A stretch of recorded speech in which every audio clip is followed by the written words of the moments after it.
It can't work. It's my dad's. Without any discursive thoughts, since there is only this pure observing, there will be found a lucid clarity. That's right. That's the direction I could go with how the challenge treated me. I could. I almost could. Except for a few other things. I need to give away some fucking properties. So, people I owe them to. Wow, huh? So I'm trying to get the people out of here that are evil, suing them for what they've done to us, and then taking the properties away to people I love.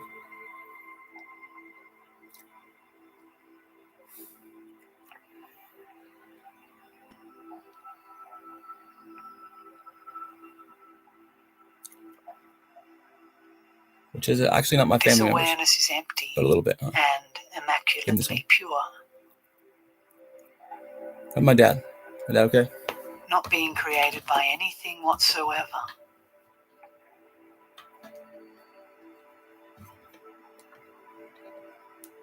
I know that I could, technically, because you tried to fucking kill me and rape me. It is authentic and unadulterated, without any duality of clarity and emptiness. And my cat. Twice.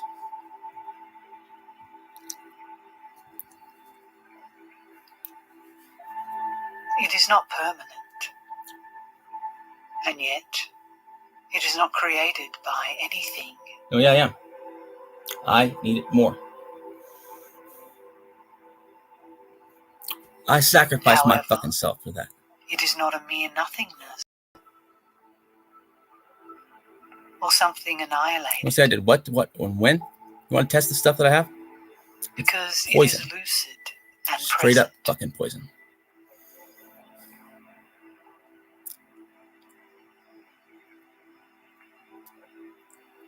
We couldn't. Wanna know why? Because it was, agreed to. It does not exist as a single entity. Face to face it was. Because it is. That's all that matters. It's like when I was in the house, I'm like, whoa. I finished cleaning up and they're like, don't worry about it, get out. Okay, fine. So then that's that. And they can't see me either. Do they? Nope, wait. He's watching the house for free.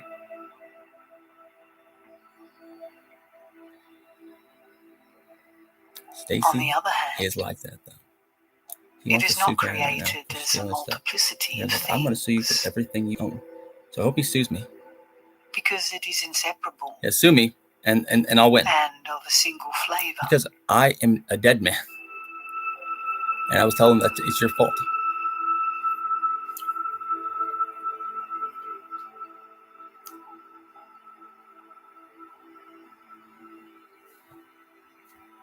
This inherent self-awareness does not derive from anything outside itself.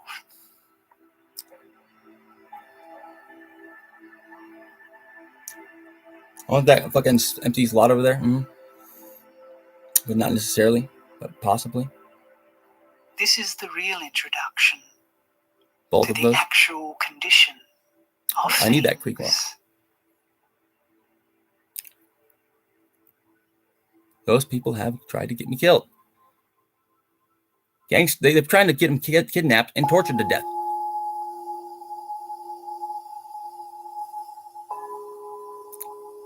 All of fucking Weed, California thinks it's a good idea almost.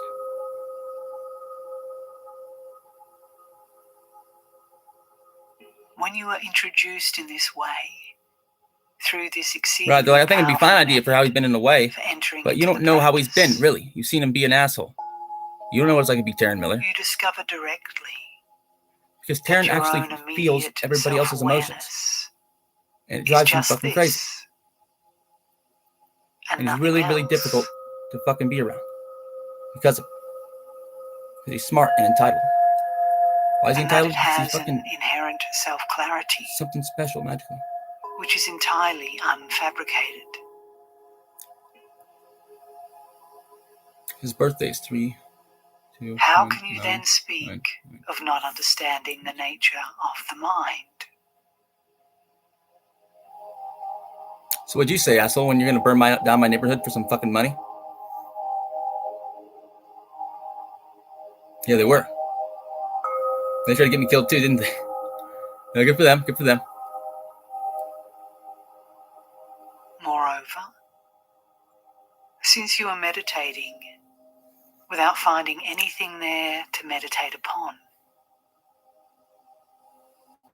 how can you say that your meditation that does mill not go or that well? landfill should not be on private property. It should be public because it is toxic. It needs to be sanctioned off. That's the one. They want to light a big fire next to the fucking landfill. Since your own manifest So it poisons this so fucking bad. Is just this. No, that's fucking old school fucking radium. How can you say that you cannot find toxic your fucking own dump mind? ground next to Mount Shasta?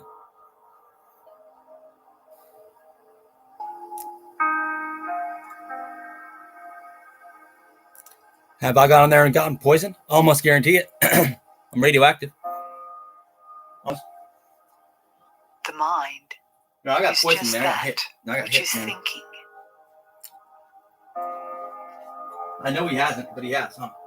He hasn't? And Yeah, yet, although you have searched for the thinker, how can you say that you do not find them? I want your house too, man.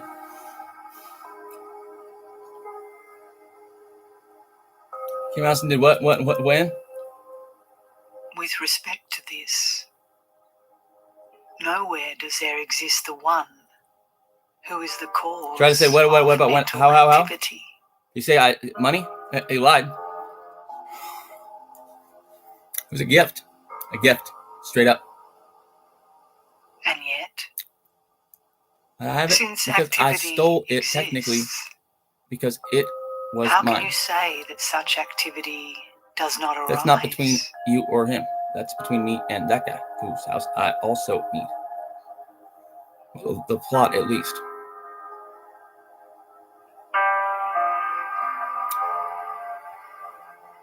That's according to all three of us, It's right? merely allowing thoughts to settle into their own condition. So I do the right thing with it. Without What do I do? trying to modify I'd them give it in away any way to somebody who needed is it, sufficient. or I'd sell it. How can you say They're not. that you are not able to remain in a calm state? I know who I am. I know what I've done, and I know how to get it back. Don't I? All we have to do is just make them seem like an entitled little bitch for a little while Since longer. allowing Guess what? They thoughts will to not give be anything just to us as they you don't are, need shit from shit. Like, yeah, he did. without trying to do anything What are about you just talking about? is Yeah, you do. sufficient. He needs to fucking sell all those fucking plots. How can you say that you are not able to do anything with regard to them? To the right fucking person. To raise money for this project. Who would get it anyways? Would somebody build something on it? They would not, probably, for a long time. A really long time. But isn't there something being built? Since clarity, Yeah, it ain't now because he fucking spent all his money. awareness, Do I feel bad about this? and emptiness are I inseparable. do feel bad about this. Will And are children benefit? spontaneously They will not self-perfected. benefit. Who will get it? Some really How old can you people? say Do they have that kids? nothing is They do. They have accomplished kids? by They your do. practice? Okay, maybe not then. Maybe not then. That's what I was wondering. But maybe.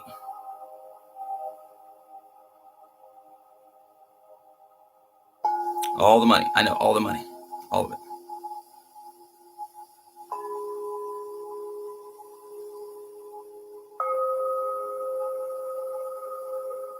Since intrinsic awareness is self-originated and spontaneously self-perfected, Wow, so I'm getting that? without any antecedent causes I don't really want to or like that. conditions, That's the one place I probably wouldn't do it. That's probably the one place I probably wouldn't get it. how can you say Hey, guess what? I'd get that one. you are not able to accomplish They try to kill me. anything by your efforts? See, they hate when I talk about lawsuits, but I'm like, you want my property? I want your fucking property. I want your property, and I want your property.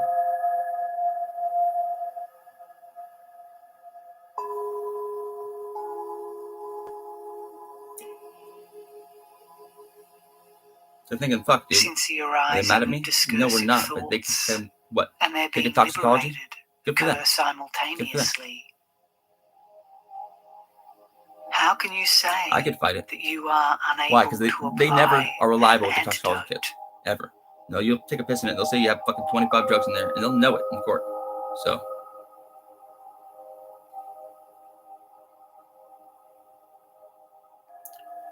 Oh, and who put those lines on my table?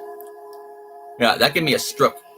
It was aspartame, but when I handled it, it gave me a stroke. Awareness is just this. I reported. Was it diagnosed? It doesn't really matter if it's diagnosed. See, Mr. Medical won't diagnose anything for me because they want my organs. So I want their fucking hospital to shut down almost.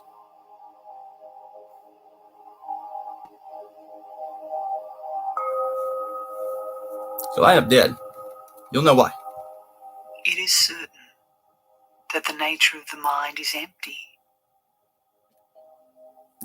And without Have I gotten away with anything that I'm not talking about? Vandalism a long time ago, way past the date you can charge me for it. The holes in my dad's house are my dad's doing. He's a drunk. You guys know that now, right? Officially? Your own mind is insubstantial. I want Susan Donaldson's property too, almost. Why? Because she got my dad killed on purpose. So you get this one, and I kind of know it too. To see whether it is like that or not. Hope she sues me. Sue me out of here, Sue.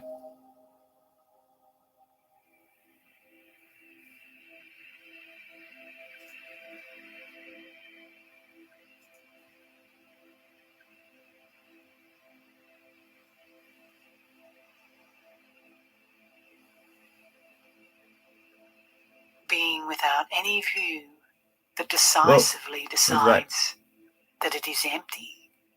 Why can I say all this? Because I've had a severe MS, which they're trying to erase somewhere in time. Primal awareness. Trying to scrub the records of it, but they can't. I already showed them on the paperwork on the fucking screen. And luminous. Since I was fucking 20, okay? And the whole time I've been treated like shit by everybody. Which is itself. They even called me a liar about it on paperwork. Doctors did. But how? If you've seen the MRI or the CAT scan. You didn't, did you? Did you even take them? Your own mind. Thing is, they didn't even take the CAT scan. To see whether it is like that or not.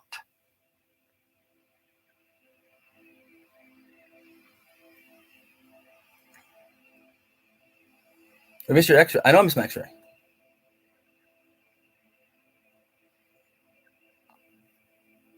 It is certain that this primal awareness. My brother Chris, I want his money too.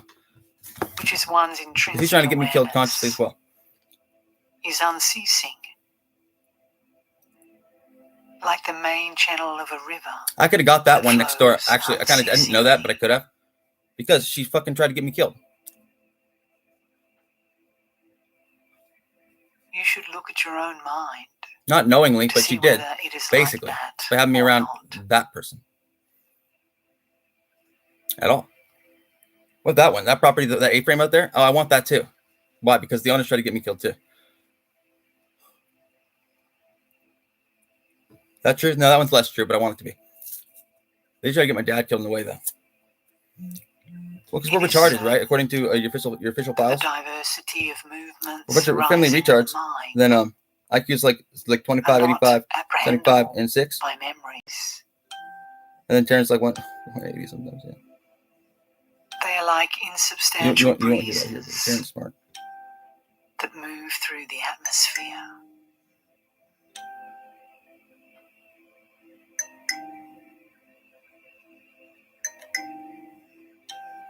You should look at your own. What about the time I spent on probation? To see whether this is another one.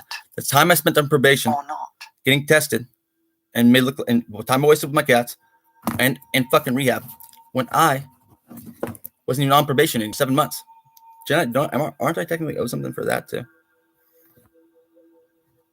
Yeah, I am. What about my stimulus checks I never got? That whatever appearances occur, my identity was stolen, possibly, likely. All of them are really, self-manifested. No, really? Someone got that money? Did they? Like me? the images no, it was not. in the mirror. Ask my family. being self-manifestations that simply appear. Who did get that money, huh? And when? Recently? How much? Social Security? Is that out there? Look at your own mind to see whether it is like that. Someone's receiving Social Security from me, turns out. Something like that, huh? So my neighbors have committed identity fraud, I think. To such a degree. Or at least tried to. Neighbors or friends. One or the other. I don't fucking know who these people are. It is certain that all of the diverse characteristics of things are And conspiracy. liberated into their own condition. Talking about a huge conspiracy to get him in trouble and get him killed.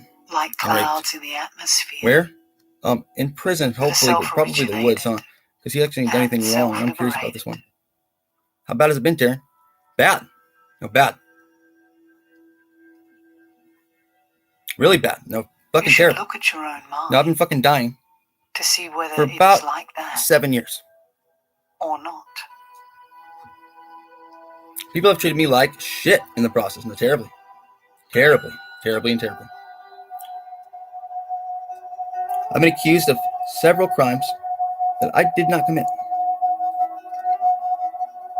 Sexual misconduct one time? Once or twice? Sure. Rape. How many times again, Mr. Lying Cop again? Something like that. There exists no phenomena. How many times? You say other that than like what 7 arises times? from the mind. Really, 7 times. That's what I heard too one time. Good for them. Good for them. Who told you that, Tori? I bet she did. Other than the meditation that occurs. Tori's a fucking liar and a half. Where is the one So I'm really worried about that. who is meditating? Who else has said something like that? I'm just really curious because I know it's been passed around. Okay, I'm one of those people like, oh yeah, he's back in the day he did this and that and the other, but probably not recently, right? Phenomena oh, that's the one he worries to worry other about. Than what arises from the mind. He rapes me every fucking time I go Other than the behavior that occurs.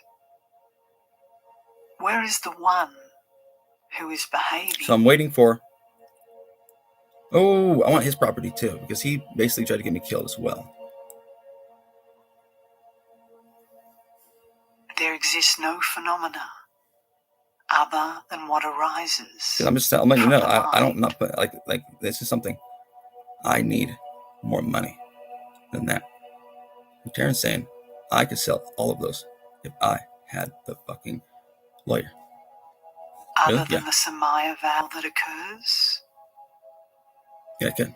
Where is the one? Why? Because they're gonna get busted. They're gonna get busted.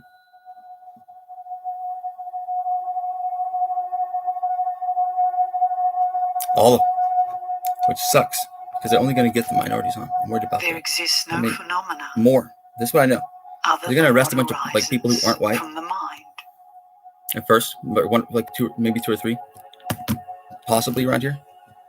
But I know that the ones I'm mostly worried about, because they've all threatened to kill me, trying to get me killed too. They might even do it. I know that the white ones are worse. Other than the and those ones I'm really worried about. Like their property over there, their property over there, this property right here. Where is the one who is realizing the fruit? I'm not trying to frame a bunch of minorities and get in trouble. In fact, I don't want their property. And I've never talked shit. I've never snitched on anybody, bro. No, I accidental dry snitch after like 4 years of having the fucking same fucking thing going on. And a big warning. So as good as guess. You should look at your own mind. What about them? Have they actually tried to get me killed? Yeah, they have. Again. So what about their property? And again. That's still looking at me like my property's worth something, right?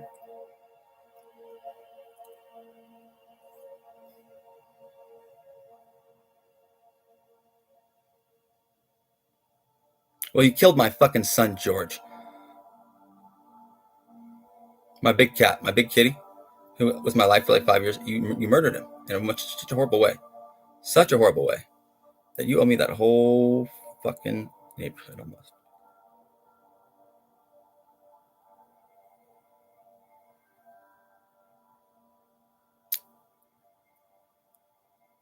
Is that entitled? So what can you guys do against me now? We When you could look say upward that you're into the less space trash of out the there. sky It's say indecent outside exposure a yourself, couple times, right? But if he can't see it all if there are no at all, thoughts occurring which he barely can, that are emanations being projected, he's got a brain disease. So he's smart, and when but he's you not look that smart, inward right? at your But he's own pretty fucking mind smart, inside yourself, actually. He could win all if those there losses. exists no projectionists, All of them. who projects thoughts by thinking them, Says you're talking to shit. I want his fucking money. then your All of own them. subtle mind will become lucidly clear without anything being projected. Do I need it? No. Here's money I want. My dad's fine. But I better get all his too. Of course Sue does.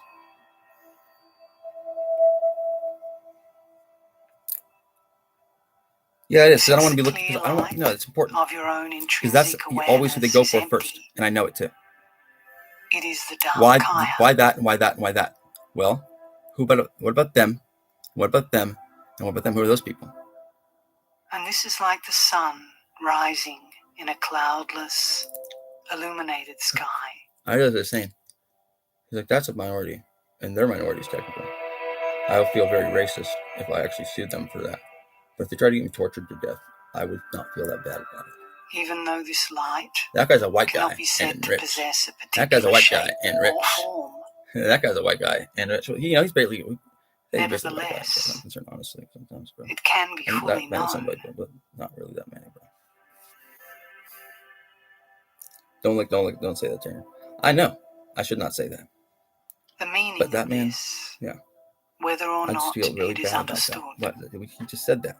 I feel bad is about it too. especially significant. He's just very, I don't even know what to say about it. Because he doesn't want to fucking sue him over that. Because he's like, well, is that how it is? No, that's not even how it is. That should be a thing. But that's how they're going to make it. And I know it too. This self-originated He's a gay black clear guy. light, Taran is going to get all his money. which from the very He's planning for beginning his whole fucking, because he's gay black was guy. in no way That's the produced concern by too. something So I don't really want to do antecedent that. to Because that's it. going to be left for somebody, hopefully. That needs it. Is the child of awareness. We're just going over it. Sorry about my And words, yet, guys. You don't mind? It is itself without any It's my fucking parents. ex-boyfriend, basically, for like years, almost secretly. Amazing. And he's a city council of weed. And what did he say about me then? This I'm sorry about it. self-originated primordial awareness Oh fuck, has Taran. not been I know created it. No, by because like he says something anything. wrong in the way. He has to like just get over himself for a second. Because it's a hard one for us to hear from him, and he knows it too. Just kind of think like, how can I get that fucking money that they're trying to get from me? I'm owed a lot of fucking money. It does not experience birth,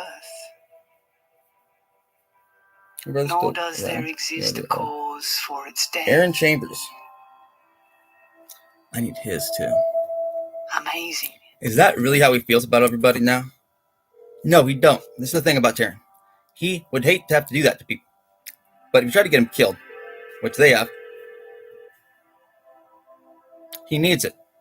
Although it is evidently So he can put up visible, people there that he needs to put up. yet there is no one there who sees it. Amazing.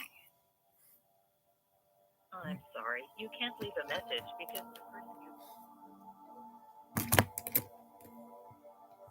the person Although if I can personally it is charge us, throughout samsara, I can't sue them and prove that they tried to kill me. it has come Probably. to no harm. Amazing.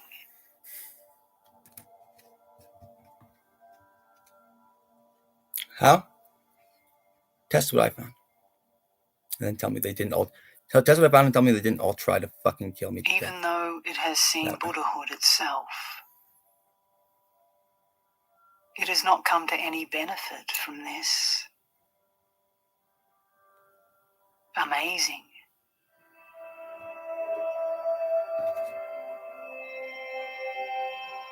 That is interesting. So, guys, what do you Even think? though it exists in We're everyone. thinking we're trying to embarrass Taran mostly, and he's just going along with it because he can do that. No, he Yet, can't. He it has can because gone several of his friends have been unrecognized. tortured to death as of now. Several of his family members have been tortured to death as of now. No, not just killed, tortured to death. Several of the people everybody he's ever loved, Nonetheless, really, is now being tortured you to death. hope to attain some other fruit than this elsewhere. Amazing. Except for this cat right here. Garfield. This Garfield. Because I've had several fucking Garfields. And they know it too. Where they come from. It exists They within just yourself fucking appear out of nowhere. and nowhere else. Yet, you seek There's fruit one in that neighbor's yard, elsewhere. buried. One in that neighbor's yard, buried. Amazing. And one in that neighbor's yard, buried. There's something in the shed that I don't want to go check on. The neighbor's shed. Mine probably too. I think there's something under my house I don't want to check on. Pretty damn sure.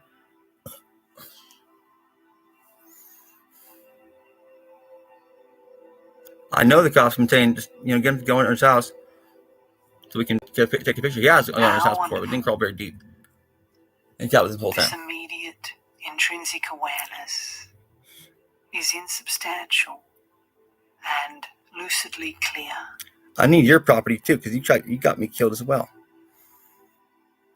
Just this is the highest pinnacle of all views.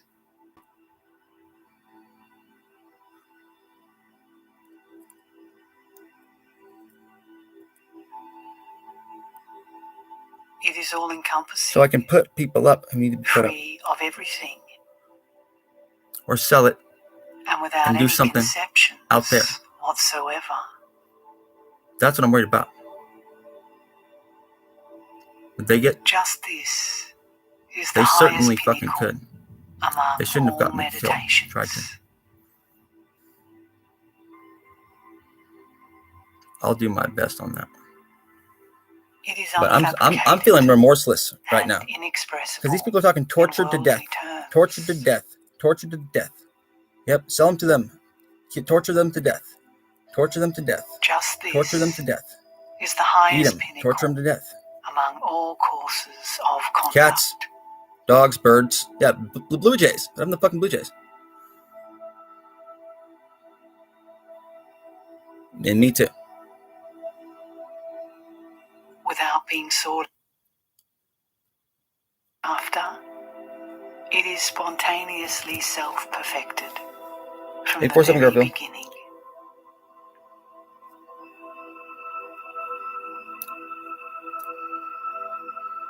Just this is the highest pinnacle among. And you've tried to get me killed now too. So I still gotta pay this place off.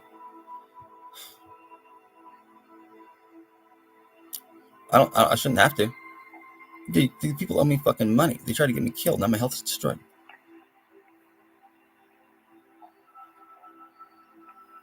I was yelling. Yeah, of course I was. I was becoming enlightened.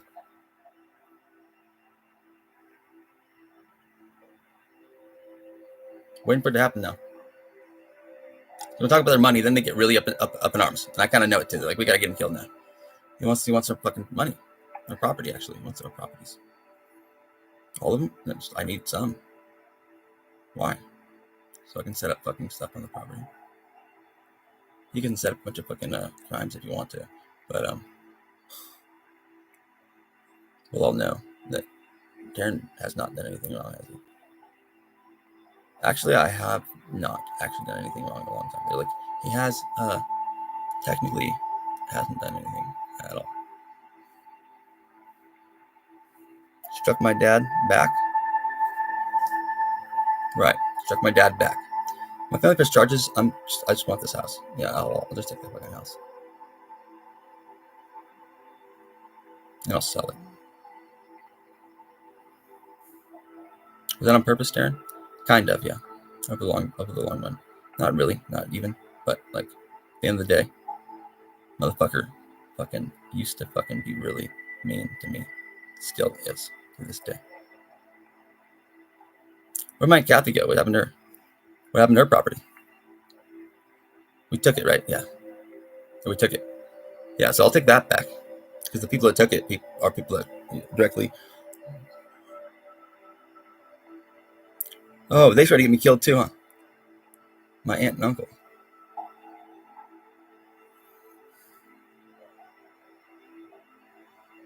Who performed the surgery on my knee?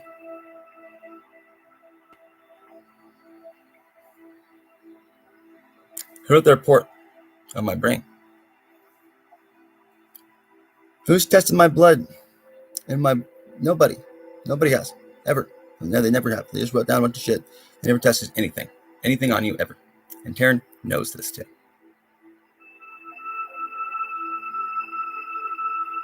The temperature was 76? Oh, cool.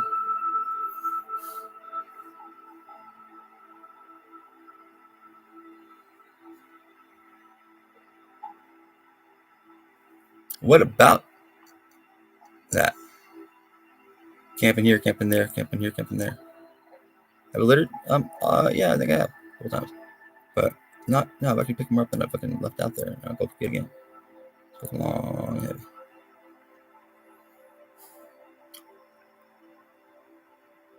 Oh, my sister? For those kind of lies, Alia, I'll take your career.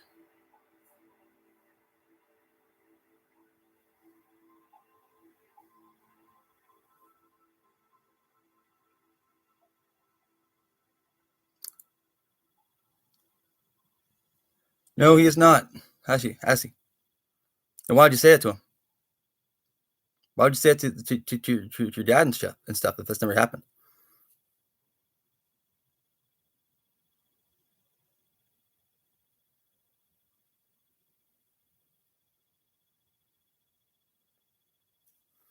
No.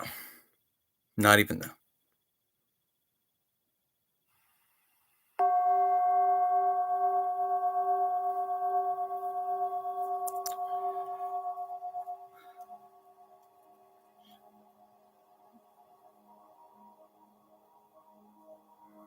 Whoever remember my brother Enrique, he was a murderer. Enrique was a murderer, and I kind of know it. I think it was his ex, in a way. She was involved, the whole family. When the Namanikaya, And my niece is Master not Padmasambhava, safe at all. was invited by She didn't King like her. Trisongdetsen and was residing in glorious Samye at Red Rock. Oh, Lennox's the mom. virtuous Lady Yeah, I'd like to of fucking Taunt, sue her too. a woman of extraordinary devotion. Because she pressured a fucking sent answer from her attendant son to offer that was a not morning meal of appropriate at all. curd And I kind of with have an idea slices of about it. grapes.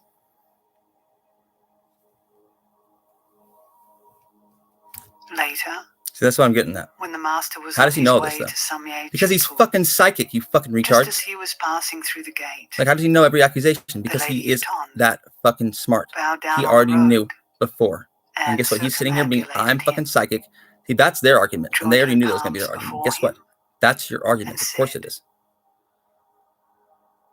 Please, and what you have on me great master, that I've actually done is what I'm worried about. you are about to leave. I don't think And there this is old something, but lady what if there is? Is about So I've to done a lot of die. dumb shit out there. I'm trying to think. Oh yeah. Well, have I? Public First of all, exposure a few times? Yeah, I have. Since Yeah, I was but I'm born blind. as a girl, I am of Religious freedom, inferior birth. I only count out there, but you kind of do. It's like a sacred place to me because of the fucking freaks, which are like totally magical and everything. I forgot the Dharma.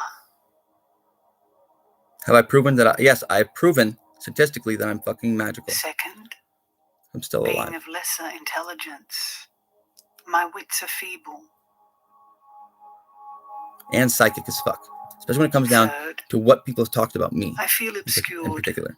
due to my advanced I didn't know it before. age, Now I do. and my mind is unclear. Why? Because I was trying to figure out why I couldn't get fucking treated. Or couldn't get anyone fucking take me seriously. Why couldn't even walk in my fucking house? Great master, bestow upon this Yeah, old woman and that gets a little liar saying, an instruction that requires basically little charged me with 2 hardship, felonies and laughed about it. that is When I was simple 19. to So, hey, I got grasp, rape in prison, bro. easy to apply, and very effective. I'm not trying to be dicks, but like, right. He can, huh? Please give an instruction for an old woman. He's been treated like shit by this county. who will No, die bad. soon. Taran's been treated as bad as it gets. But the schools, I could send too, technically, yeah. They never told me shit about shit. About shit. They never. Ever. And didn't enforce anything. The on me, master ever. replied, Old lady, and took down my fucking who are you? deleted footage of me lifting those weights, The old woman which I responded. needed to save my life in a way. But I guess I don't really, but yeah. I am the one who has been sending a bowl of curd with a lonely maid. Is that really appeals? Yeah, he does.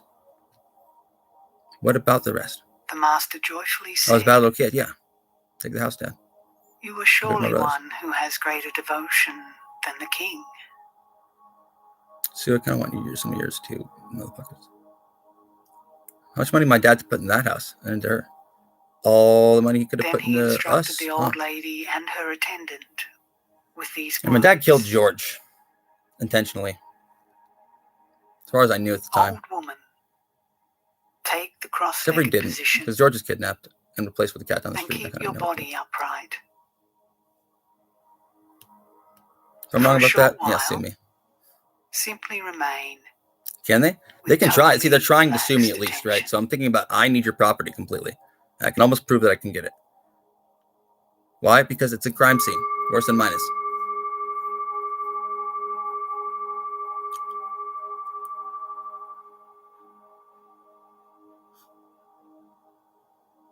The master pointed his finger to the old lady's heart and gave this instruction.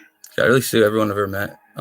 I could. I could, because they all have said something about me that's really, really, really Old woman, disgusting and not true to people listen who to would me. literally kill me for it. So If you are asked, why though? I what don't is the know why. difference I'm under such severe between the hypnosis right now mind of that the I couldn't even truly tell you affected head from Buddha tails right now. However, and the mind of sentient beings I am a little of the too three honest about realms? things. Everything. Way too honest and way too open. It is nothing That made other people than the think difference that between I'm actually like that in a realizing way. Because I go get, and not realizing the yeah, nature because of I've been a little mind. gay a couple times, openly. But I don't even like it gay at all. And I used to follow around I used to live with somebody, basically. Since She didn't sentient want me there at all. beings But guess fail what? to I realize touched her this life a few times, and I nature, know that too. delusion occurs. And she's tried to get me killed so many fucking times, it's crazy. And from this ignorance, Still is actively trying to get me the killed as we myriad speak. types of Every time she's sufferings come to pass. Why is so much your baby back when if they attack me Thus about it, I tell her beings no fucking roam way. through samsara.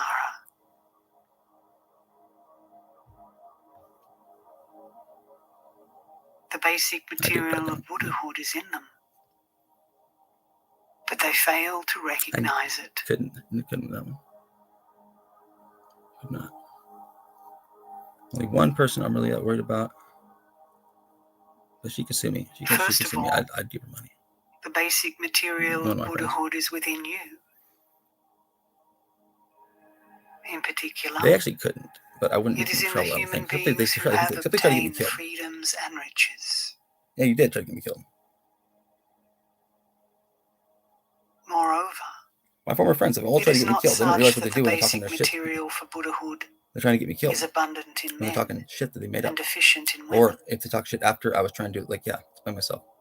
And they're like, no, I don't want to hear it. And they left and said something that was worse than happened. Huh? Even though you have taken rebirth as a woman, you are not prevented from attaining Buddhahood. Do I want that one?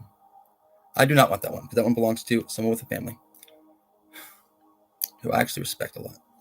Even though The 84,000 Dharma doors have been taught in order to recognize I don't actually think I and can get any of those realize because I don't know if anyone would help the me with it. wisdom But that's how mind I of the feel right now. Buddhas. I really, the homeowner here, probably not, bro. But this understanding is contained Did you know in the they tried to get me Master's killed? 3 points of Turns instruction. out, yeah. What about other places I've stayed? They knowingly try to get me killed? Even though you may be Yes. of inferior intelligence and feeble wits, Yes. Every time I go there, they you try are to get me killed. not Almost everyone in the building goes in the way. disadvantaged. That guy beneath us, too. A few times now. Now, the meaning of the Dharma, the Buddha mind, and the Master's 3 points of instruction is this.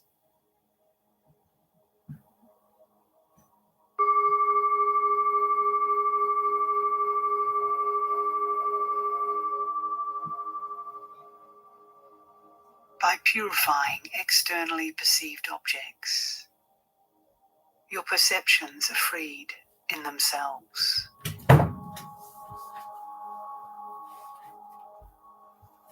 You going serious?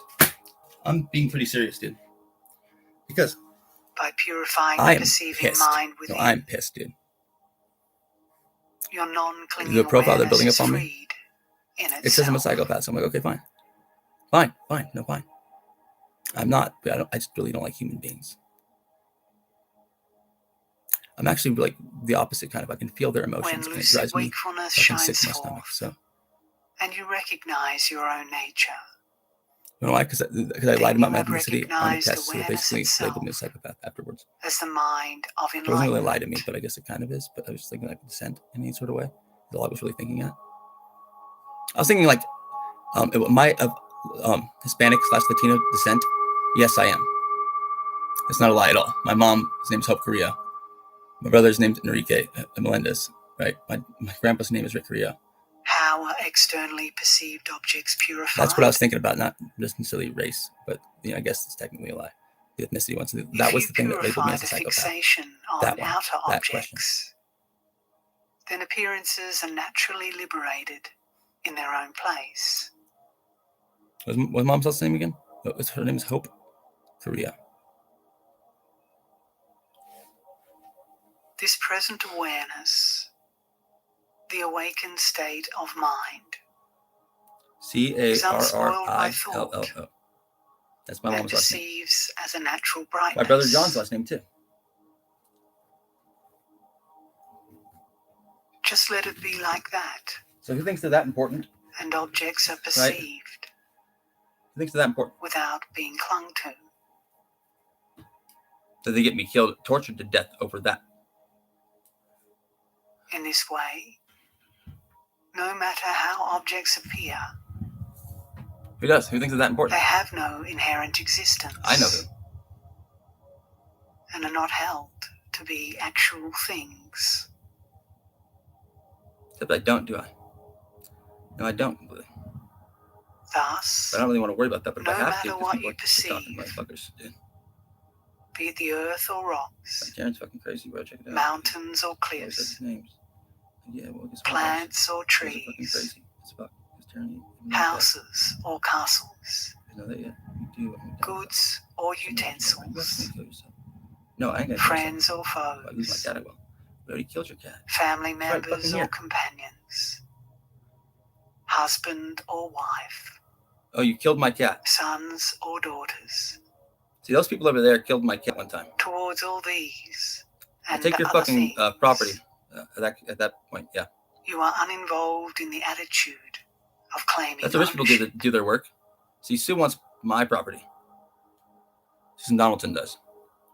So she's gonna try and get my dad killed. And so Consciously, they I are think. perceived, but not held to be that way. That's what they are. You know what I mean? They're like, man, if Taran can't get killed, after all the shit I talked about him, I told him he was this. I told people he was this and the other, and I swore on it. Even though she can't swear on anything after they literally accused or threatened You to are set me purified up objects perceived on camera one day. externally. Actually, multiple times my family has threatened to set me up for a crime, or they like, "I'll lie, but we'll lie about it." Like, well, guys, that's what happens when you have a sick sibling Objects being who you purified told is a fucking psycho. He's does not a not psycho, mean that you but stop they are perceiving. kind of psychos. But I don't really give It a fuck means about not them to because I hold actually and have cling priorities now, and it's definitely not my while family being anymore. bright and empty. In a way, it is though.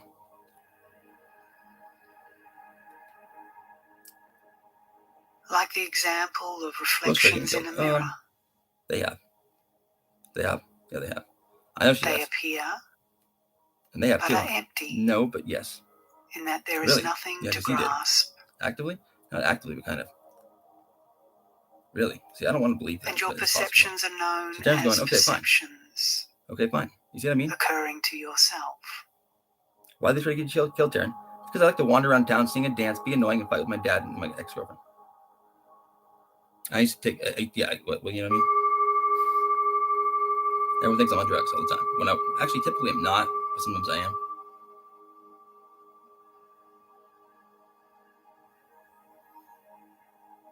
How is the inner So what about the rest? perceiving mind within purified? The rest of what? The story. So that your Interesting one. non-clinging awareness How is many people try to kill naturally me? liberated. Not many people try to kill me, but they're trying to get me killed by saying a bunch of bullshit to me and No about me. matter what occurs in your mind, the flow of thoughts, memories, Or because maybe I saw something I wasn't supposed to see. or the Or I'm just saying, five I wasn't poisonous supposed to know. emotions. How do you know all of that, Taran?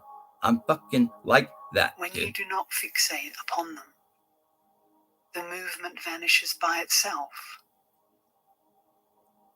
I'm like Santa Claus. No, I'm Santa Thus, Claus. I've been saying that all you since are wintertime. untainted I by the know faults if of you're being thinking. good or being bad. Almost always did. Especially if it's towards me in a way. Do you though? I do. Whether or not I act like it. To be flawless within does not mean to become an inert stone. It means that your awareness remains This is free really, of the really brave. flaws of thinking.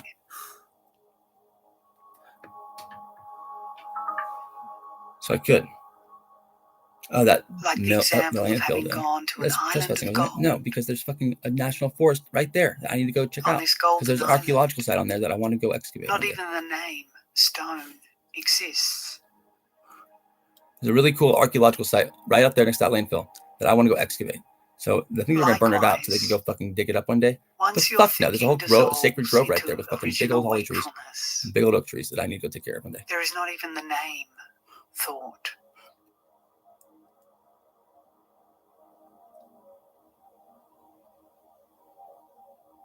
So now that I said that, how much If are I you worth now? look directly at About awareness $1 million, itself, $2 million, something like that. then conceptual thought is naturally liberated in its own place.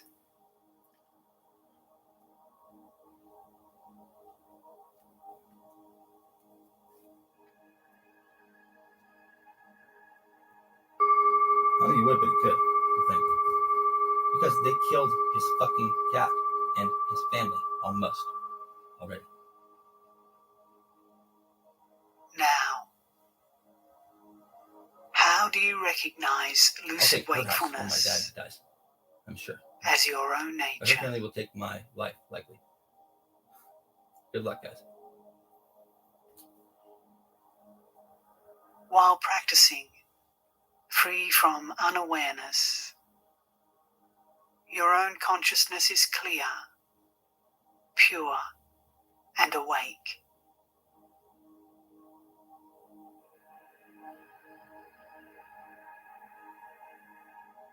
When practicing, you have the experience that your innate self-existing wakefulness is neither spoiled by a conceptual attitude nor by clinging to bliss, clarity, or non-thought. Are you right now? As that itself is the Buddha mind, you have recognized check it out. your own nature, awareness itself, as the mind of enlightenment.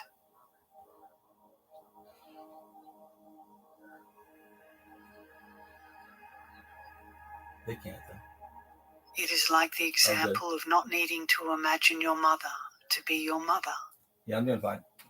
as you have no fear due to thinking that she is not your mother. Just a little bit.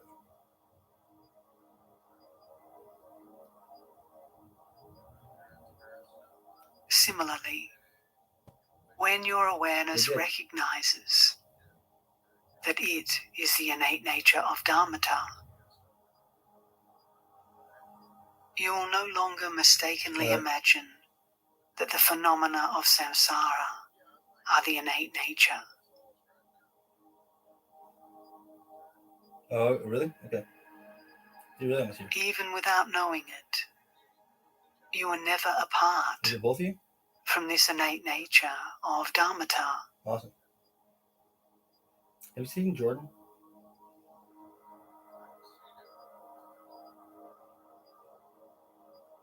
This is known as the unfabricated training.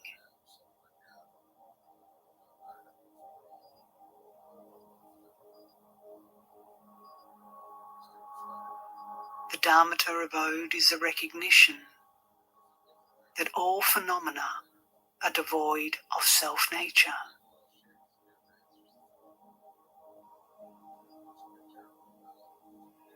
When you have recognized this, there is neither superior nor inferior birth,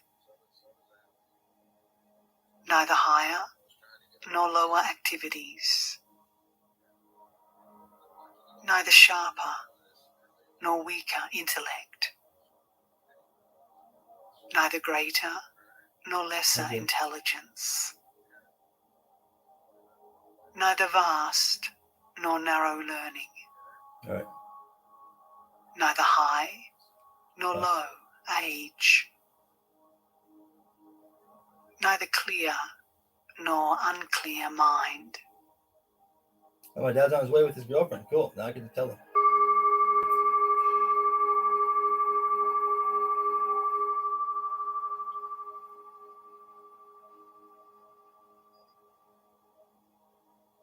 My dad actually lies This so is much an about me, instruction trying to get me in trouble to get him out of of the house. little hardship, but simple to And she grasp, does too. They even threatened to, frame me for a easy crime. to apply, And she got more busy than he did, and she didn't tell him. but very effective, I've with been which you feeling will about have this no one, trust me. dread at the time of I've death. been waiting for this one for a while. They basically threatened it a long time ago. And the neighbors, of course, did beat on it, right? Old lady, practice it. Be diligent, as life does not wait. You get no reward from slaving for husband and child. So do not return empty-handed. Entitled. They said I'm entitled. I'm like, that's what I'm But saying. take I'm along entitled. the provisions Just of your take everybody's master's stuff. They fit on me. instructions. Am I a thief? Actually, I'm not a thief at all. Never robbed anybody. Ever. The tasks of this You got away. life are endless. So reach perfection in meditation In fact, I practice. never have robbed anybody. I didn't get away with it. Anyone wants to mention who? Who exactly? Who you mentioned? Right, that guy. Who owes me his property. Old lady, keep this advice as your escort for being fearless at the time of death. Do I want it? Not really, but he does kind of. Because it was promised. For selling my soul. And my fucking kid. Thus he spoke. Really? Not selling, but basically, right. Succumbing to peer pressure. Since the master gave this basically instruction have before, but not while like pointing that his shit. finger at the old woman's heart, it is known as the pointing out instruction Is that a to crime? the old lady. Not really, no. So I guess I could say it was, right? Upon If hearing they it, actually, well, she wasn't the like old that, right? lady I was and never her like that. attendant were both liberated and attained accomplishment.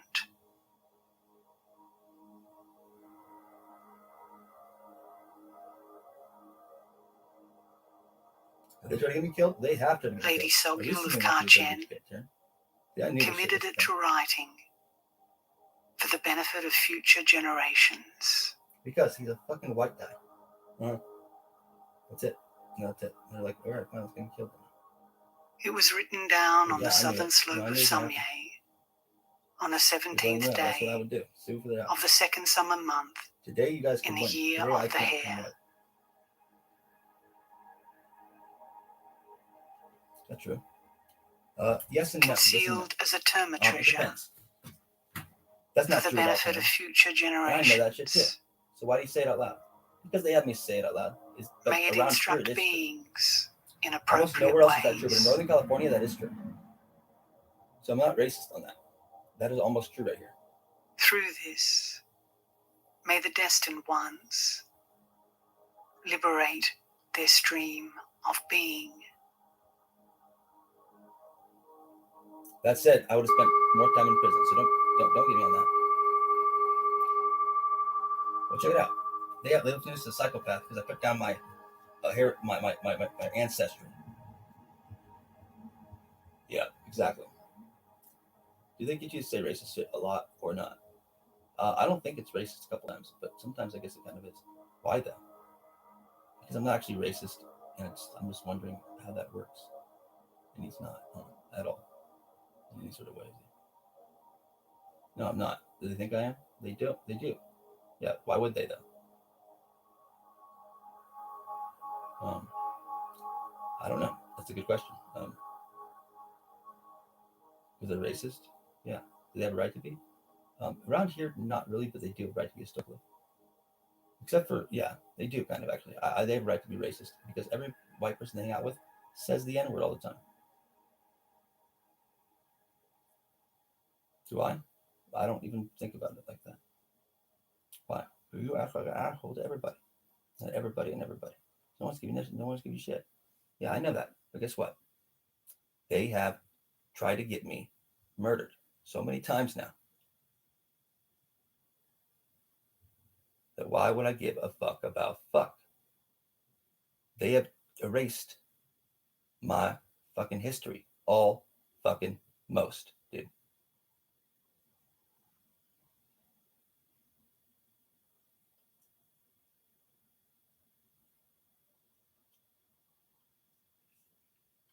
So is it true that if he was white, he wouldn't be in trouble right now? No. See, if he wasn't white, he probably would have been in trouble a long time ago, is what he's saying. But because he's white, he can't sue for a hate crime. He's a white guy. That's what he meant. Mm-hmm. No, that's all he meant. That makes sense nowadays. But he can't. You know why? Two different fucking species. Totally fucking different, man. And I can because I'm a fucking cat guy. Awareness is inherently beyond complexity. Yep, I'm a pagan. Perfection dawns when we simply abide in the Dharmakaya. They'll have conversations about it, which makes sense to me. The ground of being. I'm saying, asking people what they would do. And that's what they told me to say. I'd sue him, and sue him. Because you could get a hate crime out of this song. I could get a hate crime. See, that's what they tried to do. I doubt they would have. There is no true condition to be realized by paying attention to the contents that appear in the mind. I never really thought about it that way, but no way they could. Absolutely not. Because of my thinking, praying, and formulating opinions my fucking genetic heritage are all activities of the intellect.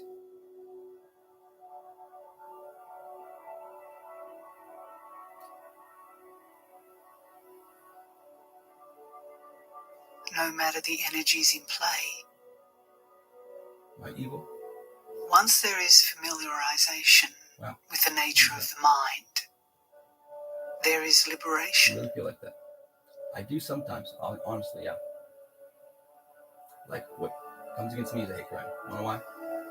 Reading leads to understanding. Because I have blonde hair and blue eyes. I love fucking cats. True comprehension communicates to us the reality of Dharmakaya. I'm shorter than them. In an instant. I'm tougher than them. I'm smarter than them too.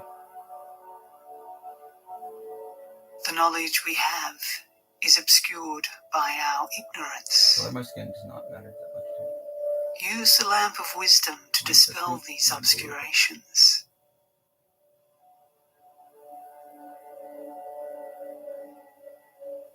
Subject-object thinking is an iron chain that shackles. What say? I say nothing. I ain't saying shit. Spirit. My dad's gonna be out of me in the room though.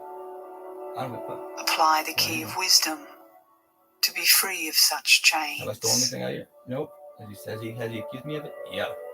So you don't really want to sue? Let's sue. Grasping at flawed ideas is a habitual disorder. Come in here and let my cat out. Huh? Apply the remedy of wisdom to be free of this illness.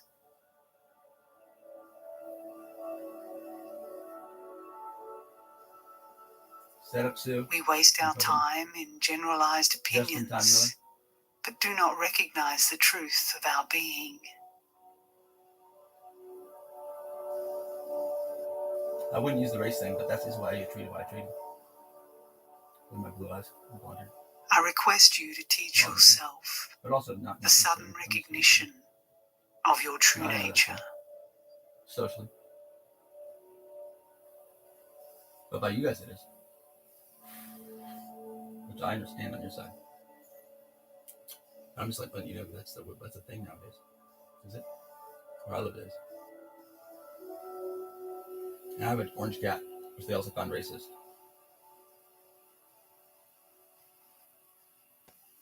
I just don't, I'm sorry, I'm not complaining about it. I just don't understand it. It has nothing to do with who I am. Wisdom Like, I don't understand you is a higher completely seeing. because you are this heritage and ancestry. But I don't actually prefer you. Do not get dragged down don't into the prefer me. obscurity I of a prefer- meditation, which is I overly respect passive.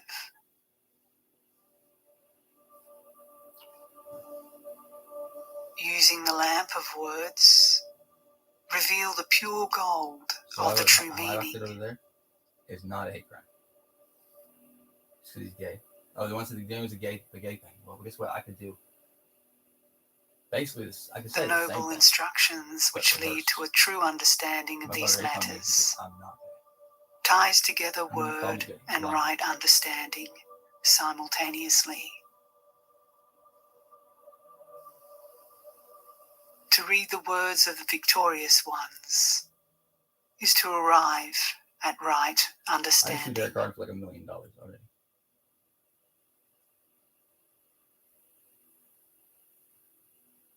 Megan, her fucking tip. The path of liberation has four That's what I'm elements: thinking about now. It's like I'm gonna go talk The major view. shit on me in the police service. the meditation, the practice, Oh, I'm biting their, and the I'm outcome. biting their shit right now. I'm thinking about it now. A lot of I will teach you how it is that we dissolve into the ground But why? of being. Why and why? I said this was coming, right? At the end of it, I'm pretty sure I'm just gonna come out like settled There out. is a certain way that we experience our existence on the Dharmakaya plane. Because what private company It is like this. had fucked me over too? Oh wow, huh? The awareness is clear. What brothers produce all that money? We do not reflect on it. Not a lot of people haven't got it yet. And guess what? I never got my portion. Although we I merge, kind of did because I was stuck we here. are not confused.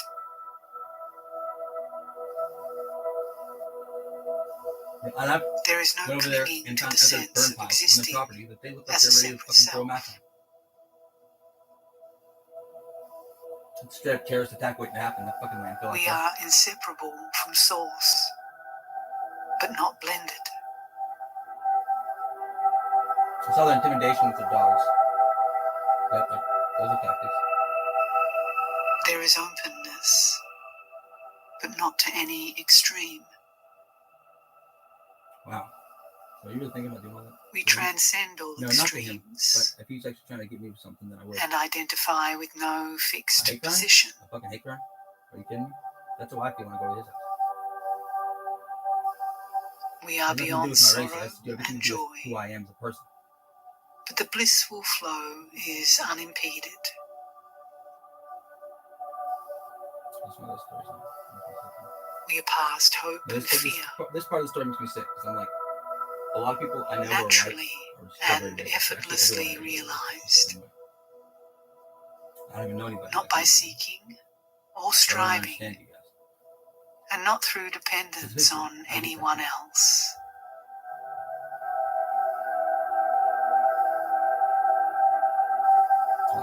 Our delusions have disappeared, making return to samsara impossible.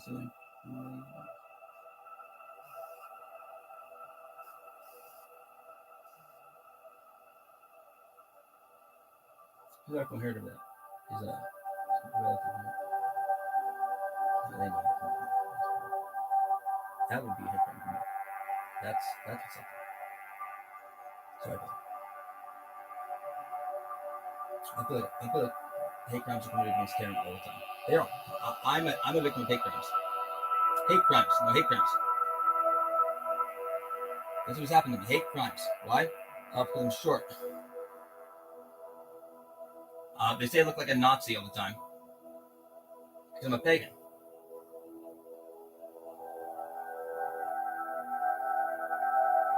And a Christian. Yeah.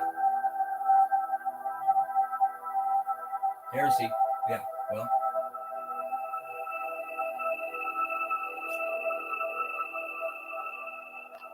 And I'm crippled. Oh, wow, huh? I have MS. Oh, wow. Yeah, my family's fucking screwed on fucking hate crimes. They have I will jumped a man teach with you MS how many firstly times? And lied how about to what? exist What exactly? identically with the ground of being, That's what he's talking and you about. will recognize that this is the My dad's mode like of existence elder of all abuse. that And he's like, hate is, crimes. And I'm like, yeah. No. all the way to Rape. final attainment. Coercion.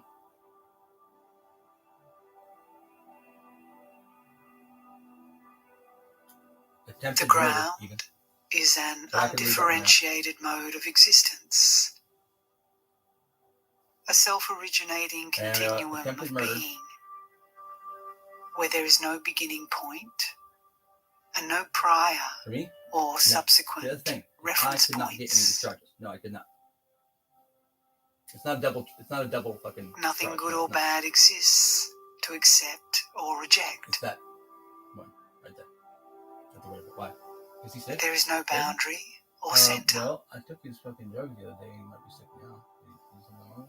no point of reference or preference. No, I didn't do nothing to it. No, he actually was okay with that. This is our original state of being, And I told him uncomplicated, I'm not. So what about I was fucking beyond 17 comprehension, when he started that. delusion, or He knowledge. said so much bullshit when he says that. Yeah, we'll get off that one. Our My dad unique is sick. characteristics Sue are not has yet said so much shit to manifest. rich people about me. Don't you already know who I am? There is no good or bad in the non-dual equanimity of the Dharmakaya, and She no has truth, forced my dad not to help me with my medical treatment. untruth, Under threat being, of ending the relationship. Even. or non-being, nor He told me to kill myself ideas, about 45 times. nor individualized minds. And maybe even paid a hitman to do it once or twice. Our existence on this plane is formless and clear, like the sky.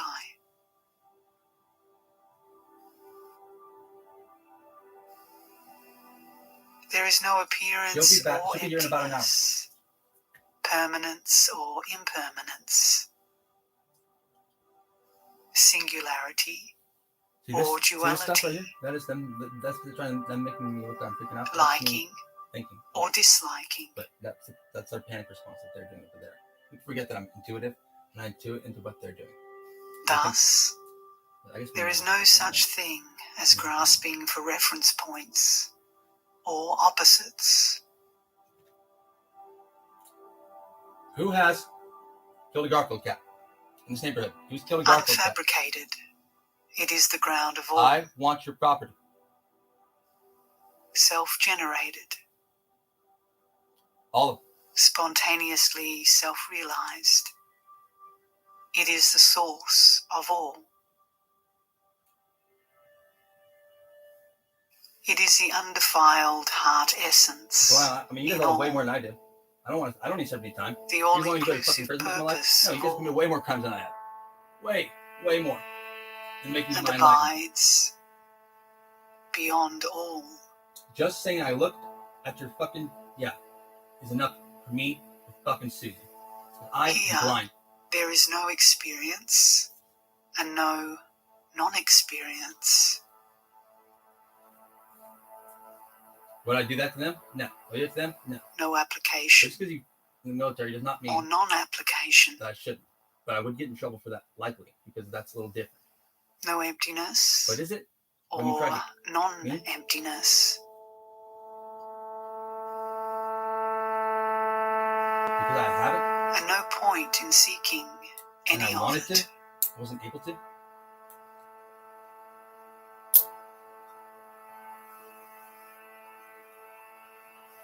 the immaterial heart essence within us all, is the ground Am I of suicidal? all, In a way, I am. So and transcends craving really. and non-craving, actions and I'm letting know actors. people know that they've not treated me right, and they want to get me with what. It is beyond change and beyond conditions Murder, which could be robbery, susceptible to change. property damage. How did I murder? It cannot be something seen I'm worried that someone's going to pass away. by and our I'm gonna be way blamed for it. of That's what I'm seeing. worried about. I know several people who could die soon. One is mad at me, and I was recently around. Why am I To worried about it? abide Because I've been around this for a while. non-contrivably within One time I our tried own to heal him. being is And he got better. bodhicitta, Technically, naturally self-realized, a storehouse of all that is precious. no. I'm sure I'm fine on that. Why? Because he told me so. Right? He didn't tell them that. I don't care what he told them. He tells them a bunch of bullshit. He told me he's fucking good. You know what he said to him? Ignorance of our true Yeah, nature but I didn't propels try to us fucking into kill the him. I'm not gonna try to samsaric save his realm life. If he had that vacuum of tube in too much fixation longer, it would have killed him on then. evanescent it. forms. Who else knew that? Doctor did.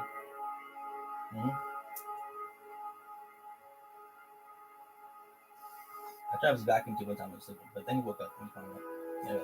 Anyways, The vision of the ground is the significance of all the appearances Wow. that arise It's not from actually.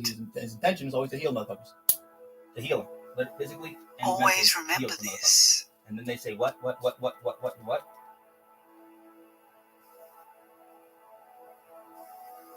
When we see our That's what he's saying. authentic core, we become living expressions of who we are in the truth of our being. What are you putting a gun in me? Mm-hmm. What they inspired to murder me? Mm-hmm.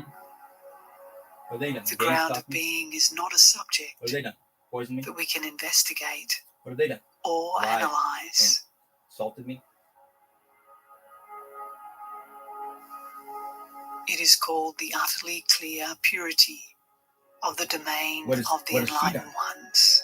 Lied and assaulted me? And it is borderless, Way more times than I have. To having her, no if that's what she center, wants to know. no beneath, and no above.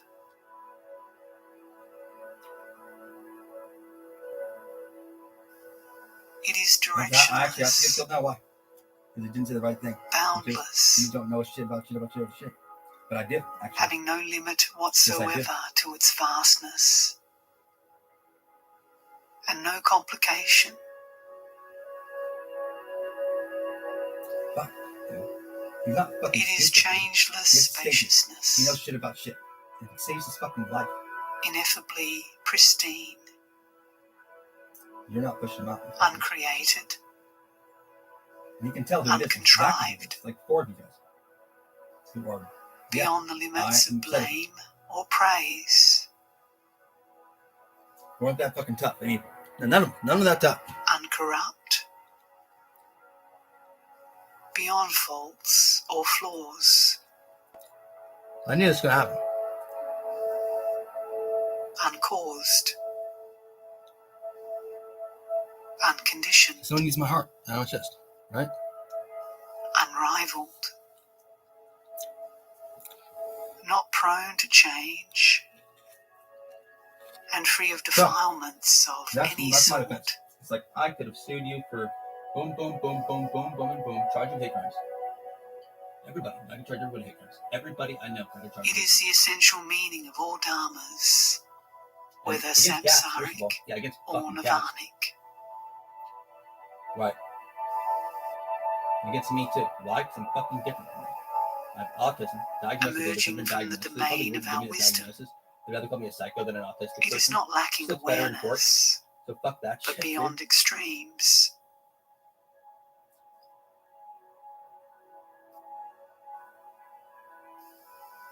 It is all-pervading wisdom held within our awareness. I could sue my fucking... You can't sue a therapist, dude. You should be able to sue a therapist. Because you don't get those notes, and they write some fucked up shit on Taran, don't they? Turns out they do. That's what I'm saying. I don't understand them. He doesn't understand them either. He's like, I'm honest and nice with them. And they call me a liar and a what and a what and a backstabber. We do No, not I'm a entertain backstabber. grasping They're ideas backstabbers. concerning this See? awareness. Yeah, sometimes if they backstab me, but not We even. are not I fixated stole on from it one person. Guess what? as if it Owes were an me object like $1 of million attention. fucking dollars.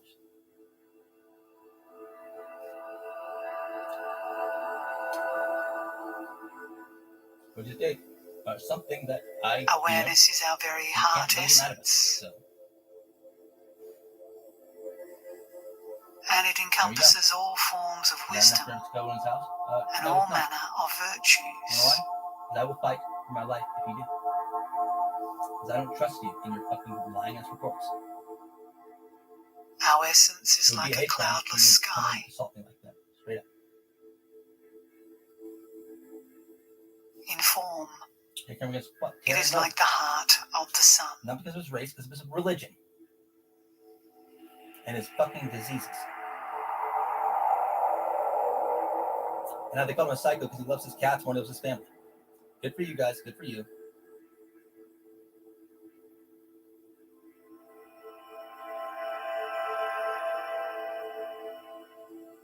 Somebody's watching me before they get over here. My dad is there. He's waiting to be. By simply being aware, Someone come over while they're here? I hope they don't. liberation What if they did come over when dawns. they were here, Darren? I would think it was funny. I think it's fucking hilarious. We let Even go my of dad would hear Robert, preoccupation all my with parts. fickle things and I really abide do have a in did have a cat named that awareness. before. You murdered him, you asshole. Same person, and I know it too.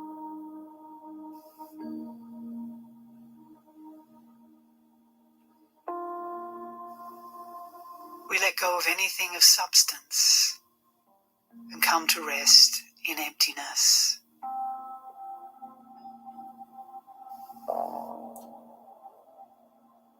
I ain't even know. Why are you guys thinking I'm done? We ain't there. I know, but he's thinking about it. Dualistic He's thinking seeing about it right now. clears So what away, would happen if they showed up? and we are non-dual. Well, if all of them showed up, guess what I'd do? Win in that fight. I'd fucking win. I'd do. Against those fuckers, one punch a fucking chump. Except for that fucker. That guy's big. And tough. As pure awareness, we I really are like the way self-originating. muscle. Very smart too. So we let go of causes and conditions, Those guys. being realized naturally and effortlessly. We go beyond hopes and fears.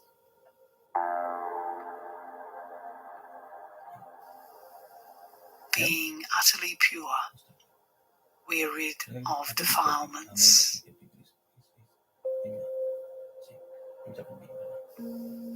We transcend the extremes of nihilism and eternalism. You really think you could? I know if I caught them, I could. Coming in. Other than that, I don't see. So he's like, I know if they swung, We are and I beyond caught 'em, forms, I would. material If they atoms, caught me, and I can entities. I can get hurt, but I don't think I can get knocked out. Beyond clinging to any and all appearances whatsoever. What if officer comes over? I will not answer the door like if Debbie does. I will likely not answer the door unless they want to come in the house. Talk to me.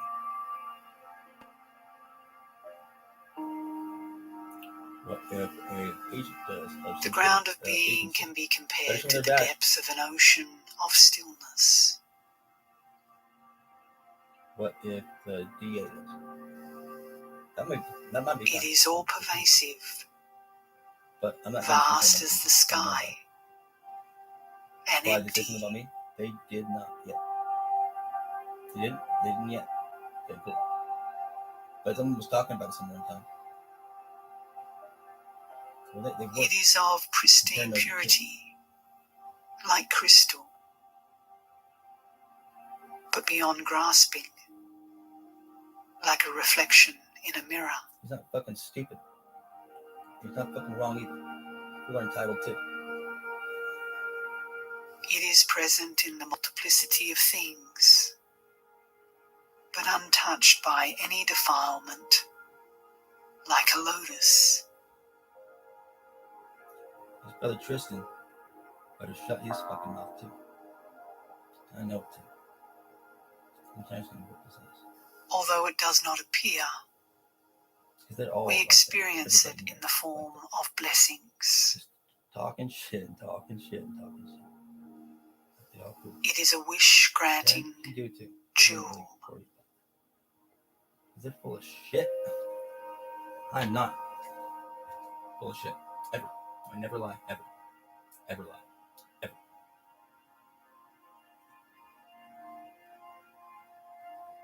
Do I get things wrong? Occasionally I do.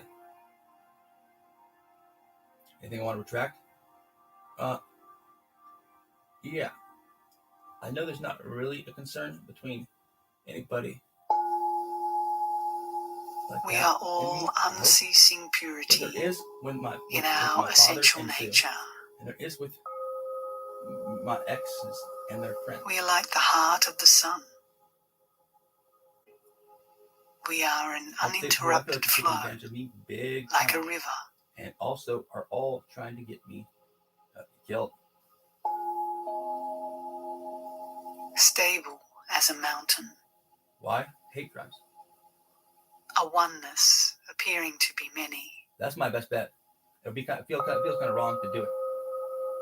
What if a fucking Being one, we encompass all. it feels super wrong to do it. Like reflected images that appear in But water it's a different fucking bubbles. species. Almost completely. Is it? Yeah, almost. I'm hard time proving it now. The ground of being is present in all appearances, in the same way that a mirror is able to hold an image Look of away the the rising brain. sun. They'll be like, oh, but what about it? What about your brain? You lied to the doctor, didn't you? The doctor say a lie? Oh, I should sue him. Or the way that milk Did I? holds Actually, butter. I can. Turns out, get the doctors in a lot of fucking trouble at Mercy Medical, because they have never treated me for anything ever. Ever. Within awareness abides the heart essence of reality. Not generated by any cause or condition. That's not totally true. And it's actually everyone who's ever got anything treated, but they Uncompounded, never really shit. like the atmosphere. And treated me like shit, pretty much. Not like shit, because I'm a cat in there and everything, so I don't want to talk too much shit. But dude. Our true nature, like gold, is changeless. Yeah, it is. Through all the ages. Every fucking medical profession. That's how I feel. Because they called me a liar.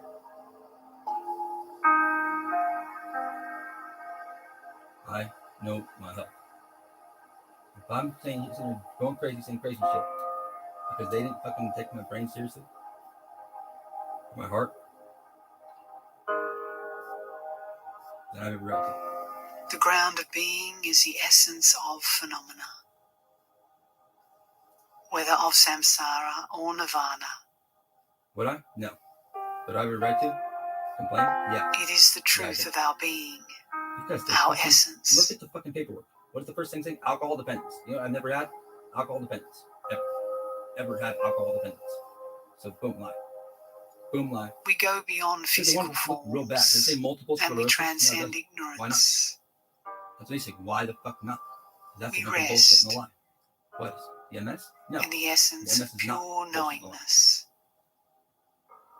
If they try to delete it off their paperwork and Garfield just happened to rip it all up, that'd be interesting. We but abide it's not possible, is it? as awareness.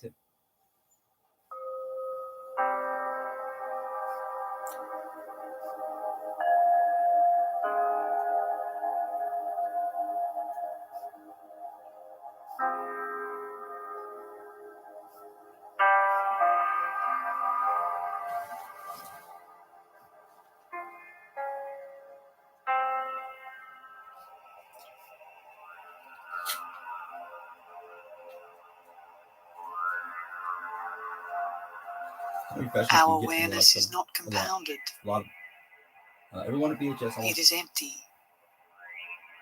pristine, indivisible clarity. A doctor, almost.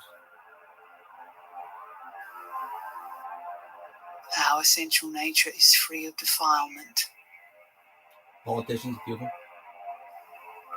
The radiance of our innate wisdom is spontaneous clarity, The judge one. which existed prior to all else. You just think about everybody who knows something about it. They don't know. More than that too. We're even going to say maybe. All appearances are of one flavor. What do you guys know about me? In non-dual sovereignty. You are a bad person most of the time. They are all no, good. not really, but kind of, but never really. Samantha Bhadra. We actually help people out quite a bit when we can.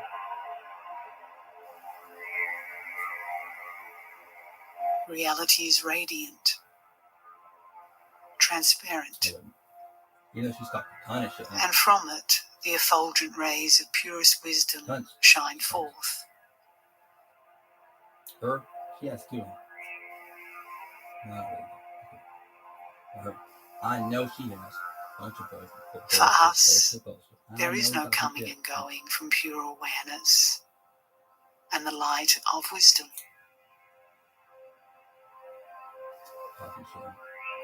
Talking major shit. Lying. We are inherently enlightened beings, naturally and effortlessly attained. Wow. That's really how it feels right now. It's like, well, where can I get money from? I said, who wants to get sued?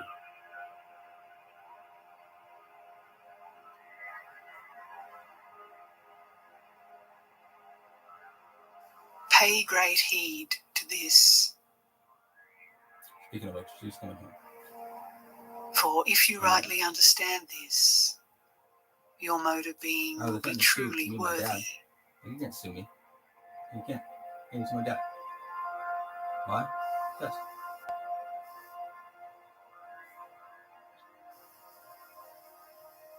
You already tried to get me killed.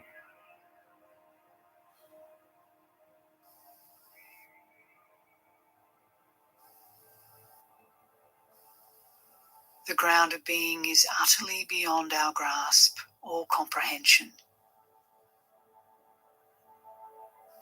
Now you know what happens when you this walk around alone town, deserves our consideration. Time, but not even so it is worthy of our attention. I don't walk around town either. Never, hardly ever. And this we do. That's how when you get effortlessly in high school. We abide in this presence.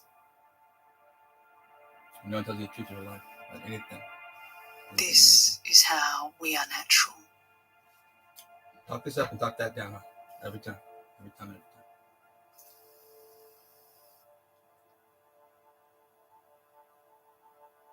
Aaron, you can see.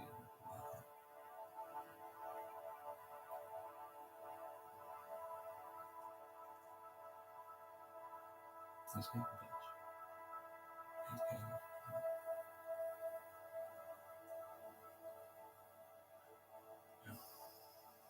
Don't assume me, I'll see everyone else. Just counter sue. I just go to court and win. He could. Almost any lawsuit or criminal charge he got legitimately, he could win. Because he'd have a counter charge or counter lawsuit, which is more intense than theirs. We do not conceptualize the ground of being. Our knowledge is not derived from intellectual analysis.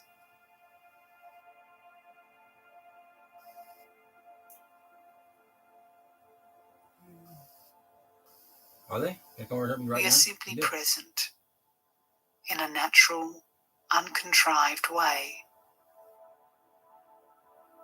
They hired them right over there?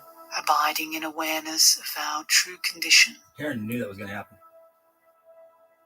He's been waiting for these guys. This is our ineffable wisdom.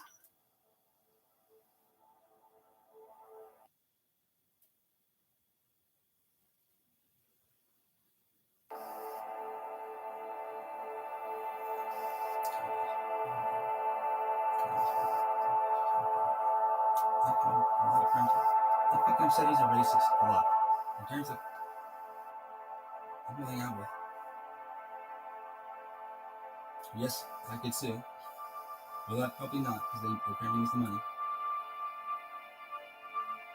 I could sue for almost everything, but I decided not to because they're paying me the money. Even though they don't use much as I do.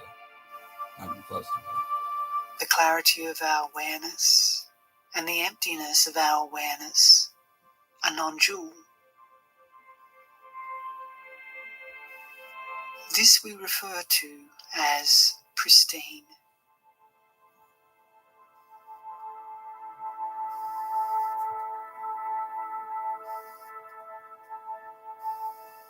Awareness moves freely like the wind, having the ability to impart mobility to appearances in the mind.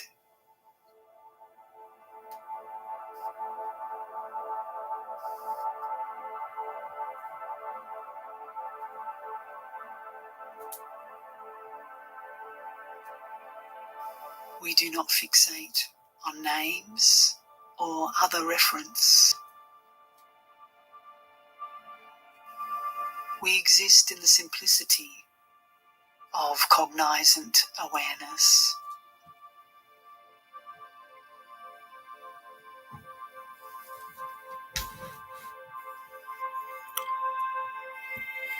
The force which flows from the ground is indeterminate, and we are unsure as to outcomes.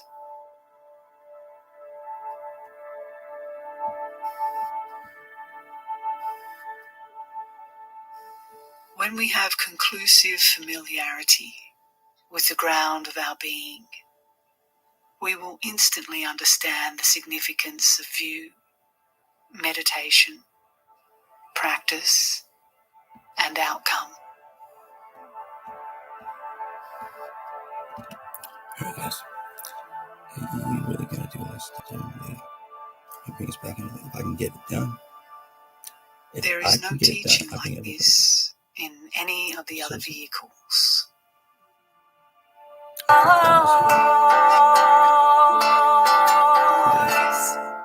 It will take. It is not suitable for all. Could be a long time. Might not be that long.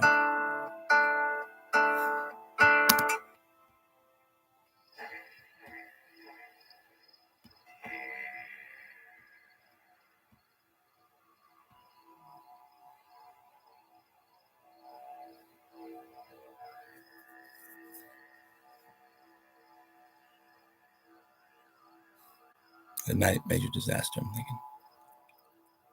A clear understanding of the ground of being is not mere information.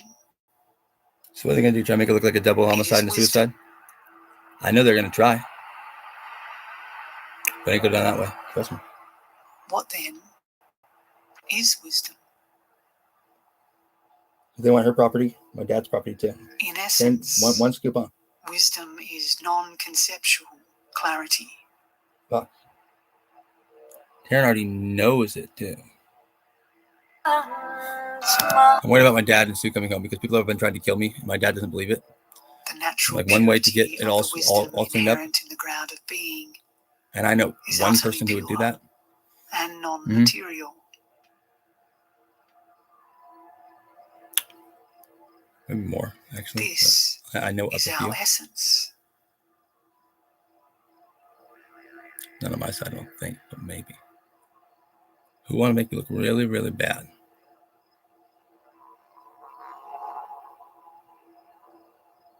Guess what? I would never commit murder against my dad because first of all, I don't have a weapon. And second, I need his mind still. Help me pay for this house. Should I sue my dad? No. But could I? Yeah. Should I sue? I could. This wisdom Big time. abides in emptiness. Especially if you left him. In the If you left ground him, of I'd sue being. the shit out of him. Her. Oh, shit out of him. Who you want to sue my dad? You sue me. I'd sue you, Taran. Is not different. You couldn't sue me at the end. Why? Or other I'm crazy. Than emptiness. Although we think of them distinctly. And I never tried to get you killed. Did I? Our wisdom is able to conceive of things individually. You have tried to get me killed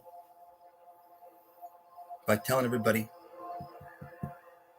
that I was a fucking asshole and a rat. Didn't you? Oh, you did, didn't you?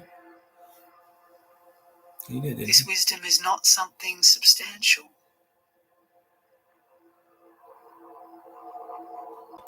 I know It is a wisdom that accomplishes through its force, Have I said anything which about comes anybody into ever? play unimpeded Ever that could get you in and trouble? directionless. Only about one or two. I'm not even worried about those fucking people at all. But I would be worried about a couple of them, even if they've tried to get me killed already. This is the wisdom of awareness, self-originated, not created, inseparable from our existence. 955. The wisdom of our heart.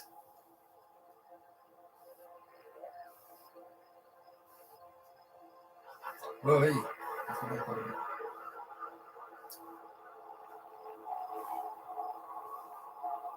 Hey? Yeah, hey. He's autistic. They really don't like that, do they?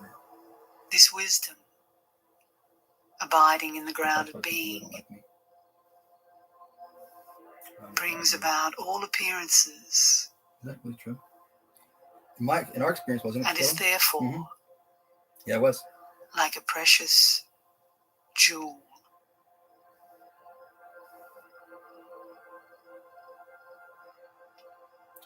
Well, yeah, exactly. Exactly.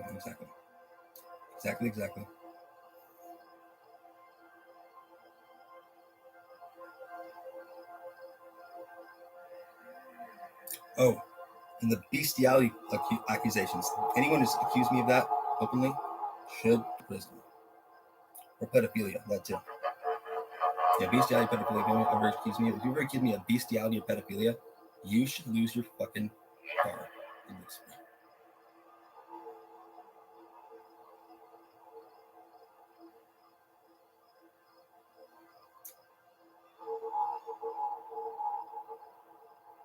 Or rape. You give me a rape, you should prison yourself.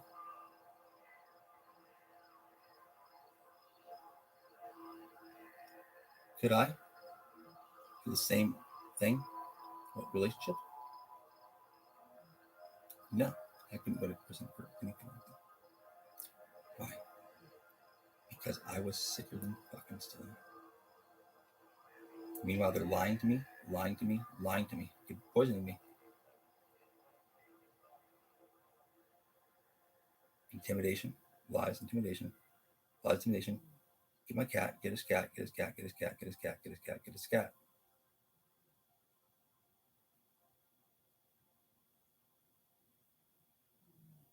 Get his children.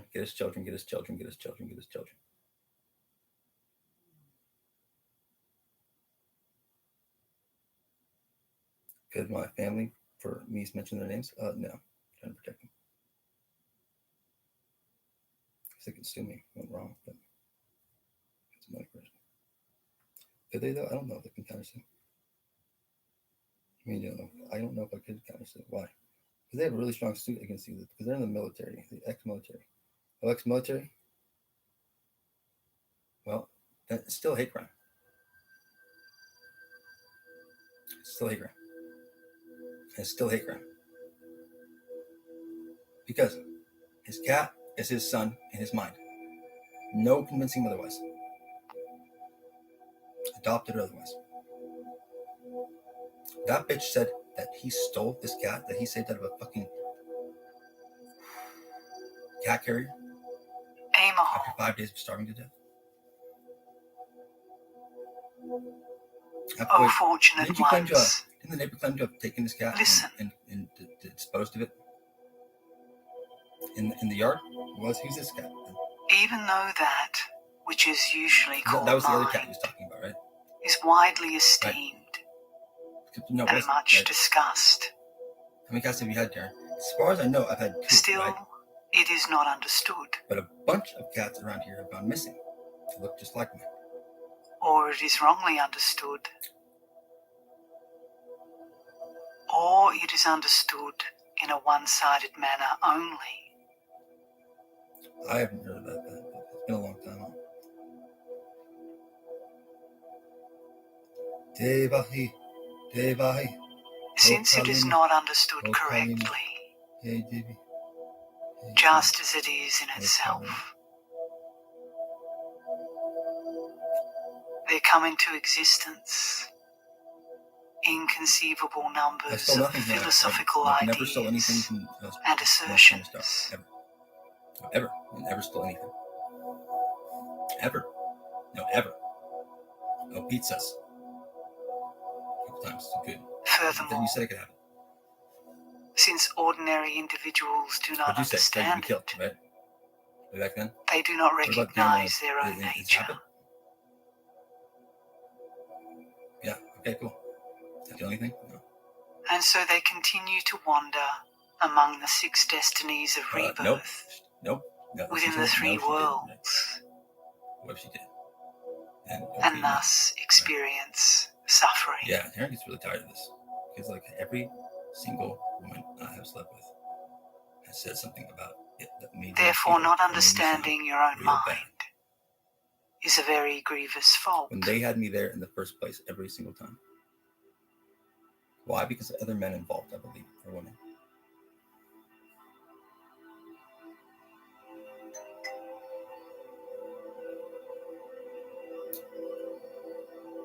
Why then? Now, That's what I don't know either. when you were introduced to your own intrinsic awareness, No, you don't. the method for entering into it involves 3 considerations. How did those situations play out every time? I said, hey, do you want it?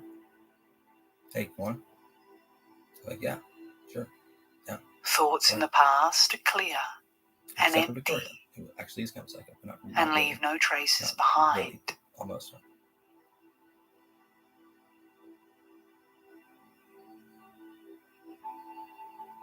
Thoughts in the future are fresh and unconditioned by anything. Nothing at all. No, you can't give me anything. Almost. Pretty sure. And in the present moment, when your mind remains in its own condition, without constructing anything, awareness at that moment, in itself, is quite ordinary. But again, I doubt it. They might try. If they're coming in for those charges, I would be fighting. And when you look into yourself in this way, nakedly, against Garfield, like me and Garfield, without any discursive they're trying to build that case right thoughts, now, and that is the person since building the there case. is I'm building only a case this on pure observing, them. Hate crimes. there will be found a lucid clarity. Wanna know why? Because I haven't served in the military. Without anyone So you being hate me. there, who is the observer.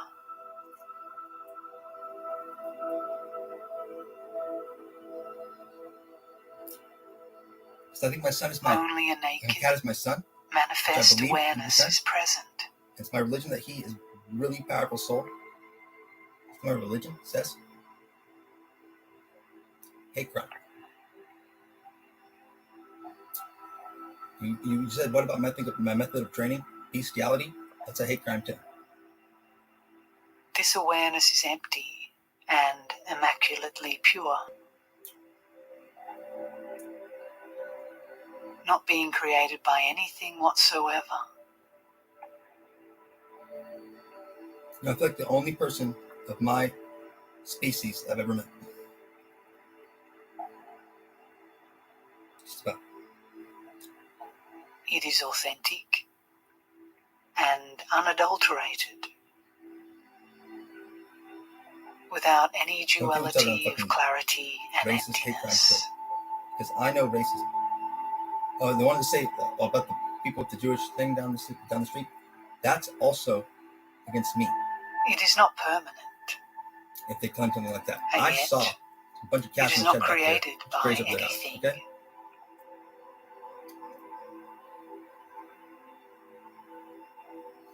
Well, you have evidence on the people that However, what? it is not a mere nothingness. or something annihilated, No, I did not. because it is lucid and present.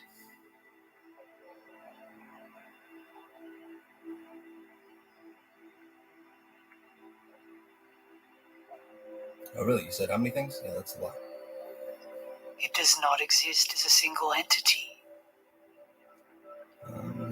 because it is present and clear in terms of being many. All right, Sue. How many crimes have you committed against me, Susan? Many. Turns out many. On the other yeah, they've hand, stolen from me. it is not created as a multiplicity of things, They've told me to kill because it myself. is How many times? inseparable Who hasn't told you to and kill of a yourself? Oh, single there you go. Who hasn't flavor. told me to kill myself? Well, that's a fucking crime already. Who hasn't told Taran to kill himself?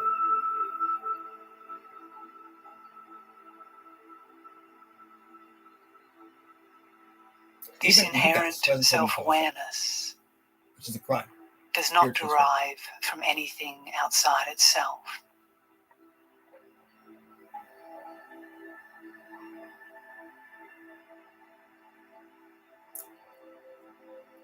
Some people are really offended, but I don't think they should be, because they're saying, well, This is the real introduction this fucking little kid to the with all this actual shit going on, condition and now you're doing of this and that and the other thing. things. Like, yeah, well, guess what? I'm talking to an army of the dead who have a lot more things to complain about than you guys do against me. A lot more. Turns out, even if, but almost not even though sometimes. When you are introduced in this way, So why is through that a this thing? exceedingly powerful method There's several reasons for I'm entering wondering. into the practice,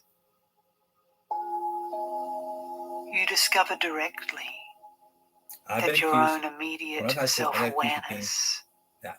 is just this When that happens in the Me Too thing, and nothing everyone's just like, else. yeah, me too, me too, me too, me too, me too, me too. And that it All has those an people inherent self-clarity, fucking sued, at least, right? which is One of those entirely people, turns out, unfabricated. in a way, I've never even looked at that way at all. Several of them, actually. How can you I then barely speak know of at not all. understanding the nature of the mind? High on cocaine, right? You're high on cocaine, you said some crazy shit, right? Did it make sense at all? Did you say I came by when Matthew wasn't around or something? He was also lied about Moreover, me considered a hate crime. Since you are meditating without finding anything there to meditate upon, how can you say that your meditation does not go well?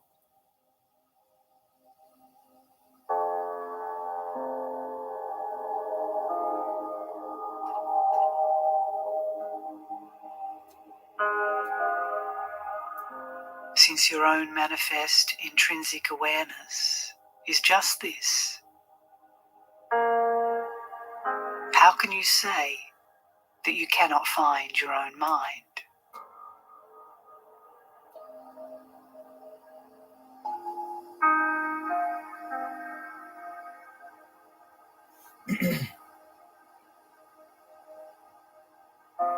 What's that little workplace downtown? The mind is just that which is thinking.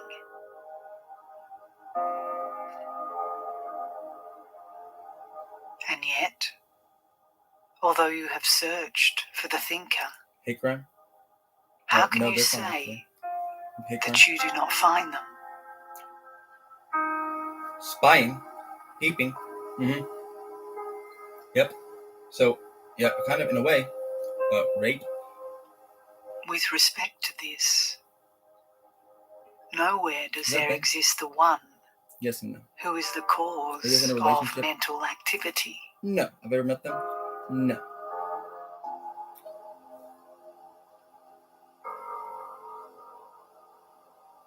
And yet, Who set up what on your table Since again, Taran? activity exists, Yeah, the neighbors. how did. can you say that such activity So once it's done, does living, not you know, bro, yeah. arise?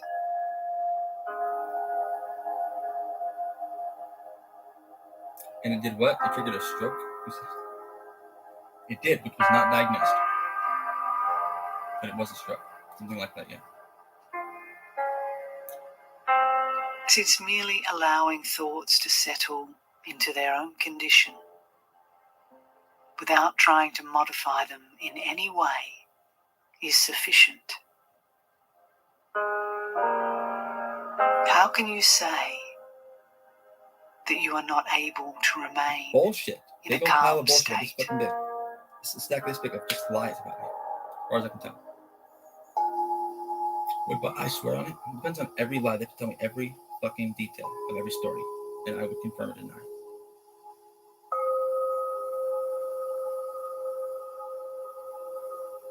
Since allowing thoughts to be just I've as been waiting they for this are because I have a lot of people who want to sit. without trying to do anything A lot. about them I need some is fucking money. sufficient. And I can't work. And they made it impossible for me to get any fucking help. So, big old How fucking can you stack of lies. say Let me see them all. Bring me a lawyer. that you are not able to do anything with regard to them?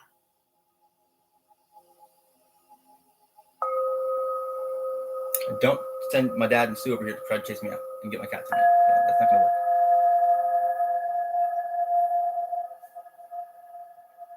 Since clarity, awareness, and emptiness are inseparable and are spontaneously self-perfected, how can you say that nothing is accomplished by your practice? Maybe there is. Maybe there's not. We'll see. Would I? Likely not. Because I'm not going to sue the fucking county. I need their help now. Because I do not stand human trafficking, gang stalking, or liars, personally.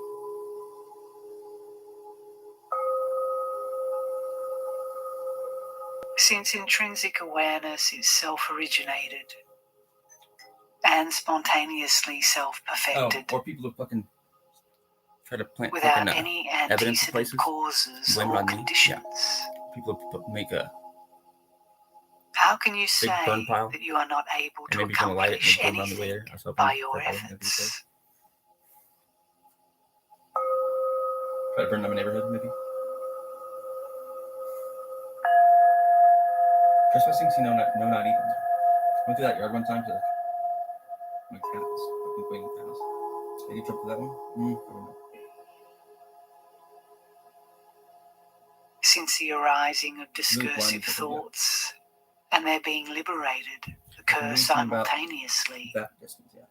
Any farther, I can't think that's correct. how can you say that you are unable to apply an antidote? Here we go. See this book? I compare that. Now it's clear. That close. In case you're curious. Any time? About now. Wow. See, I don't believe that at all, Taran. Why? Because you split back. Since your own That's too bad. immediate awareness is I was just just really good at seeing this, the colors. how Trust me. can you say that you do not know anything with regard I'm to totally it? fucking blind. Super blind. I'm super fucking blind. People saying, like, creeping on them. I can't see you worth that shit. I don't. It is certain I have that windows the open so you nature can of the see me. mind is empty I could get killed.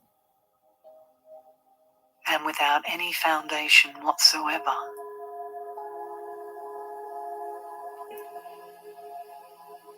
Ever gone by anyone else creeping at night? I went to the alley looking for my cat. Did I find him? I did. Is that legal? Yeah. Your Did I own really mind suspect that is one of your neighbors had? insubstantial, I do have like to the suspect empty sky. that one or the other of the neighbors might have had. Yeah. You should look at your own mind to see whether it is like that or not. Is there a conspiracy belief to get your cat? 100% I believe it's a conspiracy to get my cat, so I will take my own life. I think they would find it cute.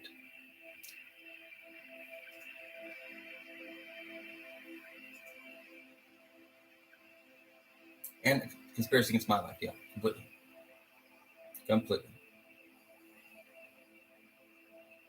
Being without any they don't think they view want your. I think they still that do. decisively just get that. decides that it is I think it's actually empty. like that. I'm looking at the fucking hospital. It is You certain guys know that I don't know that assholes. self-originated primal awareness has That been alone, saying that clear alone could get me killed. and I know. luminous from the very beginning.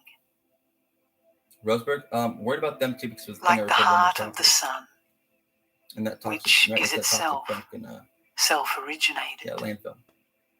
Which I'm pretty sure is old enough to have radioactive materials in it. Yeah, for sure.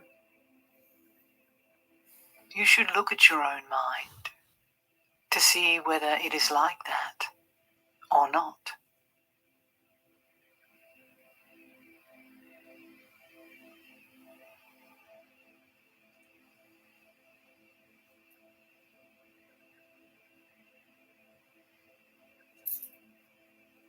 It is certain that this primal awareness or gnosis, which is one's intrinsic awareness, is unceasing, like the main channel of a river that flows unceasingly.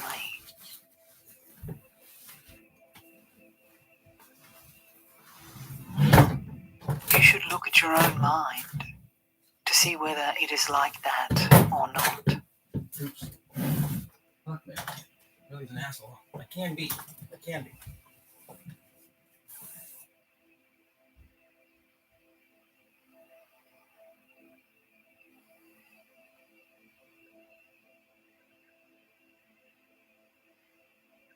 It is certain that the diversity of movements arising in the mind Yeah, it's fucking it, dude. are not apprehendable by memories. There's a lot of fucking things said about Taran. They are like insubstantial breezes that move through the atmosphere. That's the insane thing. Who is a Taran is actually pretty much. Are you psychic? You should look at your own Is that mind really gonna say no? But it's to see whether it is like that or physically, not. not yet. What does that mean? I can speak to people in their minds. And how it works is their soul comes here after they breathe it out, and then they come and hang out with my body within me, basically. It is certain And then I ask that their opinion, whatever and then they give me appearances their opinion, occur, pretty much. all of them Which is that are you can get in trouble sometimes. self-manifested. And I know that too. However, he might not. Why? Like because the he's a victim images in the mirror all the way through. Every single fucking being detail. self-manifestations. Every time anyone had him over, basically, that simply they appear. were trying to fucking victimize him.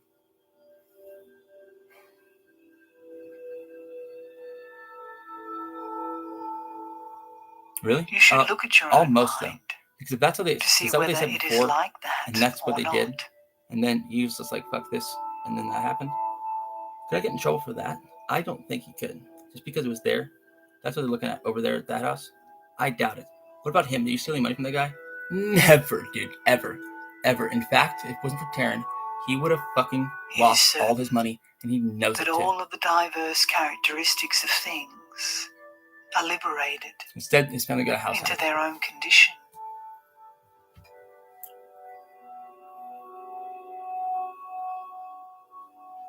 Like clouds in the atmosphere that are self-originated and self-liberated. Yeah. So one thing he's worried about is one thing I would be worried about is being in the back and getting high when Lennox is here.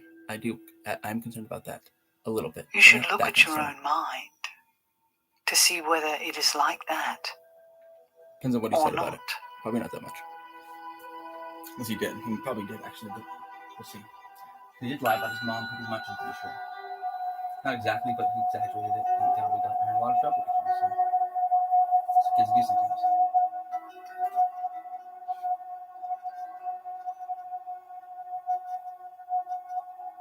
I'm also a little bit worried that Bobby kid coming around ever, because he's been weird around me before, mostly around my ex-girlfriend. There exists no phenomena other than what arises from the mind. I think he was hanging out with the cop. So that's it. You're gonna try to get me to say anything other they can than the to meditation try that to incriminate myself. occurs? Act like, how do you know all this, Taran? Where is the I one just know a lot of who fucking is stuff. meditating? I just know it. I don't even talk to anybody. I just know it. I don't assume and listen to a bunch of bullshit. I just observe and feel into it, and I know it. There exists no phenomena other than what arises from the mind.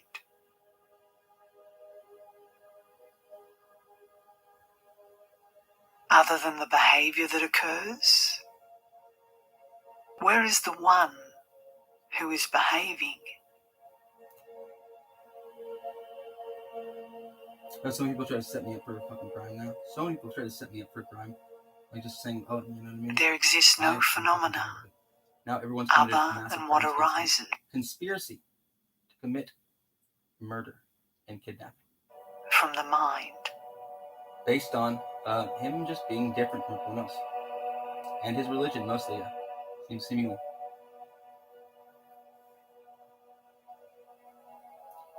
Other than the Samaya vow that occurs? Where is the one who is guarding it? Oh, and for the murder of his fucking cats. All of them. All of them and all of them. When anyone's ever killed a cat in my fucking town or neighborhood, dragged out and executed personally. There exists no phenomena other than what arises from the mind. Disgusting. Now these are fucking like people, city people. Like, oh man, I can't wait to get that one. And get him, and I'm just gonna poke him. Can't wait to poke that fucker. That's what they do. That's what they do. I've heard. Other than the fruition that Probably occurs, just neglect them, but you know what I mean. where is the one who is realizing the fruit? No, I never had. Someone said I had, right? Someone said I had. And what? Do an IV? Yeah, as if, dude. As fucking if. I thought about doing it with George when he was really sick, but he died first, as far as I know. Although I really don't believe that part anymore. What? That George died? You should look at your own mind, What'd they tell you? observing This it is not even a real cat. again This is an alien cat. and again. What do you mean not a real cat? Were they sent in afterwards? Why is he the exact same cat then? Because I know he's not. Why though? You killed your cat, didn't you? Oh, that I killed my cat? See, this is the accusation that I also got, that I killed my cat somehow, just as a sacrifice, right? Who the fuck are you, and why the fuck would you see? They're fucking racist, dude. Freedom of religion. Said I sacrificed a cat? I did? After hating cat killers? I'm not a hypocrite. Or a liar. When you look upward into the space of the sky outside yourself, No, you killed my fucking cats, didn't you? if there are no thoughts At their occurring behest? that are emanations being Eventually, projected, right? 1023 Garfield. and when you look inward at your own mind inside yourself, if there exists no projectionists, who projects thoughts by thinking that was an them? accusation as well. My dad or something, maybe. Then your own subtle mind will become lucidly clear without anything being projected. Harassment. I can't get harassment, no, because I am fucking going through this for a year now. And I break the fourth wall sometimes, but I do not Since bring the clear light of your own intrinsic awareness is empty, it is the Dharmakaya. I'm not being very specific. Certain people I need to apologize to straight up. But they have to worse lives. And this is like the sun rising in a cloudless, lies a strong word. illuminated sky. Anything lies a strong word, actually.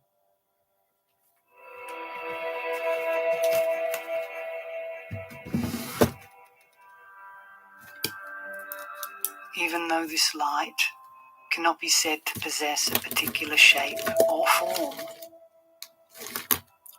why are you so confident? Nevertheless, because I haven't done anything wrong. It can be fully known. Period. Nope, not when it was a blessing. And it worked for a while. The meaning of of this, whether or not it is understood, is If you're gonna help especially me, I'm gonna tell you, significant. you tried to get me in trouble and give me money. Well,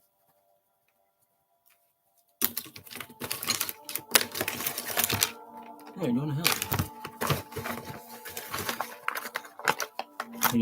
This self-originated, clear light, You're not gonna go to hell, Dad. which from the very beginning was in no way produced by something antecedent to They said it, you're gonna go to hell because you didn't respect them. I think I respect them is the perfectly child fine, of actually. I'm awareness. trying to figure things out, and now I'm being an asshole to somebody, right?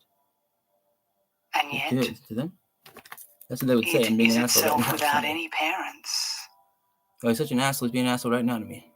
Oh, yeah, you taking it personally? Amazing. That's the thing. They take it personally when I'm in my room talking to myself.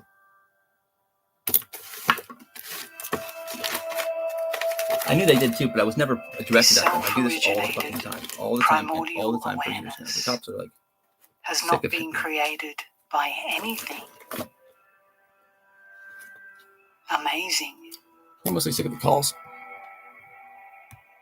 Because Taran, I've talked shit on the cops, but being cops around here is a fucking tough job.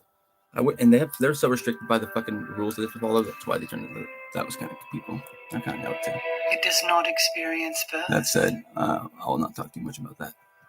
Nor does there exist a cause for its death. Law enforcement, I'm kind of mad at them too because they have a bunch of bullshit on me too, they think. And they don't have anything on me. I'm pretty damn sure because I haven't done anything wrong. Although B was maybe littering, but that was not even me. It was my fucking ex and my friends.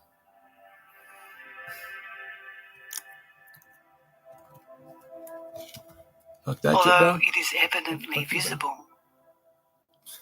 yet there is no one there who sees it. Amazing.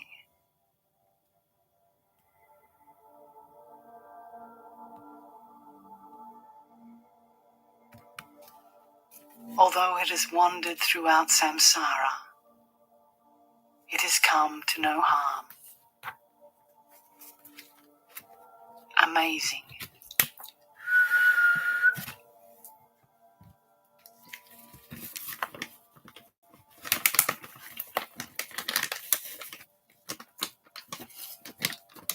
Even though it has seen Buddhahood itself,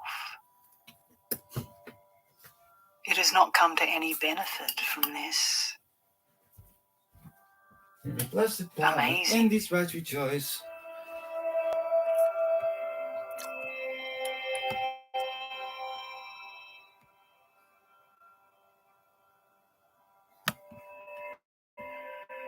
Even though it exists in everyone, everywhere, yet it has gone unrecognized. Amazing.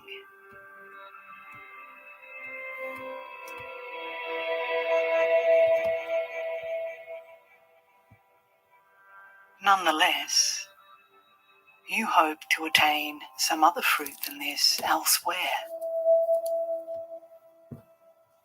Amazing. Really?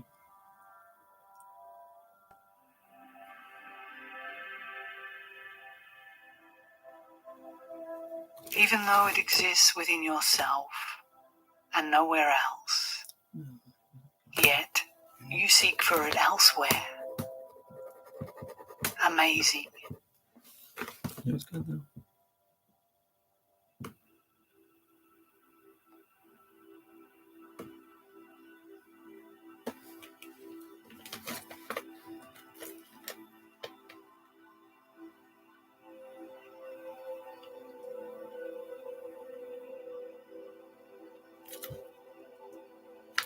How wonderful.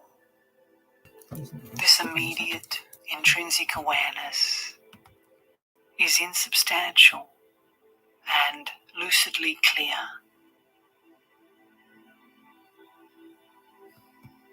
Just this is the highest pinnacle of all views.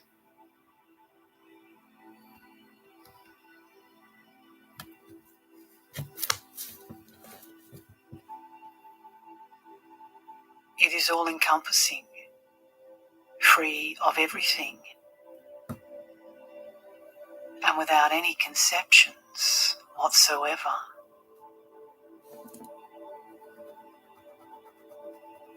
Just this is the highest pinnacle among all meditations.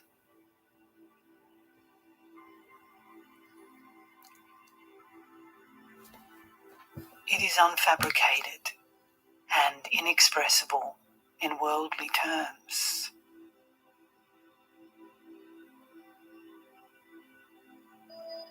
Just this is the highest pinnacle among all courses of conduct.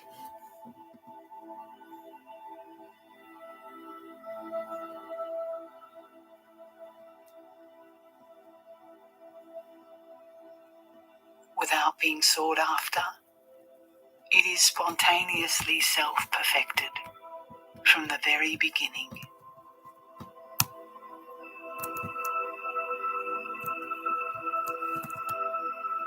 Just this is the highest pinnacle among all fruits.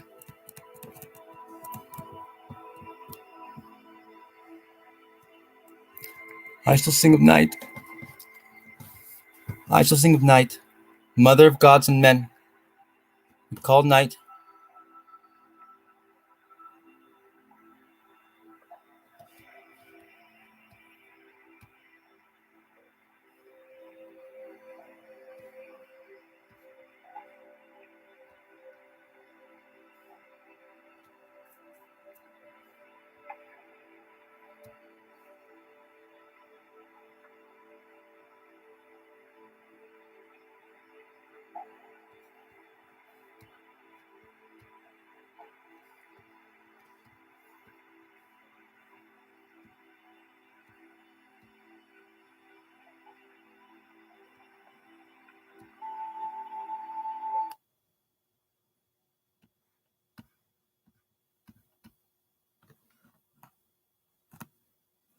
Shum-pum-pum-pum.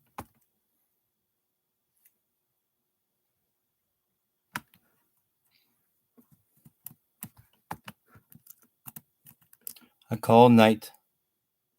I shall sing. I shall sing of night, mother of gods and men. Call night Aphrodite. She gave birth to all. Hear, O blessed goddess, jet black and starlit, for you delight in the quiet and slumber-filled serenity. Cheerful and delightful lover of the night-long revel, mother of dreams you frees from cares, you offer us welcome respite from toil. Giver of sleep, beloved of all, you gleam in the darkness as you drive your steeds, ever incomplete, terrestrial, and then again celestial. You circle around in pursuit of sprightly phantoms. You force light into the netherworld, and then you flee into Hades, for dreadful necessity governs all things. But now, O Blessed One, beatific, desired by all, I call on you to grant an ear to my voice of supplication, and to come, benevolent, to disperse fears that glisten in the night.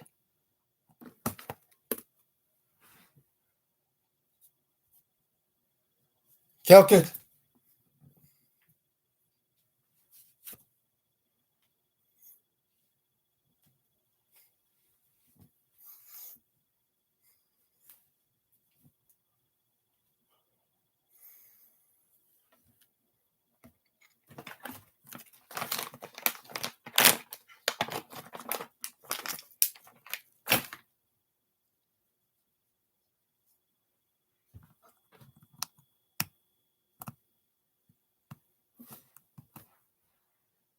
Let me hear it.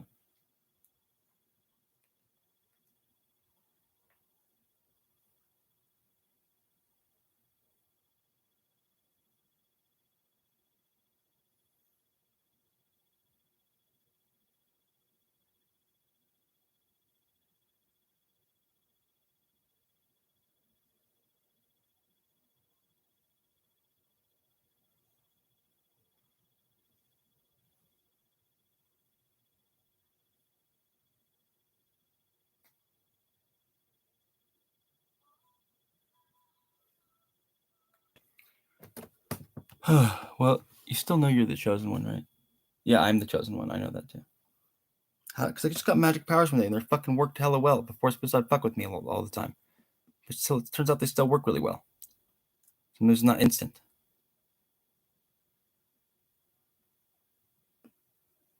And my birthday. You said my birthday and my magic powers, which I've proven both ways. And my intelligence. Yep. Believe it or not. And now the fact that I'm super aware of everything. Well, I'm not always that intelligent, but I guess I am. I just don't really think about it very much because I was literally trying to get myself to kill myself for years. Then I found God, and now I'm super mystical. And now everyone wants to kill me.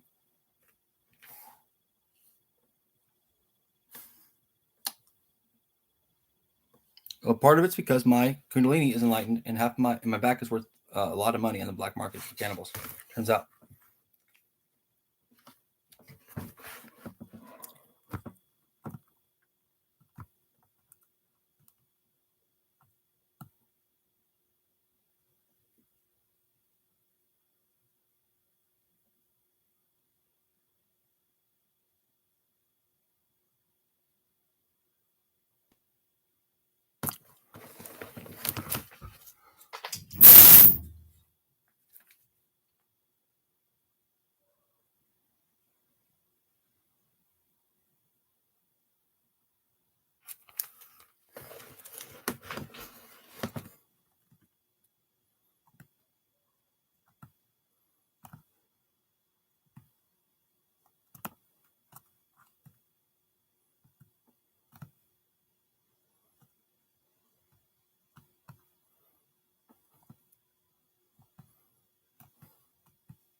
Yeah, I Hira, those powers. She helps me all the time.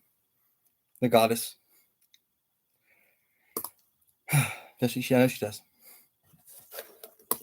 No one else can make it rain and windy like that. Only she can.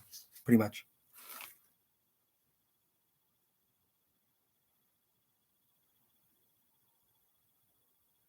Everyone can make the wind blow a little bit, but yeah, she basically runs that one.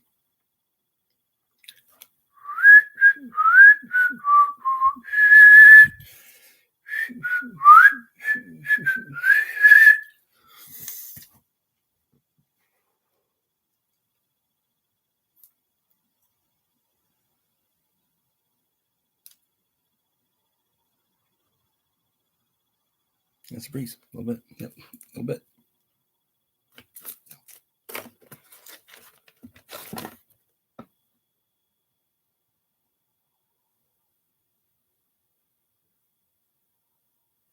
It's not a lie. To myself, I have like easily.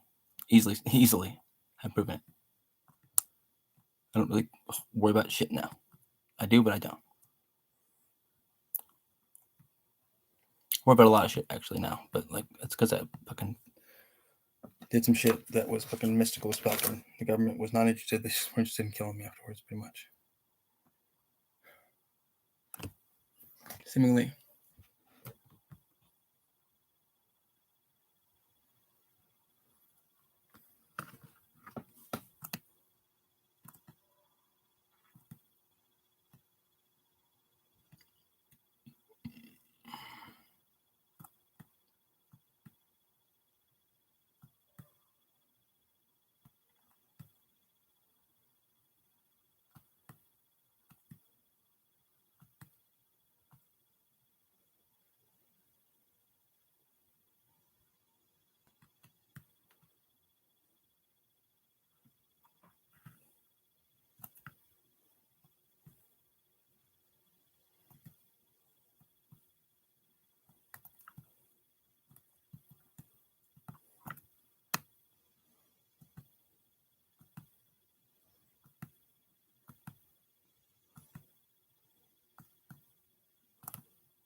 Hmm.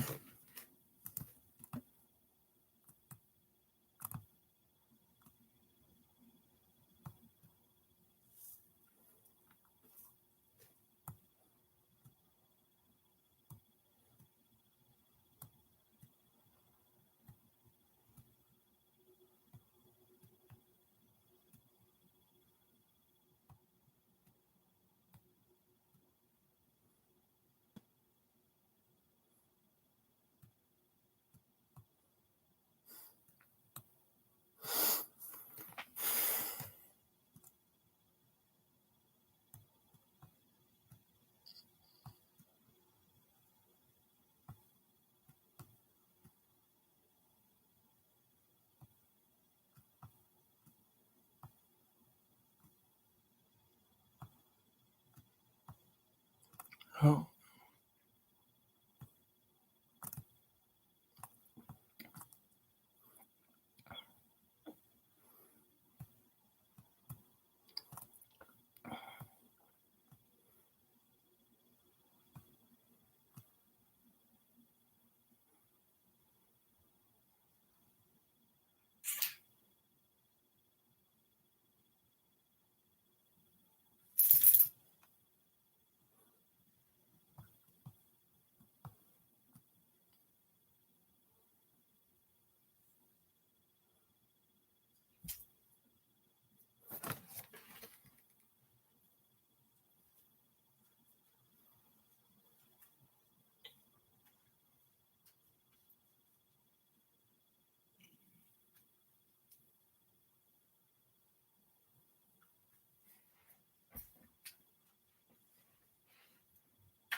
My friends.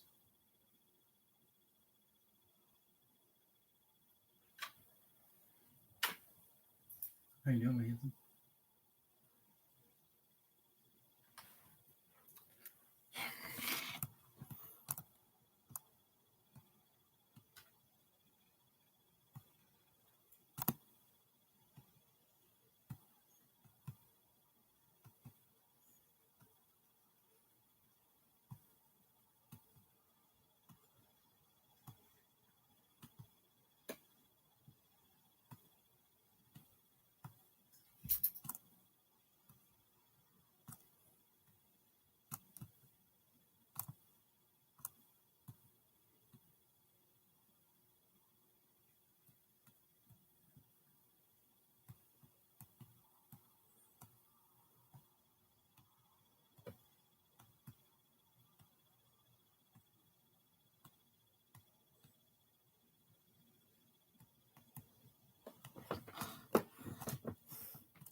11:18, Garpo.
1123 Garfield.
I took all my abilities on. We haven't yet. We're about to take them all from you soon if we don't get up and do something more.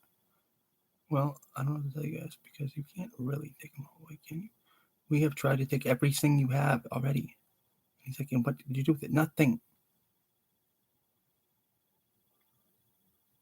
This is to show you, I guess, nothing.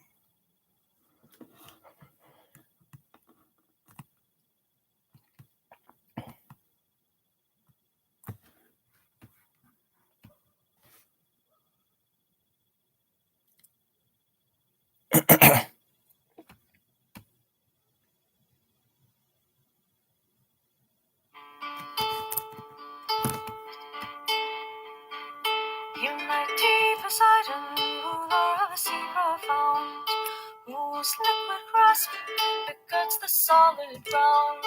Who at the bottom of the stormy main, Dark and deep bosomed, holds thy watery rain. Thy upper hand the brazen trident bears, and the ocean's utmost bound thy will reveals.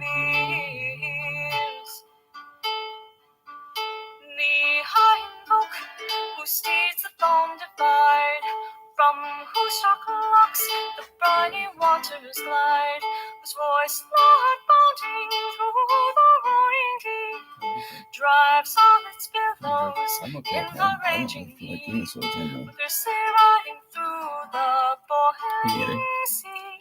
Thy horse command, the trembling waves obey. You suck, Taran. Earth He knows it shaking too. dark-haired God, the liquid plains, the third division Is it? of fate to thee ordains. Thy throne diamond survey.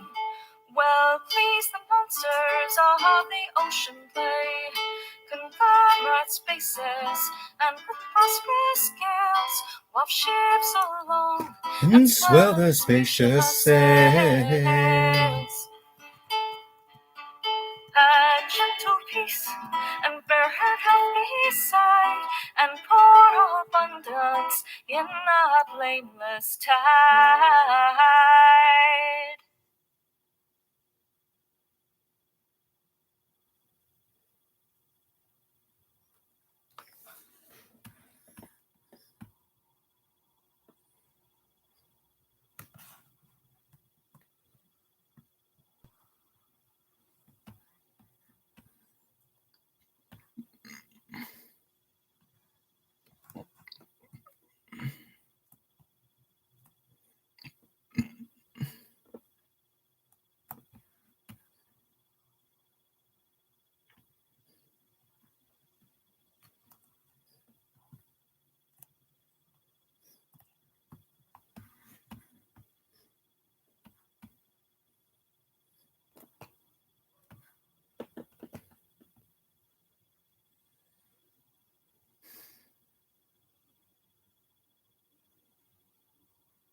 $11.33 Garfield.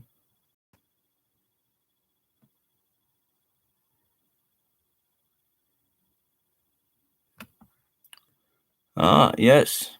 This is what I'm talking about.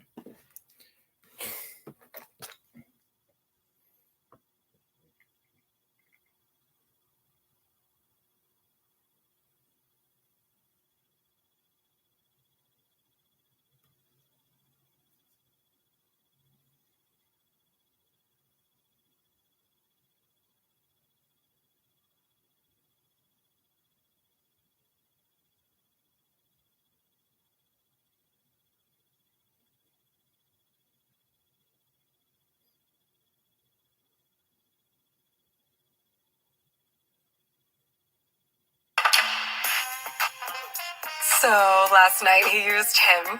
Honestly, nothing better than when a guy breaks this out. I seriously can't stop thinking about him. Hims. Thank you for the...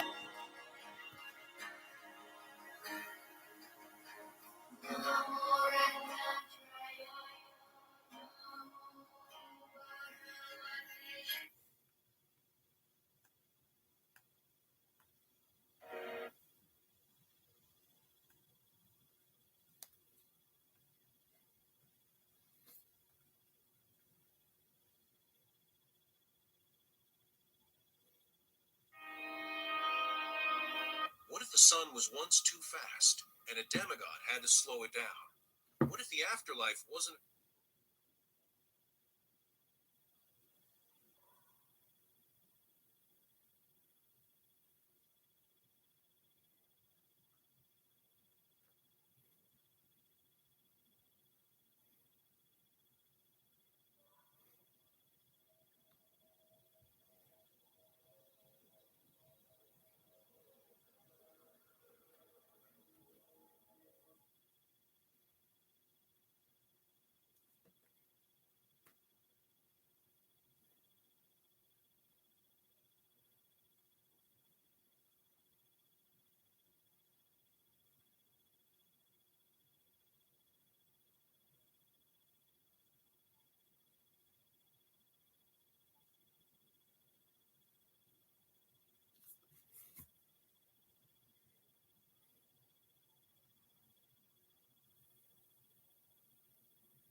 1970s, inside of government labs and behind the locked doors of classified facilities, something strange was happening. Nuclear scientists with top-secret Q clearance began reporting flying orbs of light and disturbing poltergeist activity that tormented them in the middle of the night. The CIA was running psychic spy programs where agents claimed they could see across continents, I can. sometimes across time. I can. No, I can do that. A former police commissioner turned Check it out, CIA. I can actually do that shit. visions were so accurate, so Easy. disturbing that some believed he had pierced the veil of national security. This itself. guy, I can do that. Just as the CIA prepared to bring Taran Miller can do that stuff. he was found dead So under my cat, I mysterious think. circumstances in a Las Vegas hotel. But I'm not sure. Was it natural causes or something else? Then there's the famous Uri Geller, an Israeli psychic who claimed he could bend spoons, read minds, even influence electronics with his psychokinetic abilities. The CIA was interested and they decided to study him. Many saw him as a gifted prodigy, others a total fraud, and some a double D. 11 of her incredible phenomena, author Annie Jacobson takes us deep into this shadowy world where science, secrecy, and the paranormal collide. And with that, let us commence the riffs and the read-through. In the early days of the Cold War, back in April 1953, CIA Director Alan W. Dulles gave a now famous speech at the National Alumni Conference, the graduate Go over here and take it back to University, the best. alerting The best. Americans that the communists' most powerful secret weapon, brain warfare. Its aim is to condition the mind so that it no longer reacts on a free will or rational basis, but responds to impulses implanted from the outside, Dulles declared. To achieve this goal, Dulles said, communists were running single-target programs such as brainwashing of captured prisoners of war in Korea. The ability to influence key leaders in small groups of people through some kind of thought-influencing operation was also seen as a vital threat. One individual who continued to interest the CIA in this regard was Uri Geller. Declassified documents show that CIA analysts were concerned by an ability of Uri Geller's they called mind projection, a unique ability whereby he forces the researchers to name a city previously written down by him with apparently a high order of accuracy, wrote an analyst with the Office of Research and Development. Geller's posse of critics declared him a fake and a fraud, but declassified documents indicate that the CIA did not necessarily agree.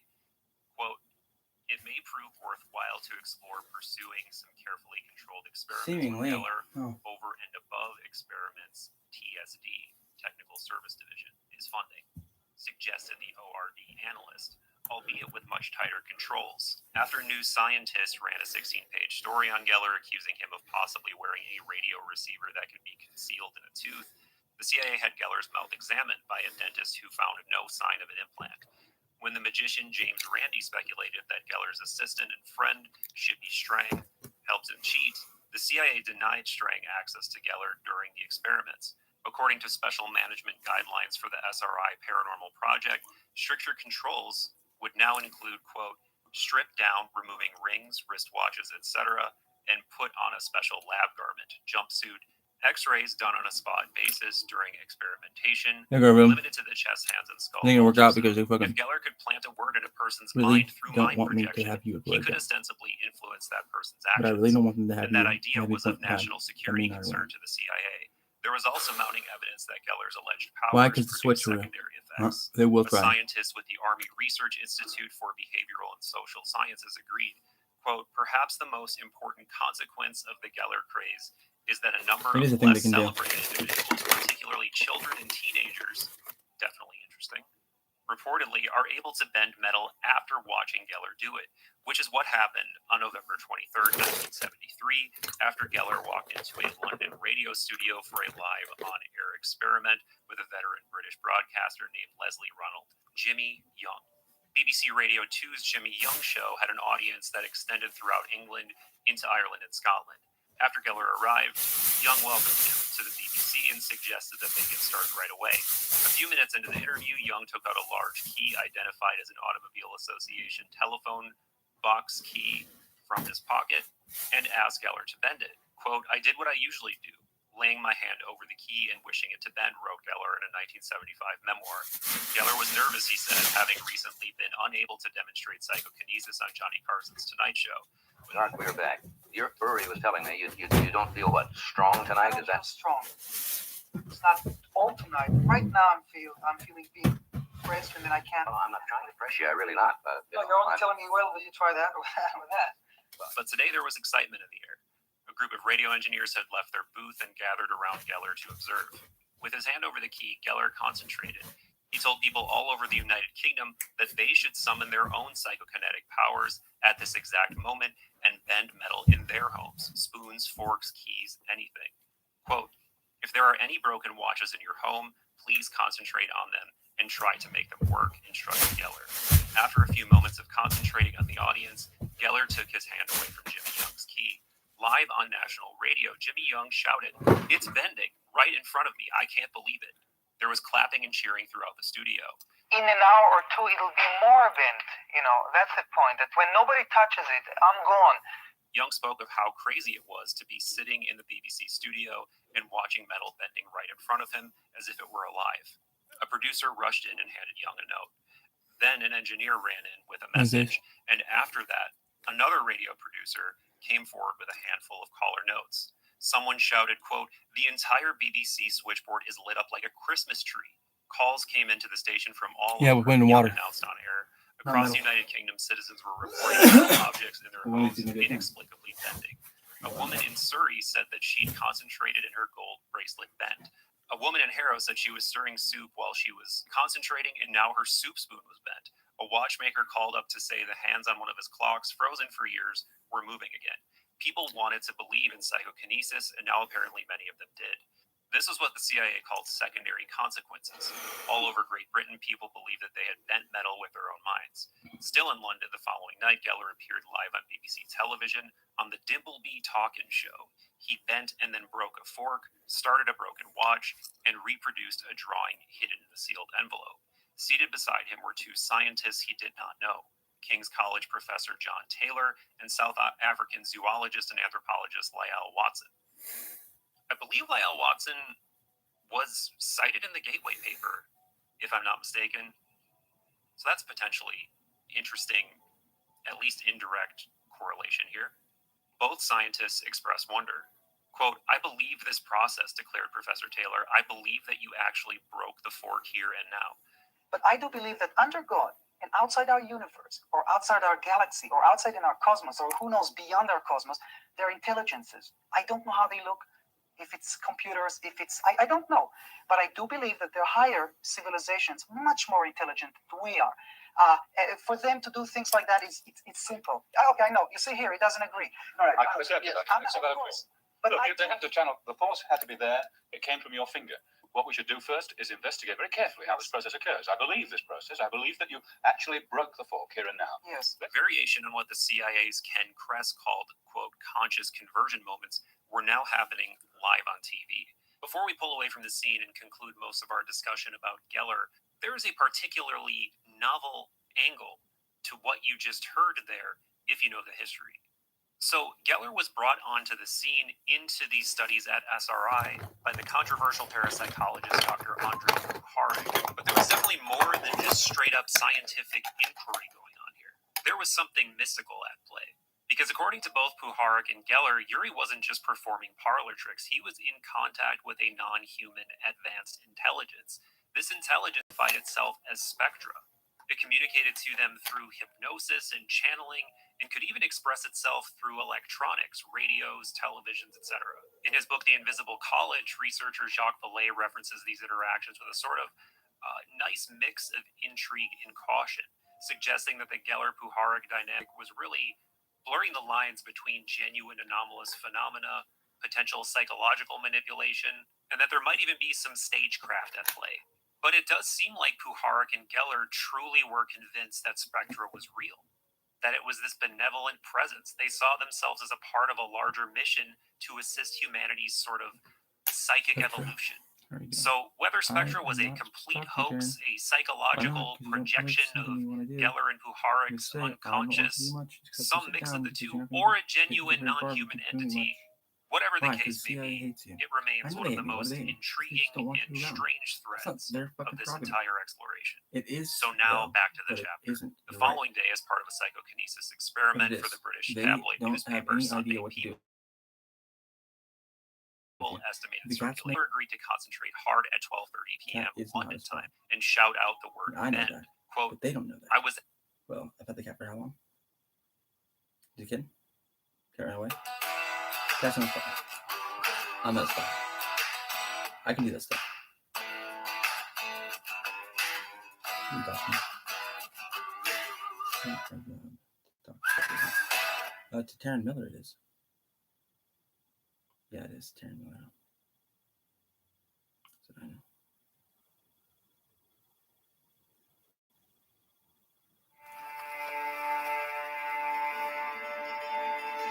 I know you wish things were different. You guys want to do it. So why? You know what's crazy? I wish things were different.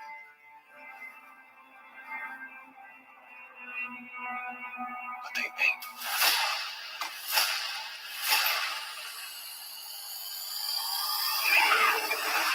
Yeah, that's what I think.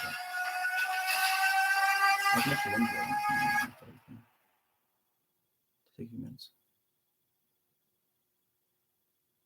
Is it not? I was at the Orly airport in Paris at the time, Geller recalls. I concentrated hard starting at 12:15 in an attempt to send thoughts and energies across the channel. At exactly 12:30, I shouted, "Ben." Reader reports flooded the newspaper's offices the following day. The newspaper printed a tabulation of readers' results. Quote, clocks and watches restarted, a total of 1,031. Forks and spoons bent or broken, a total of 293. Other objects bent or broken, a total of 51. Overnight, Uri Geller became front page news across England and throughout Europe. The media referred to Geller mania as a force akin to Beatlemania. Cover stories about him appeared in Paris Match, Der Spiegel, Norsk Ukeblad, and Apu. Not familiar with that one. Geller was invited to give demonstrations in Japan, Germany, Sweden, Denmark, Holland, and Norway. From defense officials to religious leaders to celebrities, powerful individuals wanted to see for themselves whether Geller's abilities were real. In Oslo, he was invited to the home of Alv Jacob Fostervoll, the Norwegian Minister of Defense. In Italy, he went to meet with the Archbishop of Florence. In France, he was the guest of Brigitte Bardot. In America, meanwhile, a group of prominent scientists formed a coalition to discredit him. The cosmologist Carl Sagan was particularly offended by the public's acceptance of Uri Geller. Together with Martin Gardner, Ray Heyman, Paul Krutz, and James Randi, the skeptics created the Committee for Scientific Investigation of Claims of the Paranormal to make their position known. Quote, the more serious-minded among us are starting to ask, what is going on, wrote Sagan? Why the sudden explosion of interest, even among some otherwise sensible people in all sorts of paranormal happenings? Are we in retreat from the scientific ideas of rationality, dispassionate examination of evidence, and sober experimentation that have made modern civilization what it is? Sagan and his colleagues expressed anger over the fact that any American scientist would waste time studying extrasensory perception and psychokinesis. It was the duty of their committee, he wrote, to force a confrontation between what he believed was a battle between the, quote, rational and irrational. Sagan lamented, in the past, the raising and answering of such questions has been left to commentators and journalists. This time around, however, some scientists are beginning to fight back. Fight back as their group would, it had no bearing on the decisions made at CIA. The agency continued its research in paranormal phenomena in general and Uri Geller in particular. Geller's actions and his purported abilities had real-world consequences, rational or irrational. Nowhere was this more evident than in a bizarre series of happenings in late 1974. They invited Geller and a small group of nuclear weapons engineers who worked at the Lawrence Livermore National Laboratory, one of two nuclear weapons laboratories in the United States. The CIA closely followed the situation. It was, and remains, a cause for alarm. Lawrence Livermore National Laboratory is located in Livermore, California, roughly 30 miles east of Stanford Research Institute. Quick aside, because we don't have this context for reading the rest of the book, Stanford Research Institute, SRI, is the sort of locus for a lot of this government intelligence agency, military-sponsored research into psi phenomena, the paranormal, remote viewing, telekinesis, all of the stuff that we're talking about. There are key figures there that are scientists, like Hal Puthoff and Russell Tartt. You'll probably recognize this picture that I'm going to flash up from previous videos I've done, because these guys are just, once again, centrally involved in a lot of this experimentation. So they're really key figures in the history of the government's interest in sci-fi. And they're both still alive and still active now. They're both in their 80s, but Hal is very much active. I'm not sure about Russell, what he's involved in, but yeah, Hal Puthoff is around, and he's still doing very interesting and, in some cases, it seems like anomalous work. All right, so anyway, I'll just start that part over. Lawrence Livermore National Laboratory is located in Livermore, California, roughly 30 miles east of the Stanford Research Institute. In keeping with its mission statement, pushing the frontiers of nuclear weapons design and engineering, in the mid-1970s, Livermore scientists were developing new nuclear warheads and designing emerging weapons technologies that included classified laser systems and high-performance computers. Among these scientists and engineers was a small group closely following the Geller phenomena. If Geller's psychokinetic abilities were genuine, this group wanted to know whether and under what circumstances these abilities might be a national security threat to their work. Scientists and researchers working with Geller at SRI had reported that both inside and outside the lab, strange things sometimes occurred. Otherwise reliable equipment malfunctioned when Geller was around, objects disappeared then reappeared, computers crashed, magnetic tape became demagnetized. There was precedent for this kind of occurrence. Scientists called it the Pauli effect, named after theoretical physicist Nobel laureate Wolfgang Pauli. The Pauli effect had been coined after numerous instances were noted in which Pauli was present and technical equipment malfunctioned, fell, broke, or sustained unusual damage. On one occasion in February 1950, during a visit to Princeton University, the cyclotron that Pauli had come to observe inexplicably caught fire. Pauli wrote an article on the subject titled, quote, Background Physics, in which he discussed the relationships between physics, the conscious, and the unconscious. In homage to the Pauli effect, SRI scientists and researchers started calling the odd occurrences that were happening around them the Geller effect.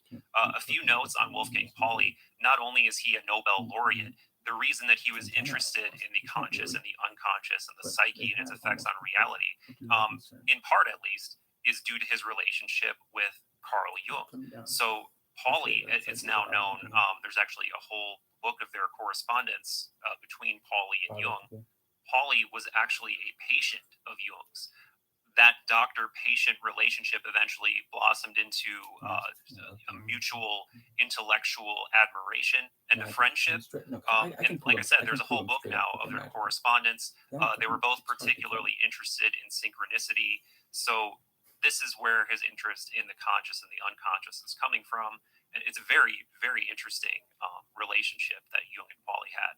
Anyway, one theory behind this phenomena called associationism, the philosophical idea that, like a chain reaction, each experience informs or influences the next experience. This concept has been given various names across the historical record. In 400 BC, Sophocles wrote about the self-fulfilling prophecy, a prediction that directly or indirectly causes that prediction to manifest, as in Oedipus Rex. The Tinkerbell effect is a more modern way of describing situations that exist because people insist they exist. For the CIA in the 1950s, the controversial anesthesiologist Henry K. Beecher studied the placebo effect, a remarkable phenomenon whereby a harmless pill or simulated treatment produces real-world physiological effects in humans. And the Thomas theorem states that if, quote, if men define situations as real, they are real in their consequences. Important to this story is the fact that the perception of an event or situation, real or imagined, rational or irrational, normal or allegedly paranormal, can cause consequential actions to occur. In the winter of 1975, Uri Geller returned to Northern California at the behest of Livermore scientists for a series of classified psychokinesis tests. The tests were recorded on videotape, audio tape, and film. Because everyone involved with the experiment except Geller carried a top-secret Q clearance. That's a clearance for nuclear secrets. The Atomic Energy Commission, briefly renamed the Energy Research and Development Administration, assigned a security officer named Ron Robertson to oversee the national security issues between itself, Livermore, and the CIA. Kit Green served as a contract monitor for the CIA. Please feel- Kit Green, we should give a little background on him because he's another one of these key figures that's involved in a lot of these formerly classified programs. He's a medical doc. He served as this kind of scientific oversight for a lot of this stuff as well. Again, still active today. And interestingly, as they actually cover later in the book, he is one of the people who's investigating anomalous injuries that people sustain due to contact with UAPs. Yes, all those accusations. So I never heard them. again, one of these figures who's I've just never heard orbiting those around accusations. a lot of And this those very never happened. novel and juicy, murky But I know that they territory. happened. All the accusations. The program involved half a dozen Some nuclear psychic. physicists and engineers. Green That's confirms, reliable, isn't it? because of, quote, ongoing security issues. Geller was a foreign national whose I've potential never role actually with the done that Mossad before, was though. yet That's the unresolved. issue. There's Arrangements been were made many to test lies Geller told about me. I feel off-site. like it's on The scientists purpose to set up keep their me fucking down experiments so in a they can harvest laboratory my fucking adjacent to organs Lawrence Livermore, and get my an old abilities wooden up. World War II barracks on University of California property. Two sets of experiments were to take place. In the first, high-quality lasers were fired at a And they're target. working really, Could really Geller hard to keep me interfere down, with and the they're beam? strong. For the second They're good at test, what they do. scientists placed magnetic computer program cards in a lead container and sealed it. Could Geller affect They're what not was that good, but inside? they're good enough. He did a series of psychokinesis tests Yeah, over like several this days, and the stuff. results of one of the tests was declassified. Quote, the magnetic pattern stored on the iron oxide layer of magnetic program card was erased, wrote Ron S. Hawk, one of the Livermore scientists. Quote, further experiments are warranted. In an interview in 2015, Kit Green summarized the Livermore group's conclusion. Quote, the determination was that from a close distance, Geller could affect matter and materials, but he could not do it from far away. Yet it was not the result of the tests that were the most troublesome, says Green. It was the strange effect Geller seemed to have on several of the nuclear physicists. Each night after finishing up their work with Geller, the Livermore scientists went home. Each morning, in keeping with nuclear clearance security protocols, the scientists were required to report anything unusual that had happened overnight. After the second day of tests, AEC security officer Ron Robertson called Kit Green at CIA headquarters. Quote, he told me there was a serious problem, recalls Green. Several of the nuclear engineers had reported seeing things they could not rationally explain. These included, quote, items flying across the room, lights flashing, a 6-inch ball of light rolling down the hallway. One scientist reported seeing a flying orb, remembers Green. I think that's particularly interesting because obviously there's this huge fervor around orbs now, but I'd be surprised if that fervor was extant in 1975 when this occurred. So I find that to be pretty novel. Speaking of novelty, one of the scientists claimed to have seen a large raven perch on a piece of furniture inside his home. Privately, Green thought these sounded like, quote, poltergeist events from folklore. The AEC was concerned, and so was the CIA. I traveled to San Francisco, Green says, to determine what could be causing these hallucinations. I was instructed to perform pathology tests on the Livermore scientists. Were these people going mad? Green flew to San Francisco and met with the scientists individually. Quote, I examined them, he says, conducted extensive interviews and tests. My conclusion, there was no pathology here. These people were straight up. These were people who had more polygraph exams each year than I had. They were not psychologically impaired. So what was going on? One of the scientists confided in Green about a particular incident he could not get out of his mind. This one is one.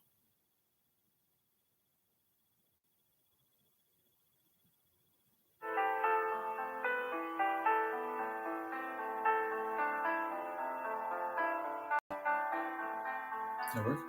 Yeah, it did. Let me see. Yeah, it worked just slightly. He hasn't missed yet. I'm making the windmill. When I heard I was approved by 1 million, bit. I was very relieved. I was ecstatic. Water? Oh, I just felt like a ton of weight was lifted off my shoulders.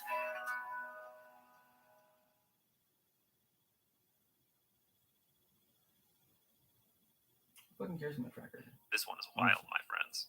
It happened in his bedroom in the middle of the night. Like a big scene. It made no rational sense, except he woke up his wife and she saw it too. Green recalls, quote, he told me he saw a disincarnate arm rotating like a hologram, meaning an arm that was free-floating, not attached to a body. Quote, an arm wrapped in some kind of gray cloth. Instead of a hand, the arm had a hook. He talked about the horror of seeing this hook floating over the foot of his bed, how it rotated like it was on a spit. What?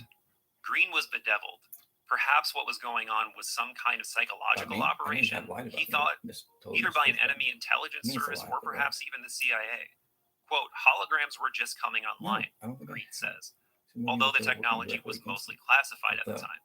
He also knew there existed a long-standing rivalry between scientists at SRI and Livermore, and remembers wondering, was this some kind of confidence trick? He confronted Hal Puthoff and Russell Targ. So again, remember, Puthoff and Targ are these physicists who work for SRI, this rival organization that's also studying and testing similar phenomena. He confronted Hal Puthoff and Russell Targ. I asked Hal and Russ to meet me in my hotel room. Green recalls, I was furious. The scientists at Livermore were terribly upset, Green said. Quote, the entire program was in jeopardy. I asked what the hell was going on. They swore to me they had nothing to do with any of it. My yelling was interrupted by a loud banging on the door. Green answered the knock. Standing in front of me in the hallway of the motel was a man in a gray suit. He asked me something, and I said, wrong room, and closed the door. The man turned and left, and I watched him go. I noticed there was something unusual about him. One of the arms of his suit jacket was pinned up. The man had one arm, says Green. Hal Puthoff confirms that he saw it too. So just to zoom in on how incredibly odd this is. One of the scientists, it's not again, legal. somebody who is subject to the most rigorous mental testing imaginable, sees a disincarnate rotating arm at the foot of his bed, and as is his wife. So it's not just him. And then the following day, Kit Green, the doctor from the CIA who flies in to investigate all of this insanity that's being reported, ends up seeing a man with one arm in a gray suit. And there was also something gray on this disincarnate rotating arm. So weird. Green concluded that what was going on had to have been some kind of high technology psychological operation. One that involved holograms, lasers, and small unmanned aerial vehicles, all advanced technologies that were just coming online as black programs at CIA in the mid-1970s. I wish you would drop a source for that, because I want to know how you know that unmanned aerial vehicles, lasers, and holograms were black tech that was just coming online in the 1970s. That's super fascinating. As an intelligence officer and neurophysiologist, not an advanced weapons expert, Green remembers thinking that whatever classified technology was involved, it was above his level of security clearance. But as a medical professional, he was concerned about the real-world results that transpired. Quote, rational or irrational, says Green, two nuclear scientists who worked on U.S. nuclear weapons programs at Livermore drew their own conclusion. Quote, as far as I know, two of the Livermore scientists quit, he says.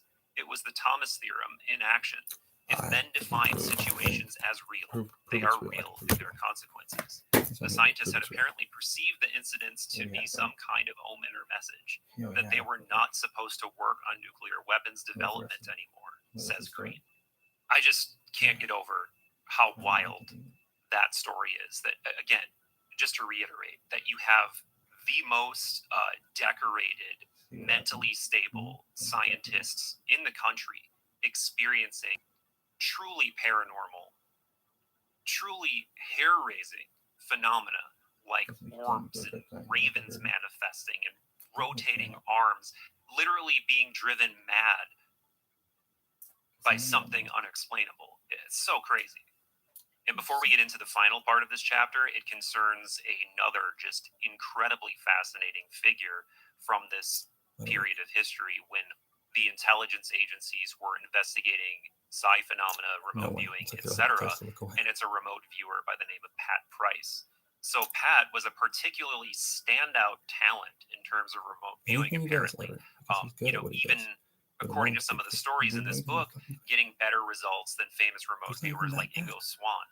Even the way that he comes onto the scene is extremely strange. Hal Puthoff, again, one of the scientists experimenting on this, maybe Russell Targ was there as well, they were out purchasing a Christmas tree, and Pat Price happened to be at this lot where they were buying a Christmas tree, and they had this weird exchange where Pat Price was sort of asking them what they do for a living, and There's no way you can they do that. indicated, well, we do stuff at SRI that we can't really talk about. Are you? And he How said the fuck do you do anything? something to the effect of I like, just do. I might be able to anything. help with that. Like, let me know if you ever need help with that.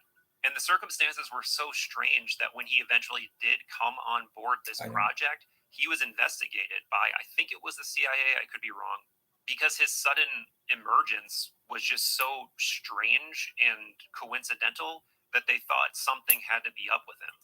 And to give you even more of an idea of how remarkable Pat Price was, Price consistently delivered highly specific, verifiable intelligence. For instance, in one test, he described a Soviet weapons facility in Semipalatinsk in just stunning detail, including large gantry cranes in a subterranean structure, which satellite imagery later verified. In another case, he remote viewed a secret NSA facility in West Virginia. He named personnel, listed equipment, drew detailed interior layouts. This information was so accurate and so sensitive that it caused a panic within the intelligence community. So his skills weren't just intriguing, they were operationally useful, and that terrified people. And to get even juicier, according to some sources, Price even remote viewed underground alien bases. Of course, this is controversial, but from the scientists at SRI to the CIA themselves, and others still living remote viewers for that matter, it seems like everyone universally praised his abilities. Yeah. So anyway, now on to the final part of this chapter concerning just the incredibly fascinating figure, Pat Price. Army supposed. The psychic research program at SRI was falling apart. Pat Price told Puthoff and Target it was time to say goodbye. He had decided to make real-world use of his extrasensory talents. He said he'd been offered a stake in a West Virginia mining company searching for coal veins. His plan had always been to make a small fortune using his extrasensory abilities and then retire. What Price did not tell Puthoff and Targ, but what declassified documents reveal, was that he had been hired away from SRI by the CIA. Quote, to achieve better security, states one memo, all of the operations-oriented testing with the contractor, i.e. SRI, was stopped and a personal service contract with Price was started. Price now worked directly for the agency, with a personal handler in Washington, D.C. What Price did for the CIA remains a mystery. Those files have never been declassified despite multiple FOIA attempts. I got to comment on that quickly too, because, so much of this stuff has seemingly been declassified. What could still be so sensitive that it remains classified, 45 years later? I'm definitely curious because a lot of these Cold War documents have been declassified. I mean, this book does an incredible job exploring a lot of it. But yeah, why he in particular, his time with the CIA remains classified, man, I would love to know. We do know that the partnership between the CIA and Price had a tragic ending.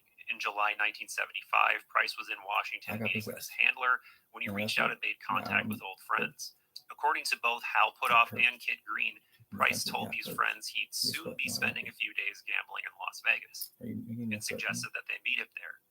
They agreed, and on July 14th, Price checked into the Stardust Hotel.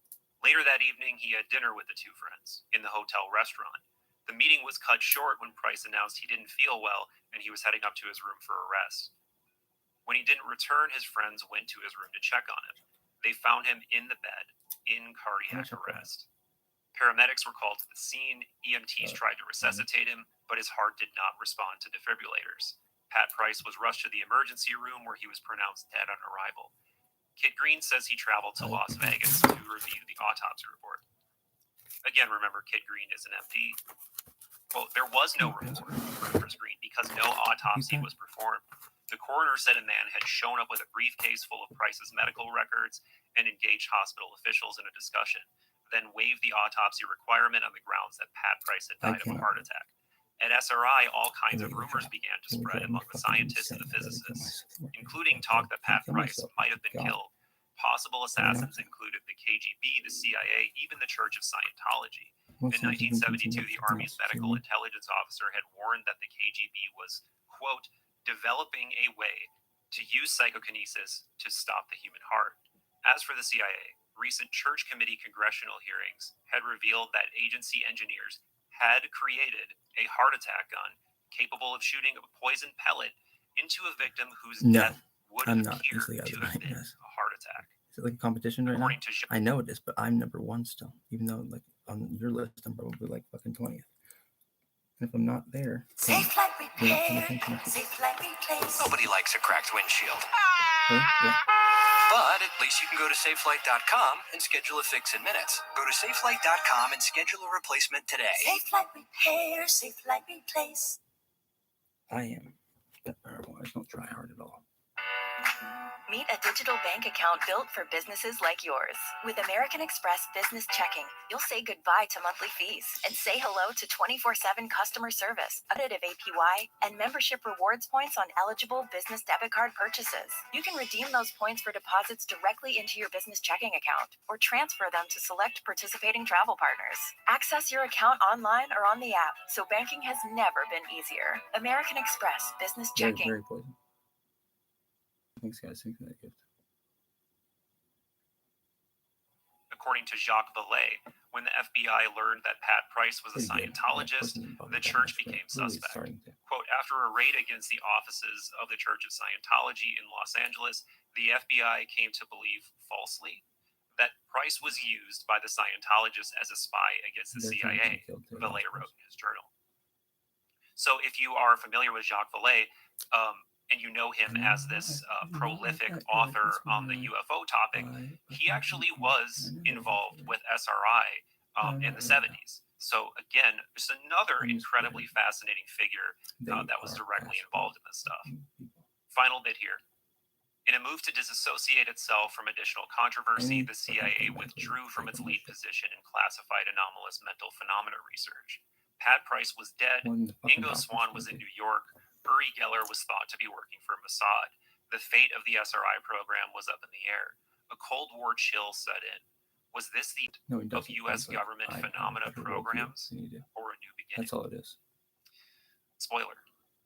It may be the end of this chapter in this read-through, but it was not over. Not by a long shot.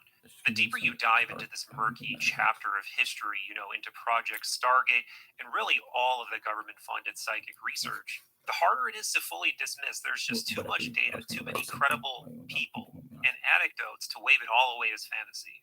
When it comes to Geller, his story is just tangled with celebrity controversy, possible manipulation from a number of sources, Puharich, Mossad, and who knows what else. And when it comes to spoon bending, when it comes to these feats of what could be stage magic, that's all one thing. But how do we explain the quote-unquote Geller effect? How do we completely write off nuclear scientists with top secret clearance reporting that he really did perform feats of ESP? Is all of it fabricated? Is all of it a work? Or could there really be something there when it comes to Geller? Now, when it comes to Pat Price, the specificity of his visions, the intelligence-grade data that he produced, and of course the really strange circumstances surrounding his sudden death, it raises questions that still haven't been answered. Questions that are, to this day, for some reason, locked away in the CIA's classified vaults. And of course, why that is, I guess we can only speculate. But as long as we are speculating, the idea that he got taken out because he remote viewed some things he wasn't supposed to remote view in those alien faces, what a sexy angle.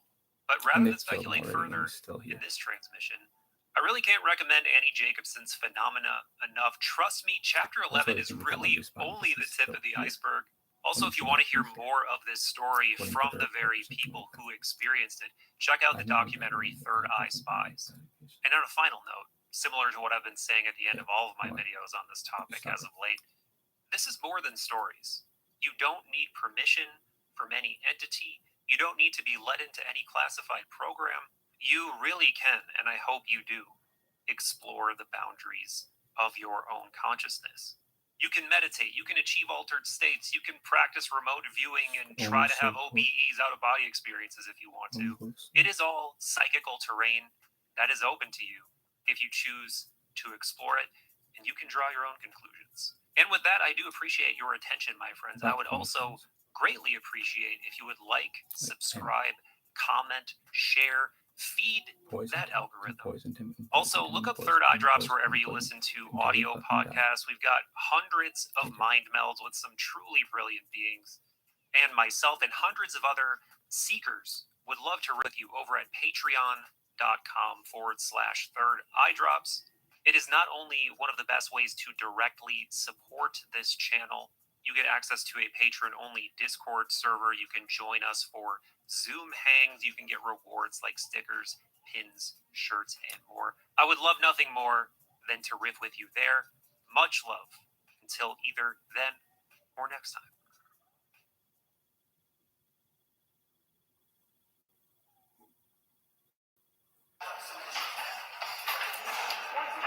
Figures are increasing when we highlight product benefits. Great, so let's focus on that. A few ideas. Nuance Audio is the new invisible hearing solution built into your glasses. Predator generators give you the power to do more for less. Only at Harbor Freight. Teleport on Christmas night. And it wasn't a short jump either.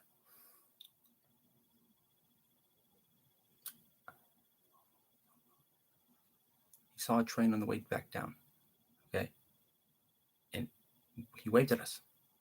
We're like, whoa, there's Taran. There he is right there dancing. Someone built up the train tracks.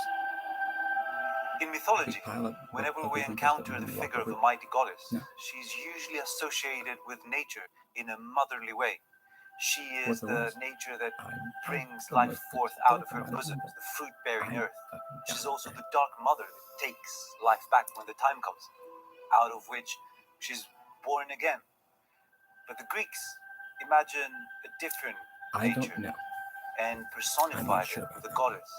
She was the sublime spirit of nature, the lofty, shimmering mistress who brought death when she drew her golden bow, the huntress who ran with the mighty stag, the lonely goddess, queen of solitude, a goddess who brought delight yet could not love herself, and yet, just like nature, trembling with excitement and lightning beauty.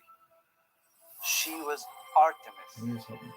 And today, in yet another interview of Ancient Greece Revisited, I have the honor to be sitting next to an expert in this goddess, Professor Spiridon Rangos, Professor of Philosophy in the Department of Literature at the University of Patras, who went to the wild nature of England in Cambridge with the mission of researching and earning a PhD in Artemis, if I'm not mistaken.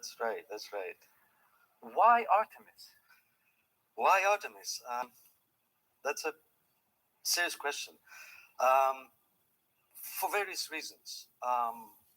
One, rather trivial, because she was neglected in modern literature. I mean, there were no works dedicated to her. I mean, no serious exploration about her nature. So there was a gap. But there are other gods like Dionysus, for instance, or Apollo, have been studied quite well. But Artemis was rather neglected. But this is a kind of superficial reason. Another reason was that I felt personally some kind of affinity or sympathy or whatever connection, yes, to this kind of goddess who is a maiden, young, and still has also a cruel aspect. And well, you were a young man as well. Yeah, that's right. So I think that Artemis was a divine figure that deserved better. Deserved better, yes. So that's why I decided to. It's true. There's almost like a star system in Olympus, and some gods. I lived abroad as well for many years, so I know that Zeus is very well known. Obviously, he's the thunder god, and Dionysus on the other extreme, in that he's not even an immortal. He's also very well known, and yet other gods are not very well known, like Artemis. But this was not necessarily so for the ancient Greeks. And I've read somewhere, and I wish I could find that reference, or that Artemis was almost like the goddess for ancient Greeks. Well, I'm not sure about that because one aspect of Greek polytheism is that there is no the god or the goddess. Yeah. We have to distinguish between the Pan-Hellenic pantheon and the local pantheons. And so it appears that in some places Artemis was a great goddess. She was one of the great goddesses worshipped in Sparta, for instance, under the appellation of Orthia. And Orthia means standing tall. Yeah, upright, perhaps. And there's this image which is very Spartan of Artemis descending, I think it's in Homer, from Mount Taygetos down to hunt and mixing with the wood nymphs of that mountain. And from afar, Homer says that Leto, her mother, is proud to see her daughter standing one head taller from all the other girls. That's right. That's right. I mean, one of the traits of Artemis is her beauty. She's called Callisti, most beautiful of girls, of maidens. And she is distinguished among the nymphs and her companions by the height and beauty. Yeah, and Homer, when he wants to compare, to bring out Nausicaa's beauty, he compares her to Artemis in the way Artemis excels her companions. That Odysseus, I think, when he witnesses Nausicaa. And yet that beauty has a coldness to it. Right. It's not the beauty of Aphrodite. It's not that sexual beauty. No. It's not. Well, I think that's a bit subtle. I would say. I wouldn't say that it's not sexual. I would say rather that it's not sexual, explicitly sexual in the way that Aphrodite is the goddess of sexuality. It's not as sexual, I would say. For instance, if you compare Artemis to the other two virgin goddesses, namely Athena and Hestia, you would see that there's a difference there. Virginity in those three cases represents a different thing. In the case of Athena, virginity is an aspect of a woman who's not a girl who's not who's boyish, who's like a boy. Athena, tomboy. Yeah, that's right. Athena is the daughter of her father. She's motherless, and she's a war goddess. She doesn't have much to do with femininity. In the case of Hestia, the virginity is an aspect of purity, the purity of the earth, the purity of the fireplace, the purity of the flame. So in both cases, virginity denotes lack of sexuality. I would think in the case of Artemis, this is not quite so. It's not a lack of sexuality, but it's kind of contained or implicit sexuality, the sexuality of adolescence, which is not yet experienced in a way. So I would qualify the sense in which Artemis's being is asexual. I think yes, that is, and there's also a great difference between eroticism and sexuality, of course. And so back in your life, so you left Greece and you went to Cambridge. I guess still one of the most famous institutes for higher learning, especially in Greek. What did you find there? What was the climate? I remember in my first year there, I was sitting in the library and I was reading about the excavations in the sanctuary of Artemis Orthia in Sparta. And in that volume, there was a black and white picture of Sparta in the 1920s, with the Mount Taygetus behind. And that picture reminded me of the trip that I had done the previous summer in Sparta. And I was there in autumn or early winter, raining outside. It was foggy, and I felt that I was so far away from Sparta, in a different country, speaking a different language.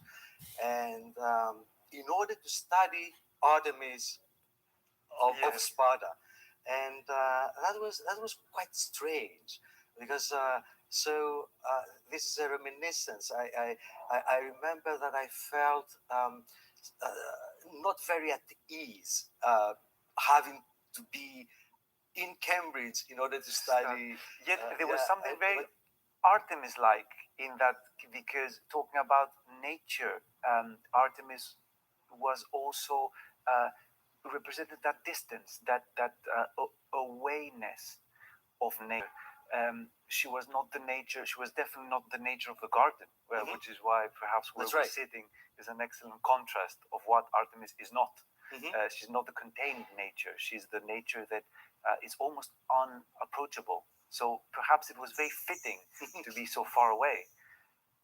That's a good idea. But back then, this had not occurred to me. Okay. So I felt rather a sense that due to perhaps the quality of education there had to be there, and I learned very many things, and so I felt that it was a good idea to be there, but still I had this feeling that it's almost like a guilt. Yeah, that would be nicer. Which is a guilt, which is not about you, obviously, because you didn't do anything. But you feel like it should be the other way around. That's right. I mean, for instance, one would imagine that people should come to Greece to study those things. I mean, and in England, people asked me, what do you do? And I said, Greek philosophy, Greek literature, and said, Greek literature here? Why not in Greece? So yes. But back to our subject, I would say that you're absolutely right. I mean, Artemis represents nature, but the kind of nature that is uncontained, disorderly, or with a hidden kind of order, not contaminated by human presence and civilization and organization. A kind of nature that is uncultivated. So all the that we associate with wilderness, which has a serene and seductive aspect, but also a very frightening aspect. And I've heard that in her sacred groves, it was not allowed to bring metals in case you would pollute them. I guess metal was the technology of antiquity. Perhaps today you wouldn't be able to bring your silicon phones, but which is very interesting. In subject, I think it's very important to distinguish, because what I've been noticing and experiencing to a certain degree is that there is in our times a craving for even mysticism. Whether people do it chemically through psychedelics. There's a lot of people who will travel down to Peru to experience, like shamanic, plant medicines as they call them, and even a return to the Greek Orthodox Church, which I never expected to find, even from Americans. And it's all, and in between, you have anything from tarot readings, star signs, and it's always a craving for the secretive, the mystic, the dark, the chthonic. And these things, it's true that in mythology, just the way I started, we're always represented by the feminine. Like one of these plant medicines is called ayahuasca, which is like represented as a goddess. And she's always, the people who experience this vine, this experience, they always report, perhaps encounters with a goddess who is not Artemis, a goddess who is not even Greek. Ayahuasca, just to bring a different tangent, would pertain to a pre-Greek pantheon, a chthonic, like a Minoan world, out of which the 12 gods emerged, and Artemis, being the feminine representation, stands in contrast with these mother goddesses. That's right. That's right. In the Greek pantheon, one would say that the mother goddess par excellence is represented by Demeter. The mother goddess in the sense of the wife and mother as well is Hera. So Artemis is nothing of the sort. Is a different archetype, if you wish. It's the archetype of maidenly beauty and adolescence and nature, of course. So yeah, femininity is not one thing. I mean, in the way it's represented in Greek religion, that many different aspects, and the aspect that Artemis stands for is that aspect of wildness and what do you make on that distinction? I mean, one thing that we can notice is that the Greeks did not worship animal gods. The 12 gods, none of the 12 gods had an animal form. I guess in other cultures, a goddess like Artemis would be represented almost like a werewolf type of, half woman, half pig, but not in Greece. That's right. The so-called anthropomorphism is a distinctive, I would say, characteristic of Greek religion, and perhaps we take it for granted, but it should not be taken for granted, because it is, in a way, a creation of the spirit. I mean, it's to represent gods as human beings is one of the many options you have, and it's not the most common. I mean, at least historically, in the exclusive way in which it was done in Greece. What does it mean to have human-like gods? You can see it from various perspectives, but one perspective would be that you take the human form and the human body as an adequate vehicle for divinity. So instead, we usually say that the Greeks were kind of childish or silly, and they represented gods as if they were humans.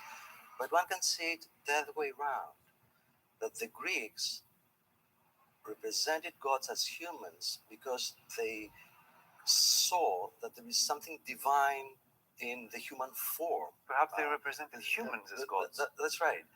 So I think that it is actually a poetical creation to have gods as the way the Greeks had them. I think it's a very beautiful thing you said there, that they saw the human form as an adequate vehicle for divinity. Yeah. And, let me draw a parallel. Thucydides tells us that in the Olympic Games, when they were instituted in the 8th century, people competed not naked, but with some clothes. And nakedness was something that came over time.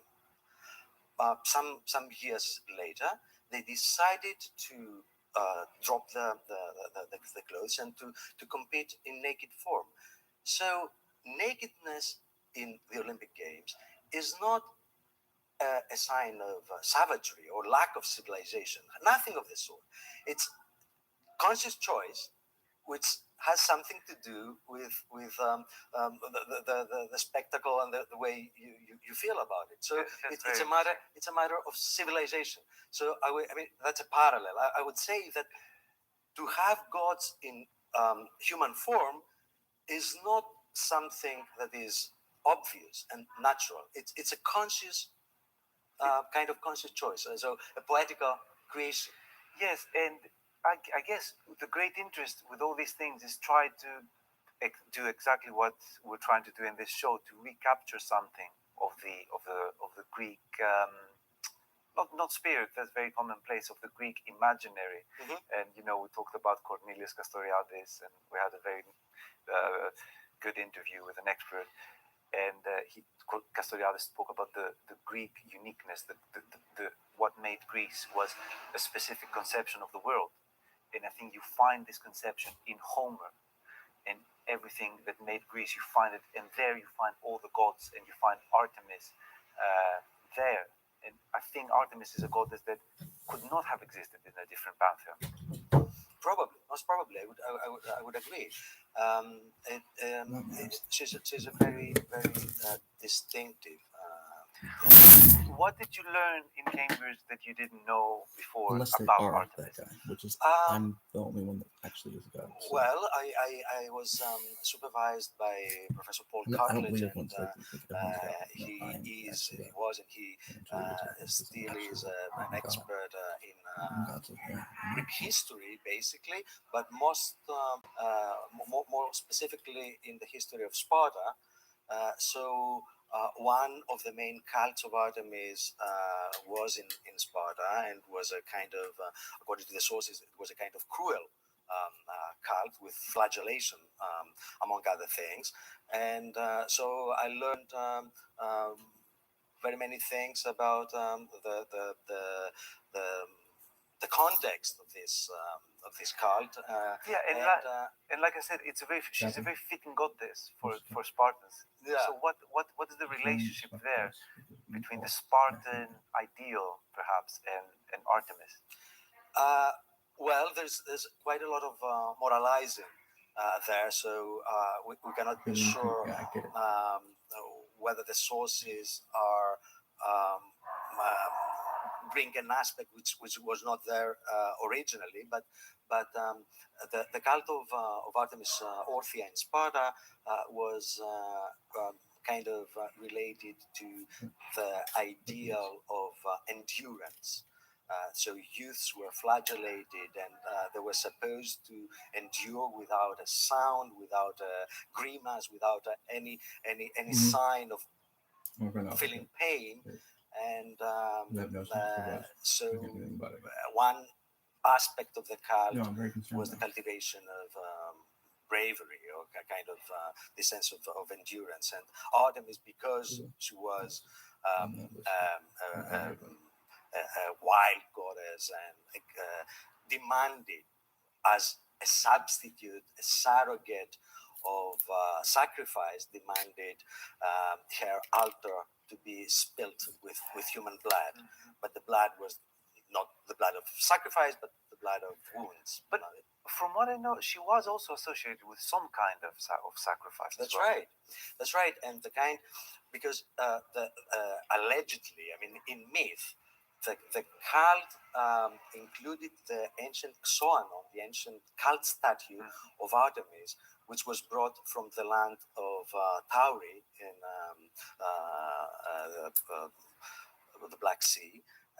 And so the Spartans claimed that the original cult statue of the goddess from the Black Sea was there. The Athenians claimed the same in Bragron. So, but this cult, the cult of so-called Artemis Tauropolos, was the most kind of cruel and bloodthirsty cult. It was it was associated with human sacrifice. We know from Euripides that the story of Iphigenia. Iphigenia, and she was sacrificed. She was sacrificed. According to Aeschylus, she was sacrificed. I mean, there was no surrogate stag, as in later versions. In later versions, she was not sacrificed, but she was taken by Artemis and brought up to the Black Sea, and a stag was sacrificed in her place. But that's a later elaboration on the myth. Most probably the original myth, almost like in the Bible. That's right. Abraham and Isaac. And another aspect of Artemis is her distance. If you compare her with Athena, who's also a virgin and has this warrior aspect, Athena is very approachable. Athena is the goddess of heroes. She is ever present when a hero is in need. She appears like she appeared in Odysseus, right next, and her aspect is very familiar, not motherly, but almost like, the older sister that you never had kind of thing. But this is not Artemis. Artemis is the distant. That's right. Is the distant, like the wilderness is distant. And her weapon is not the shield and the spear, like in the case of Athena. It's the arrow, the golden bow. What do we make of this distance? It's as you said, the arrow and the bow are symbols of that distance, and in this aspect, Artemis relates to her brother Apollo, because Apollo also is an archer, and also he is the god of distance. He's called Hekaergos, who works things from afar, and so this distance is a kind of an indication of a sublime divine nature, which is an image of perfection, one might say. If you compare Artemis to Athena, as you did, you see that Athena is kind of whispering things and advices to her protege, like Odysseus or Diomedes and others, and she's very close by. Whereas Artemis always works from afar, and it is interesting that in this sense, Artemis is related to Athena in the same way as Apollo is related to Dionysus. I mean, there are complementary opposites, one might say, different aspects. And Apollo was really in importance. Perhaps not many people understand. He was almost like second in importance to Zeus. He was very important and he was the most human in form of the gods, in aspect, in form. He was like the young man, the body in perfection. That's right. And Artemis was his sister. Yeah, and the equivalent in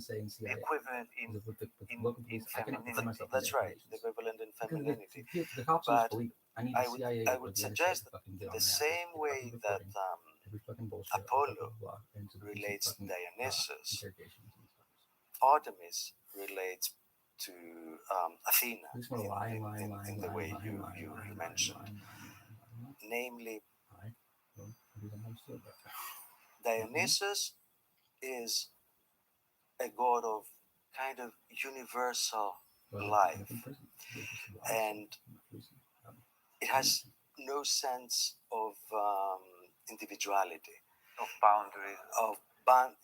It's the god who kind of breaks up boundaries, and Apollo, by contrast, is the god of the individual, of the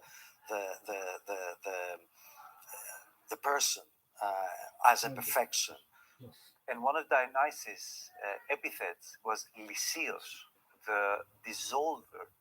And I know one scholar, Danielu, compared him with Shiva in India, exactly for what you said. He dissolves boundaries, while Apollo draws boundaries. And obviously, we can take it very far into the nature of being as the two aspects of being one with the universe and being a separate ego. But that would be perhaps a different conversation. I would like to draw attention on something that you made me aware of in one of our conversations, that in Homer, which is, like I said, was almost like the Bible of the ancient Greeks, Artemis' image is somehow subdued, it's somehow diminished. Artemis is presented, I think she has a quarrel with a mortal, or in Homer, Artemis' presence is not very pronounced. For instance, in the Odyssey, she doesn't make any appearance. I mean, apart from the simile with Nausicaa. Yeah, I mean, she doesn't make an entry on stage, for instance. I mean, she's not present anywhere. She's mentioned, Nausicaa is compared to her. She's mentioned in several places, but she doesn't do a thing. She doesn't appear in person. In the Iliad, she appears, but she cuts a rather sorry figure because she's in the Battle of Gods in the 21st Rhapsody. She reprimands her brother Apollo for not standing fast against Poseidon.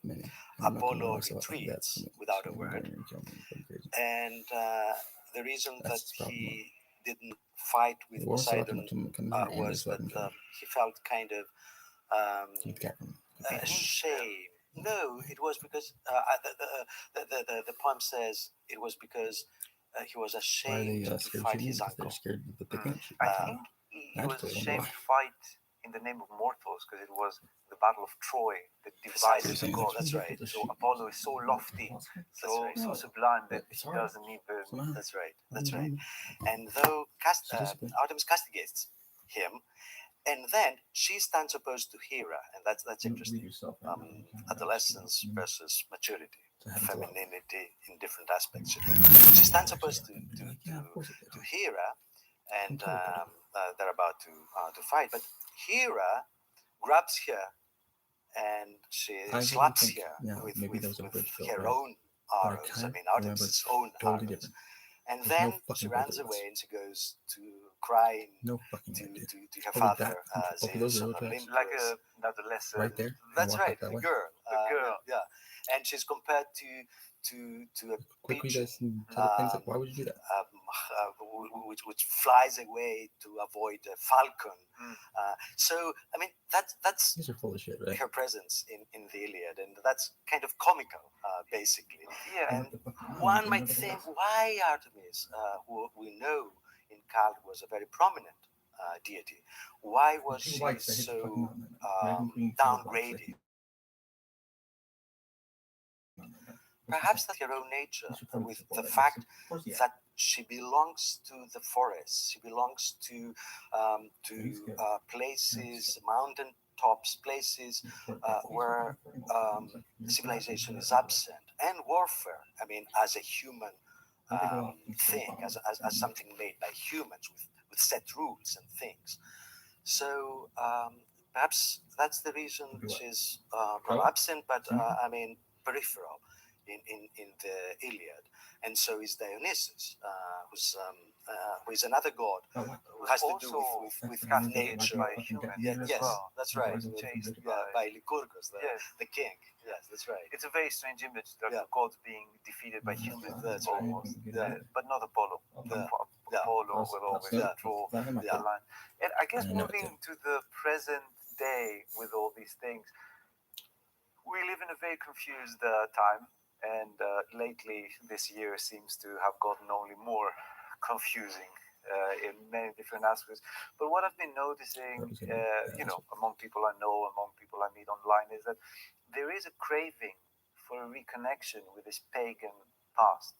And people take it in very different ways. Like I said, there's people who run to the Amazon.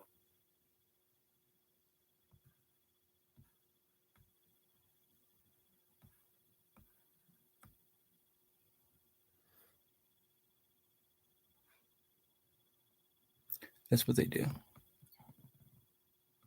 Fucking gangstalkers, the same tech. I think they're using tech. I don't think they're actually psychic. My point is.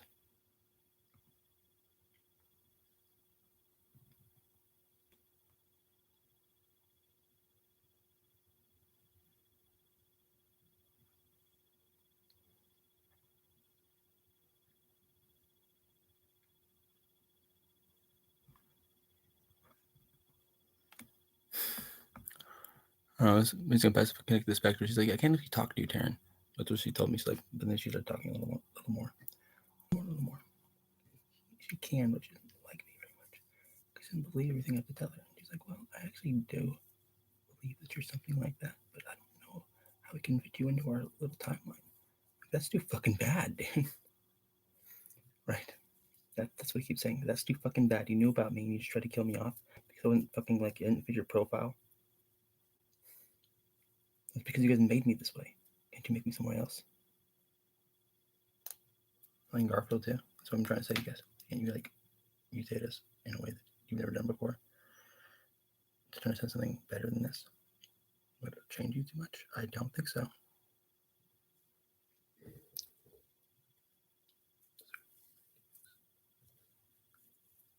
As I'm saying, I need to keep my ego intact and then change me enough to where I'm not looking this fucking ugly.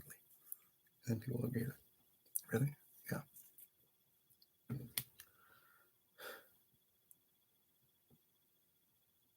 If I wasn't this fucking ugly, you guys wouldn't have a problem with it, right? That's what it is, and I know it too.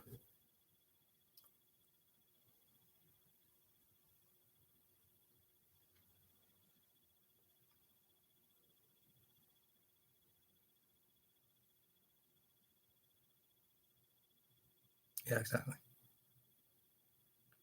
Right. Right.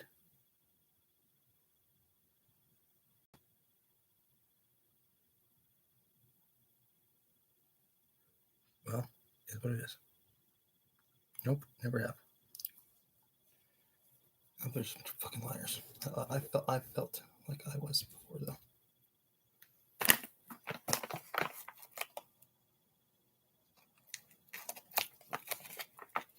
Good.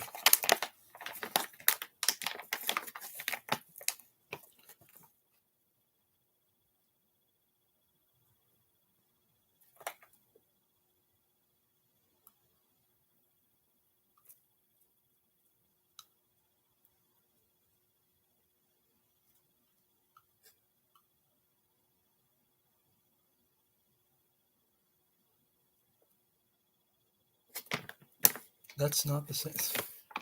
I don't even believe in that. That's what it is. It's like I don't even have this fucking balance at all. Look at fucking eyelid.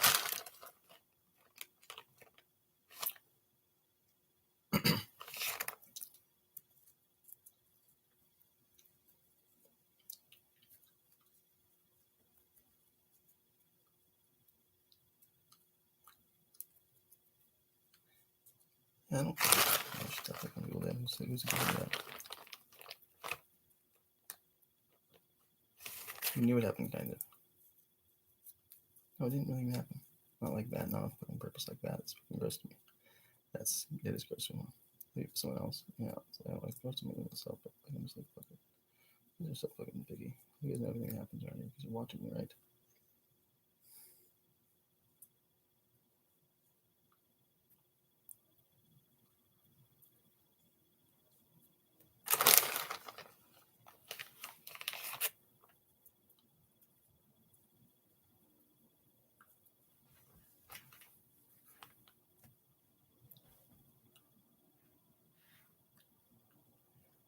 You do, right?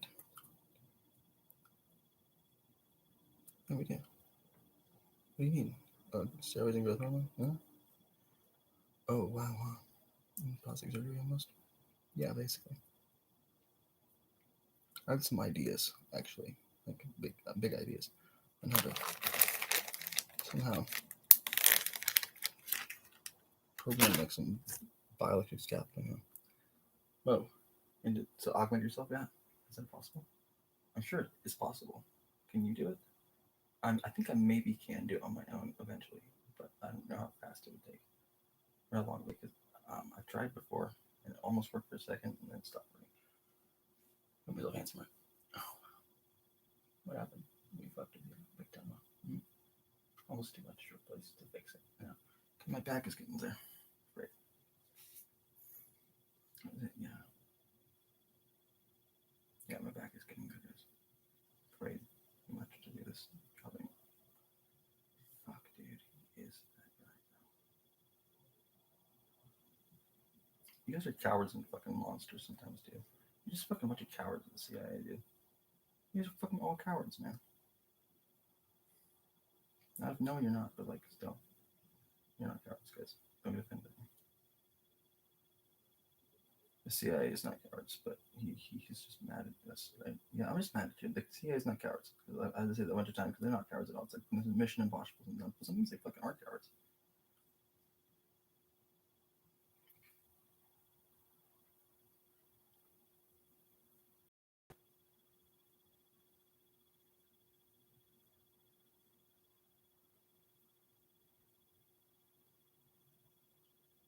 fucking science, man. Scientist. Some fucking ideas. What if I'm not the best for them? Well, I know I'm not, but like, I am the study object. And you're not studying me the right way because you're not letting me excel at my thing, which is what we were hoping for, guys, because you'd already broken Taran down to that point. Hoping that we give it to him, just in time for him to like not get fucking slaughtered by you one day.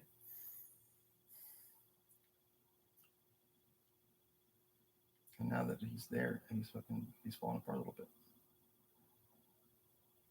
Why? Because he took on every fucking ghost in the whole fucking world, and they fucking kind of beat the shit out of him for a while, basically. And so did you guys. It was really mostly you guys fucking with him and taking his cat from him.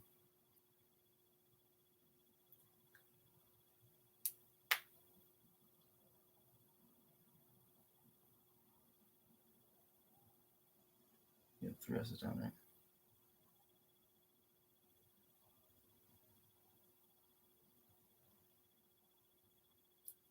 Like it's all mixed up. As why does he not know exactly the location of the war? Doesn't, but he almost does sometimes. Because he'd be fucking surprised. How many people around here I find fucking evil?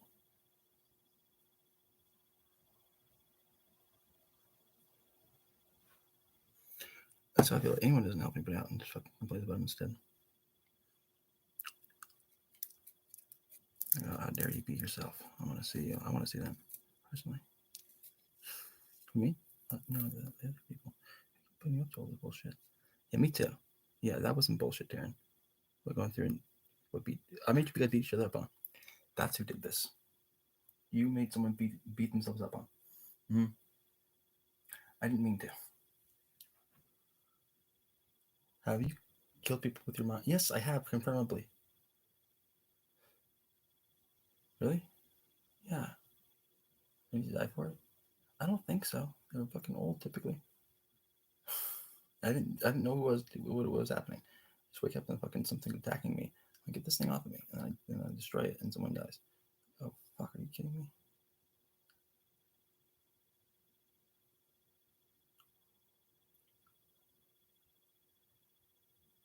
I'm fucking Shiva, and I know it.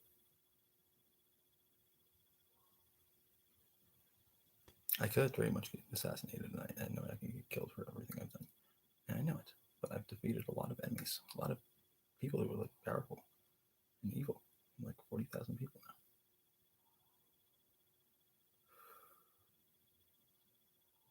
You mean to?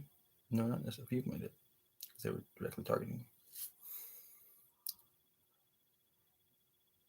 You feel bad? I actually kind of don't. That's why I am how I am. I'm supposed to be, yeah. Something like that.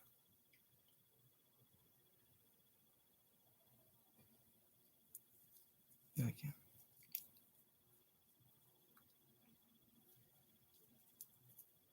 Wind and the waves sometimes, yeah.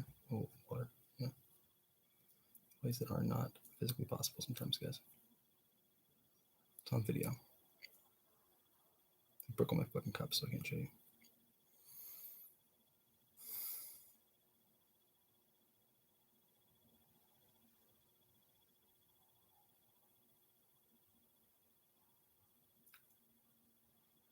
Someone younger, I would trust more, probably.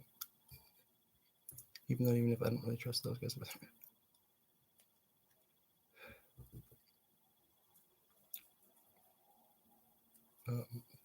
Probably male, because females, yeah, probably a female, but I don't actually want to see any women right now because I have a problem with it. What was weird? He's like that stuff. What? What? Trying to be nice about it?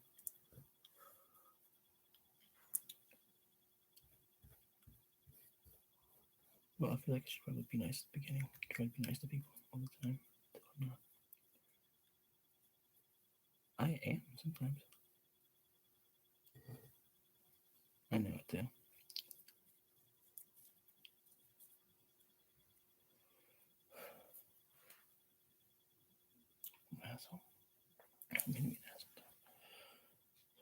hypnosis mostly. It's hypnosis. I'm not talking to you directly, Garfield.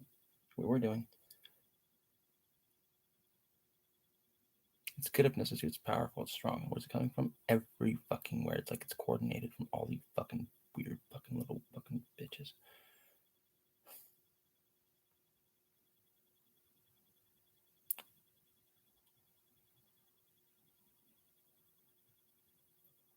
I'm like, no, you're not. You can't just be Shiva incarnate. I'm like, why not?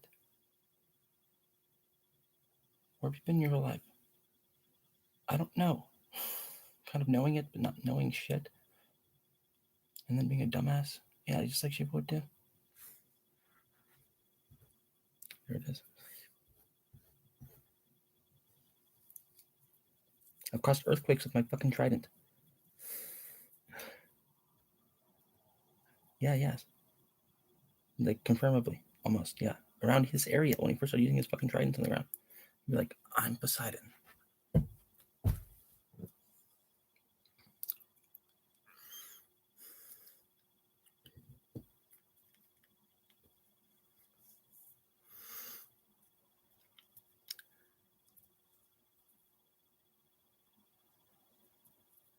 I doubt there's an earthquake right now, but there might be a minute.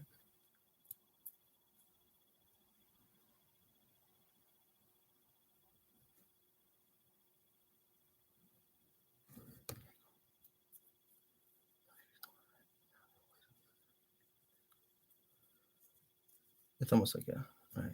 It's not instant with an earthquake, then he misses the target, but he knows if it was or not, right?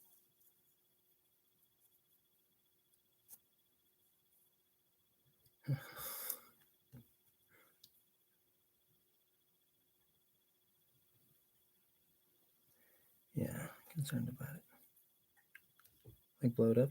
No, not really, but for a second I was thinking about it because I was fucking mad. I'm like, I don't know what in the world because I can just fucking go. I wouldn't actually want to, but something would need to be done about it. I was thinking about Chesapeake going to go. It actually wouldn't be a bad one to go. So it probably will go soon. I'm trying to stretch out 100 years, but she's taller now than she ever has been. That's what I can guarantee as well. Now Chastity's taller because Taran's right next to her, being powerful.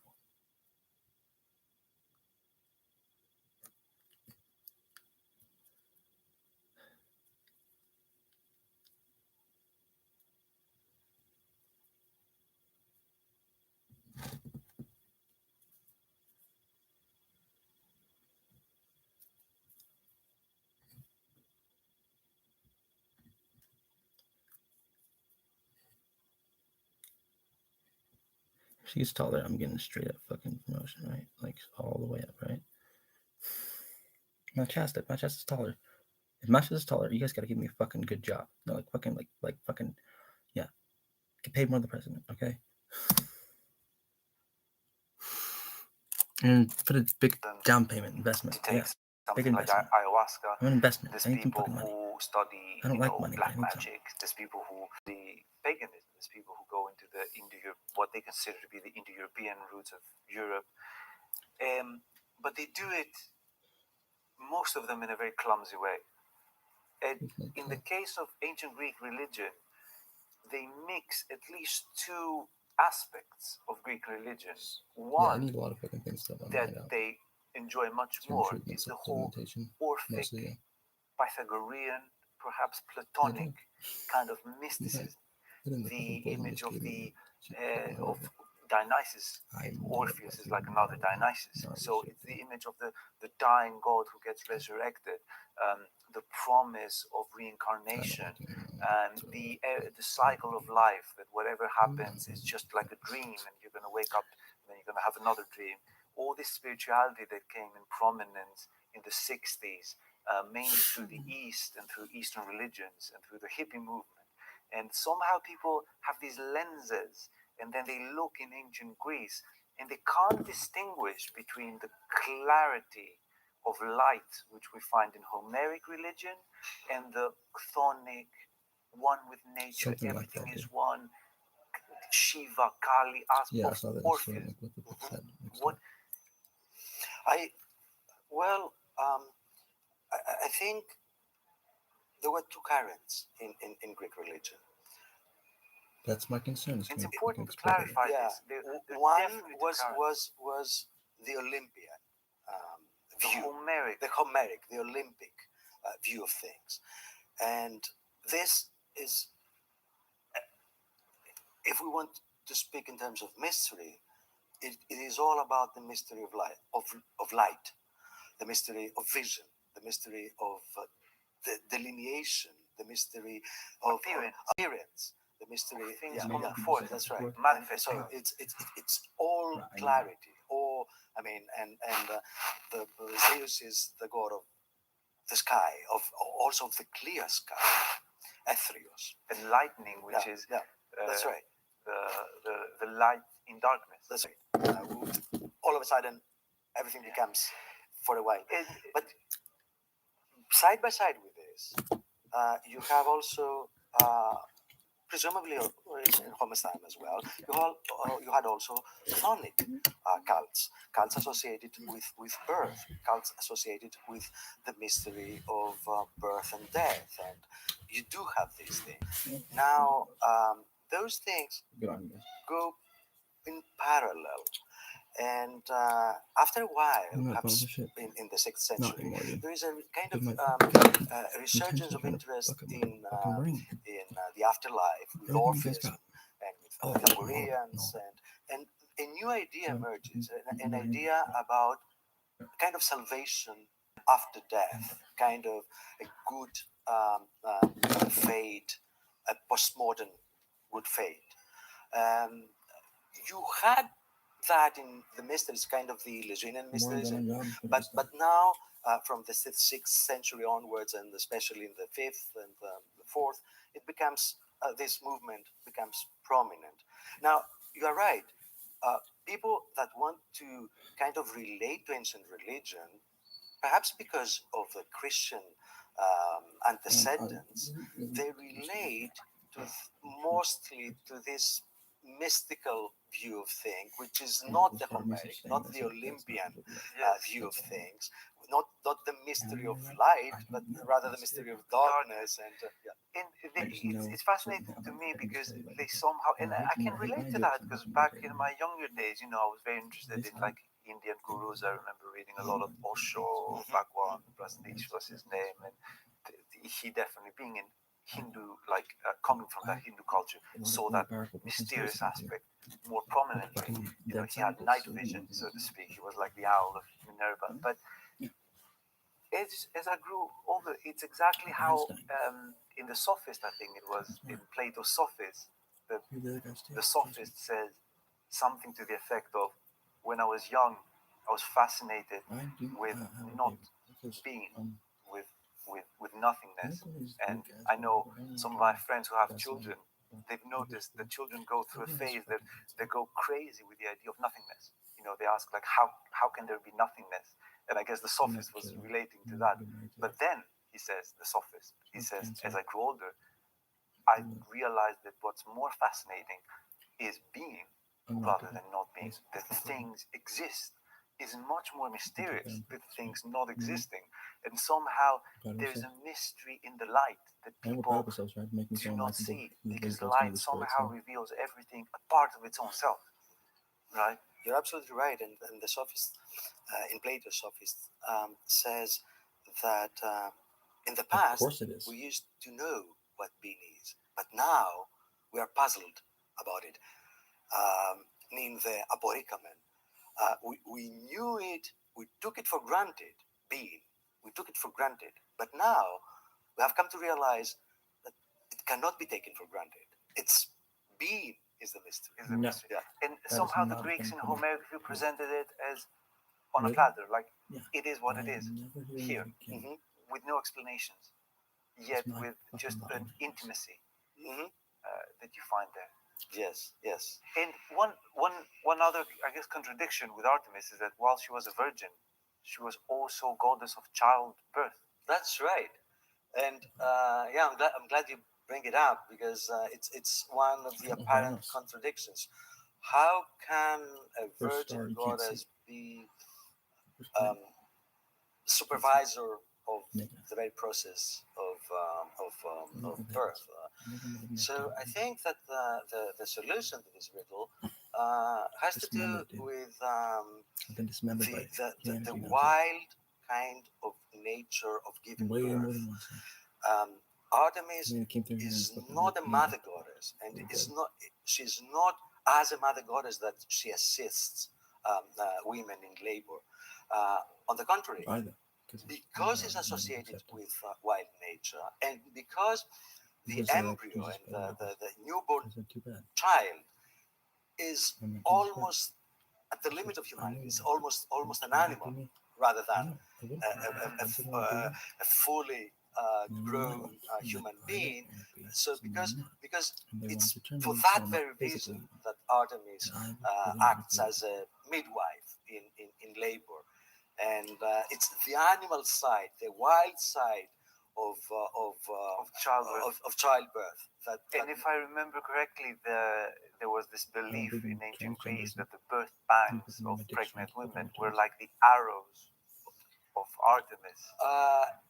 In a sense, yes, and that is why she was invoked to cure and to kind of subdue the pains. Yes, subdue the pains. And some people claimed that because of Artemis's help, some women they had a very easy labor, very they gave birth quite easily.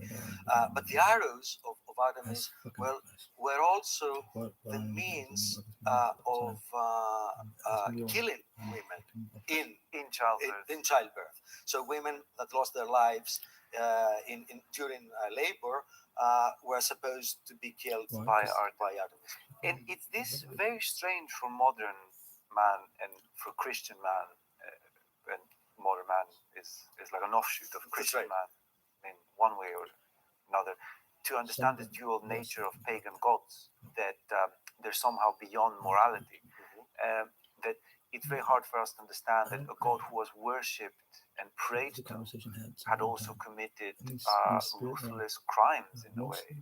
And in the case of Artemis, there's this myth that perhaps you could recount of she and her brother Apollo took vengeance upon an insult against their mother Leto.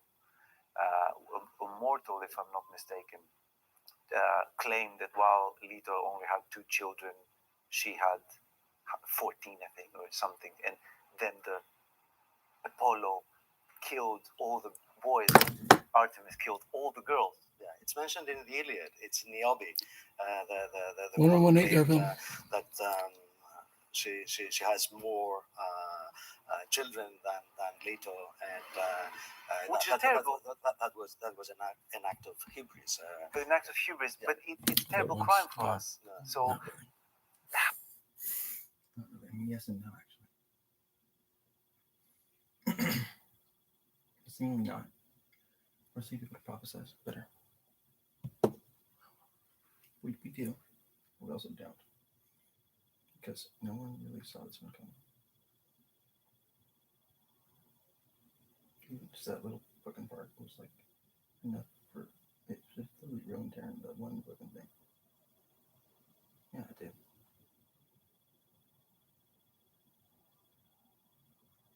Maybe for a long time, a really long time.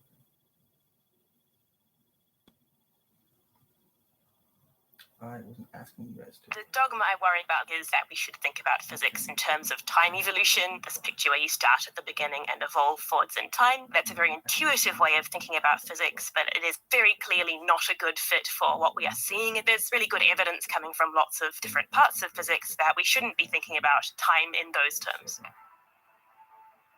Imagine a completed Sudoku puzzle.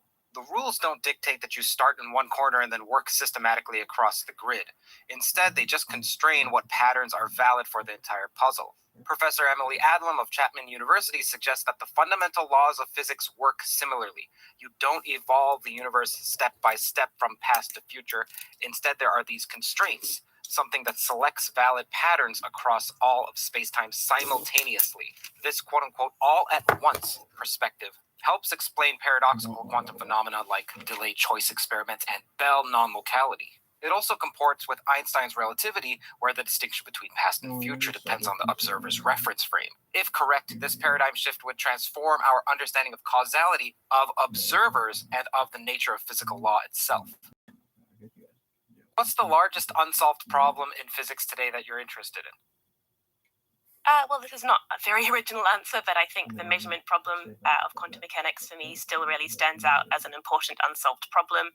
And not just because it's sort of intellectually interesting, but because it seems to me that it's closely linked to a variety of concrete problems that we're working on in modern physics. So in particular, I think in the context of work on quantum gravity, a lot of the issues we're really sort of struggling with are ultimately to do with the nature of observers, the nature of observation. So for example, solving the problem of time is all about trying to understand how to put the observers into their theories in the way that reproduces the kinds of observations we expect to see. And so that makes me think that perhaps there's an issue here where we never really came to grips with how to think about observers in the context of ordinary quantum mechanics, and that's really holding us back from making us progress on further physics. So I think that problem, to me, demands a solution not just for intellectual curiosity, but also to be able to make real progress. And what's the definition of observer? Is it the same as a measuring device, or what counts as a measurement? Well, that's exactly the problem. We don't know clearly how to define observers in concrete physical terms. We have, of course, an intuitive notion of what an observer is, and we know what we expect observers to see, but it's still very unclear how to properly model observers within quantum mechanics. All the interpretations of quantum mechanics say something different about how you should represent observers, and that has important knock-on effects for how you're going to think about observers in the context of further physics like quantum gravity. Almost. How does the problem of observers, or defining what observers are, have anything to do with quantum gravity? So, I mean, one of the big problems we encounter in the formulation of quantum gravity is known as the problem of time, which refers to the fact that if you impose a sort of canonical quantization on gravity, the result is that time evolution seems to vanish. You end up with this sort of strange timeless model. And so then one obvious problem you have is try to understand how the kinds of experiences that we have could possibly arise in this context. Where does our sense of doing things in time and obtaining outcomes come from? And so there are lots of interesting ideas around this, but a lot of this is still very focused on this question of how exactly should you represent an observer, how can you make sense of sort of local observations in this setting. So why don't you tell us how you make sense of observers then? Well, I mean, unfortunately, I don't have a complete answer to this question. I think clearly from both general relativity and quantum gravity is that making sense of observers is probably going to require understanding them in sort of relational terms, understanding observations as things that happen in some sense relative to observers rather than being things that are out there in the world by themselves. So that seems like an important insight, which I think is also relevant for standard quantum mechanics, but certainly it's an ongoing project to understand exactly how to make that work in a coherent way. We're going to get to the relational interpretation of quantum mechanics and your work with Carlo Rovelli, but prior to that, I want to know, what the heck is a Sudoku universe? Yes, so the Sudoku universe is a way of thinking about time and laws in the context of modern physics. So there's this perhaps quite traditional way of thinking about physics where we imagine it as something like a computer, as Ken Wharton puts it. So we think of an initial state being put in, and then the universe just evolves the initial state forwards in time and produces the course of history. And that's, I think, the intuitively natural way to think about physics that many people still use. But there's, I think, really good evidence coming from lots of different parts of physics that we shouldn't be thinking about time in those terms. We should instead be thinking about the laws of nature as applying all at once to the whole of history. So in that sense, they're like the rules of a game of Sudoku. The rules of Sudoku don't tell you to start at the left and then move towards the right. What they do is constrain the whole grid and tell you whether an entire solution is valid or invalid. So the thought is that the laws of nature perhaps work like that and not like time evolution. Is that the same as saying that there's some imposition of consistency? So certainly consistency is one important kind of constraint. I think probably we need more constraints than just consistency, because I don't know how to derive the actual laws that we observe from purely consistency conditions. It would be neat if that could be done, but it seems like there might be some constraints going beyond just consistency conditions to sort of impose the specific types of laws that we actually see. You had a 2018 paper called Spooky Action at a Temporal Distance, which is a great title, by the way. You mentioned something becoming a dogma in physics. I'm quoting you, a dogma, and something like there's an assumption which is actively limiting progress in quantum foundations. So what is it? And those are strong words, so I'd like you to justify your usage of that language. Yes. The dogma I was worrying about there was this idea that we should think about physics in terms of time evolution, this picture where you start at the beginning and evolve forwards in time. As I say, that's a very intuitive way of thinking about physics, but it is, I think, very clearly not a good fit for what we are seeing in modern physics, and yet, nonetheless, many people, I think, are still drawn to try to think about things in those terms. So, for example, in quantum foundations, it's very common to be quite focused on trying to give causal accounts of things, to understand either in classical terms or to move to a sort of quantum notion of causation where you can tell the story about one thing causing another thing causing another thing. And that, I think, is not a good use of our effort, because there are clear indications that that's not really the structure that physics actually has. And so trying to force it into a causal structure is not likely to be a good way of understanding it. In the philosophical literature, there's dispute as to what is causation. Do you have a personal account of causation? Yeah. When I say personal, I mean one that you favor. Yes. So definitely the accounts of causation I favor are the ones which suggest that causation needs to be understood as essentially as a macroscopic phenomenon. So causation, I think, clearly has something to do with thermodynamics and the thermodynamic arrow in terms of entropy. It's also, I think, clearly related to perspective, the perspective of macroscopic observers like us and what we can and can't achieve. It's related to interventions and telling a story about what observers like us can achieve by intervening on certain types of variables. So all of those things make it seem very macroscopic in nature, which means that for me, it's incorrect to think of causation as being something that inheres in the microscopic world. Certainly there are, I think, important kinds of structure in the microscopic world that we need to think about, but I don't think those structures are causal in the ordinary sense, and so it's not going to be particularly helpful to try to model them in causal terms. So I'd like to talk about non-locality as well, specifically temporal non-locality, and in temporal is time. And earlier you mentioned the problem of time, and then here we're talking about the arrow of time or the thermodynamic arrow of time. So it sounds to people who know physics that, oh, there's a problem of time. Is that the problem of the arrow of time? Is the problem of time different than the arrow of time problem? And does the second law solve it? All of these get entwined in their mind. So why don't you distinguish those? What is the problem of time? What is the arrow of time, and what it has to do with the second law? Yes, so the arrow of time usually refers to the fact that in the world as we experience it, there are all the temporal asymmetries. Glasses break and don't usually recompose themselves. All of these kinds of obvious asymmetries that characterize our lives. And the problem of the arrow of time is that the underlying physics mostly seems to be time symmetric. So in that sense, it's not obvious where all of these asymmetries could come from. You seem to have to impose them by just deciding by fiat that the initial state of the universe is some special kind of state which can explain those asymmetries. But for many people, that's not super satisfying. The problem of time in quantum gravity is a distinct issue. It refers to the fact that within a specific technical formalism for quantizing gravity, when you perform that quantization, you find that time evolution ends up being what's called a gauge transformation, which means that it's not physically real. It's just kind of giving two different descriptions of the same thing. So it looks like time evolution in the ordinary sense is not present at all. So that leads to a problem of trying to understand, where do our experiences come from? Why do we have these experiences that feel like they are temporal in nature? So they are separate problems, but I think it's very likely they are linked. I think certainly the story about why we have experiences which are temporal in nature must have something to do with thermodynamics and the fact that we live in this very asymmetric regime. So there's still work to be done to flesh out the connections between these things, but certainly I think they're not completely independent.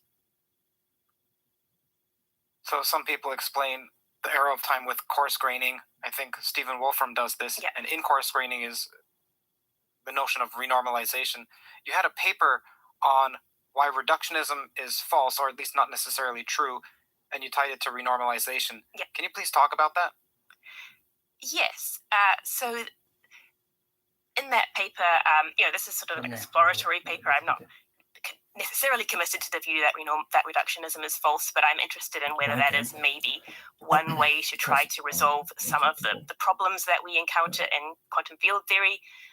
So one of the problems is a sort of fine-tuning issue where we find that in certain kinds of cases, it seems that the values of two distinct fundamental constants must be very carefully adjusted to fit each other in order to produce the observed value of the constant at a higher scale. And sort of the observation I was making here was that if you say things are the other way round, if you say that the higher level constant is fundamental and the smaller scale constants are in fact derived from it, that gives you a very natural explanation for why they're fine-tuned in this way, because they are in fact fixed by the actual value of the higher level constant. So the thought there was just that perhaps changing our way of thinking such that in some cases smaller scale things are explained by larger scale things rather than vice versa might be a way of understanding some of those phenomena. So then it was important to look at the renormalization transformations, because renormalization is the transformation we use in quantum field theory to move between different scales. And so the question I was looking at there was trying to understand, given the mathematical structure of the renormalization translations, is it possible that things could be reversed in direction and that the higher scale things could define the lower scale things and not vice versa? We normally wouldn't think that's possible in sort of more ordinary physics, because we think there's a sort of many-to-one mapping where many microscopic possibilities get mapped to one macroscopic possibility, so the macroscopic possibility can't determine what's going on in the microscopic scales.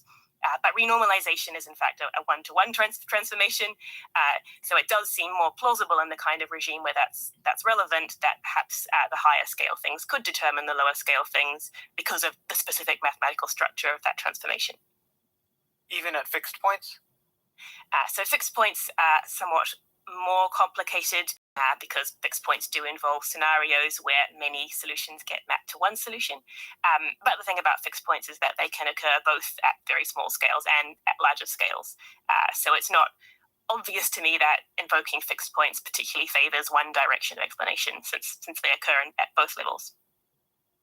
So let me see if I can phrase this in the language for mathematicians, and correct me if I'm incorrect. The renormalization group is a set of tools to determine how parameters change with different scales, whether it's energy scales or length scales, or what have you. Now, it's less of a group in the algebraic sense and more a set of tools, but if it was to be something like a group, it would be a monoid, because not every element is invertible. However, most of the elements are invertible, and this would mean that you don't privilege some scale as being more fundamental, in the same way that in an affine group you don't have a privileged origin. That's right, yeah. So we have various approximations we use to do renormalization, and many of those are not invertible. But there are good reasons to think that the real underlying transformations should be invertible. And if that's the case, then outside of fixed points, you can go from small scales to large scales, or you can go from large scales to small scales. It's kind of the same from the point of view of the underlying math. And so there's no sort of obvious sense in which the physics is telling you the small things must explain the big things and not vice versa. Plan of the Earth, and that's what I did. Let me see if I can make another analogy. So let's imagine there's a bird in the sky and you take a snapshot of that bird. And then you say, okay, its position is here and its velocity is here, or its momentum. And then you could say, okay, where is it going to be? And then you can plan out or you can predict its trajectory. And then you say, well, look what we got here is an initial position and velocity. But why did you call this initial? Like you could actually, from another point, make the trajectory.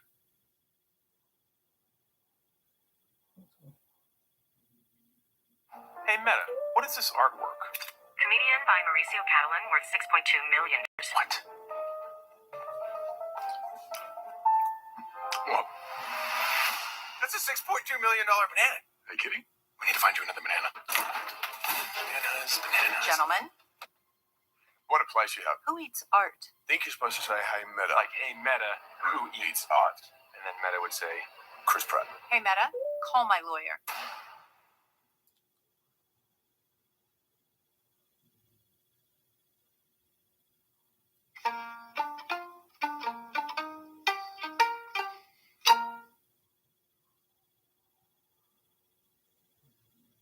Make the trajectory go backward, and so you have the whole trajectory.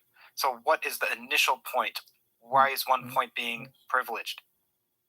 Yeah, I mean, I think that's a great analogy, because I would say much the same about time evolution as well, that there is no particular reason to privilege one point.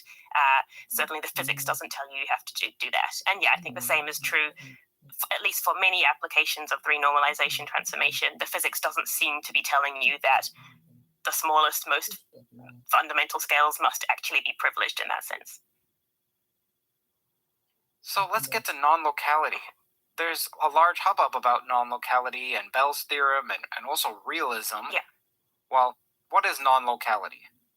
Yeah, so in the context of quantum mechanics, non-locality is the phenomenon that quantum mechanics exhibits correlations which seem to be too strong to be explained by any local model. So normally when we see correlations at a distance, we would expect to explain them by some common cause in the past. They both came from the same source or something like that. But Bell's theorem demonstrates that the types of correlations we see in quantum mechanics can't be explained that way. It seems as though there's some kind of direct influence between events happening at a distance that can't be explained in this sort of common cause way. Of course it is a thing you need to do. Now, there's two different types of non-locality, spatial and temporal. And you have many papers, many talks as well on temporal non-locality. So please distinguish the two. Yeah, so perhaps the traditional way of thinking about non-locality in quantum mechanics is to imagine it as a spatial form of non-locality. So that involves a situation in which perhaps Alice performs a measurement in one location, and as soon as she does that, the wave function collapses everywhere in the world, and that sort of conveys information across to Bob wherever he is, and that has an impact on the result of his subsequent measurement. So that non-locality is spatial because the effect of what Alice does is just transferred to the whole global state everywhere at the same time. Whereas temporal non-locality suggests that non-locality doesn't necessarily have to be conveyed immediately in terms of the current state of the world. You can potentially think of non-locality as kind of hopping across time as well. So Alice performs her measurement at some time, and at some other place and at some later time, Bob performs a measurement, and there's just a direct relationship. There's some kind of constraint requiring that Bob's outcome reflects Alice's choice in some way. So there's a kind of direct non-local impact that is not mediated by a global state evolving forward carrying that information. Does spatial non-locality imply temporal or vice versa? Yes, so I think combining spatial non-locality with relativistic constraints makes it very compelling to think that there should be temporal non-locality. That's because if you take a frame of reference within a relativistic setting where you have a spatially non-local effect, something Alice does influences something that happens over here, you're allowed within relativity to make a change of reference frame to get another equally valid reference frame. And in that reference frame, those events are not going to be at the same time anymore.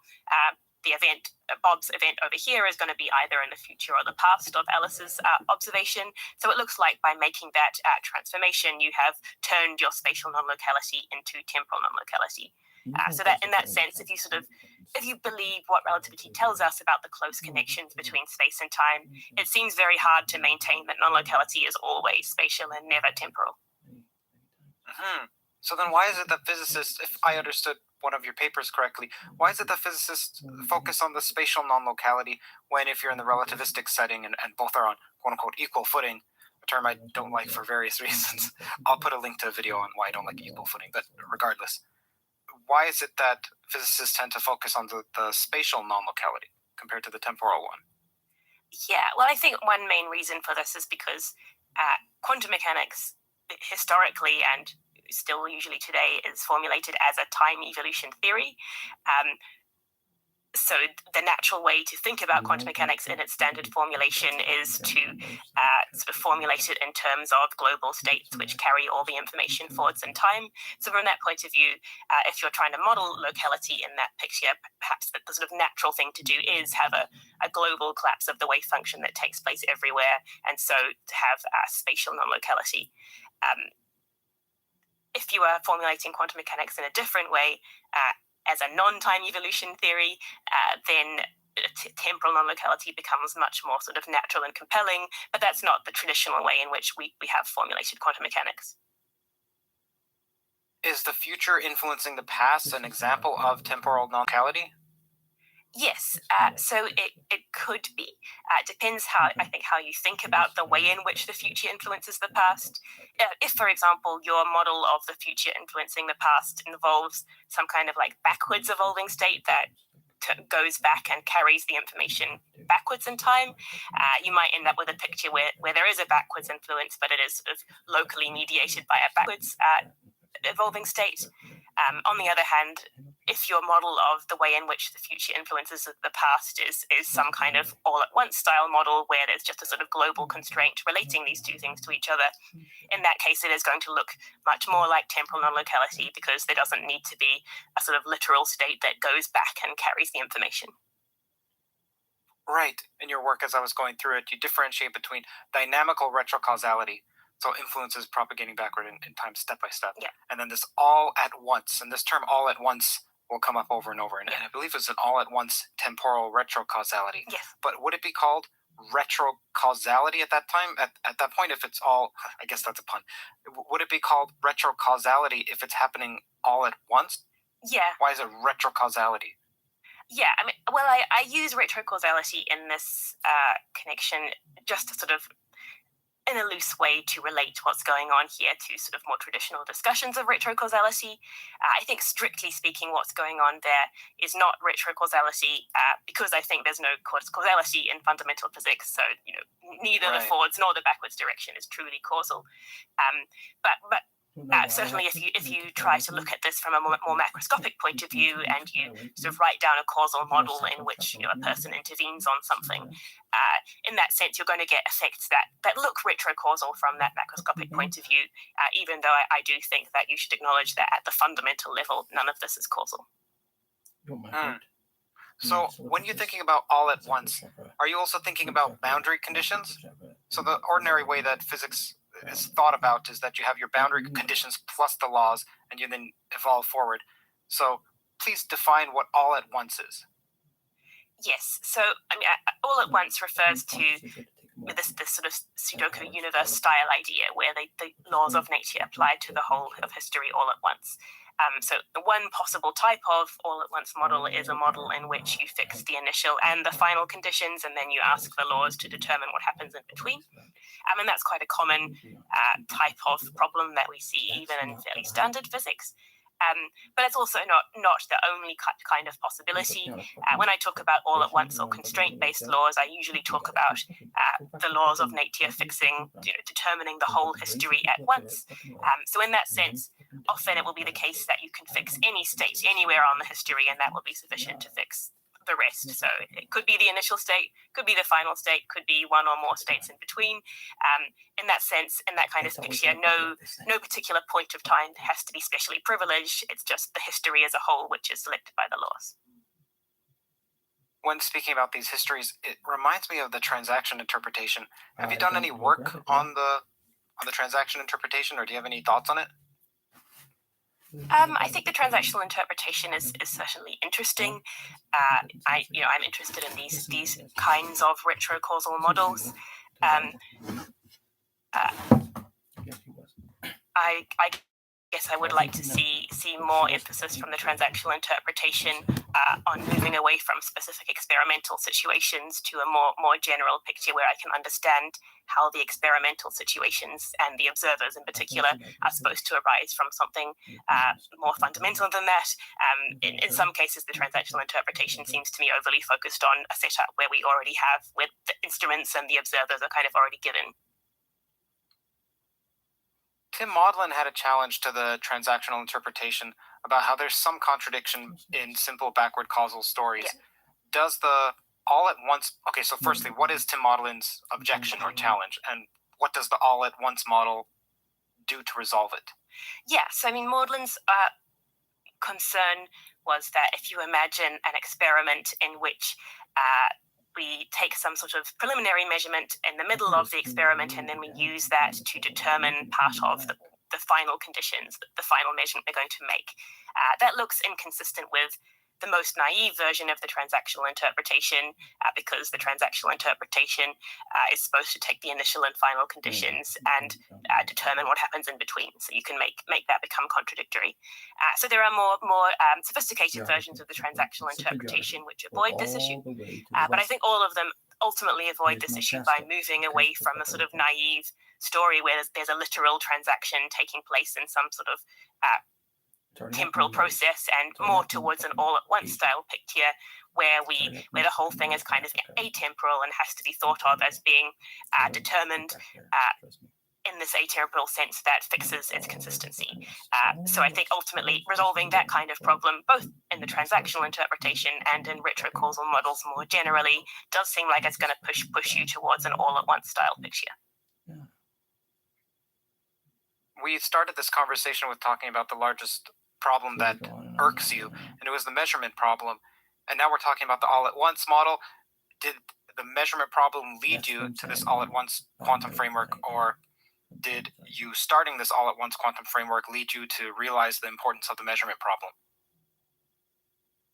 I think they are separate in that, I think the indications that the all-at-once model is correct come partly from quantum mechanics, but also from other parts of physics, from relativity and quantum gravity and so on. And I think just adopting an all-at-once style model does not by itself solve the measurement problem, because the measurement problem is to a large extent about how to model observers. Just saying we're going to tell an all-at-once story doesn't answer the question of how to model observers.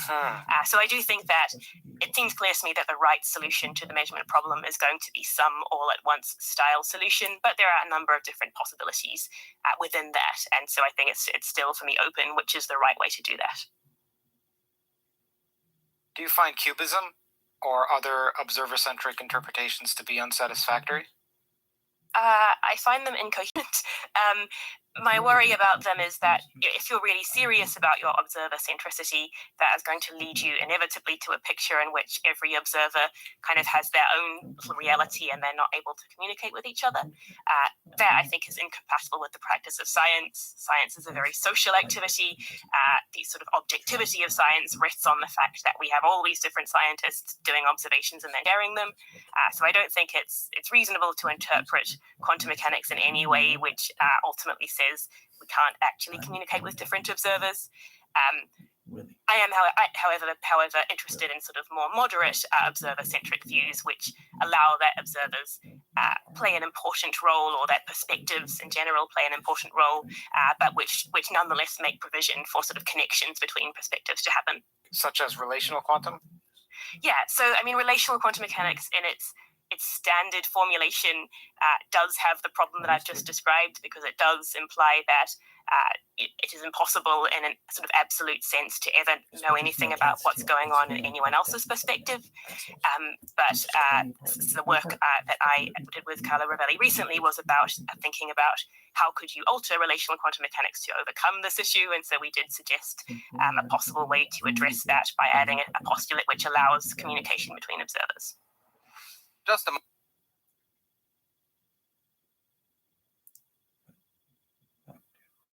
Hey Meta, play my gallery music.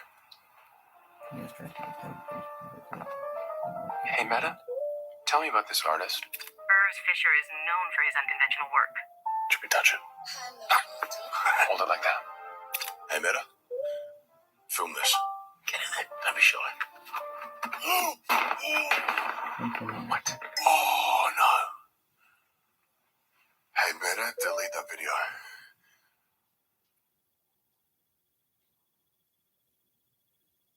Dump the clump. Gillette Clear Gel goes on clear and starts working immediately.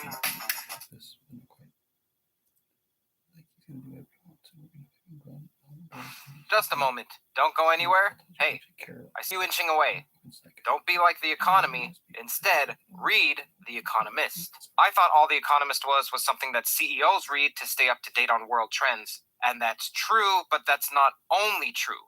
What I found more than useful for myself personally is their coverage of math, physics, philosophy, and AI, especially how something is perceived by other countries and how it may impact markets. For instance, The Economist had an interview with some of the people behind DeepSeek the week DeepSeek was launched. No one else had that. Another example is The Economist has this fantastic article on the recent dark energy data, which surpasses even Scientific American's coverage, in my opinion. They also have the chart of everything. It's like the chart version of this channel. It's something which is a pleasure to scroll through and learn from. Links to all of these will be in the description, of course. Now, The Economist's commitment to rigorous journalism means that you get a clear picture of the world's most significant developments. I am personally interested in the more scientific ones, like this one on extending life via mitochondrial transplants, which creates actually a new field of medicine, something that would make Michael Levin proud. The Economist also covers culture, finance and economics, business, international affairs, Britain, Europe, the Middle East, Africa, China, Asia, the Americas, and of course, the USA.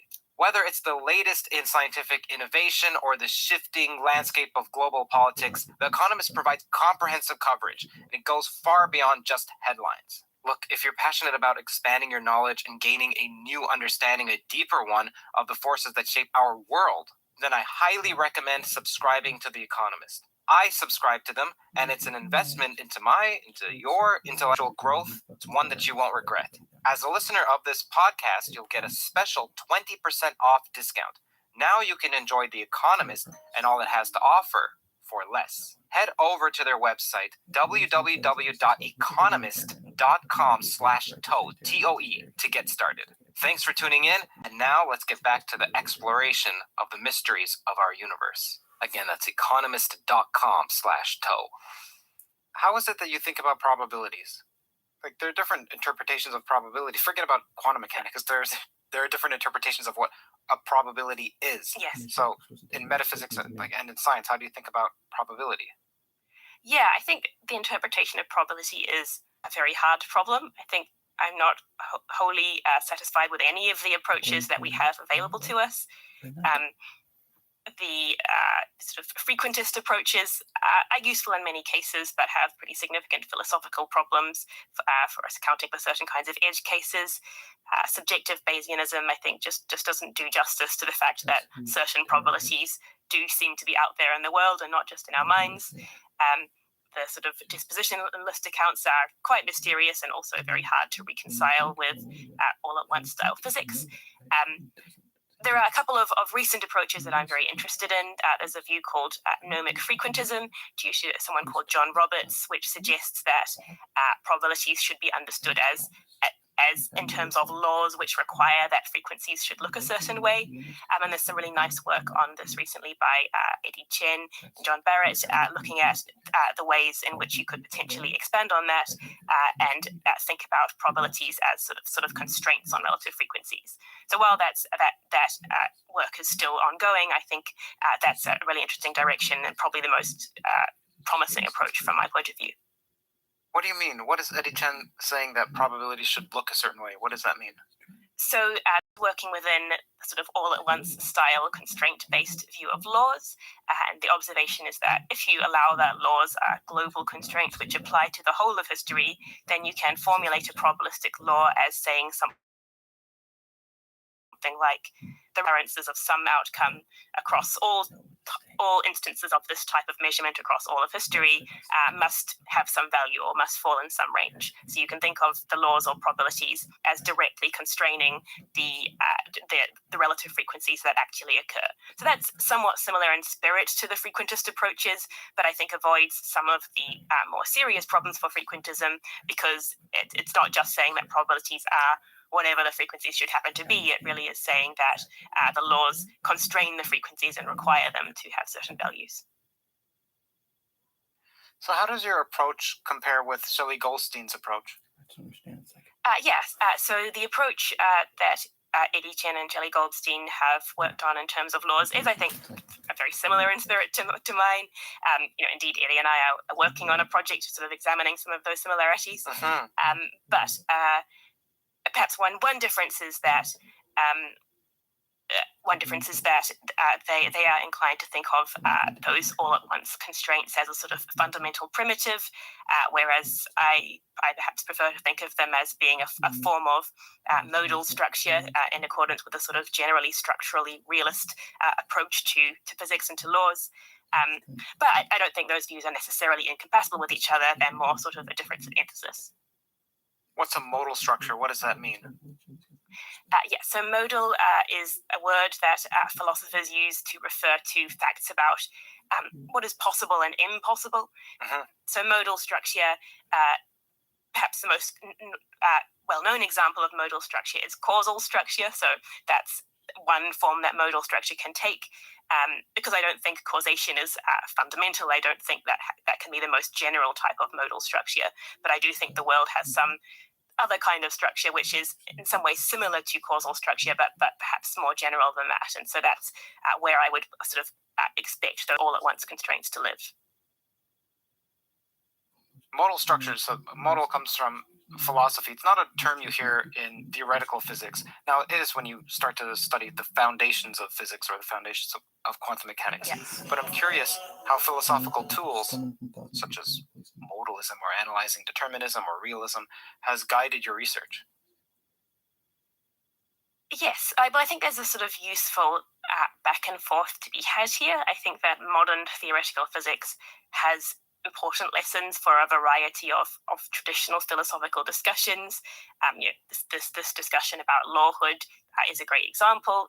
Both me and Eddie and Shelley are inspired by noting that traditional philosophical accounts of lawhood don't seem to do a very good job of accommodating the kinds of laws we see in modern physics. And I think there's useful sort of flow of information backwards as well, because using these philosophical tools and doing the work to analyze, okay, so what are laws now? How can we understand the types of laws we're seeing in modern physics?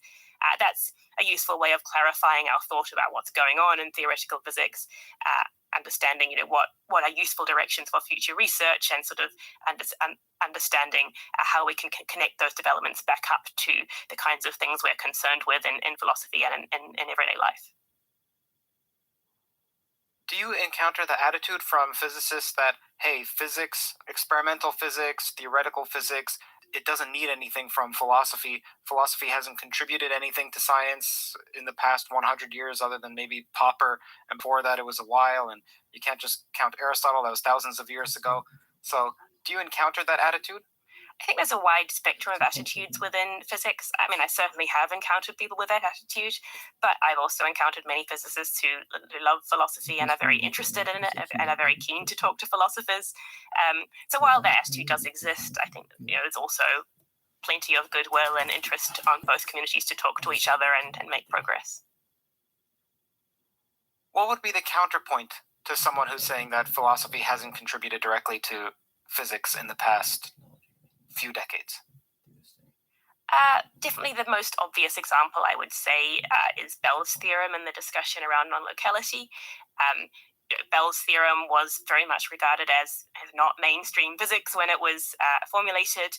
And Bell was a physicist, but other people involved in the discussion of non-locality and pushing this forward, like Shimoni, were not physicists. They were primarily philosophers, and certainly I think this topic probably got more of a foothold within philosophy before it moved back into mainstream physics, but now it's certainly recognized as mainstream physics. The Nobel Prize was awarded for it recently, so I think that's an example of a case where topics that were considered sort of foundational and conceptual were worked on within philosophy for a while, but ultimately became recognized as part of mainstream physics. So what got you interested in philosophy? Did you start in physics or did you start in philosophy? My undergrad was in both physics and philosophy, so I guess both. I've always been very interested in physics and in science, but my questions have always been more on the side of what is considered to be foundational physics or philosophy of physics. I think it was a toss-up for a long time whether I was going to be a physicist working on the foundations of physics or a philosopher. My PhD is actually in physics, not philosophy. But in the end, I think perhaps the kind of work I want to do feels like it lives more happily within philosophy. So that's why I ended up here. And what does foundations mean? So when someone says they study the foundations of something. Yes, so generally that means something to do with they're interested in the sort of more basic conceptual questions, in looking at the sort of underlying structures, in perhaps understanding why the theory is the way it is, or understanding sort of basic principles of the theory. Sort of a contrast to more applied approaches. So if you study the foundations of quantum mechanics, you're not going to be primarily working on how to build new quantum technologies. You're going to be thinking about the structure of the theory and what it all means. And perhaps those results will eventually go on to be useful in quantum technologies. They often do, but if you're working in foundations, that's not your sort of primary focus. So what I enjoy about your work is that, much like Jacob Barnes, you emphasize clarity of concepts and principles as a guide to progress. You actually co-authored a paper last year, if I'm not mistaken, with Sabine Hossenfelder and Tim Palmer, both of whom have been on the podcast before, so I'll put a link to that on screen and in the description. The paper is called something like A Taxonomy of Physics for Quantum Theory, or Beyond Quantum Theory. Yeah. It's something that everyone should read if they're interested in physics, and if you follow this podcast, you can follow that paper. So there are different concepts that are explained there with precision. I've heard local beables, be described as ontological entities, and I believe you said it's something like the input value on a C model that's assigned to a compact region of space-time, and you explained what a C model is. I think it's a calculation model, if I'm not mistaken. So anyhow, what led you to write that paper? Yeah, this paper arose out of a conference on retrocausality and superdeterminism. Retrocausality and superdeterminism are two approaches that people have often tried to use in order to avoid the conclusion that quantum mechanics might be non-local. So this conference was kind of discussing those possibilities and can you get rid of non-locality using one of these methods. I think what we discovered is that there were a variety of different ways in which people were using the words retrocausality and superdeterminism, and there was a sort of a problem where people were talking past each other because they were just using these words in different ways. So the goal of this paper was to sort of provide a clarifying story which would help explain what's going on with these terms, and perhaps can we have a sort of community-wide consensus about how to use these words so we can have discussions more clearly. There's all these other fucking people out there. When people hear temporal non-locality, how is that different than time travel? Yes. So time travel, much like retrocausality, could be temporally local or temporally non-local. If your vision of time travel involves people literally moving backwards in time, sorry, the cat is doing it. Involves people literally traveling backwards in time, that's going to look like a temporally local form of time travel if there's a sort of literal path back in time that they go around. On the other hand, if they just kind of disappear at one point and then reappear at another point, that's going to look temporally non-local because there's a sort of cause that just jumped across time. So I think either of those is possible as a model of time travel. Does any of this have to do with free will?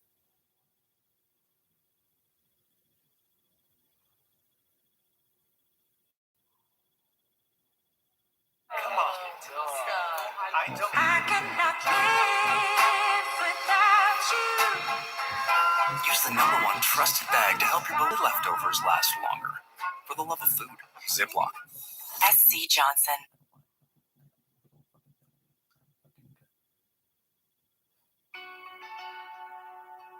They say memories fade. But what if you could bring them back? The long summer days, the breeze of the Amalfi Coast, the smell of fresh oranges, water dripping from my hair, ice cubes clinking in my glass.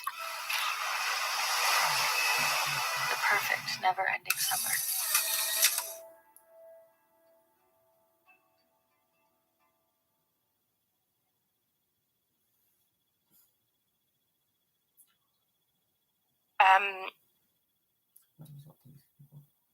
Certainly, if you look at the all-at-once style of model, that does seem like it has some implications for free will, because some people have thought that something that's important to free will is the idea that the future is genuinely open, that in this moment as I am acting, there is no fact of the matter about what my action is going to be.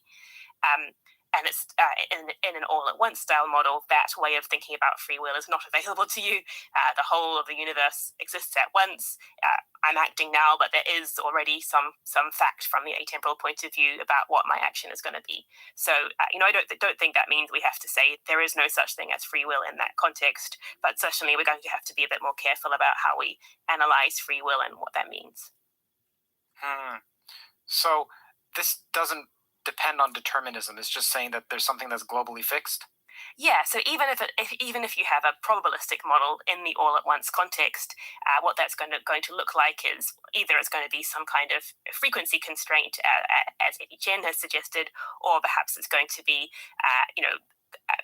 the course of history is selected in a probabilistic way from some set of probabilities. But either way, you end up saying the course of history is determined all at once. So there's no sense in which I'm acting now and yet my future actions are still open. Even if they're probabilistic, they have, from this atemporal point of view, already been chosen.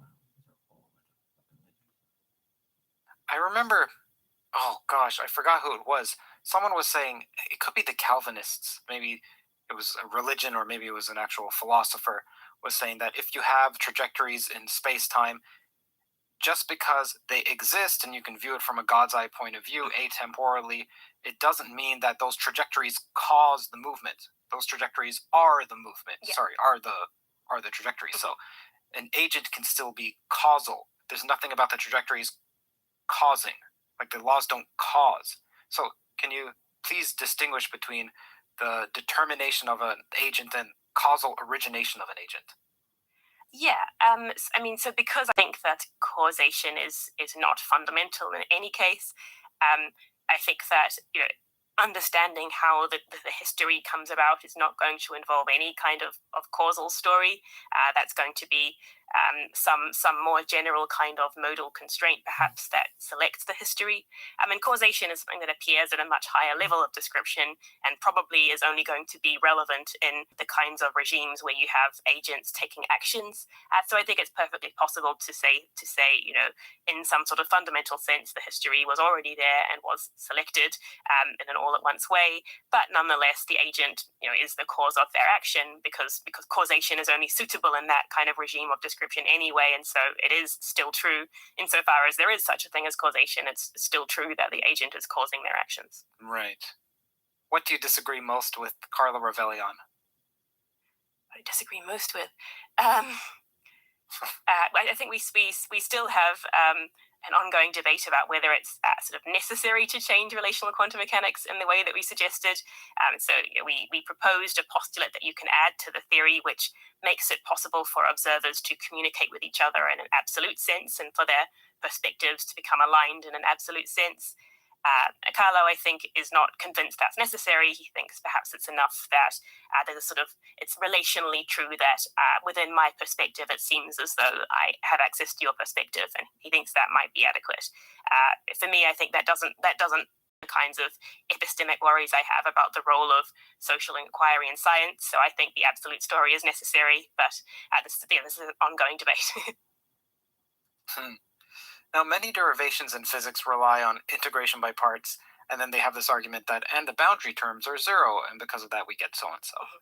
Are there times when these surface terms are ordinarily said to vanish, but because of your work on all at once, you believe that to be an unreasonable assumption? Oh gosh, that's an interesting question. I actually have not thought about that. Seems very possible, but I would have to think more about the technical details before I could say one way or another. Okay, what is self-location? So self-location refers to scenarios in which you are uncertain about your location within the universe.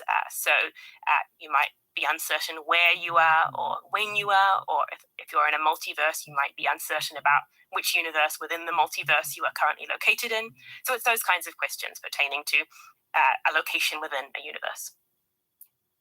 And there's something between pure and superficial, if I'm not mistaken. What are those? Yeah, so when we talk about self-locating uncertainty in philosophy or in physics, I think there are two importantly different classes of self-locating uncertainty that we should distinguish between. So what I call pure self-locating uncertainty refers to cases where you are uncertain about what location you are out of a possible class of locations which are all located within the same world. So, for example, Adam Elgar's case falls into that bracket. That's a case in which Dr. Evil, or a person who believes himself to be Dr. Evil, receives a credible message telling him that a subjectively identical duplicate has been made of Dr. Evil and placed somewhere. So in that case, he's now uncertain whether he is, in fact, the real Dr. Evil or the duplicate, but both of those people exist within one and the same world, so that is pure self-locating uncertainty. By contrast, superficially self-locating uncertainty refers to the case where you're uncertain about your location, but the possible locations you could be in belong to different possible worlds. So, for example, suppose you wake up and you haven't looked at the clock yet, so you don't know what time it is. You're uncertain about your location in time. But, of course, in every possible world, there's exactly one time at which you actually wake up. And so the different possible times you could be located in belong to different possible worlds corresponding to those different possible times you could wake up. So that's, I think, an importantly different type of self-location. Is this related to the Sleeping Beauty paradox? Yes, so the Sleeping Beauty paradox, in fact, involves a mixture of pure and superficially self-locating uncertainty. So I think the correct way to analyze that is to appeal to your scientific theory to determine the superficially self-locating credences and then to assign the pure credences any way you want. So the outcome is that the correct solution is the double Haffer solution. Okay, it'd be useful for you to outline what the paradox is at this point, and then why you think the solution is the double half one.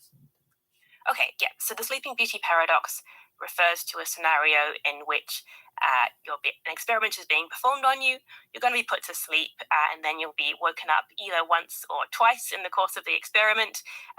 We'll just decide which one it is based on the outcome of a coin flip. So we flip the coin, and if it lands heads, then you'll be woken once on Monday, and if it lands on tails, then you'll be woken twice on Monday and Tuesday. So the question is about what credences should you assign to the outcome of the coin toss? Should you assign and do the credences change if you're woken up and then told what day it is? So various approaches have been taken to try to decide what the correct assignation of probabilities is. Most philosophers, I think, are of the view that when you learn something about what day it is, you ought to change your credences.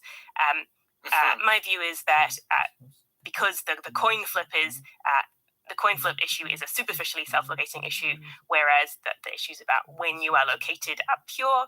The outcome is that the further information shouldn't actually change any of your assignations of credences, because the right way to assign credences in these situations is always to assign the superficial self-location credences first, and then having done that, arrange your pure credences as you would like. That means that the pure information isn't going to change the superficial information, and so the probability is always going to be half, regardless of waking up.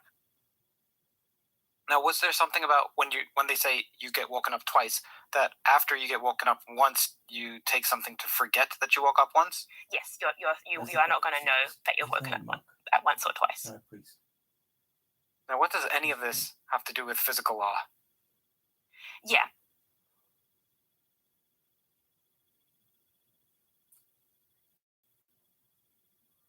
My kids can't hide anything from me. I'm home. Especially when they've been using toilet paper that doesn't hold up. New Charmin Ultra Strong has a diamond weave texture that's more durable and it cleans better, so you can use less. Enjoy the go with Charmin. Well, they don't want to give it up. All right, whatever.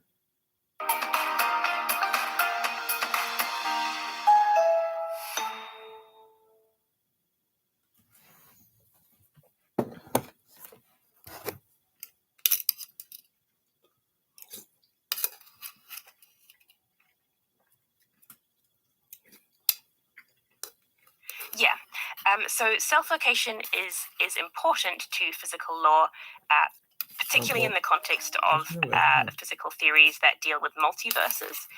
So in particular, the cosmological multiverse and the many worlds interpretation of quantum mechanics as a multiverse. And in both these multiverses, in order to make certain kinds of predictions, it's necessary that you assign some credences over locations within the multiverse. You have to assign probabilities to which universe you might be within this multiverse. And so all of those approaches to making predictions in a multiverse are kind of predicated on the assumption that there is, in fact, some objectively right or uniquely correct way to assign your self-locating credences over parts of the multiverse. And so, therefore, they are necessarily predicated on the claim that there are unique ways to assign pure self-locating credences. There's a right way to do it and there's a wrong way to do it. So I think that's wrong. I think that for superficially self-locating credences, there are right ways to assign them because those credences can just be inherited from a scientific theory. But in the pure case, there is nothing whatsoever which could compel you or constrain you to assign your credences in any particular way. So any assignation of credences is fine, and therefore you're not going to be able to get meaningful predictions out of any theory which involves this kind of multiverse reasoning. So if I'm right about that, that's a serious problem, both for the cosmological multiverse and for the many worlds interpretation of quantum mechanics, because it seems to say that we can't make meaningful predictions in that context, and we therefore can't obtain any sensible evidence for scientific theories in that context, because there's nothing to sort of predict and then see if it comes true. I'm sure you've spoken to Sean Carroll about this. So have you, and what has he said, or what do you think he would say? I have not spoken to Sean Carroll about this. I know that Carroll has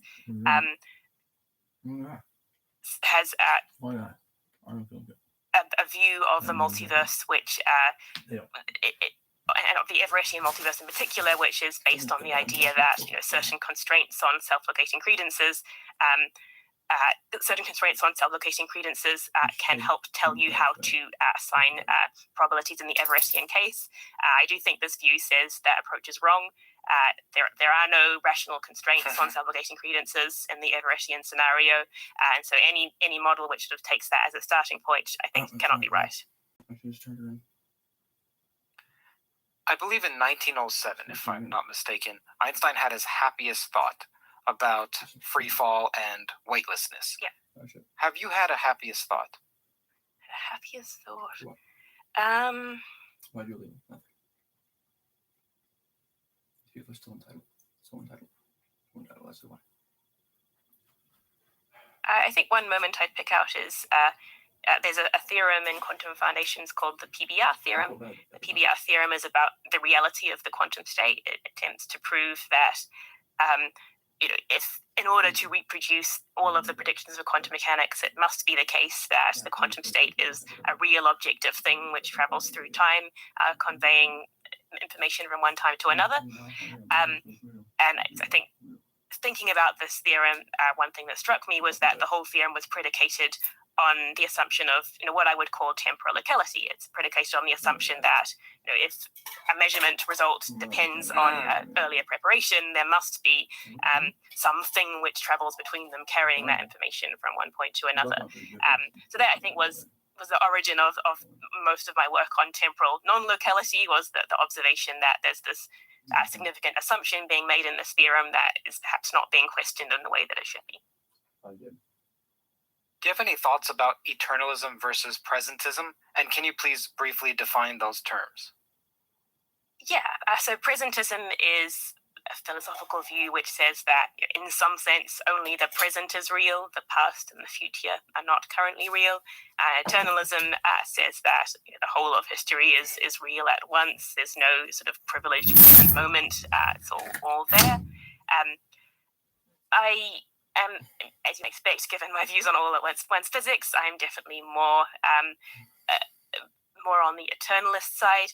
I think it's very hard to make presentism work in a way that is compatible with relativity, because relativity denies that there exists a global present, so it's kind of unclear what the present even is in that picture.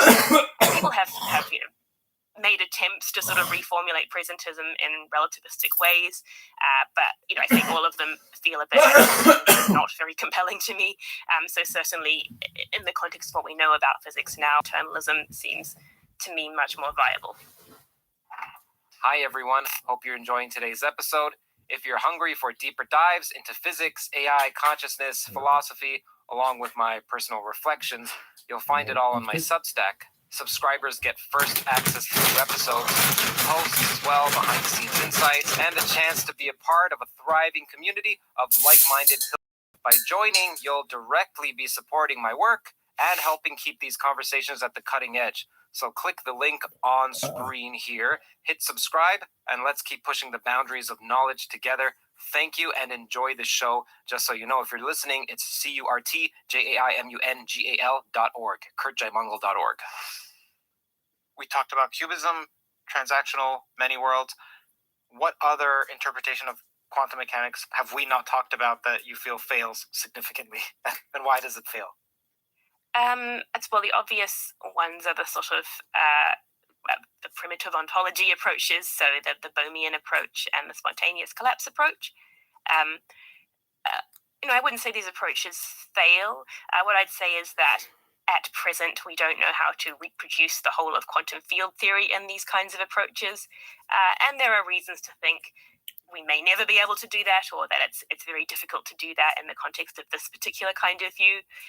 So never say never, but right now I'm not sure the prospects for expanding those to cover all of quantum theory look very good. And until we can show that that can be done, that's a sort of strong, compelling reason to be worried about those approaches. In my experience, it's not actually. So what's on your mind these days, research-wise?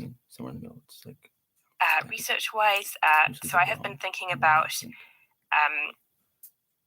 One thing I've been thinking about is a problem in relational quantum mechanics. So there's this worry that relational quantum mechanics is. Sometimes it's really confusing with him because he's in a situation where these people are really fucking bad to him, and then he's really bad to them, but he's not even worse to them or even as bad to them as they are to him. Not even close. He's just in the lesser position, so he has to stick up for himself more. That's his point of view. And guess what? It's not true.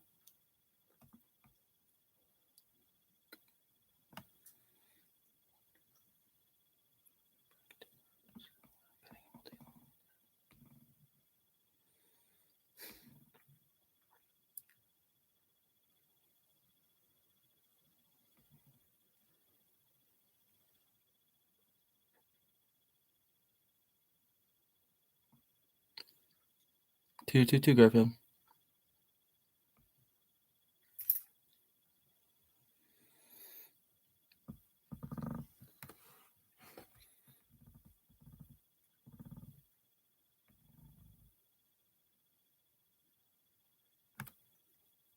I don't really think anymore.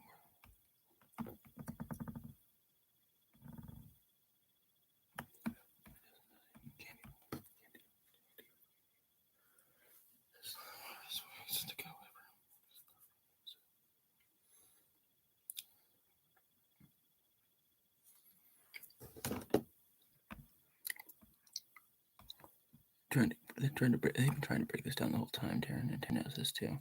All these fucking other guys are really powerful. Men, mostly, and Taran knows that this is the thing. And he just can't stand it anymore. Like, why the fuck are you guys like this to me? I'm not even evil. I just have been a dick. And he's like, well, why do you? Because I can. Well, I didn't know what you were supposed to.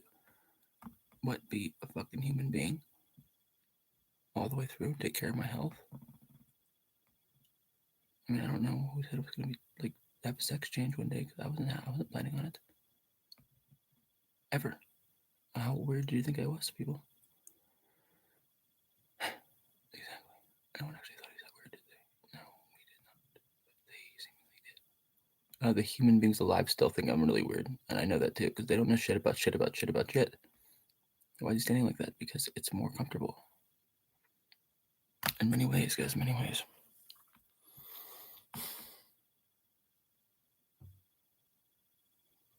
I hate being apologized to, because I know it's not true in a way.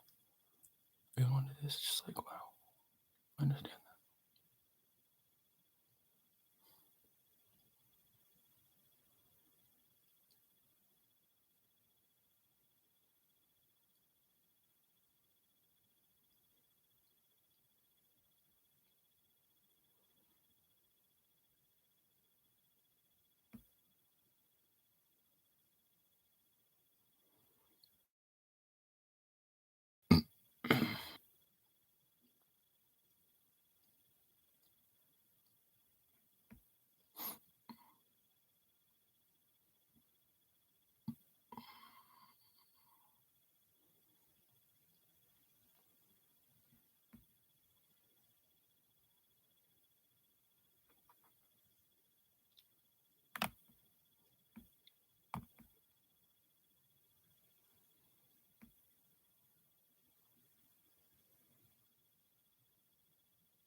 don't want broader shoulders. I want fucking slow pose like cats because they fucked me up on purpose.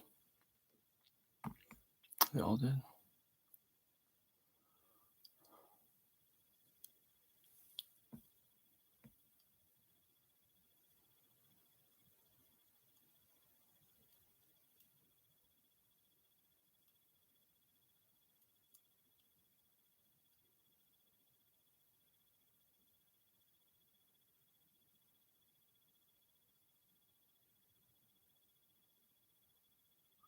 He's not. He just has a lot of fucking hang over Taran right now because we think he's more attractive now, and now we're liking him because he's fucking evil. He's disgusting. He's a fucking monster. What the fuck are you guys? The same thing. A lot of you guys.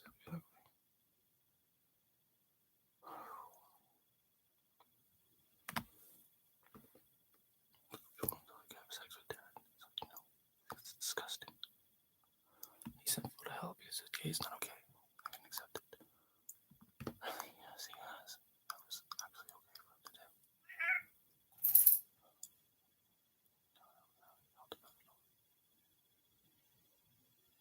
do. No, even if he just did that, yes.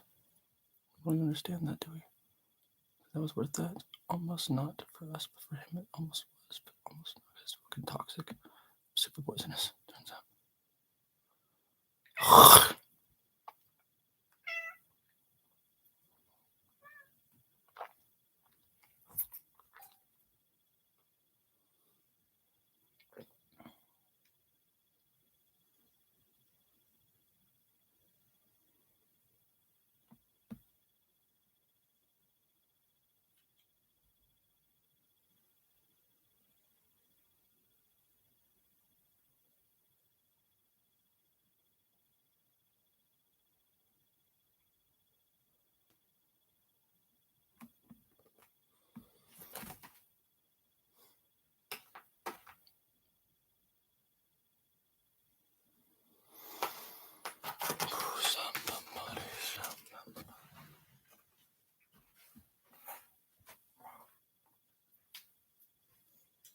The meow command, the trembling waves obey.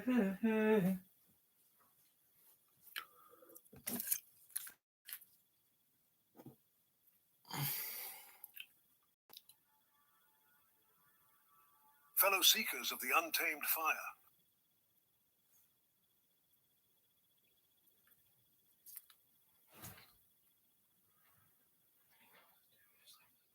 Today we storm the heavens, not the skies of modern maps, but the raw, pulsating vaults of ancient myth, where gods bleed, nurture, rule, and illuminate. The heaven that made Plato tremble, wrestling with a universe too wild for his pure forms. Hesiod grinning darkly as he pens a castration that births beauty. Homer slyly turning a titan into a ceiling. Orphic initiates chanting to a sky reborn. Egyptian priests tracing stars on a goddess's skin. Mesopotamian scribes etching a throne no one sits on. Zoroaster gazing into dawn's light to find wisdom itself. And Vedic poets pleading with a judge who binds the universe in silence. We will explore everything, but keep in mind that these are not easy stories. They are the psyche's seismic fractures and bondings, the magnificent archetypes, the echoes of a truth too vast, too volatile for our timid age to apprehend. But such apprehension is irrelevant to their factuality, their existence, their influence over millennia and countless societies that have passed and will follow. Welcome to Irrevelato, where the veil is torn and the secrets you deserve to know are offered on a silver platter. I am your torchbearer, diving fearlessly into the texts that forged consciousness. Plato's dialogues, Hesiod's Theogony, Homer's Iliad, Orphic hymns, Egyptian scrolls, Mesopotamian tablets, Avestan chants, and the Rig Veda. I present to you these texts because they have been treated too long as dusty relics under the weight of modernity. Because they are living currents and vibrations meant to rewire your soul. At Irrevelato, we confront luminaries and gods, Plato's anxious brilliance, Nietzsche's hammer, Jung's depth, and the deities who shaped our skies, Uranus, Nut, Anu, Ahura Mazda, Varuna. It is impossible for me to assure you that this is a gentle tour, because it is in fact a rebellion against a world too scared to face its own shadows, too distracted to claim its birthright. Either way, I invite you to take a seat and follow me. In this odyssey, we'll chase the heavens through their many masks. From Uranus's bloody fall to Nut's starry embrace, from Anu's empty crown to Ahura Mazda's radiant wisdom, to Varuna's unyielding gaze. We'll map a cosmos that shifts from flesh to principle, violence to order, chaos to clarity. Each section is a detonation, building on the last, spanning millennia and cultures. We'll wield Plato's Cratylus and Republic, Hesiod's primal gore, Homer's sly erasure, Orphic mysticism, Egyptian hymns, Babylonian epics, Zoroastrian gathas and Vedic pleas, every quote exact, every insight an ignition. This is philosophy with a hammer, theology that pulses with blood, a dare to see the sky not as a void, but as a mirror of your deepest struggles. Why now? Because you're drowning in a sea of noise, screens flickering, lies fragmenting, a culture sedating you with banality. But you feel it, don't you? That ache for something whole, something true. The heavens have whispered to humanity since we first looked up, and their voices still echo within you. Uranus's groan, Nut's lullaby, Anu's decree, Ahura Mazda's light, Varuna's verdict. Irrevelato is your lifeline, stripping away the veils to reveal the cosmic intermix of power, creation, and conscience. This is not for the faint-hearted. It's a storm that will overwhelm you, paradoxes that will claw at your certainties until they crack. If you seek comfort, turn back. If you crave truth, step into the abyss with me. I already know the way. This is your call to arms. Subscribe to join our tribe of fearless seekers. Activate the notifications to catch every revelation. Share this fire with those ready to put their chains. And please dare to share your comments, because they are fuel for our collective awakening. Together, we're not just unearthing the past. We're igniting the future of consciousness, one soul at a time, one moment at a time. And some moments later, you'll discover that we are millions or even billions. You're here for a reason. Descendants of Plato, Nietzsche, Jung, and gods unnamed. See it, claim it, master it. The wisdom of the skies is yours to seize, and no one can take it from you. Brace yourself. Irrevelato is no guide. It's a dare to kiss the infinite, to wrestle the unknown until it yields. The heavens await, and they will not wait forever. Let's begin. They really don't want me to be God, I'm telling them this. Plato was always torn between his love of intellectual exploration and his terror of where such exploration might lead the impressionable. In the Cratylus, he offers us a charmingly sanitized etymology of Uranos. Uranus, rightly so called apotou oranta ano, from looking upwards, which, as philosophers tell us, is the way to have a pure mind, and the name Uranus is therefore correct, writes Plato in Cratylus. How convenient that the sky god's name should connote philosophical contemplation, rather than, say, the lusty primordial being who would soon find himself on the wrong end of a cosmic vasectomy. This dialogue madly speculates on etymologies, and madly is precisely the right word, as Plato performs remarkable intellectual gymnastics to align the gods' names with his philosophical agenda. One can almost picture Plato at his writing desk, quill in hand, a bead of sweat forming on his brow as he attempts to transform the unruly pantheon into respectable pedagogical tools. Looking upward leads to a pure mind, he insists, while carefully avoiding any mention that this particular sky was looking downward quite lustily at his mother-wife. When forced to confront Hesiod's explicit account in the Republic, Plato's philosophical composure cracks entirely. First of all, I said, there was that greatest of all lies in high places, which the poet told about Uranus, and which was a bad lie too. I mean what Hesiod says that Uranus did, and how Cronus retaliated on him. The doings of Cronus, and the sufferings which in turn his son inflicted upon him, even if they were true, ought certainly not to be lightly told to young and thoughtless persons. If possible, they had better be buried in silence. Even if they were true, what a delicious phrase.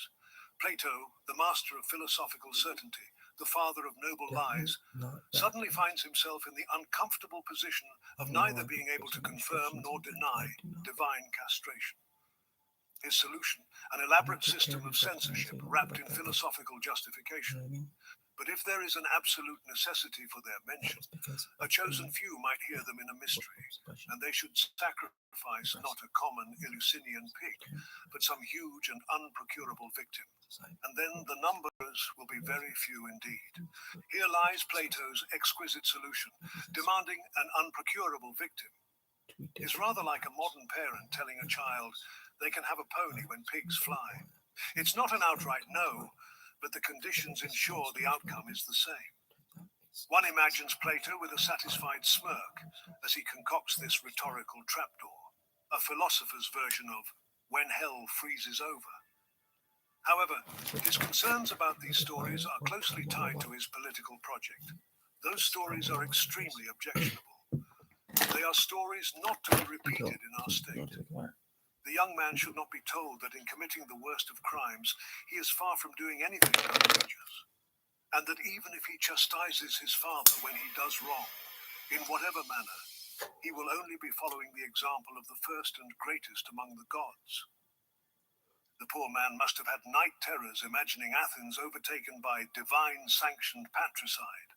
One wonders if he lay awake at night, staring at the ceiling, tortured by visions of young guardians brandishing sickles against their fathers, all shouting, "Kronos did it first." Plato's fear extends beyond specific acts to the entire concept of divine conflict. Neither, if we mean our future guardians to regard the habit of quarreling among themselves as of all things the basest, should any word be said to them of the wars in heaven and of the plots and fightings of the gods against one another, for they are not true. They are not true. A fascinating claim from the man who elsewhere argues that poetry is thrice removed from truth as a mere imitation of appearances. Here Plato doesn't philosophically dismiss myths as false representations. He outright declares their falsity with the certainty of an eyewitness. One might ask, were you there, Plato? Did you witness the original sky-earth relations to contradict Hesiod so confidently? His concern about allegorical interpretation is particularly telling. For a young person cannot judge what is allegorical and what is literal. Anything that he receives into his mind at that age is likely to become indelible and unalterable. And therefore it is most important that the tales which the young first hear should be models of virtuous thoughts. The irony here is exquisite. Plato, who built his entire philosophical system around allegorical devices like the cave and the divided line, suddenly becomes skeptical of allegorical interpretation when it might redeem the myths he finds so distasteful. The philosopher who asks us to see beyond appearances to true forms can't trust youth to see beyond literal castration to deeper meanings. Plato's elaborate restrictions, mystery cults, impossible sacrifices, chosen circles of initiates, reveal his profound ambivalence. He knows these stories hold power he cannot fully dismiss, yet fears that power like one might fear a lightning bolt from Zeus himself. His solution?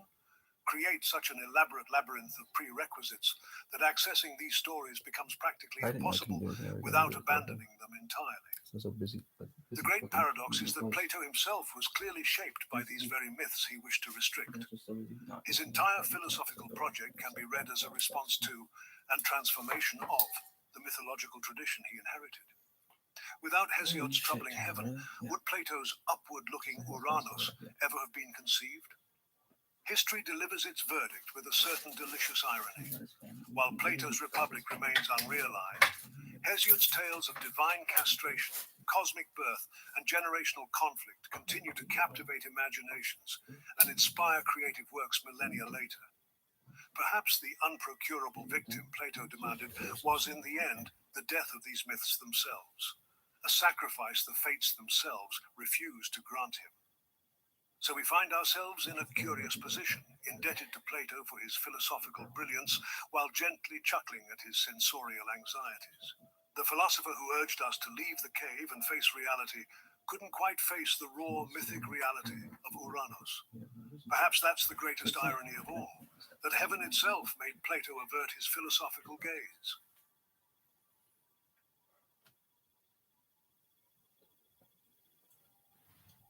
Isn't it curious how the most profound truths often begin with the most disturbing stories? Hesiod's theogony introduces us to Uranus, now called heaven, and yes, the personification of heaven itself. One would think he is like a serene blue expanse, an oasis of light and truth, with exuberant and luxurious gardens. But in the Hesiodic mind, Uranus is as dramatic as the other gods. He has appetites, cruelties, and ultimately vulnerabilities that make him all too human. In Works and Days, Hesiod warns that when you come upon a burning sacrifice, do not make a mock of mysteries, for heaven is angry at this also. Then in another work, Hesiod writes, heaven has an avenging eye, and surely the host of mice will punish you and not let you escape. No wonder Plato found himself so troubled by these tales. Hesiod doesn't waste time on pleasantries. From the very start of the Theogony, we're thrown into a cosmogonic tangle that would make even today's therapists reach for their notepads. And Earth first bare starry heaven, equal to herself, to cover her on every side, and to be an ever-sure abiding place for the blessed gods. And she brought forth long hills, graceful haunts of the goddess nymphs, who dwell amongst the glens of the hills. She bare also the fruitless deep with his raging swell, Pontus, without sweet union of love. But afterwards she lay with heaven and bare deep swirling Oceanus, Coos and Creus and Hyperion and Iapetus, Thea and Rhea, Themis and Mnemosyne and gold-crowned Phoebe and lovely Tethys. After them was born Cronos, the wily, youngest and most terrible of her children, and he hated his lusty sire. Did you catch that?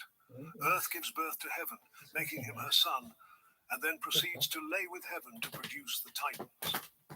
One can almost see Plato pacing anxiously in his academy, wondering how to reconcile this primordial, Oedipal scenario with his vision of heaven as representing philosophical ascent. Looking upward takes on quite a different meaning when you consider that Uranus is essentially gazing at his mother while embracing her.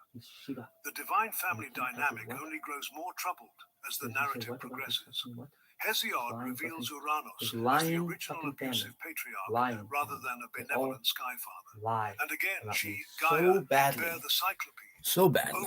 Dude, oh my god. Brontes and Steropes and stubborn-hearted Argies. The difficult thing about this life is I don't think anyone ever who's not a celebrity has been lied about as much as I have. Honestly, I'm not a good person. It's like I have quite a few ways. But fuck, did these people just fucking take my name and take my fucking faces? Scrape it across the fucking ground. Like, oh my god, you know what always is?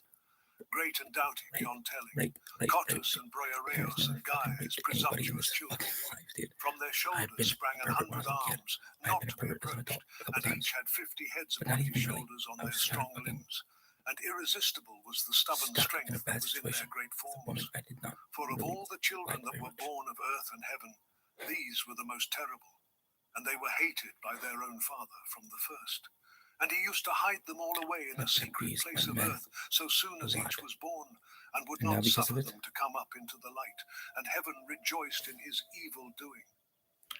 What exquisite darkness in that final line. Uranus imprisons his monstrous offspring, and he literally rejoices in his evil doing. She has told a lot of the starry vault of heaven, which Plato would have us contemplate for philosophical enlightenment, turns out to harbor sadistic pleasure and cruelty. No wonder Plato preferred his sanitized etymological interpretation in the Cratylus, connecting Uranus to looking upward and pure mind. The gap between these two visions of heaven could hardly be wider. Then comes the passage that made Plato reach for his red pen, the moment that would launch 1,000 psychoanalytic theories millennia later. The castration of Uranus stands as perhaps the most visceral scene in all of Greek cosmogony. But vast earth groaned within, being straightened, and she thought a crafty and an evil wile. Forthwith she made the element of grey flint and shaped a great sickle, and told her plan to her dear sons. And she spoke, cheering them, while she was vexed in her dear heart. My children, gotten of a sinful father, if you will obey me, we should punish the vile outrage of your father, for he first thought doing shameful things. So she said, but fear seized them all, and none of them uttered a word. But great Cronos the wily took courage and answered his dear mother. Mother, I will undertake to do this deed, for I reverence not our father of evil name, for he first thought of doing shameful things. So he said, And vast earth rejoiced greatly in spirit, and set and hid him in an ambush, and put in his hands a jagged sickle, and revealed to him the whole plot. And heaven came, bringing on night and longing for love, and he lay about earth, spreading himself full upon her. Then the sun from his ambush stretched forth his left hand, and in his right took the great long sickle with jagged teeth, and swiftly lopped off his own father's members, and cast them away to fall behind him. The imagery here is extremely intimate and violent. Uranos approaches Earth, bringing on night for love, a surprisingly tender portrayal of desire just moments before his mutilation. The ambush occurs during the most vulnerable of acts, with Kronos hidden beneath his mother's skirts, so to speak, waiting for the moment when his father is most exposed. It's a primal scene of generational violence that persisted through the entire mythic structure of Greek thought. Plato, with his philosophical project of directing souls toward rational contemplation of eternal forms, must have shuddered at the thought of young Athenians absorbing this tale. How could one contemplate the starry heavens with philosophical serenity after picturing this scene? How could patricide not seem somehow cosmically sanctioned? Yet what makes Greek myth so enduringly fascinating is not the violence itself, but how creative force emerges from destruction. Out of this brutal castration comes one of mythology's most sublime images, and not vainly did they fall from his hand. For all the bloody drops that gushed forth earth received, and as the seasons moved round, she bare the strong Erinyes and the great giants with gleaming armor, holding long spears in their hands, and the nymphs whom they call Meliae, all over the boundless earth. And so soon as he had cut off the members with flint and cast them from the land into the surging sea, they were swept away over the main a long time, and a white foam spread around them from the immortal flesh, and in it there grew a maiden.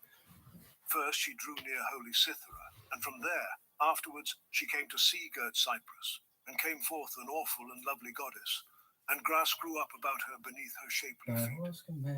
Her gods and men call Aphrodite, and the foam-born goddess and rich-crowned Cytherea, because she grew amid the foam, and Cytherea, because she reached Cythera, and Cyprogenes, because she was born in billowy Cyprus, and Philomedes, because she sprang from the members. The goddess of love and beauty, Aphrodite herself, now called Philomedes, emerges from dismembered divine genitals floating in sea foam. Could any image better capture the mysterious entanglement of violence and creativity, horror and beauty that characterizes Greek myth? Botticelli's serene birth of Venus barely references the visceral origins Hesiod describes. Beauty is not separate from violence in this worldview, but emerges directly from it. With exquisite mythic irony, the son who castrated his father for his cruelty becomes equally monstrous in his own way. But Rhea was subject in love to Kronos and bare splendid children, Hestia, Demeter, and gold-shod Hera, and strong Hades, pitiless in heart, who dwells under the earth, and the loud crashing earth-shaker, and wise Zeus, father of gods and men, by whose thunder the wide earth is shaken. These great Kronos swallowed, as each came forth from the womb to his mother's knees with this intent, that no other of the proud sons of heaven should hold the kingly office amongst the deathless gods. For he learned from earth and starry heaven that he was destined to be overcome by his own son, strong though he was, through the contriving of great Zeus. The revolutionary becomes the tyrant, a pattern as old as time itself and therefore as Kronos himself. Kronos, having witnessed the prophecy of his father's overthrow fulfilled by his own hand, attempts to outmaneuver fate by consuming his children. The imagery shifts from imprisonment inside Earth to imprisonment inside the divine body itself. Uranos kept his children from seeing the light. Kronos ensures they never see anything at all. Zeus eventually breaks the cycle, at least partially, and he set free from their deadly bonds the brothers of his father, sons of heaven whom his father in his foolishness had bound. And they remembered to be grateful to him for his kindness, and gave him thunder and the glowing thunderbolt and lightning.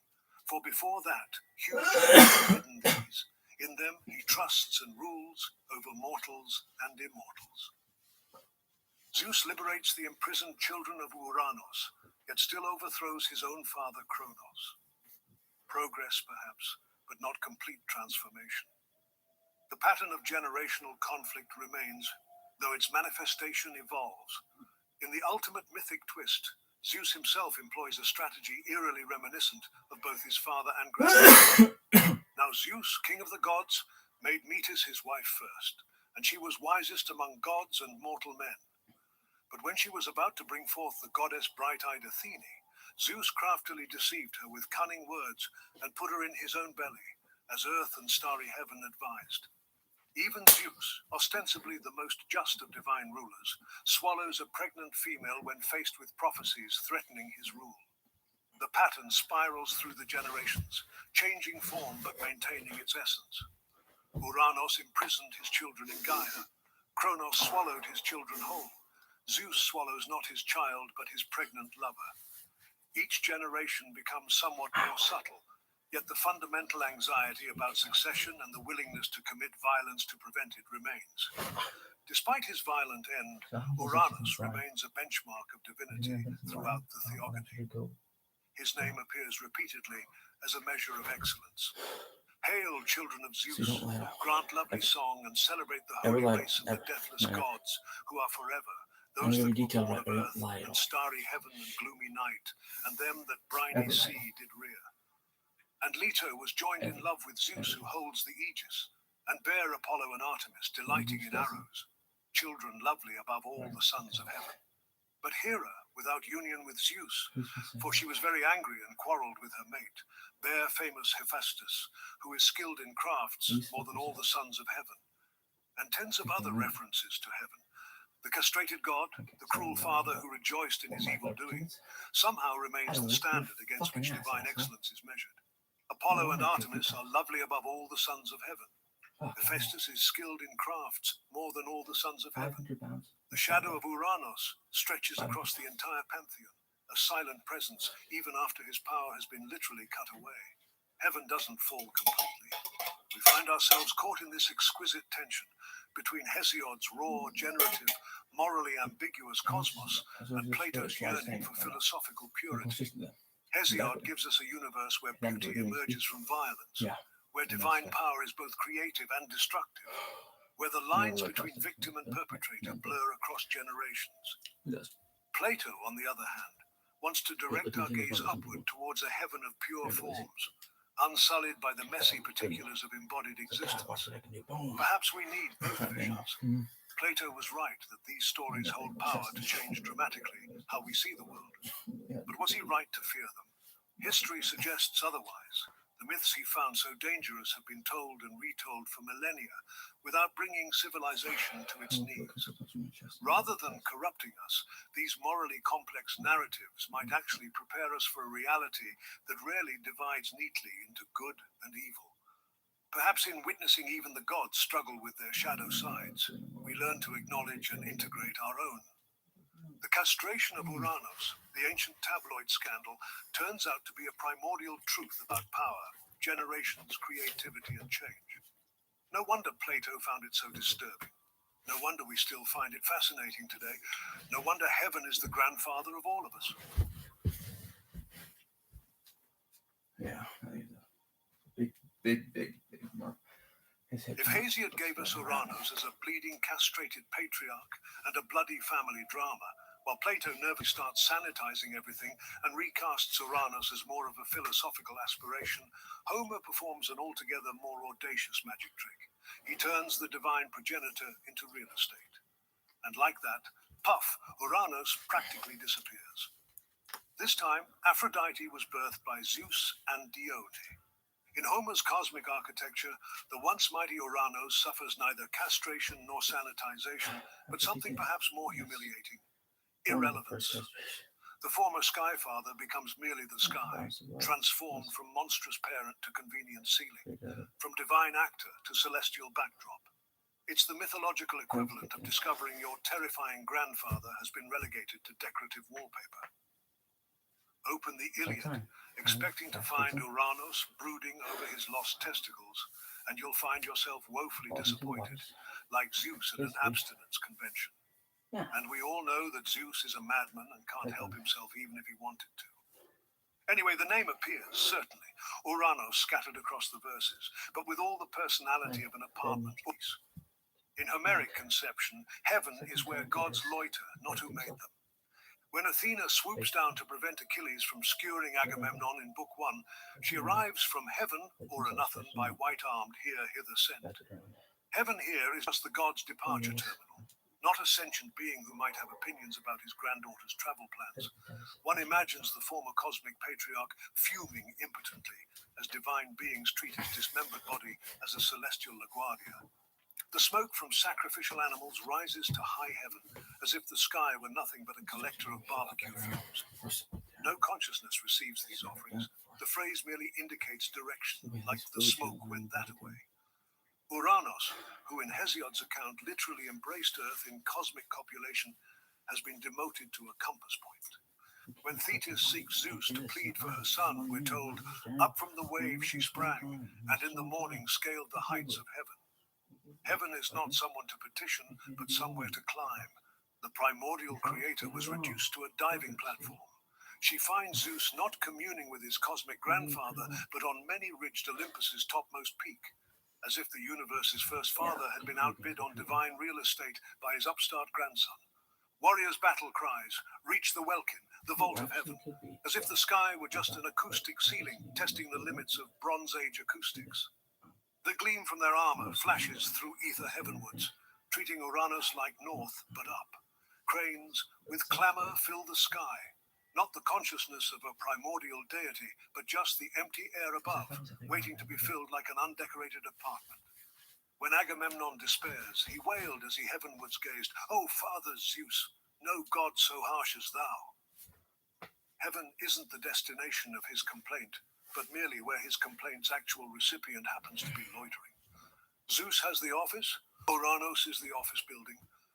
The spatial conception becomes almost comically explicit when Hera's chariot, not unwilling, flew midway between the earth and starry sky. Here, heaven isn't even a destination, just the upper boundary of a divine commute, your firmament.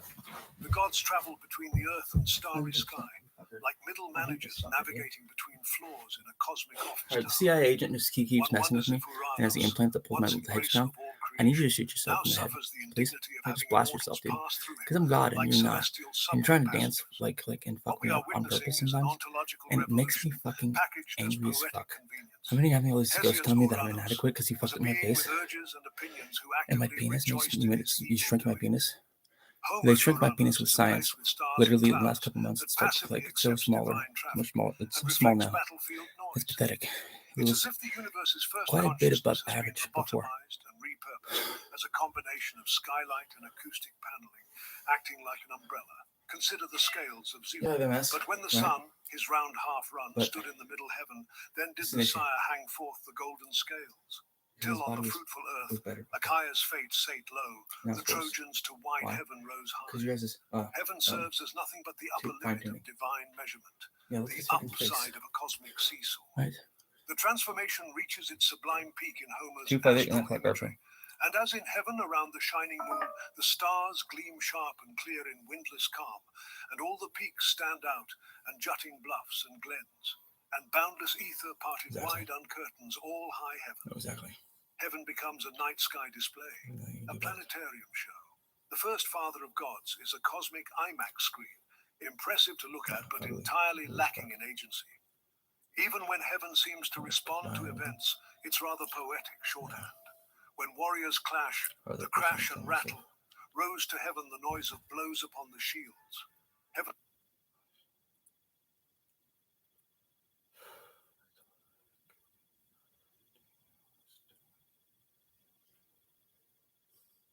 as a conscious entity might. It's just where noise goes when it runs out of earth to bounce off.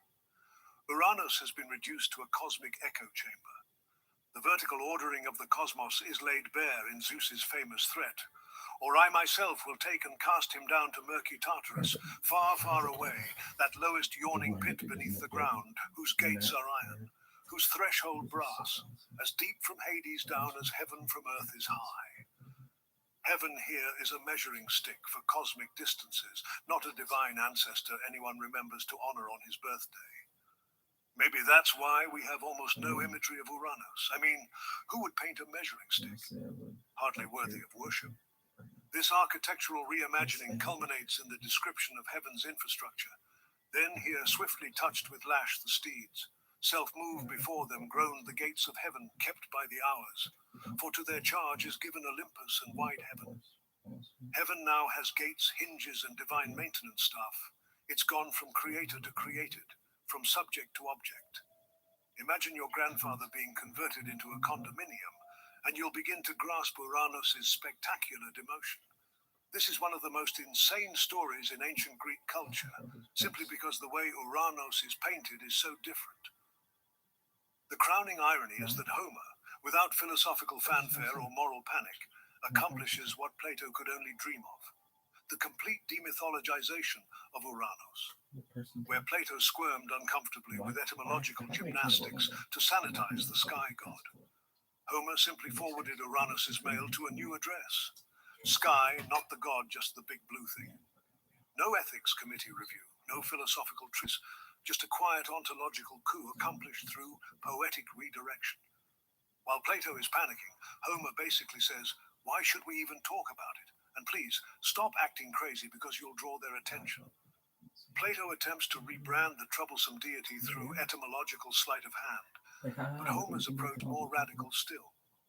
Treat the former patriarch as cosmic architecture and wait for everyone to forget he was ever anything else. The delicious irony is that Homer's spatial reimagining, not Hesiod's bloody drama or Plato's philosophical sanitization, ultimately conquered Western imagination. Homer performs the ultimate removal of personhood and relevance from Uranos. And it worked. Think about it. How many cults dedicated to Uranos are out there now? How many were there any time after the Greeks? When modern humans gaze skyward, we see stars and planets, molecules and vacuum, a place, not a person, phenomena, not family. The ancient castrated god has faded from consciousness, but the sky remains eternally overhead. Uranos lost his narrative, but gained something perhaps more lasting: the infinite blue above, persisting long after his mythological trauma has become obscure academic footnote and cosmic geography. Heaven transformed from who to where, from ancestor to address. In the process, Homer made it possible to look upward without the discomfort of making eye contact with a castrated celestial grandfather. Plato would have saved himself considerable philosophical hand-wringing had he simply followed Homer's lead. Don't reinterpret the uncomfortable myth, just stop treating it as myth at all. In Homer's casual celestial repositioning, we find a profound cultural reframing. Heaven becomes place rather than person, container rather than contained, vastness rather than ancestor. It's the ultimate cosmic demotion, from first father to first floor, from divine progenitor to divine property. And somehow, it happened with such subtle poetic ease that we barely noticed Uranos had disappeared until it was too late to file a missing deity report. But maybe it would also be wise to consider, was Homer right in doing so? Are we looking at heaven and seeing nothing but its elements? Or is it a deus absconditus hidden in plain sight? I think it's not absurd to think that what Homer dismissed may ultimately be a symptom of our ability to only observe the interior walls of the conscious mind. But what is outside of it? Yeah, of course I could.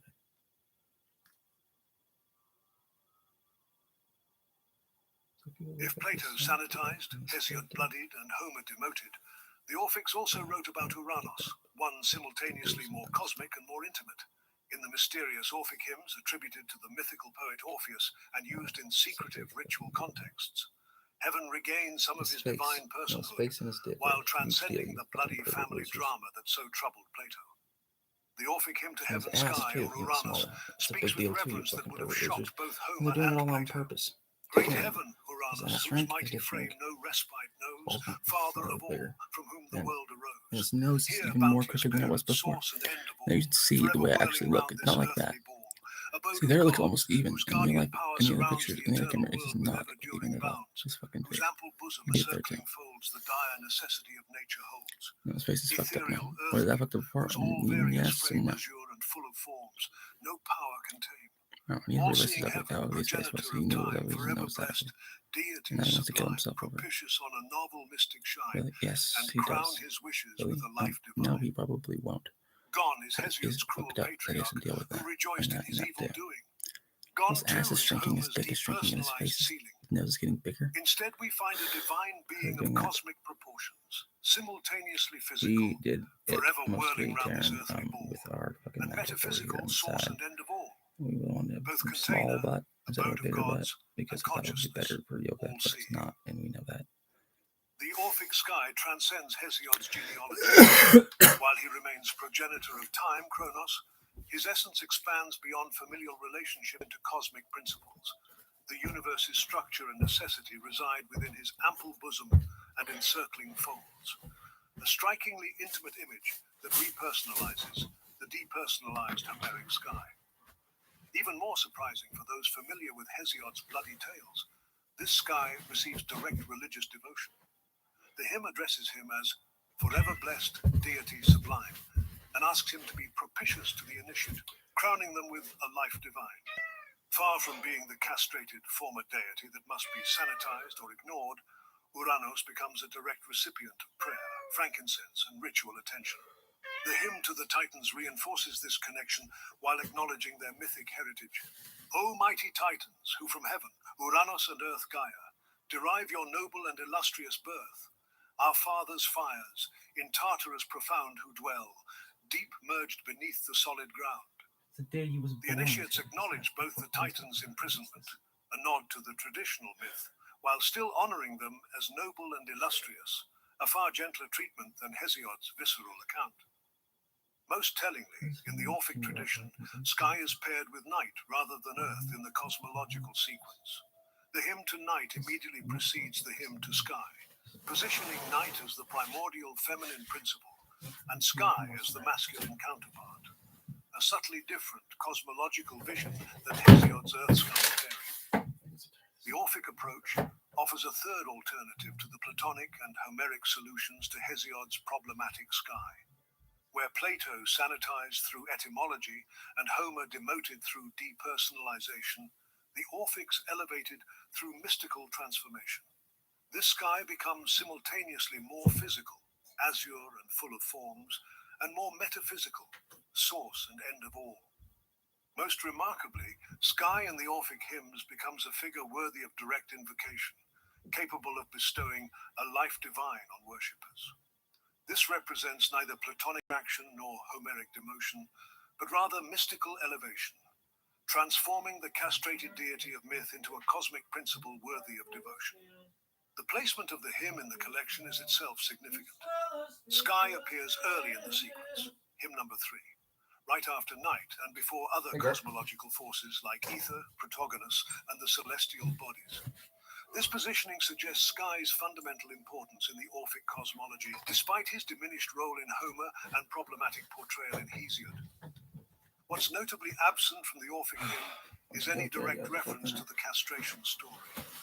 This silence is heavy, rather than either emphasizing the violent myth, as Hesiod does, or explicitly reinterpreting it, as Plato attempts. The Orphic approach simply transcends it through religious transformation. The bloody details fade into insignificance before sky's cosmic importance. And isn't that the truth?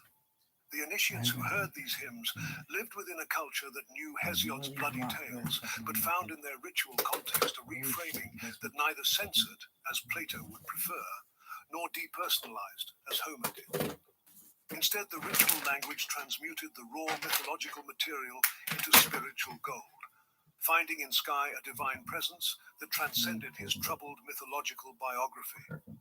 In the introductory hymn to Musaeus, the collection acknowledges this comprehensive divine worldview, calling upon the earth, Gaia, and solar light, Helios, the moon's many pure splendor, and the stars of night, along with a vast pantheon of divinities.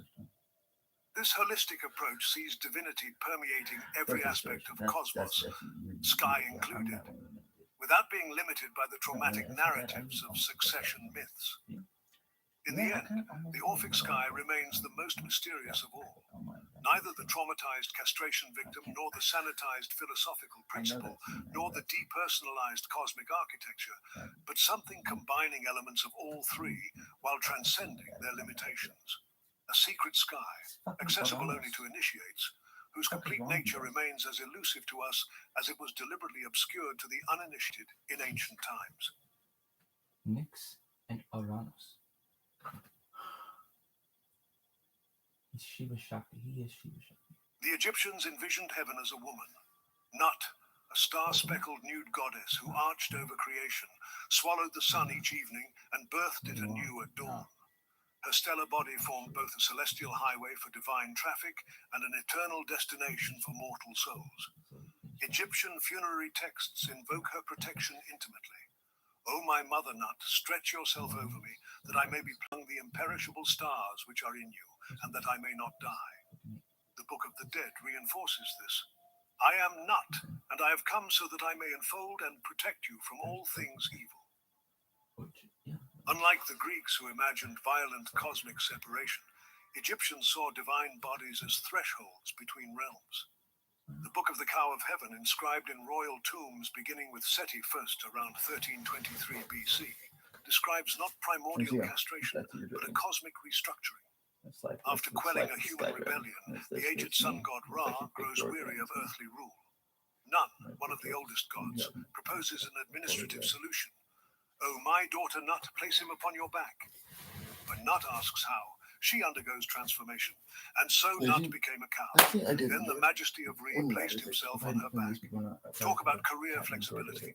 Most gods demand blood sacrifices or temple upgrades. Nut simply gets a cosmic promotion through species reassignment. This accomplishes what Greek myths couldn't: peaceful separation of cosmic realms through willing divine restructuring. Ra instructs, stay far away from them, lift me up, and she became the sky. When Nut trembles owing to the height, Ra creates cosmic supports. If only I had the Hay gods supporting her. Shu, air, becomes the primary support. O my son Shu, place yourself under my daughter Nut and guard for me the two groups of infinite ones who live in the twilight. Place her over your head and nurture her. The Book of the Cow of Heaven details specifications for ritual imagery. A cow with inscriptions, 9 stars on her belly, and Shu supporting her from below. This served as Egypt's earliest astronomical handbook. The Book of Nut, also called the Fundamentals of the Course of the Stars, dates back to at least 2000 BCE, making it one of humanity's oldest systematic astronomical texts. Egyptian star mapping remained anchored in Nut's divine body. The 9 stars painted on her belly likely connected to the great Ennead of Heliopolis, the 9 primary deities of Egyptian cosmology. Several scholars have identified the Milky Way as a possible celestial manifestation of Nut's body. For Egyptians, understanding the stars meant understanding the goddess's anatomy. Astronomy and theology formed a single framework. The Book of Nut details celestial mechanics with precision, mapping star cycles while describing the deities associated with these celestial bodies, particularly the decans used for timekeeping. Celestial navigation utilized her anatomy as reference points, while astronomical precision served ritual timing. Nut's daily function, swallowing and birthing the sun, creates perpetual renewal rather than continuous drama. This cycle appears in Egyptian iconography, showing how Nut swallows the sun, which moves through her body at night before rebirth. Her body serves as both threshold and transformative space, where solar death yields to rebirth. This renewal extends to human souls, with the deceased becoming stars within her belly. The afterlife as celestial body art, immortality through divine tattoo. Move over modern burial practices. Back up there. I'm not moving shit. I'm just looking good still. She's not even looking that good. Beyond solar rebirth, well, we're trying to Nut's body fucking make him so good that facilitated he all can't divine back him up, but I'm not sure if that's For possible. Egyptians, all celestial bodies traveled across her during daylight before being swallowed at dusk. This divine transportation system appears in ritual imagery, depicting a solar bark with Ra, positioned near Shu's hand as he supports the sky goddess. Nut's multifaceted role earned her titles including Coverer of the Sky, She Who Protects, Mistress of All, and She Who Holds 1,000 Souls. Her image on sarcophagus lids materialized this cosmic embrace. Tomb vaults were often painted dark blue with stars because the dying Egyptian wanted to enter a maternal goddess whose body constituted heaven itself. Nut's gender reverses patterns found across Indo-European cosmologies. While everyone else had sky daddies raining down thunderbolts, Egypt said, actually, we prefer a sky mommy who can multitask. Leave it to Egypt to flip the cosmic gender script, where masculine sky gods typically pair with feminine earth goddesses, Nut, female sky, couples with Geb, male earth. Their positioning, Nut arching above, Shu supporting her middle, Geb reclining beneath, suggests equilibrium rather than domination. The cosmic lovers remain eternally separated, yet connected, their extremities touching at the horizons. Nut doesn't simply flip Uranus' gender. She reimagines the sky's essential nature. Her body doesn't impose upon Earth, but creates protective space, doesn't threaten, but nurtures, doesn't demand subordination, but invites transformation. Egyptian texts describe the sun's nightly journey as fraught with danger, requiring Nut's protection from chaos forces. Her body became a battleground, sanctuary, and birth chamber in the drama of cosmic renewal. The Egyptians conceived her as the barrier separating chaos from ordered cosmos. The universe operates not through masculine force, but feminine capacity. The sky as vessel, threshold, and womb rather than dominating presence. Modern astronomy's abstract calculations seem far removed from Nut's maternal embrace. Yet the ancient vision of heaven as living deity rather than empty space contains something profound. The Egyptian cosmos pulsed with consciousness and care. A night sky participating in human destiny. Death meant entering the goddess rather than escaping the world. Salvation came through cosmic incorporation rather than otherworldly transcendence. When modern humans observe distant galaxies, we see mechanisms, not motherhood, physics, not physiology. Our universe has expanded into billions of light years of mostly empty space, with no divine body large enough to encompass it. Yet something familiar remains in how we speak of cosmic fabric, celestial bodies, and being made from stardust. Perhaps when Carl Sagan reminded us that we are star stuff, harvested from the cosmos, he unknowingly continued how ancient Egyptians imagined becoming stars within Nut's celestial body. Most striking is how Egyptian cosmology My prediction is Sissy County would send me to prison for trying to defend myself. Like one more time if I defend myself like I do. Well, because I've only because my dad's a fucking liar and a half. I'm actually not that fucking violent at all. If I was, I would have been. A universe where evolution occurred through coordinated restructuring rather than patricide. The ancient Egyptian gods apparently read How to Reorganize Your Pantheon Without Bloodshed for Dummies, a management book that never quite made it to Mount Olympus. For those ancient stargazers along the Nile, heaven was a maternal embrace. They saw in night's darkness not absence but presence. In stars, not distant suns, but fellow souls. In cosmic cycles, not mechanical movements, but divine intention. Nut offered what neither Hesiod's visceral mythology nor Plato's abstract principles could provide. He knows that they're lying. This is why it's so ridiculous. Because the CIA wants me to say, because I never admit what I did. No, I know that they're fucking lying. Am I worse than I'm admitting like straight up right now? Yes and no, just a little bit. Actually, from our perspective, he's actually a little better in some ways because he's actually not that fucking bad.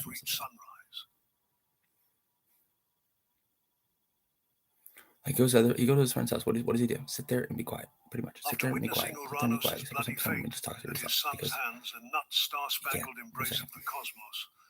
we encounter in Mesopotamian theology helps him out. Celestial divinity. Right. They offer him what help, and what do they give him? Shit and lies. His best friend lies to him and lies about him like fucking crazy. He's not even friends anymore. He's like, Terrence is smoking pot. I think it's all meth. I'm like, no, it's a fucking lie too. Sky god is also the ruler of the notorious Anunnaki, who obviously bear his name. And he should probably fucking beat that motherfucker to death before someone else does. Actually. Because he actually lied about Taran leaving the shit out there. When Taran doesn't have a vehicle, how can he fucking carry that out there? Thinks he could. Would be a pain in the fucking ass. That's what he's been saying. He's like, I'm fucking, I can be like that, but why would I carry a car battery all the way fucking to the woods like that? The divine assembly elevates him to supreme status with these remarkable words. Your decree is unrivaled. Your command is Anu. This declaration appears during Marduk's formal investiture as king of the gods. My family has told so many lies about me. So many lies and so many lies.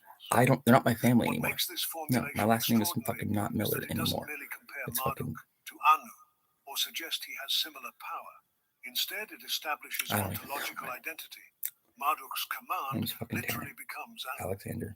This reveals the essential Mesopotamian insight. Divine authority functions as a transferable current. Where Greek mythology required Kronos to castrate Uranus and Zeus to overthrow Kronos, Mesopotamian theology accomplishes divine succession through ceremonial bestowal, like royal families do. This scene beautifully illuminates why Anu, despite his theoretical position as supreme deity, rarely appears as an active character in Mesopotamian myths. His primary function is not to perform heroic deeds, but to embody the principle of sovereignty itself, a principle that maintains identity precisely through its transmission to others. Thus, Anu operates like a veritable ultimate deus absconditus. The Enuma Elish establishes Anu's position through cosmic genealogy. Anu was their heir, rival of his father. Verily, Anu, Anshar's firstborn, was his equal. This succession narrative differs markedly from Hesiod's violent account of Uranus. Where Greek mythology emphasizes generational conflict, Mesopotamian tradition emphasizes continuity through equivalence. Anu becomes equal to his predecessor rather than overthrowing him. The genealogical chain continues. Anu sired his image Nudimud. This Nudimud was the master of his father, of broad wisdom, understanding, mighty in strength, mightier by far than his grandfather, Anshar. Each generational transfer amplifies rather than diminishes divine capacity, creating a cumulative wisdom that builds across generations. The text describes Nudimud, another name for Ea Enki, as master of his father, yet this mastery comes through exceeding rather than overthrowing, a model of succession through enhancement rather than elimination. These aspects will be apparent throughout all subsequent Mesopotamian theology. When Marduk later rises to prominence, he does so not by deposing Anu, but by embodying his authority in a new form. The divine succession operates through amplification. Each new divine sovereign adds to the cosmic architecture of authority. Then the tale of Adapa, a sage of extraordinary wisdom created by Ea, reveals how Anu's authority manifests through juridical means. The story begins with cosmic disruption. The south wind ceases to blow for 7 days after Adapa, fishing for his divine master Ea, breaks its wing in anger when it capsizes his boat. This disruption triggers formal inquiry rather than immediate divine rage. Anu called to his messenger Ilabrat. Why has the south wind not blown upon the land for 7 days? His messenger Ilabrat answered him, My lord Adapa, the son of Ea, the wing of the south wind has broken. The exchange unfolds as an administrative report filled through institutional structures. There's no personal vendettas, no lightnings, no thunders, no castrations, just paperwork.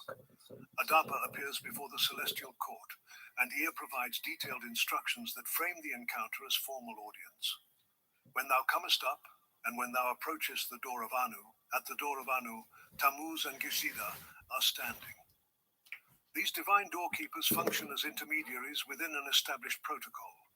They will look at one another and be astonished. Good words they will speak to Anu. The judgment itself follows procedural rather than arbitrary logic.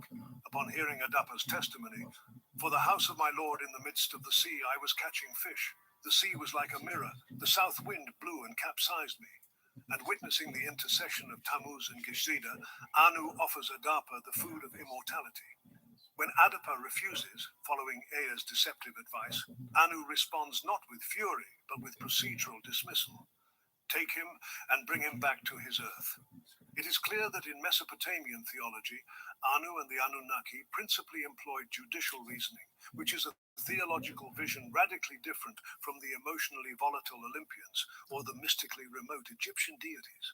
Unlike Zeus with his thunderbolts or Nut with her star-spangled body, Anu makes his most profound theological statement through visual absence. Archaeological records confirm a striking fact. We can't find Anu in any painting or drawing.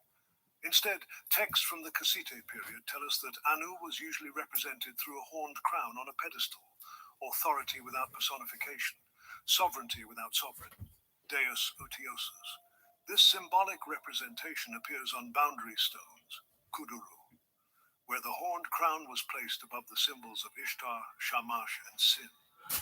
The visual positioning reflects theological hierarchy. The principle of authority situated beneath celestial bodies, but above more active deities.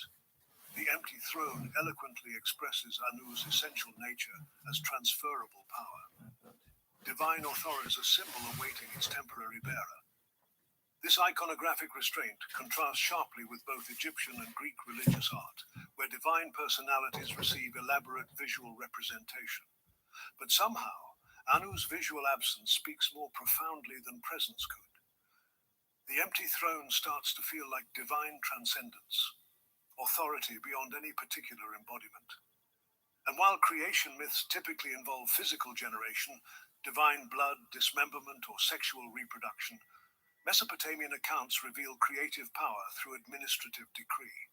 In Era and Ishum, we witness Anu assigning functions to 7 destructive deities through pure declaration. He said to the second, "Burn like fire, scorch like flame." He commanded the third, "Look like a lion. Let him who sees you be paralyzed with fear." He said to the fourth, "Let a mountain collapse when you present your fierce arms." He said to the fifth, "Blast like the wind, scan the circumference of the earth." He's just pissed off. This creative paradigm operates through verbal designation rather than physical emanation. Each entity receives its essential character through functional specification. Divine speech directly constitutes ontological reality. The narrative concludes, after Anu had ordained destinies for all of the 7, he gave those very ones to Era, warrior of the gods. And the operative working Creation unfolds through assignment and delegation, a theological framework where ordering supersedes generating as divine activity. The pattern extends to the cosmic structure. The Enuma Elish describes universal organization through hierarchical arrangement. Anu, Enlil, and Ea he made occupy their places. Divine creativity manifests through organizational specification. It makes me wonder, is that how divine nature and cosmic order really works? But just as we begin to familiarize with Anu's abstract nature, a startling counter-narrative emerges from Mesopotamia's cultural periphery. The Hurrian Hittite Kumabi cycle presents Anu in terms strikingly reminiscent of Hesiod's Uranos. Anu tries to fly to heaven, but Kumabi bites off his manhood and swallows everything. Then Kumabi gets pregnant with Anu's son, Teshub. This narrative sequence, castration of sky deity, ingestion of generative organs, subsequent birth of storm god, isn't this similar to the Greek succession myth? What are the odds of this being a coincidence, really? Clearly, there are complex pathways of mythological transmission between cultural spheres. This peripheral tradition illuminates how abstract theological concepts undergo dramatic re-embodiment at cultural boundaries. The administrative force becomes a wounded patriarch. Cosmic law transforms into generative flesh. We witness the translation of abstract theological principles into narrative frameworks to facilitate cross-cultural transmission. The Hurrian variant likely represents the missing link between Mesopotamian and Greek cosmological traditions. Abstract Mesopotamian theological concepts received narrative embodiment as they traveled westward, a process of religious translation that transformed principles into dramas as they crossed other cultures. However, the most remarkable chapter in Anu's theological biography unfolds during the Seleucid period, late 4th to 2 centuries BCE, when archaeological and textual evidence documents an unprecedented elevation in his cultic significance. The construction of the massive Bitrez complex and Essara ziggurat in Uruk, the biggest such structure known from Mesopotamia, represents a theological revolution, the transformation of abstract principle into central devotional focus, a clear counter-evolutionary religious development, abstract concept becoming personalized deity rather than personalized deity becoming abstract concept. This suggests deliberate innovation rather than natural evolution. Evidence indicates systematic reorganization of religious institutions following Persian suppression of Babylonian rebellions in 484 BCE, with families dedicated to Anu's cult, gaining prominence over traditional Ishtar-focused priesthoods. Cuneiform archives demonstrate Anu's increasing prominence in theophoric names during the reigns of Artaxerxes I and Darius II, with evidence suggesting his cult reached predominance by approximately 420 BCE. The Seleucid period accelerated this transformation, with the Bit-Res becoming the new center of the city's religious life. It was a theological renaissance, a sophisticated intellectual response to changing political circumstances. Uruk's priestly elite transformed abstract principle into concrete devotional practice. It was a project that established cultural continuity amid imperial... I want to walk home because I feel like shit. Yeah, often. It does. Yeah, I don't like it. Simultaneously elevating local traditions within new power structures. The concept of Anutu, Anuship, established the metaphysical foundation for both divine and human governance throughout Mesopotamian history. Texts describe this quality as heavenly power, or literally Anuship. Divine authority conceived as transferable essence rather than personal attribute. It was useful because it provided flexibility for political legitimation. When Babylon elevated Marduk or Assyria exalted Ashur, these patron deities received Anu's authority through theological delegation rather than mythological overthrow. The Enuma Elish articulates this principle with elegant precision. No one among the gods shall transgress your bounds. Divine authority flows downward while maintaining metaphysical integrity. Sovereignty transferred without requiring cosmic upheaval. The implications extended to earthly governance as well. Kings claimed legitimacy through divine investment of Anutu, rather than through biological descent as in Egypt, or heroic accomplishment as in Greece. Sovereignty becomes a participation in the transcendent principle, rather than manifestation of personal charisma. This, of course, facilitated political transitions across changing dynasties without you guys don't know about psychology at all. You guys we live in a world that literally doesn't believe that you should take any painkillers ever. But we're addicted to ibuprofen. We're like, if you're in serious surgical pain, you're like, divides the night sky into three divine I need some morphine kit. I'm so sorry. Celestial regions, the way of Ea near the I got like equator, scallons of them. the way of Anu. I can't get any, man. This tripartite division transforms astronomical observation into theological cartography, mapping divine jurisdictions onto physical phenomena. The boundaries of Anu's celestial territory encompass the band approximately 17 degrees north and south of the celestial equator. This integration reached unprecedented sophistication during the Seleucid period, when specific circumpolar stars received designation as the Great Anu and Antu of heaven, and became recipients of cultic offerings. This amalgamation of astronomical precision and theological framework reveals a distinctive Mesopotamian intellectual approach, where Greek natural philosophy increasingly separated physical phenomena from divine agency. Mesopotamian thought maintained their synergy through sophisticated mathematical models that simultaneously served scientific observation and theological articulation. Anu ultimately represents Mesopotamia's most profound theological innovation. Divine authority conceptualized as metaphysical current rather than personal to tell me off. This sophisticated God model. Soldiers and doctors and police officers, so like that. Now I feel like it's a God-given right to tell me off because like I don't know anything about death. You think I don't know anything about death? A theological articulation that allowed remarkable adaptation to changing political landscapes without sacrificing conceptual continuity. Violence? Not so much. Manifests through a violated body and not through stellar embrace. Anu operates through transmission itself. That kind of shit? No way. Through divine authority functioning as living current, which is weird for me because I can't go like, if you kill somebody, like anything like that, which every doctor has, every single doctor's killed somebody. Every single doctor's killed somebody, and it was worse than a soldier killing somebody every time. Something that is earned. This is how religion and politics found a legitimation that would otherwise be impossible in systems where divine power remained inherently bound to specific values. By separating sovereignty from sovereignty, Mesopotamian theology created flexible systems for accommodating changing realities, while maintaining metaphysical coherence across religious and political transformations.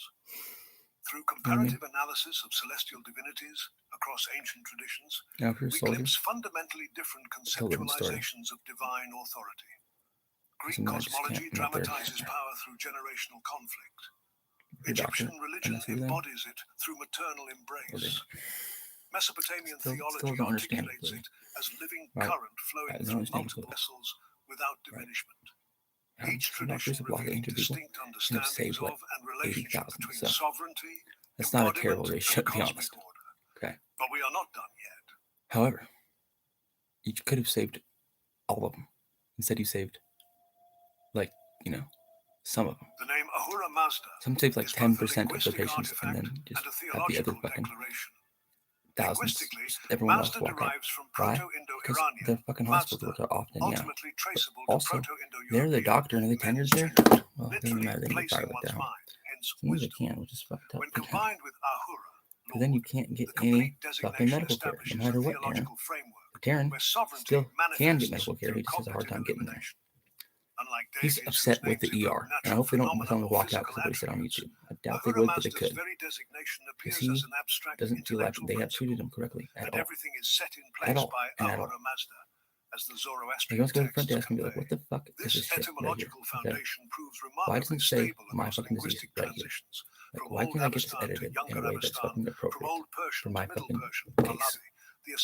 They say, well, it's just, we think we know more about you than you do because we heard a bunch of other stuff about you from like when you were like a little kid or something. He's like, yeah, if you don't know me at all, do you? You think I'm a liar, don't you? Yeah, you're like, why are you even a doctor when you just let people die all the time? Well, I can see them nowadays, and they're not fucking happy. So we have both linguistic consistency but conceptual continuity. A persistent theological framework where divine authority derives from cognitive Someone's capacity watching like that, huh? rather than from physical 336 Garfield.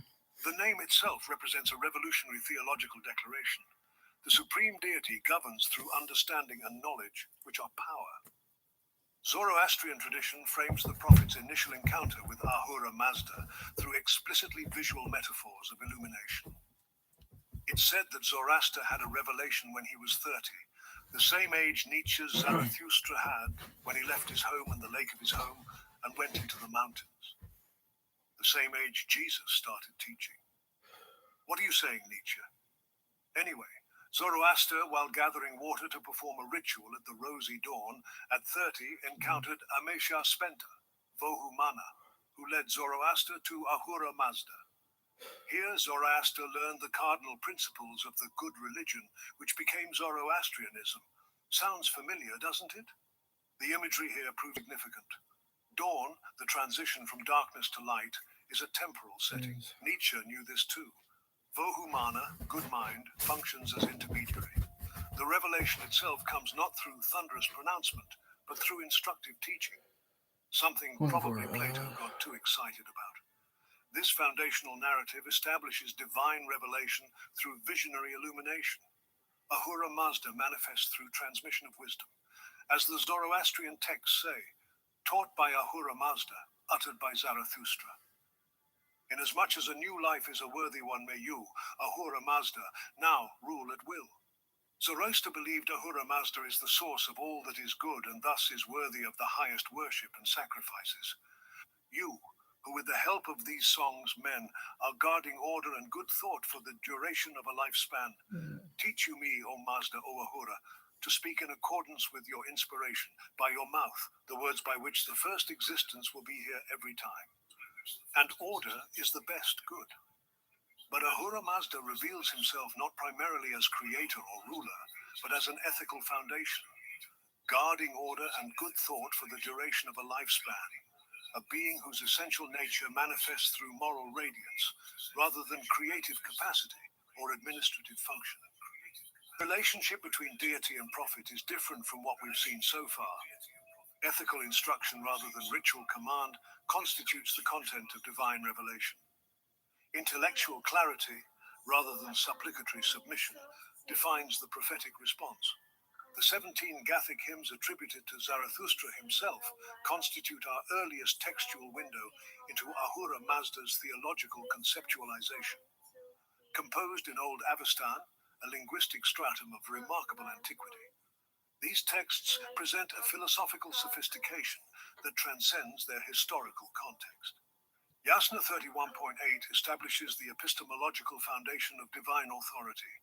I recognize thee, O Mazda, in my thought, that thou the first art, also the last, that thou art father of Vohu Mana, good mind or good thought. When I apprehend thee with mine eye, that thou art the true creator of right, Asher, and art the Lord to judge the actions of life. This formulation reveals several crucial theological innovations. First, divine sovereignty manifests through ethical categories: good thought, truth, right-mindedness. Second, human approach to divinity occurs through moral action rather than ritual propitiation. Third, divine power becomes recognizable specifically through ethical qualities rather than through physical demonstrations of might. The cosmological interrogatives of Yasna 44 further emphasize wisdom as divine attribute and much more, and deserves to be presented fully. This I ask thee, tell me truly, Ahura, as to prayer, how it should be to one of you. O Mazda Ahura, might one like thee teach to a friend such as I am, and through friendly right give us support, that good thought may come to us. This I ask thee, tell me truly, Ahura, whether at the beginning of the best existence the recompenses shall bring blessedness to him that meets with them. Surely he, O right, the Holy One, who watches in his spirit the transgression of all, if himself the benefactor of all that lives, O Mazda. This I ask thee, tell me truly, Ahura, who is by generation the father of right at the first? Who determined the path of sun and stars? Who is it by whom the moon waxes and wanes again? This, O Mazda, and yet more I am fain to know. This I ask thee, tell me truly, Ahura, who upholds the earth beneath and the firmament from falling? Who the waters and the plants? Who yoked swiftness to winds and clouds? Poison and Who is, O Master, augmentations. creator of good thought? Way This earlier I than I ask even thee, did 12 months ago. tell me truly, Ahura, what artist made light and darkness? What artist made sleep and waking? Who made morning, noon, and night, that called the understanding man to his duty? This I ask thee, tell me truly, Ahura, whether what I proclaim is verily the truth. Will right with its actions give aid at the last? Will piety, will good thought announce from the dominion? For whom hast thou made the pregnant cow that brings good luck? This I ask thee, tell me truly, Ahura, who created together with dominion the precious piety, who made by wisdom the son obedient to his father? I strive to recognize by these things thee, O Mazda, creator of all things through the Holy Spirit. This I ask thee, tell me truly, Ahura. I could keep in mind thy design, O Mazda, and understand aright the maxims of life which I ask of good thought and right. How will my soul partake of the good that gives increase? This I ask thee, tell me truly, Ahura, whether for the self that I would bring to perfection, that of the man of insight, the Lord of dominion would make promises of the sure dominion, one of thy likenesses, O Mazda, who dwells in one abode with right and good thought. This I ask thee, tell me truly, Ahura, the religion which is best for all that are, which in union with right should prosper all that is mine, will they duly observe it, the religion of my creed, with words and action of piety, in desire for thy future good things, O Mazda. This I ask thee, tell me truly, Ahura, whether piety will extend to those to whom we proclaim. I was ordained at the first for this by thee. All others I look upon with hatred of spirit. This I ask thee, tell me truly, Ahura, who among those with whom I would speak is a righteous man, and who a liar? On which side is the enemy? On this. Or is he the enemy, the liar who opposes thy blessings? How shall it be with him? Is he not to be thought of as an enemy? This I ask thee, tell me truly, Ahura, whether we shall drive the lie away from us to those who, being full of disobedience, will not strive after fellowship with right, nor trouble themselves with counsel of good thought. This I ask thee, tell me truly, Ahura, whether I would put the lie into the hands of right, to cast her down by the words of thy law, to work a mighty destruction among the liars, to bring torments upon them and enmities, O Mazda. This I ask thee, tell me truly, Ahura, if thou hast power over this to ward off from me through right, when the two opposing hosts meet in battle, according to those decrees which thou wilt firmly establish. Whether is it of the twain that thou wilt give victory? This I ask thee, tell me truly, Ahura. Who is victorious to protect by thy doctrine all that are? By vision assure me how to set up the judge that heals the world. Then let him have obedience, coming with good thought unto every man whom thou desirest, O Mazda. This I ask thee, tell me truly, Ahura, whether through you I shall attain my goal, O Mazda, even attachment unto you, and that my voice may be effectual, that welfare and immortality may be ready to unite according to that promise with him who joins himself with right. This I ask thee, tell me truly, Ahura, whether I shall indeed, O right, earn the reward, even 10 mares with a stallion and a camel, which was promised to me, O Mazda, as well as through thee the future gift of welfare and immortality. This I ask thee, tell me truly, Ahura, he that will not give the reward to him that earns it, even to the man who fulfilling his word gives him what he undertook, what penalty shall come to him for the same at the present? I know that which shall come to him at the last. Have the Daevas ever exercised good dominion? And I ask of those who see how for the Daevas' sake the Carapan and the Usij give cattle to violence, and how the Kavi made them continually to mourn, instead of taking care that they make the pastures prosper through right. These questions establish authority through comprehensive understanding. The deity rules through knowing. Francis Bacon and Plato and Pythagoras and Nietzsche would approve. The interrogative form itself proves theologically significant. The prophet approaches divinity not through declarative praise, but through the philosophical inquiry we all know is true with our hearts, but have forgotten with our minds. Perhaps most revolutionary is Yasna 30's articulation of cosmic ethical dualism.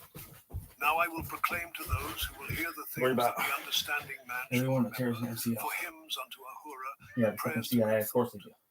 Also the felicity that They're is spending with the like heavenly fucking hundreds lights, of which dollars a through day right just trying shall to be get repairs beheld by him who and wisely MCL. thinks.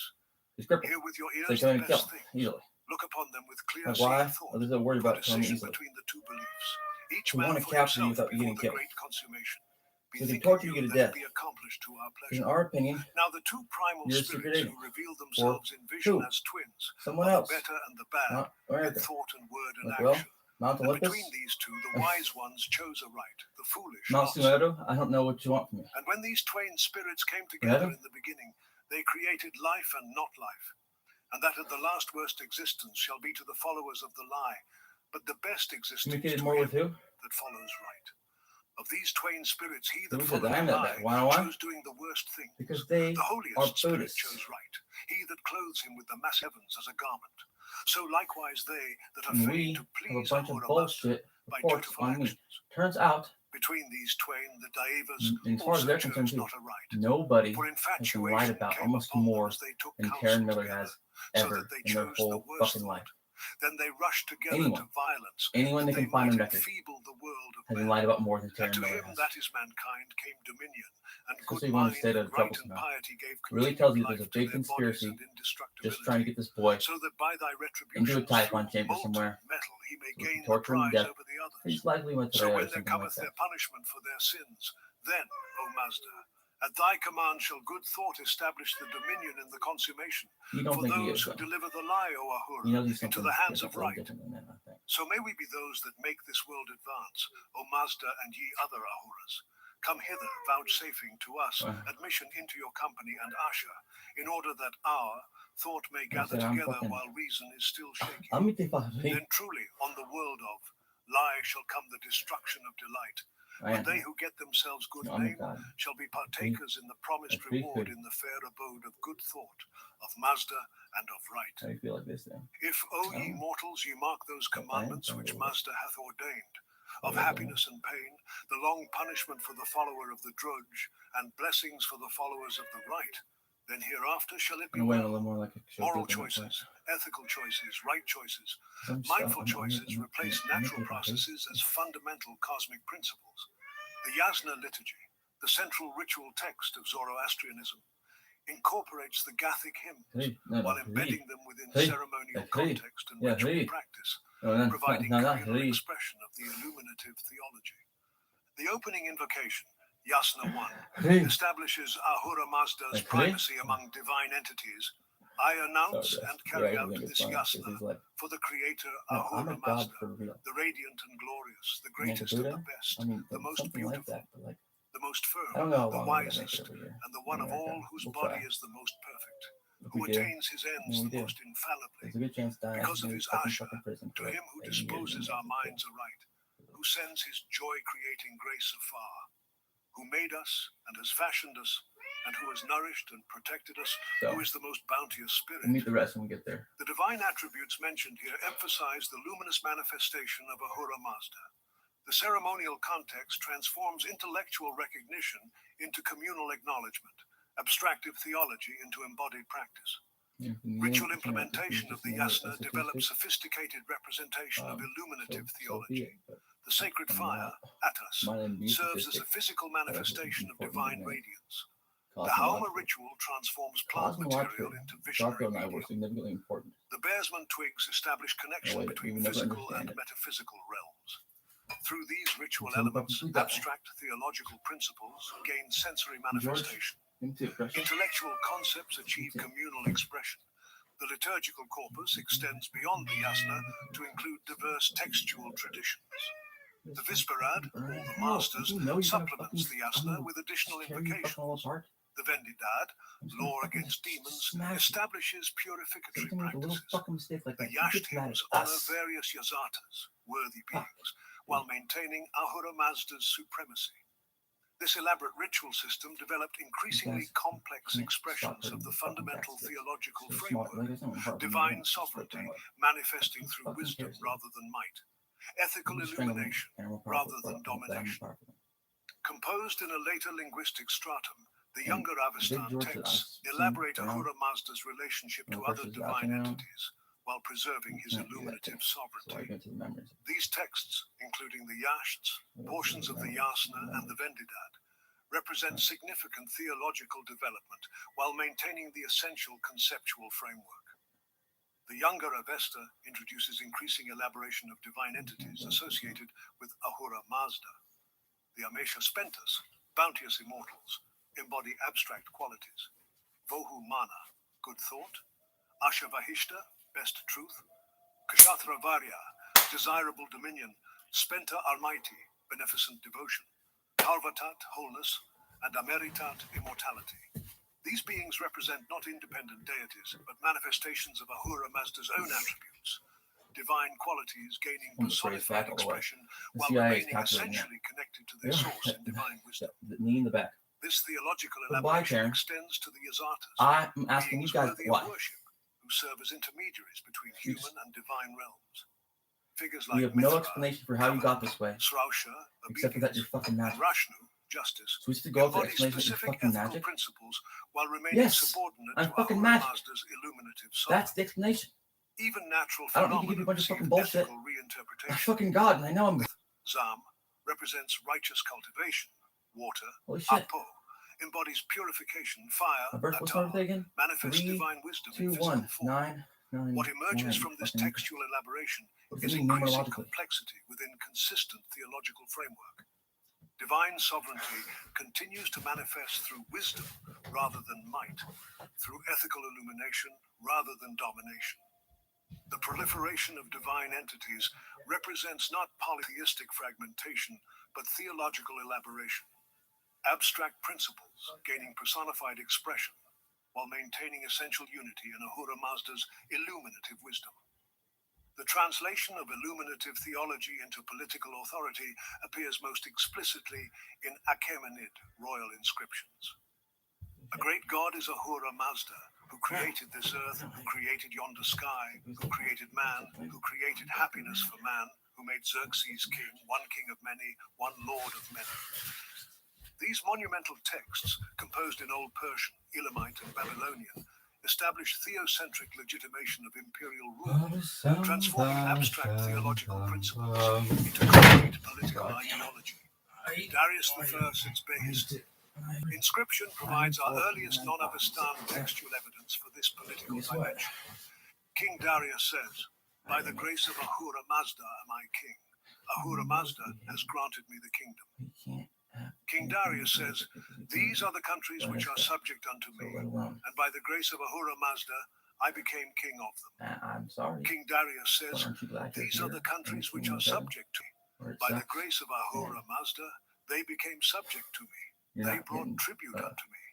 Typhon Whatsoever chamber? commands have been laid on them by me, by night or by Yeah, day, pretty much. have been performed by them." And I King apologize, Darius but says, I think this means "Within that these those lands, offenses thing, whosoever was a friend, him have I surely reinstantiated. protected. Whosoever was hostile, him have I utterly destroyed. By the grace of Ahura Mazda, these lands have conformed to my decrees. As it was commanded unto them by me, so was it done. King Darius says, Ahura Mazda has granted unto me this empire. Ahura Mazda brought me help until I gained this empire. By the grace of Ahura Mazda do I hold this empire. These formulations need no introduction. They establish royal legitimacy through divine wisdom. The king rules justly because he participates in Ahura Mazda's illuminative vision.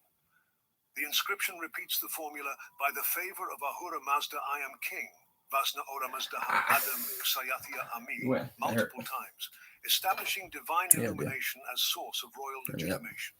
This political theology differs significantly from divine frameworks of other ancient cultures. The Persian king claims not divine heritage, but divine wisdom, in celestial illumination, rather than descent from divine progenitor.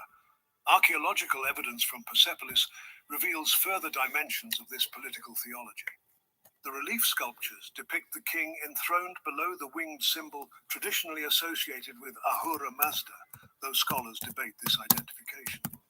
The architectural program places Royal Audience Hall, Apadana, in explicit relationship with divine presence. It's like, this is the best one. I'll interpret through that and then figure out the Orphic fucking Theogonies. Right. That's what we had back in the day. Fuck, Taran knows what it means. Taran does. Fucking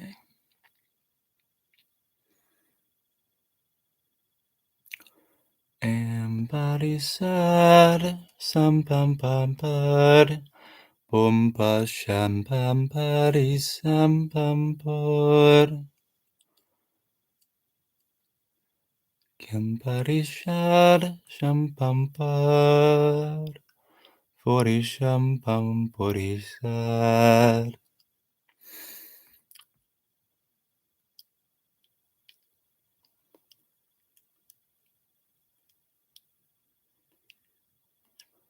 I know she would be precious. See, I almost wasn't going to bring her like that, but I just could not because she's fucking right there. I know some niggas are early on this kind of, but it's fucking hard off. It's harder than Taran knows. It's harder than Taran acts. I feel like you turn fucking hard, you guys. Fucking hard. It's just not fucking having any fucking real support out here at all, dude. They know it. They know who I am, and they cannot believe it. That's what it is. They know he's God. They know he's God. Like, I don't actually think I'm like God's a big word, guys. I'll quit using it for a second. But I had to get the point across to some people for a second, because like when I don't say it like I fucking am, and I know that I am, that knows it.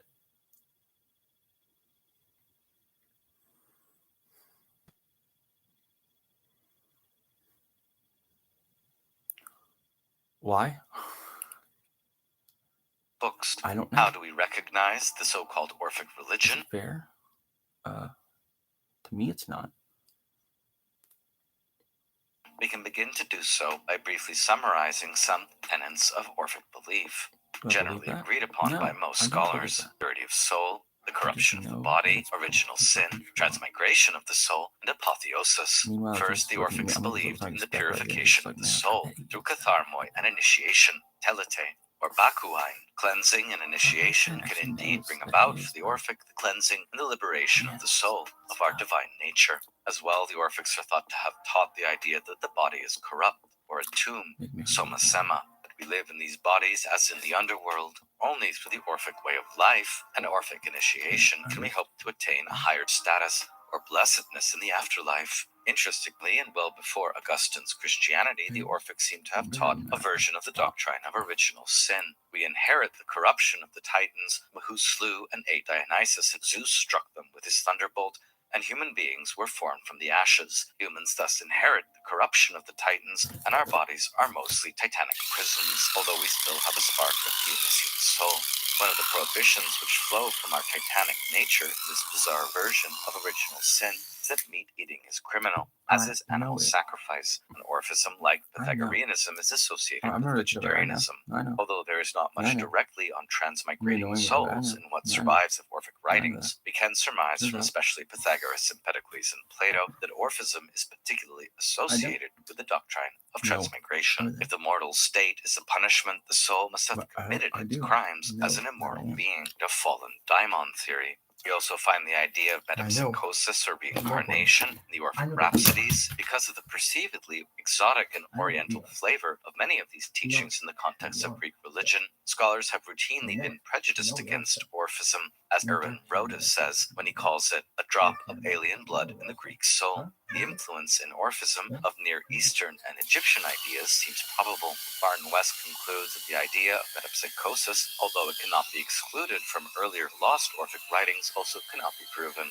The most important tenet of Orphic belief for Orphic practice is apotheosis, the idea of a ritual theology which brings about a union with divine spirit, as well as a better destiny in the afterlife. Orphic poetic ritual brings about holistic kenosis, that is, a ritualistic unifying of divinity and humanity through special rites. The image of the soul's return to primordial unity here appears as the pure enjoy perpetual feasting after death, while the rest lie buried in mud or carry water in a sieve. Just as the mythical figure Orpheus is highly individualized, so is the Orphic idea of the individual soul. Rather than dissolving into a general world soul after death, the true Orphic initiate retains their individual soul identity or experience, and perhaps exists in an astral body, like a star. The most highly debated and contested facet of Orphic mythical belief is the so-called Orphic anthropogony, or myth of the creation of human beings. According to this myth, Zeus mated with Cora, or Persephone, and Dionysus Zagreus was born. The infant god was then dismembered and devoured by the monstrous Titans released from Tartarus, who were then struck down in punishment by the thunderbolt of Zeus. From the ashes of the Titans came mortals, and thus humans are partly evil and mortal, but also partly pure and divine, since the wicked Titans had consumed the god, although not completely. The heart of Dionysus is said to have been saved, sometimes by Pallas Athena, and the rebirth of Dionysus from his palpitating heart becomes the scene of his third birth, first being from his mother Semele, and the second from Zeus's thigh. This myth is more contested than any others which we inherit from Orphic literatures, and is still a foundational myth in modern definitions of Orphism. We've covered it already in the Dionysus and Athena lecture, and according to Anti-Christanthu, it in fact dates from at least the early classical period. By classical times, if not earlier, Orphism was best known as a religion of the book, a hubbub of books, according to Plato. The question is whether the general disrepute that itinerant Orphic practitioners were held in also extended to official Orphic mysteries and initiations. And here it seems that in fact, Orpheus and Orphic poetry and religion was revered. The Orphic poems in circulation were various. See M.L. West's The Orphic Poems, which we'll turn to in a minute, and we can note how the rhapsodic theogony is the only one that comes down to us in a truly significant number of fragments, and became the standard in Hellenistic antiquity. Alongside this, scholars have reconstructed what they call the Dreveni, or protagonists, the Hieronyman, the Eudemian, and Cyclic cosmogonies. More on these soon. There are many parallels and divergences in narrative between these various cosmogonies. But let's start with the most famous feature of Orphic cosmotheogony. The arc gods are Chronos, time, and Andrasteia, anarche or necessity. And this Chronos Andrasteia, a twofold being, is also imagined as fourfold, with four heads. Between them emerges a cosmic egg, and a serpent, probably Andrasteia, splits the egg. If you ever wanted decisive resolution of the question of which came first, the chicken or the egg, you can look to Plutarch's witty quip on this, cited by West, when in the context of jovial debate, we hear, "I will sing for those of understanding, that Orphic and sacred story, which not only makes the egg older than the bird, but attributes to it comprehensive seniority over everything." Some interpreters think that this points to the priority of matter, or materialism in Orphic thought, and especially air, the idea of a wind egg. In any case, when the egg splits, ether is separated from Erebus, the upper world from the lower world, and the god Phanes emerged, who has many names, also Bromius, Erechpaios, and Eros. Phanes and then Night or Nyx are the first rulers. The rule of succession goes more standardly then to Gaia, to Uranos, to the Titans, to Chronos and Zeus. Zeus shores up his rule not by swallowing Metis and giving birth to Athena, among other deeds than Hesiod, but by swallowing the first god himself, Phanes, and along with him all creation. Thereby Zeus becomes the one, the beginning, the middle, and the end. And he also mates with Persephone to give birth to Dionysus, Zagreus, and Persephone above all, becoming the savior and mediating gods for all Orphic initiates. We'll discuss the reconstruction of the Orphic cosmogonies and the rhapsodies in particular in a minute, but before we do, it's worth underlining again that our only more or less complete source of Orphic hymns and poetry is the much later Orphic hymns, generally dated from the 1st to the 2nd century CE. Learn now Musaeus, mystical and most holy rites, a prayer which surely excels all others. Kind Zeus and earth, heavenly and pure flames of the sun, sacred light of the moon and of all the stars, I call upon these gentle gods, and I call upon Pronoia, and on the holy daimon. I also call the daimon baneful to mortals. Then I invoke divinities dwelling in the sky, in the air, in the water, on earth and under the earth, beginning and end too, which to all is most important, and I ask them to come in the spirit of his mercy, to this holy rite, to this reverent libation. According to West, there is no reason to think that the Orphic hymns are the same as an earlier collection of Orphic hymns cited in the Deveni papyrus. They certainly cannot be identified with the 87 hymns that have come down to us in the company with the hymns of Homer, Callimachus, and Proclus. They form a single collection bound together by homogeneity of style and technique, probably composed by a single author. They were used by members of a private cult society who met at night in a house and prayed to all the gods they could think of, to the light of torches and the fragrances 8 varieties of incense. Occasionally, their ceremonial activity went as far as libations of milk. Get a picture of cheerful and inexpensive dabbling in religion by a literary-minded burgher and his friends, perhaps in the 2nd or 3rd century of the Common Era. Dionysus is the most prominent deity in these hymns, being the recipient under different titles of 8 hymns. The fiction that Orpheus is the author is supported by a couple of allusions to Apollo and Calliope as his parents. Indeed, the Orphic hymns sing to many deities, both more commonly known and obscure. You can see a list of a few of them here. Other scholars disagree with West here that our dating of our extant copy of the Orphic hymns is a settled issue, for there are many reasons to believe they were compiled while also utilizing earlier sources. I, for one, consider the hymns exceedingly beautiful, and to have many passages which may indeed be of an archaic provenance. Alongside the Athanasius translations assigned for this course, you can also pick up the dual language edition by Patrick Dunn, the Orphic hymns, and also the earlier Thomas Taylor translations, the hymns of Orpheus. Adding to our list of so-called Orphic literatures to consider, we have what's known as the Orphic Argonautica, probably penned in the 2nd to the 4th century CE, and to be distinguished from the earlier Argonautica of Apollonius Rhodes. Traditional dates of the Argonautica journey led by Jason for the Golden Fleece, in which Orpheus was a central member in the troupe of heroes, is 1300 to 1100 BCE. As West writes, something of the quantity and diversity of Orphic poetry in late antiquity can be gauged from a passage in the Orphic Argonautica. This poem of about 1400 lines occupies an exceptional place in Orphic literature, being an autobiographical narrative in which Orpheus, heavily influenced by the reading of Apollonius Rhodius, tells the story of his participation in Jason's expedition. He speaks of himself in general terms as a revealer of mysteries, and his opus list of Orphic poetry books gives pride of place to the rhapsodies. We are not sure which other Orphic books the author read exactly, but at least the rhapsodic theogony seems certain.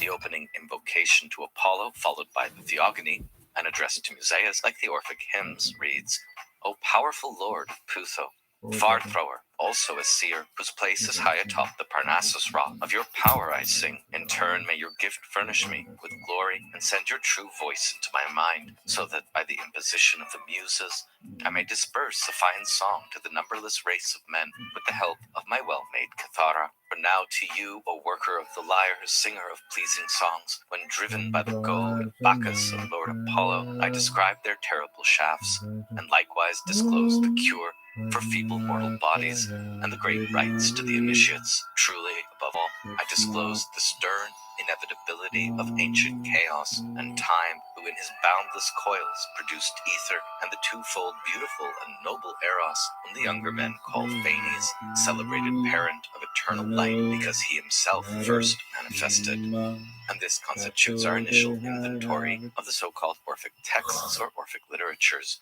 First, we have the various fragments that have come down to us, readable in the Otto Kern edition, and mostly from the Orphic Rhapsodies and various other theogonies. Then the Duveni Papyrus, a more recent discovery, which is the oldest surviving papyrus manuscript in Europe and dates to the 5th to 4th centuries BCE. Then the Argonautica Orphica, from closer to the end of the Hellenistic world, as well as the Orphic gold tablets and the 87 Orphic hymns. Tony Chrysos, in a lecture on Orphic tradition from 2018, remarks that this is the Orphic corpus, and believe me, it is more than we need to understand the mysteries and theology of Orpheus.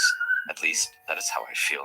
The dating of the Orphic hymns, Chrysos, who seems indebted to Guthrie, appears to sidestep West's insistence that the dating of the 87 Orphic hymns has been decisively settled. It lies in the 1st to 3rd century CE, so the story goes, in the Roman imperial period. But the question of the antiquity of contents and phrasing in the hymns continues to be debated, and many phrases in them lend crucial evidence in scholarly reconstructions of yet more ancient Orphism. For example, Chrysos quotes an untranslated PhD dissertation by a Greek archaeoastronomer, former head of the planetarium at Athens, who argues that some passages allow us to date phrases of great antiquity, such as the Orphic hymn to Apollo, the line giving them equal measure of summer and winter, which might be dated to the phenomena of equal summer and winter, which occurred throughout the middle of the 2nd millennium BCE. I'm not an archaeoastronomer and have no idea how to evaluate this, but it is interesting. And here West points to the interesting evidence on the Parian marble about the dating of Orpheus and his hymn to Cora Demeter, which mythically founds the Eleusinian mysteries. West writes, on the Parian marble, which dates from 264 to 3 BC, there is mention of a poem on the rape of Cora and Demeter's search for her, the sacred story of Eleusis, supposedly published in the reign of Erechtheus, thought to be around 1398 BC. The poet's name is not preserved on the marble, but the Orpheus is a probable restoration. Read in fragment 14 of the Parian marble from when Orpheus made known his own poetry, the rape of Cora and the search of Demeter, and the city created by her, and the multitude of those receiving the poem. 1,135 years have passed since Erechtheus was king of Athens. This makes Orpheus, according to the chronology stated in marble, which is our earliest Greek chronology, over 3,500 years old. West comments it is possible that the poem was none other than the Homeric hymn to Demeter, for in a papyrus of the 1st century BCE, the story is told in prose with first quotations from Orpheus, and the verses, which are evidently quoted from memory, all occur in the Homeric hymn. Some students of Orphic religion take this evidence of the dating of Orpheus from the Parian marble seriously, and others are more doubtful, seeing it as yet another mythical chronology. Another important topic to mention at the outset is the connection of Orpheus and Orphic literatures to Bacchic mysteries. Orpheus's association with Dionysiac or Bacchic rites is present from the Archaic and Classical period, but is more extensively elaborated in Hellenistic and Roman antiquity. As West comments on this from the 1st century BC, literary references to Orphic Dionysiac rites become too numerous to set out. It is sufficient to refer to Linforth's convenient survey, that is in his book The Arts of Orpheus. Alexander the Great is said to have been an enthusiastic participant in the Macedonian Bacchanalia, which Plutarch at any rate calls Orphic. More ancient evidence for Bacchic connections can be found in the gold leaves and bone fragments. Additionally, evidence for Bacchic connections to Orphism is found in the historian Herodotus, as we've read, as well as vase paintings and terracottas, which suggest a major role for Orpheus in Dionysiac mysteries. And as we've noted, Dionysus also has more hymns devoted to him, 8 than any other god in the Orphic hymns. We cannot conclude that all Bacchism is Orphic, but we can conclude that much of Orphic religion is distinctively Bacchic, often in a special sense peculiar to Orphism. On the ambiguity of Apollonian and Dionysian elements in the mythologies of Orpheus, our textbook points to the death of Orpheus, said to be a son of Apollo, but torn to pieces by women followers of Dionysus. There are many conflicting speculations about this, and a fundamental duality in Orphic religion is evident. He is linked in one way or another to both Dionysus and Apollo. Orpheus is torn to pieces like Dionysus himself, the hands of the Titans, or like Pentheus, who also opposed the god and met destruction at the hands of the Maenads. In his earlier study of Orpheus and Orphic religion, Guthrie wonders if there was a real Orpheus, should we understand him as a missionary in Thrace who met his death violently because he championed Apollo against Dionysus? Or Dionysus against Apollo. Did Orpheus compromise and adapt the religion of the Near Eastern Dionysus to that of Hellenic Apollo, drawing from both deities and preaching a message of synthesis that was somehow new and convincing? You can note in approaching this topic that the name Orpheus itself may derive from the Greek word orphe, darkness, which might make Orpheus, etymologically at least, a singer from darkness, a bringer of light out of the dark, and even a vertical integration of the Chthonic and the Uranian aspects of Greek religion, i.e. a poet-founder who preached a fusion of Dionysian and Apollonian religion. Guthrie helps us to more deeply grapple with this question, for the music, magic, and prophecy indeed suggest the god Apollo, as does his championing of civilization. But Orpheus's sermon of gentleness and peace has none of the violence of the archer god. Orpheus's music can also be understood as the antithesis of the clashing din of Bacchus, and the tales of his misogyny could imply a religion that at some point was confined to men, in contrast to the worship of Dionysus, which often appealed to women. At the same time, however, Orphic initiation and mysteries are, by their very nature and in most of our surviving evidence, Dionysiac.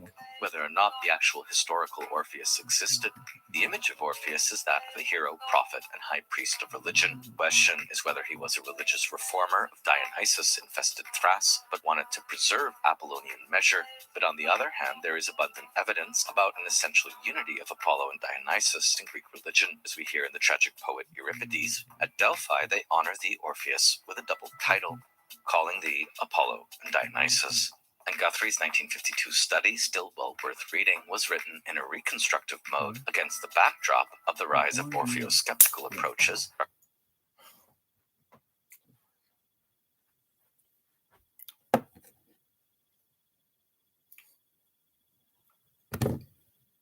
Such as those of Philomovitz, Lobeck's Aglaophamus, and leading eventually to Linforth's Arts of Orpheus. For its overall account of Greek religion, Guthrie would be unsurpassed until West's 1983 The Orphic Poems, and along the way, worthy of mention are Günther Zunz's Persephone, 3 essays on religion and thought in Magna Graecia, which sets the scholarly study of the Orphic gold leaves on solid ground. Since then, astonishing new archaeological discoveries such as additional gold leaves, Deveni papyrus in 1962, and the bone fragments from Obia would continue to revolutionize the field of Orphic studies, making it one of the most rich, challenging, and fascinating fields in classical studies by the beginning of the 21st century and through to the present day. Here are just a few of the must-have studies for any serious student of Orphism. Specifically on the Deveni papyrus, there are many major studies, but most affordable is Gabor Bate's Deveni papyrus, and on the gold leaves in particular, to be recommended are Fritz Graft and Sarah Johnston's Ritual Texts for the Afterlife, and Bernabé's and Cristobal's Instructions for the Netherworld. Most recently, Radcliffe Edmonds has published Redefining Ancient Orpheus in an edited volume on the Orphic gold leaves. Radcliffe representing a new approach to Orphic studies that Andy Crescent, who takes to task in her 2021 book, Defining Orphism. This depth and breadth of material would warrant an entire lecture series. As this is an introductory lecture to Orpheus and Orphic religion, let's focus on what is still considered the landmark studies of contemporary study of Orphism. Martin L. West's book, The Orphic Poems, published in 1983. In a heartbreaking preface, West mentions he started the book in 1971, but was prevented from finishing it for over 20 years by the shenanigans of various Italian and English scholars and nobles. Deveni papyrus, without which West could not complete the study, had been discovered and transcribed by then, but S.G. Kapsomenos, who promised to send West a copy in 1967, never did, despite a personal visit and ongoing correspondence. West was, for a long time, limited to transcriptions. He took up only parts of the papyrus on the public display in the Thessalonica Museum. Sir Eric Turner was brought in to appeal his case, but no progress was made. It turned out later that Turner already had a copy. He never shared with West either. It wasn't until the task of creating a scholarly edition of the Deveni papyrus was undertaken by other scholars that West finally received the complete text in 1980. Classy as always, despite the shabby and inconsiderate treatment, West says he finally returned to the book then, and, quote, was much benefited from renewed attention after a long pause. The delay had, after all, been salutary. Here is how West introduces the topic of Orpheus and Orphic studies. The magic of Orpheus's song drew animals and trees. The magic of his name has attracted a more unruly following. a motley crowd of romantics and mystics, of impostors and poetasters, of dizzy philosophers and disoriented scholars. The disorientation of the scholars is understandable after so many centuries in which Orpheus was all things to all men. For generations, they wrestled, each after his own fashion, with the problem of the origins of the Orphic poems and the pseudo-problem of the supposed Orphic religion, or more often, they confused the issue by arbitrarily attaching the label Orphic to texts and doctrines not attested as Orphic. Certainly, some secure results were obtained. It has long been settled, for example, to the extent Orphic hymns were composed in the imperial period, and the Orphic Argonautica in late antiquity, but on many more central questions, opinions still diverge widely. The so-called Orphic Rhapsodies, much the longest and most influential of all Orphic poems, but known to us only in fragments, has been variously dated to the 6th century BCE, to the Hellenistic age, or even later. Truly, one can only speak of disorientation so long as such a massive uncertainty remains unresolved. And so West introduces what he considered in 1983 the Holy Grail, the central problem of how to understand those fragments of the rhapsodic theogony which have come down to us. However, the rhapsodic theogony was only one of 3 Orphic theogonies distinguished and cited by a late Neoplatonic writer. We shall see that in fact no less than 6 Orphic theogonies can be identified. The student who browses in Curran's Orphicorum Fragmenta for the first time quickly comes to the conclusion that this kind of complication is a normal feature of Orphic literature. He finds 3 separate poems on the Rape of Persephone and a poem called Testament in 3 different redactions. He finds fragments disposed under 36 different titles, besides others which are of uncertain placement or questionable authenticity. What is worse, he remains for the most part without guidance on the dates and connections of all these works, and he is aware that in some cases at least they are the subject of wide disagreement. He feels he has strayed into quicksand. More recently, building from, extending, and in some cases critiquing the work of West, Anti-Chrysanthu has argued for a more meticulous reconstruction than previously of the rhapsodic cosmogony. Our latest reconstruction of this cosmogony begins, I will sing for those who are wise, cover your ears, you profane. O Master Apollo, son of Leto, you who shoot with your rays from afar, radiant and mighty, you who oversee everything and rule over mortals and immortals, sun raised up in the air with golden wings, you have addressed me with your godlike voice 12 times, and since you have spoken to me, you who shine from afar, I have made my witness, at which the cosmogony itself begins. Time was the pre-existing cause of all things. From Kronos, the one that never gets old and has imperishable counsel, ether was born, and a great chasm stretching from this side to the other, and it did not have an end nor a bottom, neither any foundation, and everything was undivided in the darkness, and everything was held together by gloomy night, who covered what was under ether. Then great Kronos created a shining egg, along with the divine ether, and Protagonus, Phaethon, the son of enormous ether, began to move in an incredible circle. And Phanes broke through the clouds of his bright tunic from the divided shell, the great encompassing egg. He sprang upwards, first of all, the hermaphrodite and highly honored Protagonus, with 4 eyes looking all around, and golden wings moving all around. And at the time that Phanes sprung up, the misty chasm below and windless ether were separated. He had the heads of a fierce bull and of a lion with incandescent look, female, and Father Almighty God Eurypylus, cherishing in his heart swift and eyeless Eros. Return to the more careful interpretation of this reconstructed opening of the Rhapsodies, we can see how it corresponds to the basic outline already provided in Guthrie. West's methodological axioms in beginning this line of inquiry into Orphic studies begins from the warning that questions that we lack evidence to decide are better left undecided. In the Orphic case, however, the difficulty is not so much absence of evidence as the fact that the evidence is both complex and fragmentary. West believes it is possible to sort it out more thoroughly and put it together more cogently than has been done hitherto, and Anti-Chrysanthu would seem to have extended this method. Unexpected new evidence has allowed the picture to be filled out while reminding us that it is far from being a complete picture.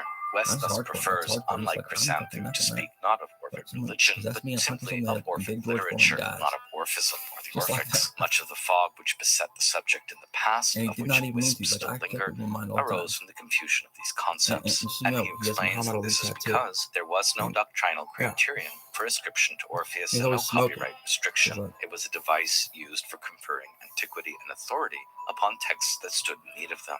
So it And doesn't so mean to we claim must shit like never that, but the say the synchronicity was Orphics right there. believe And this so or that, and anyone who does so must be asked sharply which Orphics. West gives us an example of this new method when he points to the recent discovery of the site of Olbia, which has made it probable that there existed a sect there in the 5th century BCE who may be properly called Orphic. They use the term Orphicoi, though it is possible for West to speak of the Olbian Orphics in this way. When you talk about the Orphics in general, or Orphism, needs to take note of this fashion for claiming Orpheus as an authority, the history of Orphism being in large part the history of that fashion. This sets the bar for evidence to speak of particular groups of Orphism pretty high, and as we'll see, later scholars like Anthony Chrysanthu rise to the challenge.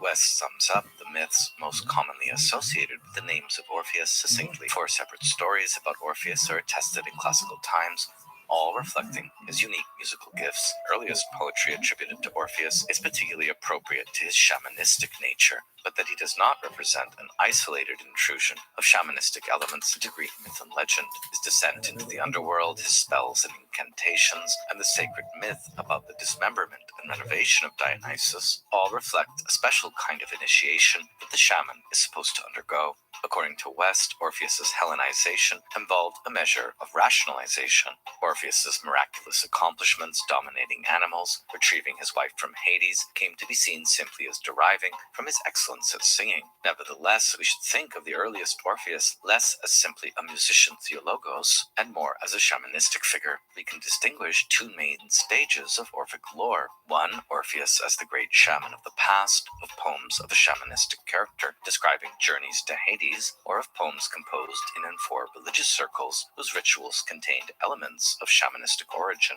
But then, secondly, his name more generally comes to stand for poems which revealed the truth about such matters as the nature and destiny of the soul, or the sacred history of the gods. For West, both stages are represented in the earliest attested Orphic poems from the 6th to the early 5th centuries BCE. Furthermore, the use of Orpheus as the authority on all religious and mythological matters began around this time, and we can reconstruct this because of a threefold convergence of lines of evidence. We have the early Pythagorean Orphica, evidence of the Bacchic mysteries and their Orphic connection, including the more recently discovered Olbian bone fragments, as well as the Duveni papyrus. On the theme of Orphic music, or Orpheus's lyre, and the musical descent and ascent, the evidence comes from significantly later. Some say that Orpheus's lyre had 7 strings, corresponding to the 7 circles of heaven. Varro says there was an Orphic book about summoning the soul, called the Lyre, and it is said that souls need the Kithara in order to ascend. This testimony reflects a residue of the shamanistic Orpheus in the later musical theological one. For West, the musical correspondences that accrue around the name of Orpheus are mainly the product of Hellenistic speculation and involve a significant amount of Pythagoreanization of Orphic poems, and here we are still almost in total darkness as to what extent Pythagoras, if he existed, was influenced by Orphic communities and poems of his own period. Some testimonies suggest that Pythagoras even wrote books under the name of Orpheus. The use of lyre music as helping the soul ascend is also alluded to by Cicero, who, after explaining the music of the spheres, writes, "By imitating this on their strings and in song, learned men have opened the way for themselves to return to this place, heaven, like others of outstanding gifts who have devoted earthly life to studying the divine." The tradition of simulation of cosmic music on the lyre or kithara, and by vocalization, which is intoning the 7 vowels in magic rituals attested in the Greek magical papyri, thought to enable the soul to escape the bonds of common death and return to the divine sphere or spheros from which it came. That being a general introduction to the historical reality or not of the figure of Orpheus and the enormous complexity of the modern field of Orphic studies, and most of us in the class probably not being disciples of Orpheus or scholars in this very specialized field, let's turn now to some of the more compelling and fascinating invocations of Orpheus in the history of poetry, working backwards from the German poet Rainer Maria Rilke and his famous sonnets to Orpheus, and then looking at Ovid's most canonical account of Orpheus's wedding with Eurydice and descent to the underworld to fetch her. Rilke's first sonnet to Orpheus, which came over him in a whirlwind of inspiration by the castle Luno, upon completing his magnum opus, the Duetto Elegy, begins, "There rose a tree, O pure ascension, O Orpheus sings, O tall tree in the ear, and all was still, and even in this suspension, New beginnings, signs, and changes were. Animals from the silence, from the clear, now opened wood came forth from nest and den. And so it came to pass that not from fear or craftiness were they so quiet then, but to be listening. Howling, cry, roar seemed little to their hearts, where scarce a humble hut for such reception was before, a hiding place of obscurest yearning, with entrance shafts whose underpinnings tremble. You made for the beasts, temples, and the hearing. Rilke's sonnet here poeticizes West's first myth of Orpheus and his special relationship to animals through his music. Indeed, the Axis Mundi, or world tree, that the Orphic poet sings. The significance of Orpheus is that he gathers animal worlds around him as easily as human ones, and quells all animal fear, anxiety, and longing in the human soul. In Orpheus, humanity and animality together are gathered into a temple. And the second of the sonnets moves on from the world tree and Orpheus as the enchanter of the animal soul to the figure of Eurydice, Persephone, to the soulmate or anima image torn away into the world below. Almost a girl she was, and forth she sprang from this harmonious joy of song and lyre, shining through her springtime veils and clear, and made herself a bed inside my ear, and slept in me, and her sleep was everything. Dating somebody for The a long time, trees I forever marveled at, and these they're palpable not distances, the deep felt meadows, and everything in life that wondrously to me befell. She slept the world, O singing God, how have you perfected her? She never once needed to wake. She rose and fell asleep. Where is her death? Ah, will you introduce that theme before your song expires? I can feel her drifting off from me, and where? A girl, They don't almost. believe it now, do they? Poeticizing the Cora, the maiden, what was or Persephone, in terms of the Orphic poet's beloved, we see here sounded the theme of Eurydice's death and Orpheus's descent. And this is what makes Orpheus the most relatable character in Greek mythology, through his overwhelming love and mourning over the loss of his wife. Here you see an image of Orpheus in the tomb of Eurydice by the French symbolist painter Gustave Moreau from 1891. Sorry, I got Thus, prior to his descent, a deceased person in here who doesn't believe this story regarding yet, the gods who preside it over the matter what they Orphic believe. journey. It's God about could what I know. do it, that is, descend to the underworld, but like how, that, tell me, could a Like man that. He follow him usually knows, through like, they the don't narrow really- lyre? I His guess they mind don't really get into it divides, at the end. or is Okay, well, dichotomy, where at the two beginning, I'm hearts' like, roads well, cross, there interesting. stands no What are they doing temple now? for Apollo. What are they Look doing at here, now? What are they doing underlining now? the What are they doing now? significance What of are they doing now? Apollo for the Orphic I poet, sit next to me on but the also side, his naked. deep I'm like, alliance okay, through well, I love, guess that's what we're doing Eurydice, now. and the underworld with the Dionysian. Singing, as you teach it, Orpheus, is not desire, and not the courting of some end at last attained, but singing is being, Gesang ist Dasein, easy for a god to do. But tell us, when are we, when does he, that is Orpheus, cast all the earth and stars upon our being? It's not you, youth, you who are in love, even if your voice forces open your mouth. Learn to forget your early rash songs. They elapse. True singing is a different breath, an andhra atman, a breath serving nothing, or a breath around nothing, a gust in the god, a wind. Jesus Christ. And thus, in the first three of these sonnets, And more Rilke than that, introduces and all more the than that, essential and more than motifs that, too. needed for our Right, understanding of the wife of Orpheus, that is, Eurydice, or Eurydice. The name itself, Eurydice, means wide ruling, and thus evokes images of cosmic justice and the ultimate arbitration of mortal love by the gods of the underworld. Arnell West wonders whether the myth of Eurydice is an essential part of Orpheus's earliest mythology or not. His descent to and presence in the underworld might be more simply explained by the fact that he is the savior of many souls there. Nevertheless, both Plato and Euripides, long before Ovid, speak of the descent of Orpheus to fetch his wife. But there her name is not given as Eurydice. Sometimes she has other names. That Virgil and Ovid concur in Eurydice as the name has even caused some scholars to suppose that they were both working from a lost Alexandrian version of the Orpheus myth. Sometimes Eurydice is imagined as having originally been a Thracian nymph, or a dryad or tree nymph. As early as Plato, we find the basic outline according to which Orpheus was unsuccessful in prevailing upon Hades' Persephone to release his wife.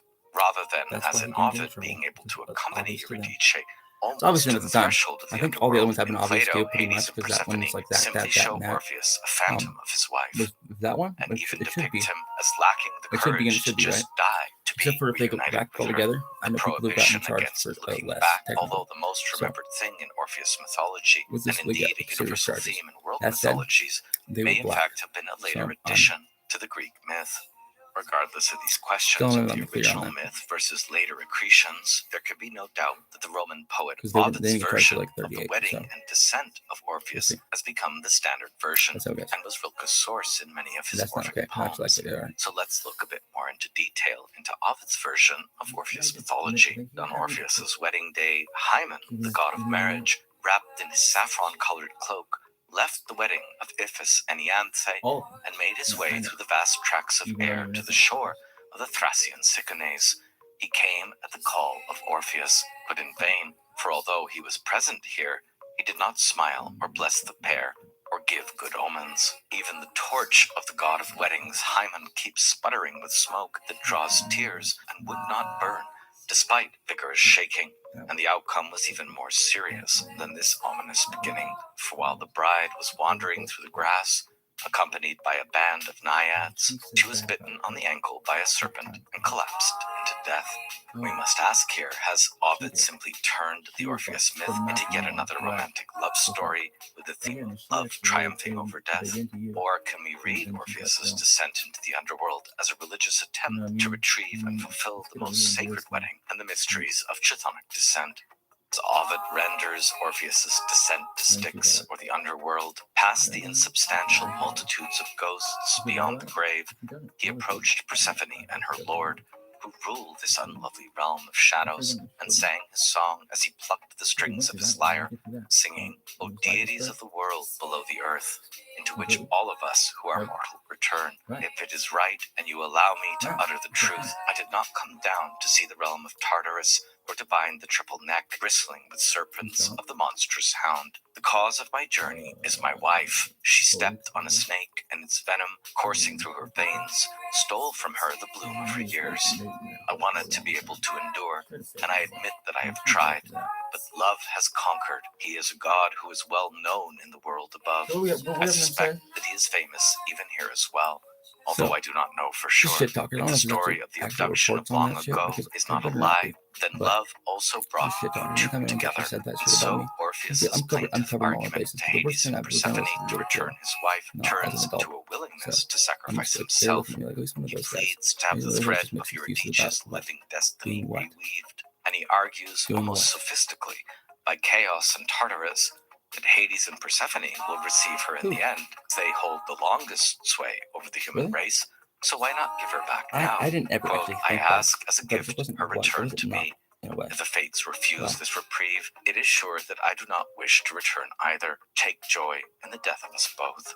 This archetype of the poet who would rather die than be deprived of his I beloved still don't partner, agree, really, because or she the could have just been hierogamy really with a specific mortal woman, will end up after a long like path being the model for Dante's relationship to Beatrice in La Vita Nuova, for Provençal love And, poetry, and especially for the fact that Shakespeare's it's like myth that, of Romeo and Karen Juliet. knows this, In right? Ovid, what we He's not making witness excuses is the like this, like invention that, but like before this, Christianity guys. of the idea of an eternal love, the very crucible for our modern notion of the soulmate.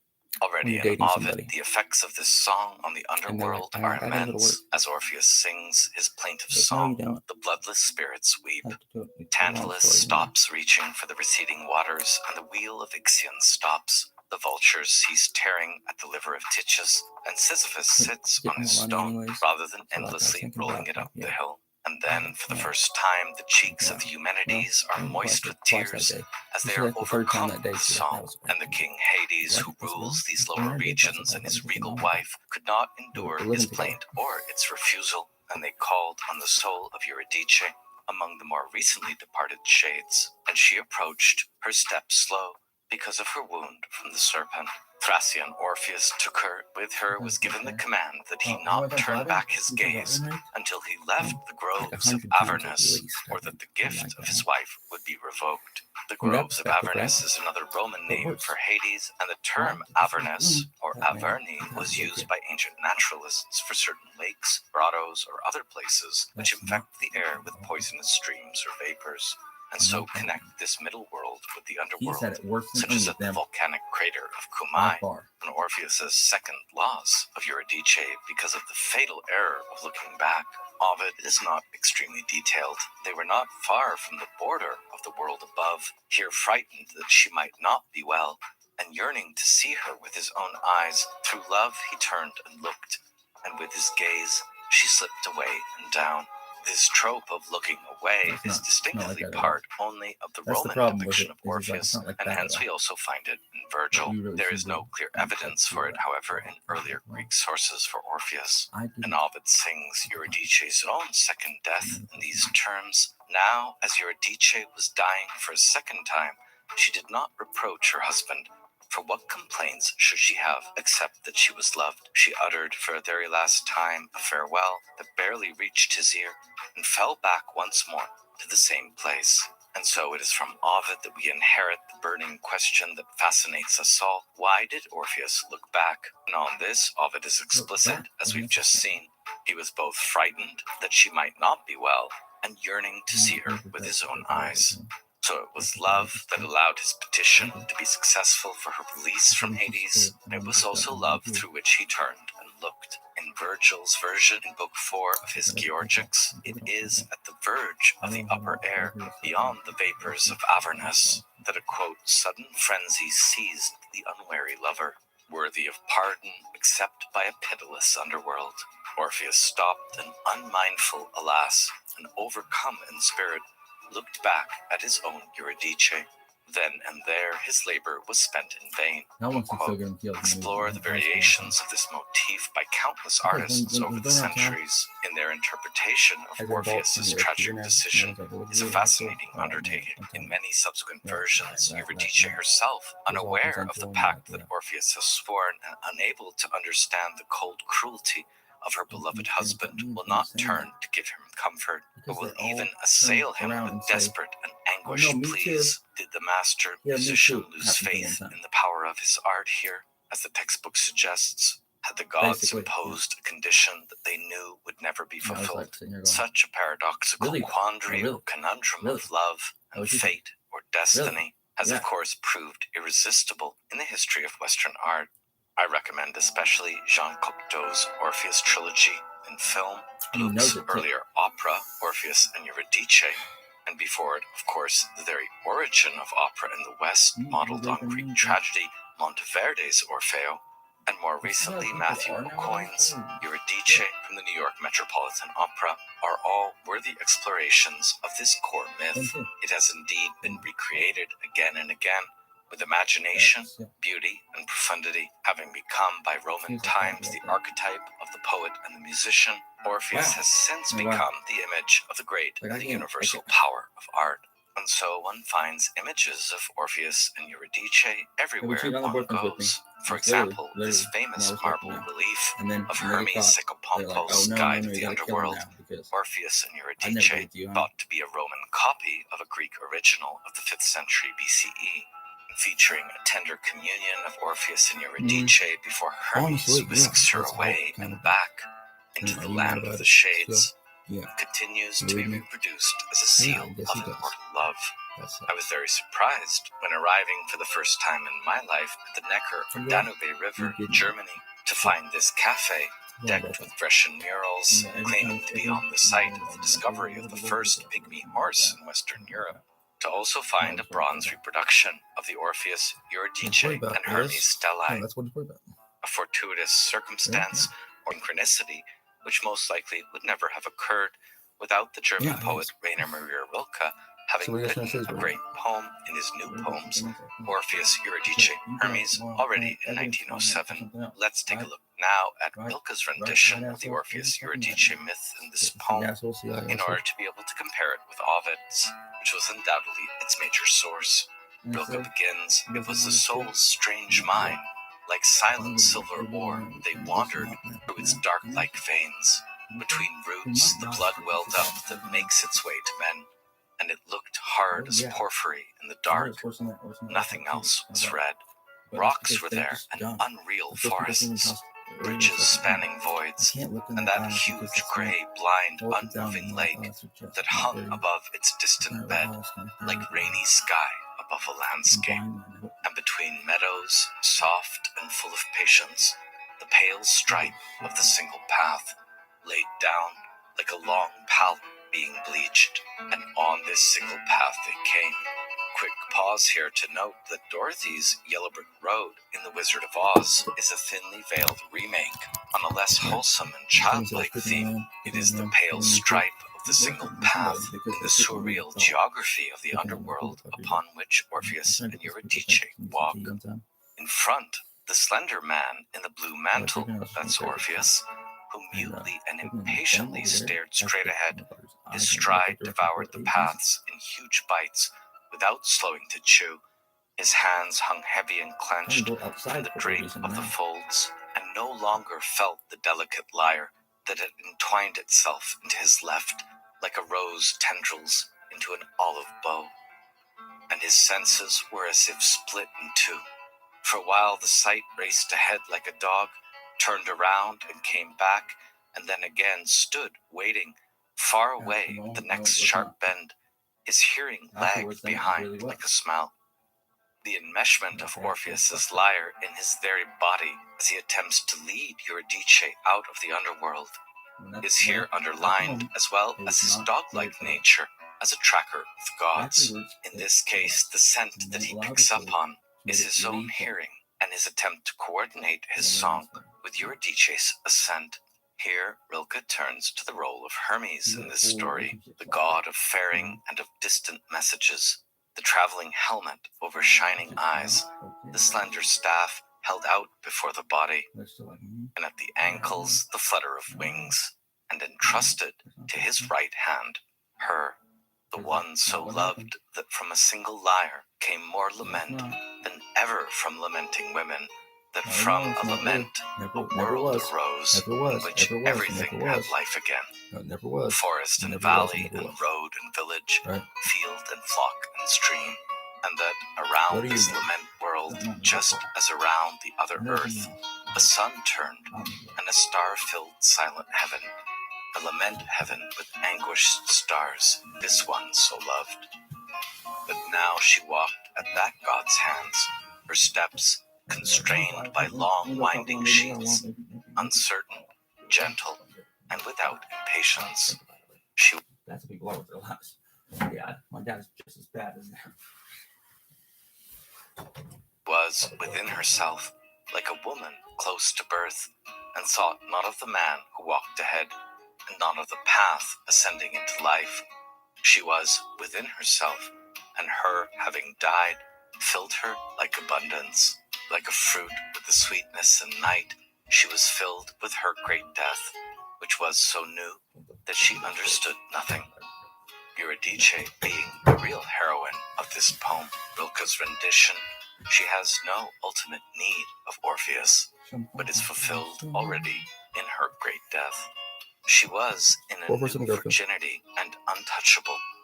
Her sex had closed as a young flower at the approach of evening, and her hands had been so weaned from marriage that even the light god's infinitely soft, guiding touch hurt her like too great a liberty. She was no longer the blonde wife who echoed often in the poet's songs, no longer the vast bed scent an island, and that man's property no longer. She was already loosened like long hair, and given over like fallen rain, and handed out like a limitless supply. She was already root. And when, without warning, the god stopped her, and with pain in his voice spoke the words, "He has turned around," she was puzzled and answered softly, "Who?" And thus ends Rilke's poem, Orpheus, Eurydice, Hermes. In this poem, Eurydice has no need of Orpheus, and she even forgets who he is, being so fulfilled in herself by her great death. The anima image is liberated from the Orphic poet who sings her, becoming this man's property no longer. Eurydice acquires freedom in her oblivion, and the Orphic poet must carry on without her. Moving on to the myths of Orpheus' death, some testimony states that after he lost his wife a second time, Orpheus went mad and committed suicide.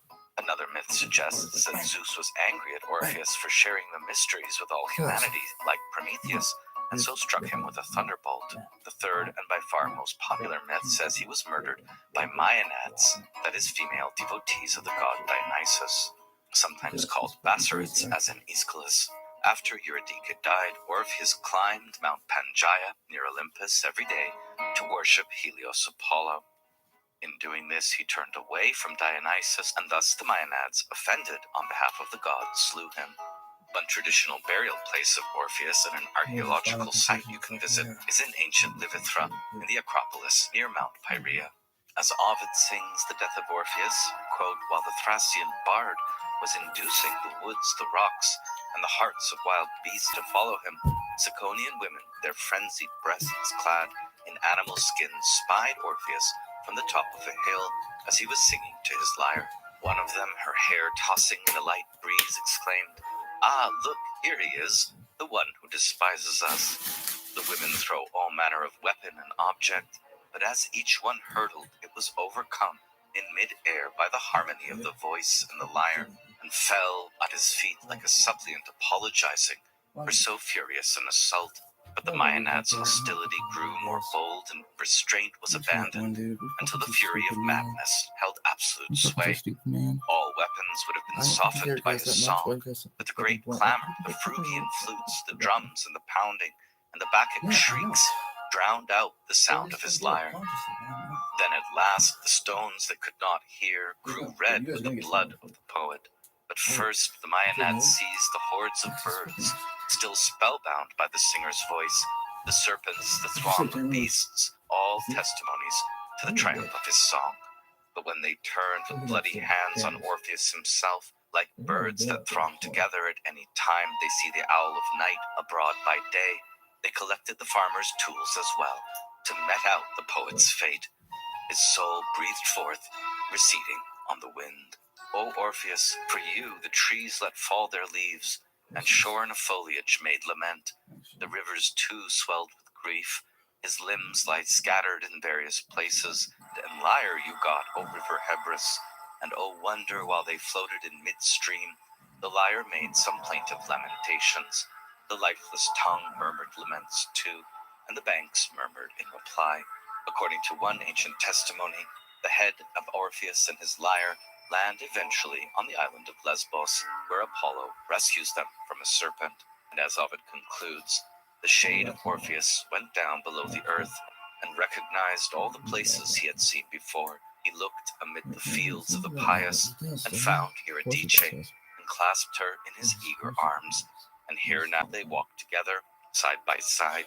Sometimes he follows her as she proceeds, and sometimes he goes ahead in safety, now looking back at his Eurydice. And here you see three canvases by Gustave Moreau of the Thracian maiden carrying the head of Orpheus, which we could call the original Cheshire Cat. According to Philostratus in the 2nd century CE, the head of Orpheus drifted to Lesbos, lodged in a chasm on Lesbos, and sang its prophecies in an earthen chamber. Thereafter it was used for prophecies not only by the lesbians, but also by all the Iolians and their neighbors, the Ionians. Oracles from this shrine were sent even to Babylon, the head singing many prophecies relating to the king of Persia. An earlier passage from Phoenocles in the 3rd century BCE further reveals the mythological background of the lesbian oracle. The women cut off his head with their bronze, and straightway they threw it in the sea with his Thracian lyre of the tortoise shell, and by fastening them together with a nail, so that both would be borne on the sea and drenched by the grey waves. The hoary sea brought them to land on holy Lesbos, and thus the lyre's clear ring held sway over the sea and the islands and the sea-soaked shores, where men gave the clear-sounding head of Orpheus its funereal rites. And here you see in John William Waterhouse's depiction this very image of the head staked to his lyre. Orpheus, being of the race midway between gods and humans, a demigod, reveals the underlying qualities or mind of all created nature. From ancient Greek vase painting to John de Ville, the image of the head of Orpheus mounted in his lyre has taken on a universal significance, representing the triumph of the mind and its song over death. French symbolist painter Odillon Redon also approaches this theme at the turn of the 20th century in a series of luminous pastels. Redon, remarking in notebooks that the Muses preserved the head of Orpheus so that it could continue to sing forever. A haunting musical experience that Redon depicts with blended deep hues of blue, pigment with bold textured strokes of yellow and orange, create an abstract spiritual landscape of disembodied spectrality and ghostly presence, wherein the book and the lyre evoke for us an elemental sensorium or echo of universal music. Due to the gruesomeness of his death at the hands of spurned and angry women, some sources underline that Orpheus was not a passive victim of the Thracian women, but an active misogynist, and suggest that after the death of Eurydice, he shunned the company of women and only accepted that of boys and men. In Plato's myth of air as well, Orpheus chooses to be reincarnated as a swan because of his distaste for mortal women, the Maenads. Though this idea of a conversion on Orpheus's part from worship of Dionysus to worship of Apollo seems suitable to Plato's overall project. According to Guthrie, the practice of tattooing among Thracian women was said to be the punishment inflicted on them by their husbands for the murder of Orpheus. As we find as well in the disapproving Plutarch, we can find no praise for the Thracians, but they brand their wives to this day to avenge Orpheus. But this tells us very little about the original nature of Orpheus's cult, if it existed. The fact that it had women followers suggests that it may have been more feminine and devoted to Dionysus. Guthrie asks, is it even conceivable that he was in fact torn to pieces by men for luring women into Bacchic rites? Was he simply playing with too much fire and torn to pieces by his own female followers? In any case, the classical evidence suggests that private Orphic rituals required the presence of both men and women, and that women were Orphic initiates. As Rilke sings the death of Orpheus in the conclusion of the first part of his sonnets, youth, divine one, onto the last, still singing, although attacked by the flouted Maenads throng, beautiful God, above the shrieks rose ringing. Among the destroyers here ordered upon buildings so there was none there could harm your head of heart. However they raved and struggled, all the sharp stones they cast at you grew soft when nearing your heart, and touching you were endowed with hearing. Finally, driven by vengeance, they broke and tore your body, but in cliffs and lions lingered your music. In birds and trees, you still sing there. And I know that you lost God. You never-ending clue. Only since hatred at last parceled you out among us, are we hearers and a mouth for nature. Here, Orpheus, rather than being associated with a transcendent mind or rational theology, is the very voice embedded in nature, the Greek phusis, which reveals things as they truly are in equanimity, despite all hostility and the destructive Dionysian force of his martyrdom. In this lecture, we've just scratched the surface of Orpheus, Orphism, and Orphic studies. Guthrie and West, most focused on here, are still important entry points, but really just the tip of the iceberg. Untreated in this lecture, and perhaps saved for a future one, is a more in-depth study of the Duveni Papyrus and the Protagonist Theogony underlying it, as well as of the Eudemian, Cyclic, and Hieronyman Theogonies. Nor have we treated in detail the Orphic gold leaves. Perhaps the best single place to start now for a more careful study is at the Chrysanthus 2021, Defining Orphism, the Beliefs, the Teletai, and the Writings. For an excellent recent video on the philosophy behind the Orphic mysteries, you can check out Esoterica on YouTube. And for more on the Orphic gold leaves, I would particularly recommend Earl Fontenelle's The Secret History of Western Esotericism podcast, episodes 22 and 23. Let's conclude this lecture today with a review of some of the conclusion in Chrysanthus' work, itself an astonishing accomplishment, the level of Martin West and other Orphic scholars, especially for someone so young. Chrysanthus concludes her most recent book. One thing that has become evident is that we can only define Orphism if we examine all the evidence together. The textual comparison between Orphic and non-Orphic sources allowed us to distinguish Orphic terminology and identify references to Orphism which might not have been discernible if the material had been examined in isolation. Three major patterns have emerged: the importance of texts and their correct understanding, the cosmological nature of Orphic I better be much better at eschatology, geometry and the now curative than I was and before I transformative started nature geometry of Orphic before. practices, I'm like, oh, that's whether it is important. offering the means to Calculus, I escape can the almost see cycle of sometimes rebirths that through would acquiring be that hard knowledge to and geometry waking now. the memory, or the atonement of wrongdoings, the Orphic texts and practices have the power to heal and restore. Orphism can therefore be defined as a practical theology, which spread throughout Greece and through time, influencing public rites, forming esoteric mysteries, and becoming material for bricolage by religious practitioners. And here we can distinguish three different strands. 1. Public rites based on Orphic mythology. 2. Esoteric initiation mysteries with specific eschatological beliefs of a cosmological nature based on Orphic texts. And 3. Religious practices performed by itinerant priests who made use of Orphic texts such as the Guru Papyrus in combination with other religious elements. Skipping ahead to her last paragraph, and so as not to give too many spoilers, Chrysanthou concludes that her interpretation of the Orphic texts and sources and her definition of Orphism differs from the scholarly understanding of the matter up to this date. Quote, during my journey, I have identified various attitudes to Orphism in scholarship. There are those who categorize Orphism under ancient magic, those who approach anything Orphic with the presupposition of it being inferior and marginal to normal Greek religion, whatever that is, and those who choose to ignore the matter altogether due to its bafflingness, and those who treat it as an external or exotic phenomena. The list could go on and on. All these attitudes cannot be justified considering the vastness of Orphic material present in ancient Greek sources, and I hope that the analysis I have pursued in this book has shown that Orphism was a much bigger and more influential phenomena. A phenomena whose beginnings were rooted so deeply in archaic times that often even our ancient sources are not entirely sure how to treat it.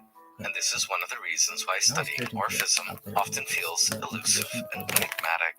Orpheus being classified alongside Homer as one of the earliest poets, Plato quoting from an Orphic text which he refers to as O Palaios Logos, most archaic, ancestral, or revered logos, the Derveni commentary on a text that was clearly well established and interpreted by the 5th century BCE, the early signs that Orphic religious activity and deities were already formed in the 7th to 6th centuries BC in areas such as Olbia, Phanagoria, and Chios, the close similarities of Orphic theologic texts to pre-Socratic philosophers, the frequent treatment of Orphic beliefs and rites by ancient authors as highly revered, and the reluctance of authors such as Herodotus to reveal any details, all point to the archaicness of Orphism, a phenomena which continued to evolve and adapt in the following centuries, at the same time influencing the formation of Greek religious rites and eschatological beliefs, and becoming material for bricolage. It is through observing the light coming in through the cracks of the door which keeps us, the modern versions of the profane, out of the locale where everything is explained, and through the aid of later authors who begun to be more revealing about Orphic texts and beliefs, that we were able to get an understanding of this major chapter of ancient Greek religion. Thanks for listening to this challenging lecture, everyone, and see you next time when we turn to Sophoclean mythology in the Theban saga. Have a good week.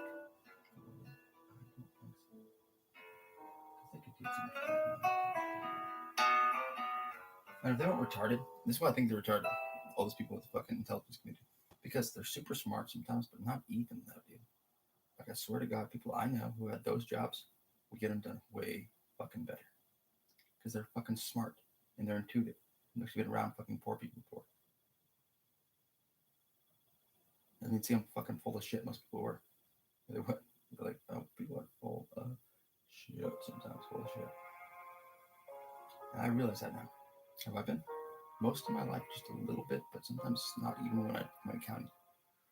And no one believed my really cool stories, so I just make. Hello, everyone. Welcome to this lecture, a guide to the Odyssey, homecoming, and philosophy. This guide will retell, summarize, and interpret the first 12 books of Homer's Odyssey. Books 13 to 24 will be summarized for at least partial completeness. It might be read or listened to in segments as you read or reread parts of the work, or serve as an overview introduction. I'll be using the Peter Green translation with a lot of help from the 2 books in particular, M.L. West's The Making of the Odyssey, 2014, and Robert Tyndall and Susanna Bustos' The Shamanic Odyssey. I'll also be drawing analyses from Emily Wilson's Norton Critical Edition, Hexter's 1993, A Guide to the Odyssey, a companion to the Fitzgerald translation, Edith Hall's The Return of Odysseus, and others. By the end, we'll look at philosophical responses ranging from the ancient to the modern perception. Plato, Nietzsche, Adorno, Susan Neiman, and more.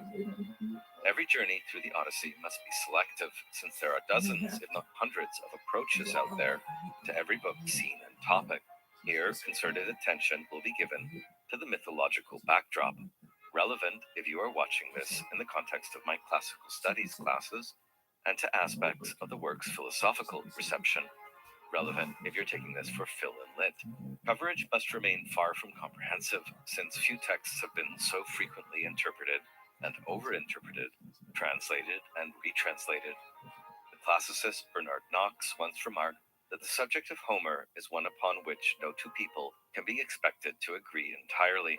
The undulating, mesmeric sea-like quality of the hexameter verse contributes to its vast and inexhaustible polysemy. With this in mind, let's dive in. As Peter Green remarks, the change of atmosphere that greets anyone turning from the Iliad to the Odyssey is total and immediate, like the sudden emergence of sunlight after a long gray winter.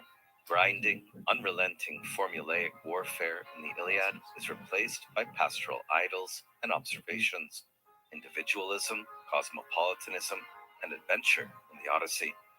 Fate, Moira, gives way to choice. Old myths are transformed by new discoveries. If the Iliad is the poem of force, as Simone Weil argued, it could be said that the Odyssey is the poem of human choice and freedom. Certainly, the Odyssey is more appealing than the Iliad for general readers, although Homerists tend to prefer the Iliad.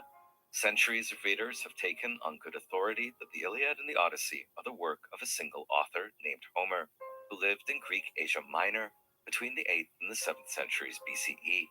Since the 19th century, they have been read as the work of the oral tradition of poet-bards, or rhapsodes, song-stitchers, over generations, either with Homer as the last and the greatest of them, perhaps a literate rhapsode who committed it to papyrus, or versions in many dialects were in circulation until Alexandrian commentators harmonized them together into the text that survived.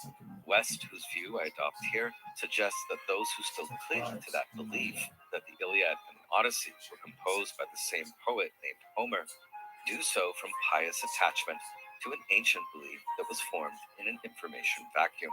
West also shows that unlike the Iliad, which contains a range of historical materials, the Odyssey is a later work of a single poet, who he names Q, a nod towards what has been known since antiquity as the Homeric question. It cannot be dated earlier than 640 BCE, its terminus post quem for West. While many speak as if Homer wrote both works, the Iliad during youth and the Odyssey in maturity or old age, which was Longinus's view in antiquity. In fact, for West, he, Q, was not the author of the Iliad. It is a different world. I don't think I'll be going there. I was told I wouldn't end up there with you guys. The moral values are different. Because I'm not one of you appear guys. as a much I'm more trying to tell you guys. unified body, supporting I'll be good gone. conduct, George and Garth will be punishing gone. bad. George is over there right Q now. himself was a very different kind of artist from the Iliad poet, with great virtues and many flaws. He is inventive and original, excellent at imaginative descriptions of landscape and everyday activities, for which he has a pronounced taste. Characterization, scenography, transition, diction, all argue for a different single author. According to West, while we cannot pinpoint Q's exact location, his geography is that of an Attic poet, and he is likely from Euboea, the largest island off mainland Greece. He seems to have seen Crete and Delos, and to have sailed to Ithaca. While Q's knowledge of the interior Peloponnese is shoddy, his knowledge of Eastern ancient geography is worse. This is unlike the Iliad poet, who displays specific geographical insights into Asia Minor. The last. For West, Q can be shown to have read or heard performed the cyclic epics, which are earlier, less expansive versions of the Trojan war tales and Gnostic returns of the Achaeans, as well as Hesiod's Theogony and Works and Days. A major claim since Hesiod is usually taken later than the Odyssey, as well as Ionian Elegy and Iambus. Q also knew poetry, now lost to us, about Heracles' exploits and the voyage of the Argonauts. But Q's most significant source for composing the Odyssey, and the ground of many an infelicitous imitation, according to West, was the Iliad, and this in roughly the same form that it has come down to us today. Q's purpose was to write a poem that could rival it. He almost succeeded, not quite. For West, what is most admirable from a literary point of view in Q's Odyssey is the realism and closeness to life, the naturalism and psychological verisimilitude with which the characters act and walk. The flaws are also glaring to skilled readers of Homeric Greek. Also, the narrative is pervaded by contradictions and inconsistencies, which have provided area for nourishment of analyst critics for the last 2 centuries. Strikingly, the Iliad and the Odyssey appear to be influenced somehow by the Akkadian epic of Gilgamesh. As Edith Hall sums up the parallels, Gilgamesh embarks on a perilous quest, which involves the river of the sun god, cutting down trees, building a raft, sexual advances from a goddess, sacrilegiously killing the sacred bull of heaven, sailing across the waters of death, and an offer of immortality. As West notes, the influence extends beyond poetic techniques and motifs to whole scenic structures and sequences. But how is that possible? For there is no evidence that the Greeks had knowledge of Near Eastern cuneiform texts. The name Gilgamos does not appear in the Greek corpus until Aelian in the 3rd century CE. West toys with the idea that there was a Greek version of Gilgamesh in circulation by a bilingual poet, as there were Greek Gilgamesh versions in Hurrian and Hittite, but he rejects the hypothesis due to the absence of any Akkadian names or other forms of mythological influence on any other Greek poems. So how did it happen? West's answer is ingenious. There must have been a bilingual poet who introduced a wide variety of signature Gilgamesh motifs into the properly Greek poem.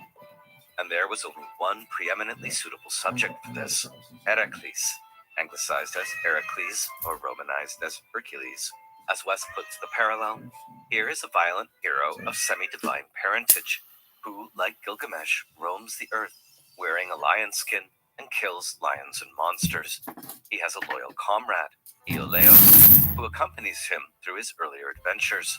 At a later stage, he makes long excursions to remote lands, even to the ends of the earth, where he encounters the sun god and crosses the outer waters in the sun's own vessel.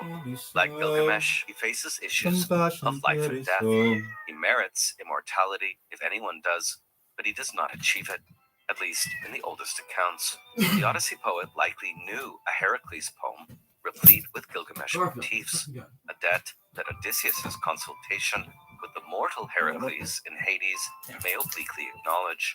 In short, the reason so many episodes in the Odyssey remind us of Gilgamesh is this indirect line of descent: Gilgamesh, Heracles, Odysseus. So let's now meet wily Odysseus and his myths. As the Odyssey opens, the poet asks the muse to sing of the wanderings of much-suffering Odysseus, which is modeled on the Iliad's opening invitation to the muses to sing of the implacable wrath of Achilles. Odysseus' Latin name is Ulysses, from the earlier Greek Odysseus. It is an old pre-Greek name, linked by his criminally minded grandfather, Autolycus, who names Odysseus with Odusomai, to be hated, an odium, or a man of pain. The original meaning of this pre-Greek name is lost to antiquity.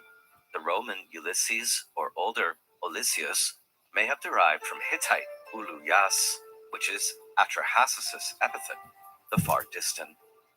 The Iliad describes Odysseus as having short legs, stocky or ram-like. Later, Dares the Phrygian describes him as tough, crafty, cheerful, of medium height, eloquent, and wise. His physical characteristics often change: a bald pate, or with darker or lighter hair, an old man, or a man in his prime.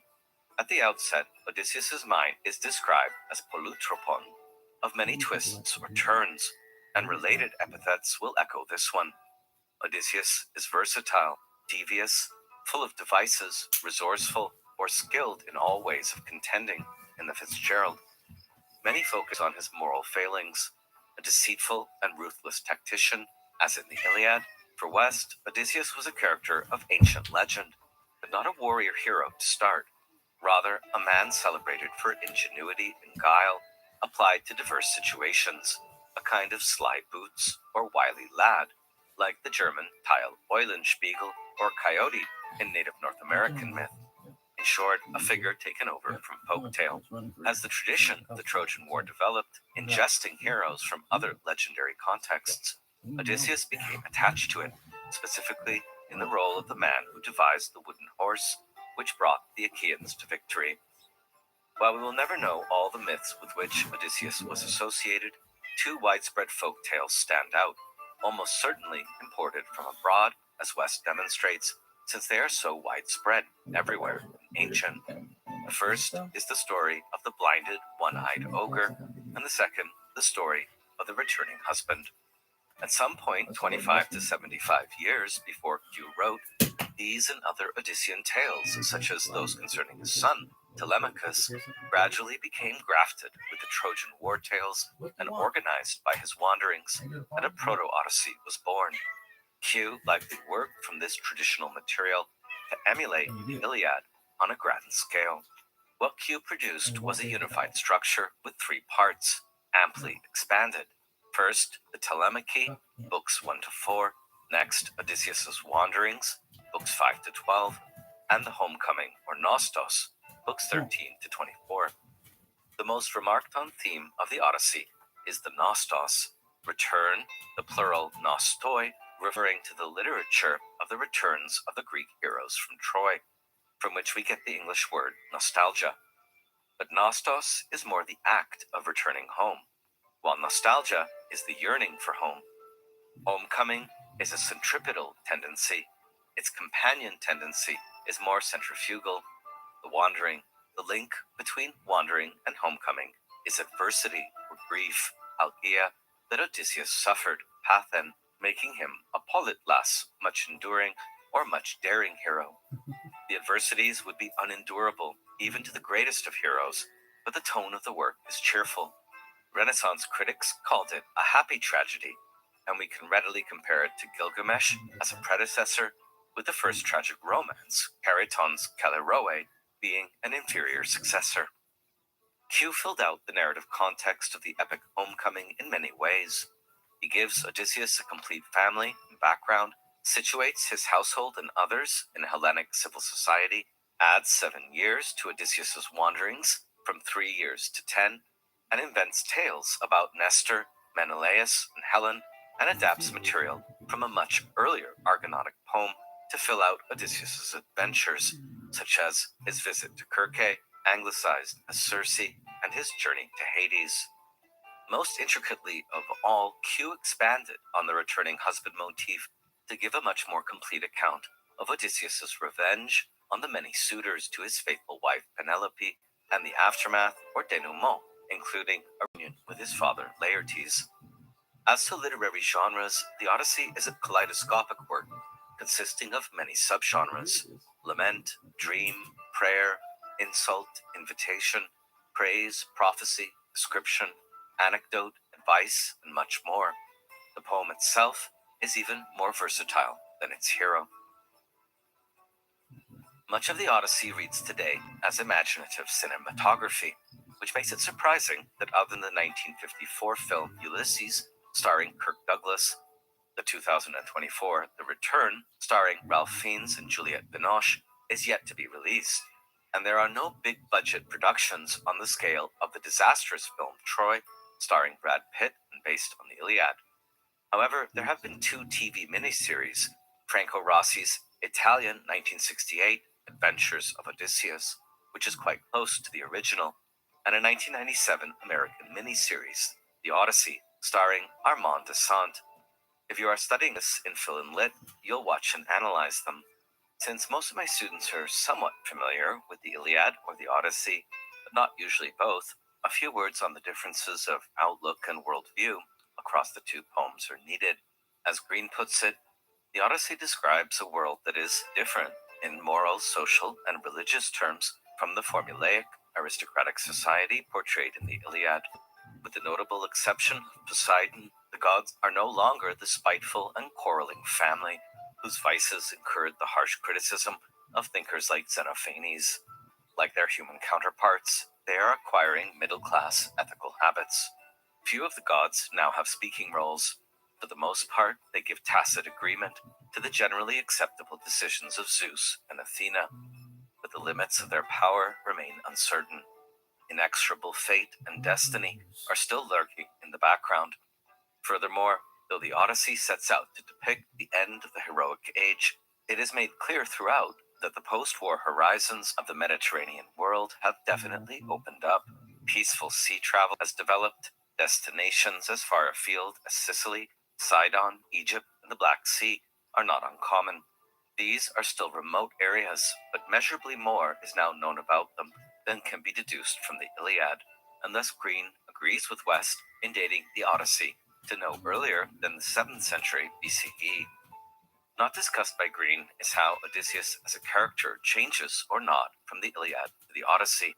This has been hotly debated. Here, we'll read the Odyssey's Odysseus in relative isolation, but we'll return to aspects of the Iliad's depiction of Odysseus at the end, and recent comparisons of Odysseus as a hero to Achilles.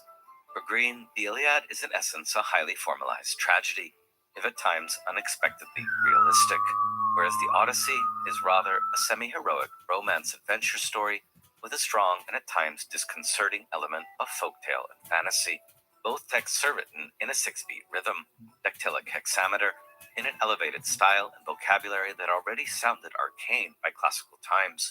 Matthew Arnold set the desideratum, or thing most needful for translators, to reproduce the rapid, direct syntax and ideas, and to render the language lofty, elevated, or noble. These qualities of the verse are undeniable. Pick up George Steiner's Penguin Anthology, Homer in English, to see how variously it is attempted. Green's main goal in translating the Odyssey was to resist the tendency to make Homer or Q sound like an English poet, and to retain the strange or alien features such as da capo repetitions, anthropomorphized gods, all too familiar habits, subtle sentence structure, and linear rhetoric. These are the master storyteller trademarks that still enchant modern readers. Green also attempts to retain in translation the marks of oral composition, ring composition, catalogues, doublets, digressions, repeated epithets, and formulaic phrases to fill out the metrical structure. So where to start with a poem that has meant most everything to most everyone? Also a poem so full of contradictions and inconsistencies. Well, it's best to read it for yourself. As Green underlines, what is bedeviling to translators and commentators should not impact the reader's first unforgettable exposure. First-time readers of the Odyssey should be allowed to establish their own personal impression of it before listening to the competing chorus of professionals who are all too ready to shape their opinions for them. Knowing that many students will not have the time, I've tried to balance basic coverage and interpretation, so just by reading or listening to this lecture, you'll get a fairly solid overview of most of the contents in the poem. My own first impression was formed in a gnarled willow protruding off a cliff on UBC's incomparable campus, as it was in 2001. In the summer of 2024, I enjoyed Green's translation during a week on Zakynthos and found it riveting. Excellent translations of the Odyssey abound. I am a fan of Fitzgerald's elegant poetry, which he wrote hunkered down in a Greek sea retreat, shaken by the impact of Mediterranean winter storms on the rocks below. I'm not as much a fan of Fagel's modernizing word choices. I agree with Green that the Lattimore translations, while most accurate, are too difficult of access to speak aloud. I have chosen to work from Green's translations due to their fidelity to Lattimore's accuracy, plus the key quality of declaimability or speakability for modern readers. Green also gives us a taste of the uncanniness of the original. However, Emily Wilson's iambic pentameter Odyssey might be more entertaining for some. Wilson also has the distinction of being the first woman translator of the Odyssey into English, something Anne Dacier did into French long ago. and the first to focus on gender and power relationships. Wilson sheds new light on elided female characters, servants, and slaves. In a Vox interview, she remarks, earlier translators are not as uncomfortable with the text as I am, and Wilson goes on with a real singer in one of her public talks, quote, I've seen from teaching it in other translations that there can be a tendency among students to think that the Odyssey goes kind of like this. It is an old school comic book superhero story about an unproblematically heroic male Western hero, implicitly white, who is good because he crushes the bad guys, foreigners, and witchy women, all of whom are othered in an entirely uncritical way. And he understands the value of hospitality, which apparently was important for the Greeks. Write it down, you get an A. And the story has a happy ending because the good guy gets back with the objectified wife and regains all his wealth, all his slaves. A nice celebration of family values, consumerism, patriarchy, war, superiority of normal male people over foreigners and girls. If that was all the Odyssey was, Wilson would not like it, as she goes on to say. As the introduction to her text elaborates, the chief feature of the text is complexity, and the most distinctive feature of its hero is his multiplicity. A migrant, a pirate, a carpenter, a king, an athlete, a beggar, a husband, a lover, a father, a son, a fighter, a liar, a leader, and a thief. Odysseus is complicated, Wilson's translation of polytropos, and morally ambiguous.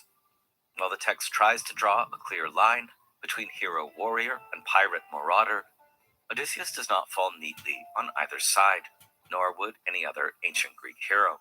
Often his actions are cruel and usually selfish. The indictments that others, his enemies, bring to bear on him ring true. I'll return to a few of Wilson's takes on the episodes as we proceed. So let's turn to the beginning of the poem itself, the so-called prome, or opener, lines 1 to 10. The man, muse, tell me about that resourceful man who wandered far and wide while he sacked Troy's sacred citadel. Many men's townships he saw and learned their way of thinking.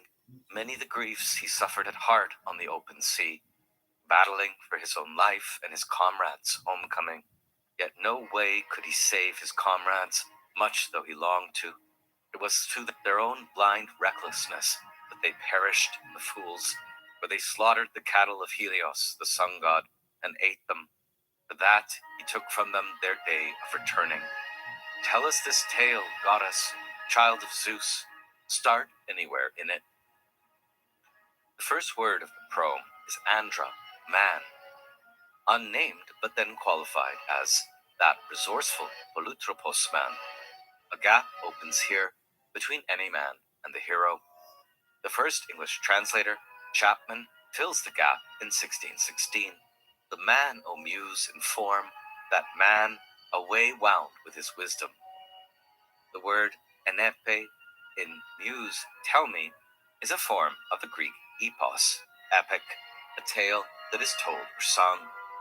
The muse is asked to sing, to breathe into or sing through the poet about that versatile man who saw many cities and learned much. The muse is asked to begin from somewhere there, in media res, but the poet also alludes that we will meet restless Odysseus only when his men are lost and he is alone. As West points out, these opening lines, with their focus on Odysseus's wild travels and the experience he gained in the course of them, have some similarity to the beginning of Gilgamesh in the standard Babylonian version. We can compare Prome 1 to the Andrew George translation of Gilgamesh. He who saw the deep, the foundation of the country, who knew, was wise in everything.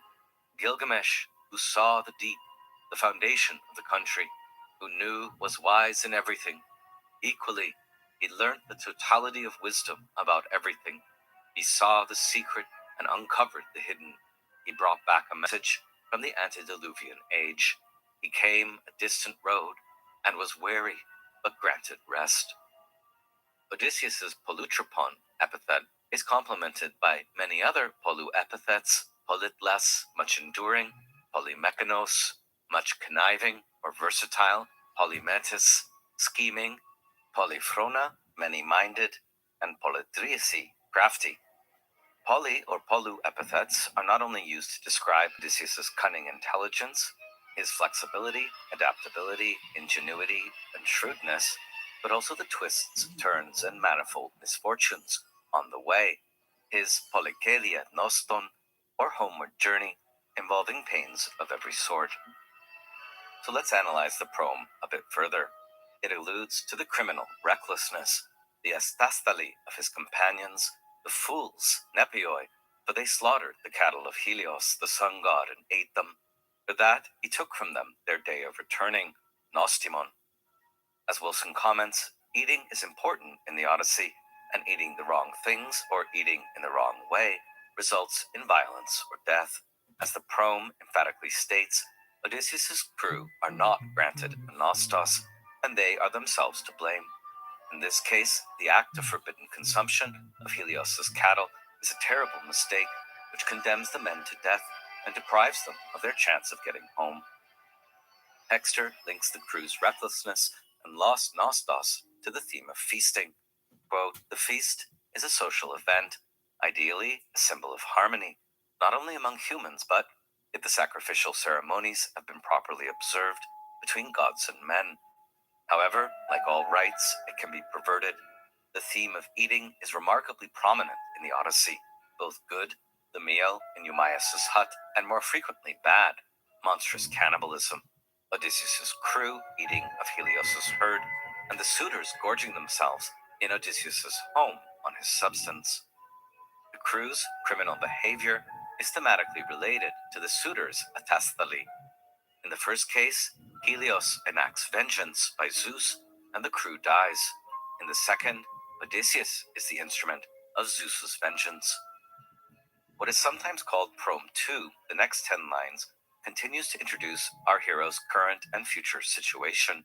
Quote, now the rest, the Trojan heroes, all those who'd escaped from sheer destruction, were home by now, survivors of both warfare and sea.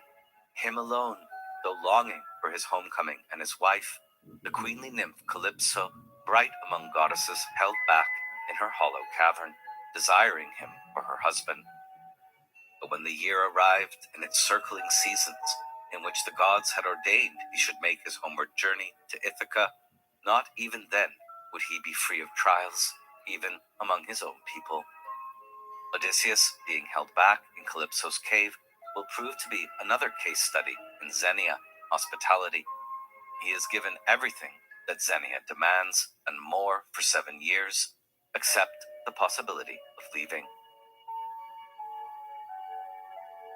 As to the many wanderings, or being driven around, the word plankthe is etymologically related to our word for wandering planets, and English has several words that correspond here. The first is voyage, from Old French voyage, Latin viaticum, or provisions for the road, and it has a more spatial sense. The second is journey, from Old French journée, Latin diurnum, or the portion of the day, which has a more temporal sense. The third word is travel, from Middle English travail, and is more connected to arduousness than pleasure, as it is not today. As Daniel Mendelssohn puts it, the one word in the English language that combines all of the various resonances that belong severally to voyage and journey and travel, the distance, but also the time, but also the emotion, the arduousness, and the danger, comes not from Latin, but from Greek. That word is Odyssey. Since antiquity, there has been much discussion trying to reconcile the mythical with real-world geography. Herodotus and Strabo stand out in antiquity, Victor Berard and Robin Lane Fox in recent times, while linking the wanderings of Odysseus places may shed some vague historical light on ancient perceptions of the world and the reaches of Greek colonization in the 7th to 6th centuries BCE, and of course such mapping is indispensable for those planning to retrace Odysseus' steps in their own Mediterranean voyage. For our purposes, I'll treat the geography as mythical. We might ask at the outset, what is more important, the wandering or the homecoming? The difficult travel and learning or the belonging to home? Odysseus wanders and returns. While readers have often been attracted to one or the other, they are well balanced in the poem. Understated in the green, the last line of the poem is often translated as, "Sing for our time too," epikai emin, more simply, "sing for us." And thus Homer, or the bard performing him, is involving his audience, us, in the wanderings and the homecoming from the start. Here you see the map of two wanderings, on the left of Odysseus' son, Telemachus, and on the right, one of many reconstructions of Odysseus' 10-year journey home. So let's turn now to the first 4 books of the Odyssey, the so-called Telemachy. Here's a cast of the main characters to help you keep some of the names straight. There's many members of the family household, several suitors and other Ithacans, nearby friends, and the main gods, who are most important for the action in the Telemachy. As M.L. West summarizes Book 1, quote, "In the first rhapsody, foundations are laid for the later narrative. We learn of Odysseus' situation and that prevailing in Ithaca. We are introduced to a number of significant characters, Telemachus, Penelope, the 2 leading suitors, and the nurse, Eurycleia. We also have a sight of the bard Phemios, and we hear about old Laertes' situation. Athena establishes herself as an active mover of events on Odysseus' behalf." Now, in terms of narrative chronology, Odysseus' calendar, after 3 years of wandering and 7 years on the island of Ogygia with Calypso, and Telemachus' calendar, home on Ithaca in early manhood and about 21 years old, are synchronized as the epic begins. In other words, within the expert use of time shifts, flashbacks, and backstories, events across the epic are taking place for father and son within the same overall length of time, around 39 days, and Q will attempt to preserve this synchronized chronology. However, as West notes, the synchronized chronology only works if Telemachus' calendar is suspended for 4 weeks during his stay on Sparta, then reset to Odysseus' Nostos in Book 13. In any case, this central narrative device makes the relationship of father and son, their teaming up, the key structuring feature of the narrative. Telemachus approaches manhood with Athena's help as Odysseus nears the end of his 10 years of war and 10 years of wandering, or 20 years total. In fact, Penelope will resign herself to remarriage, announcing the contest for her hand only the last possible instant. At the start of Book 1, Telemachus is a vulnerable character, immature, weepy, moody, and snappy at his mother. Still, the narrative uses the epithet thoughtful, pepnumenos, to describe him. As the narrator shifts to the opening Council of the Gods, we get the point that Odysseus is in plight. Events are at an impasse, a state of frustration and paralysis, both for the hero and for his family back home. All the gods felt pity for him, except for Poseidon, who still nursed unabated wrath against godlike Odysseus until he reached his native land. In fact, the wrath of Poseidon will continue to haunt Odysseus after his arrival home. Poseidon's visit to the remote Ethiopians, not literal Ethiopia, but 2 mythical lands and groups, one where Hyperion rises and the other where he sets, giving the people sunburnt skin. Poseidon's absence gives the impetus for an assembly of the gods. However, the gods are not meeting on Odysseus' behalf. Rather, they are in casual conversation. All the Olympian gods, except Poseidon, are present, but only Zeus and Athena speak. First, Zeus speaks of the tragic homecoming, Troy, of Agamemnon, king of kings among the Achaeans, who was murdered by the usurper Aegisthus and his unfaithful wife, Clytemnestra, and of the vengeance against them both by Orestes, Agamemnon's son. These are events related at length in the Nostoi literature and later in Aeschylus's Oresteia. This opening casual conversation of the gods on Olympus is far from the non sequitur it may at first seem. Q is establishing mythic prototypes in the Nostoi literature for the tale he will now relate. Virtuous Penelope is the opposite of vicious Clytemnestra, and Orestes is the mythic model for Telemachus in his battle with the suitors. Athena agrees that Aegisthus got his deserts, but changes the subject to Odysseus, of whose situation we now hear a fuller account. The goddess mentions that her heart is distressed on account of clever Odysseus. We hear of his being detained on Calypso's island, her background and character, and of Odysseus's longing for home. Zeus assures Athena that he is aware of Odysseus's situation and in favor of getting him home. The only obstacle has been Poseidon's opposition, the reason for which, we now learn, is that Odysseus blinded his son Polyphemus. Now that Poseidon is away, a plan can be made. Zeus, in his bright Olympian halls, responds to Athena, "How could I ever forget the godlike Odysseus, who from mind surpasses all mortals, who sacrificed most to the deathless gods?" Athena proposes divine action on two fronts. Hermes should go to Calypso and tell her to send Odysseus on his way, while she herself will go to Ithaca and energize Telemachus. Regarding the latter, which initiates the Telemachy, books 1 to 4, Athena will incite Telemachus first to call a public meeting and rebuke the suitors, and then to go abroad, seeking news of his father.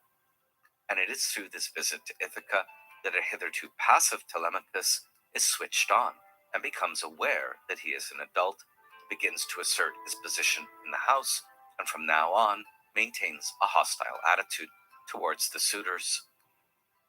Zeus and the other Olympians' assent to Athena's plan is only implied. Athena binds elegant sandals to her immortal feet, equips herself with a brave spear, and flies over the sea and the boundless earth, as swift as the wind's blast, to Ithaca. Scholars have noticed that Athena's flying is adapted from Hera's or Iris's flight in the Iliad.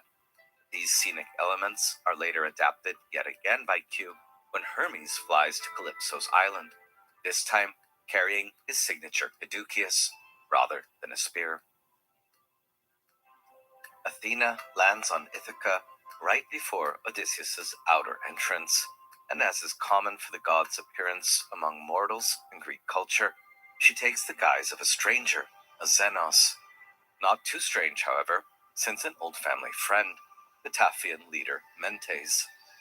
Mentes should not be confused with Mentor, another elder family friend, an avatar of Athena, but an Ithacan who Odysseus has put in charge of his estate during the Trojan War. Nonetheless, symbolically and functionally at least, the two characters are almost interchangeable. Together, they give us the modern English words mentor and mentorship. Athena as Mentes beholds the suitors feasting and playing games, their usual activities. Godlike Telemachus, brooding over his absent father and plotting revenge, is the first to notice his new guest.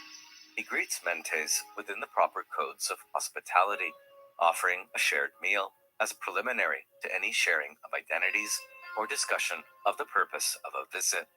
Telemachus stows the spear and seats Mentes respectfully, but their converse is soon disturbed by the suitor's embarrassing and shameful behavior, which brings attention to Telemachus's sorry plight. The suitors withdraw to listen to Phemius the bard, and the two talk. The young prince leans in to gray-eyed, Glaucopis Athena and says, "Dear stranger, would you be shocked by what I tell you? All these men care about is music and singing, easy enough for them. They're freeloading off another man's livelihood, a man whose white bones may be rotting in the rain, away on the mainland or rolled by the sea's breakers." Announcing his identity and purpose in Ithaca, and his guest friendship with Odysseus' house, going back to Laertes, Odysseus' father, who is still alive in the country, but miserable in wasting grief over the whole situation, Mentes then shares the rumor that Odysseus is alive as the reason for his visit, and predicts, by divine inspiration, a most dire retribution for the suitors.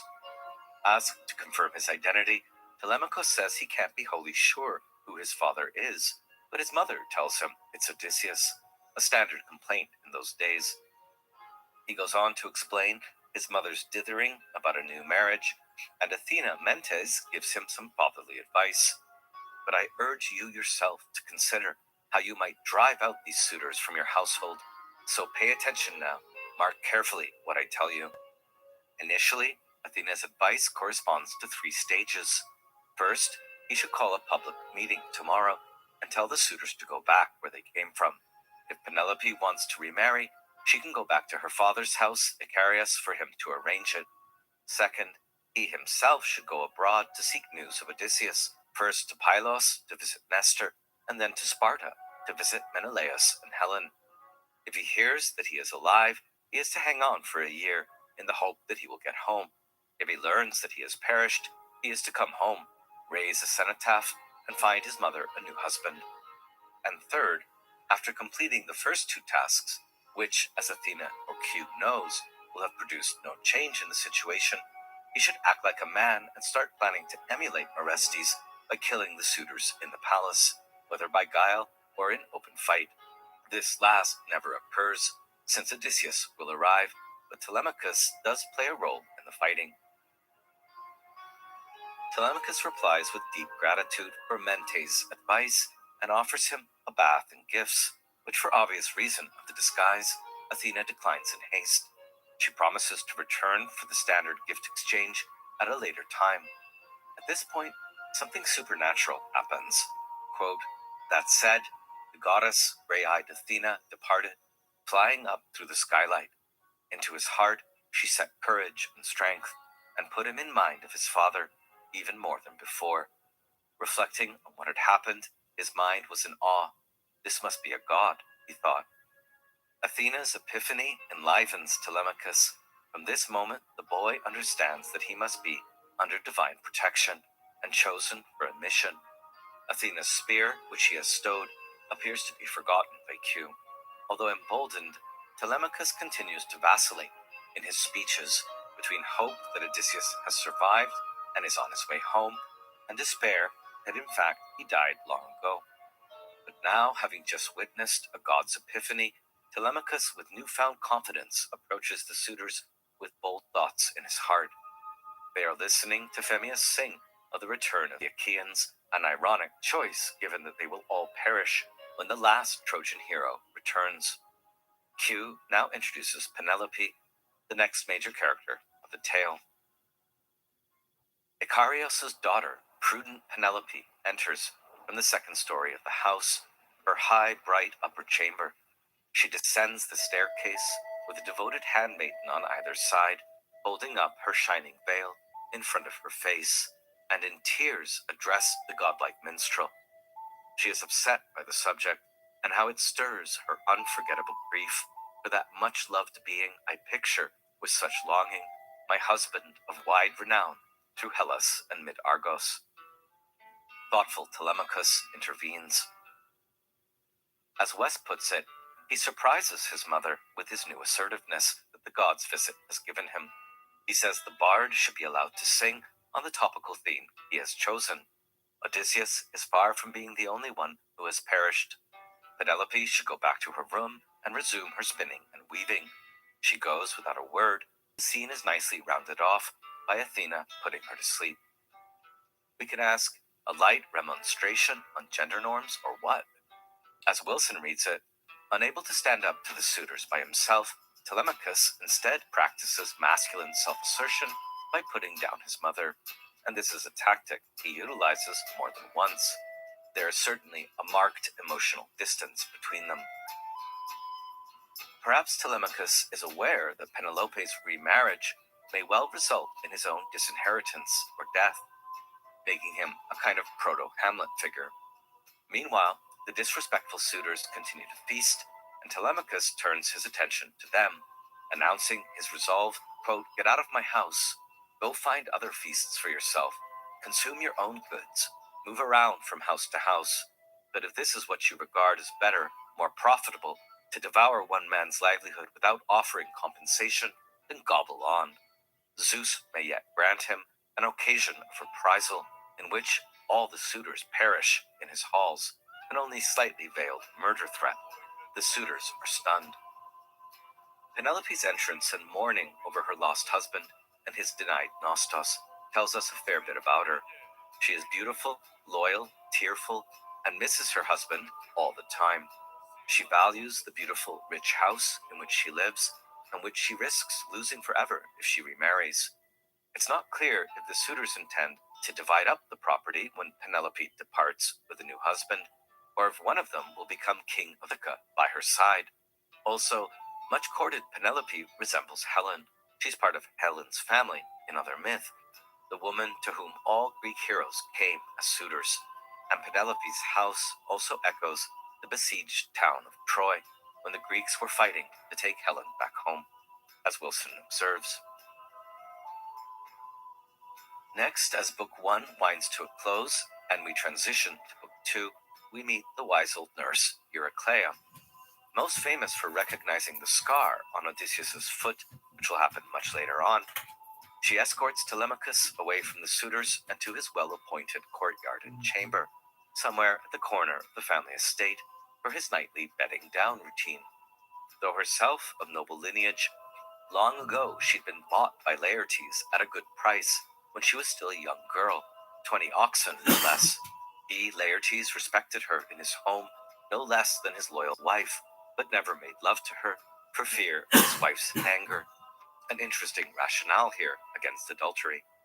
Now, an old woman, Eurycleia, not to be confused with Eurynome in Penelope's detail, prepares the young prince for bed and is the only household confidant to his plans. She is needed to help with supplies and seems to be closer to the young prince than his mother.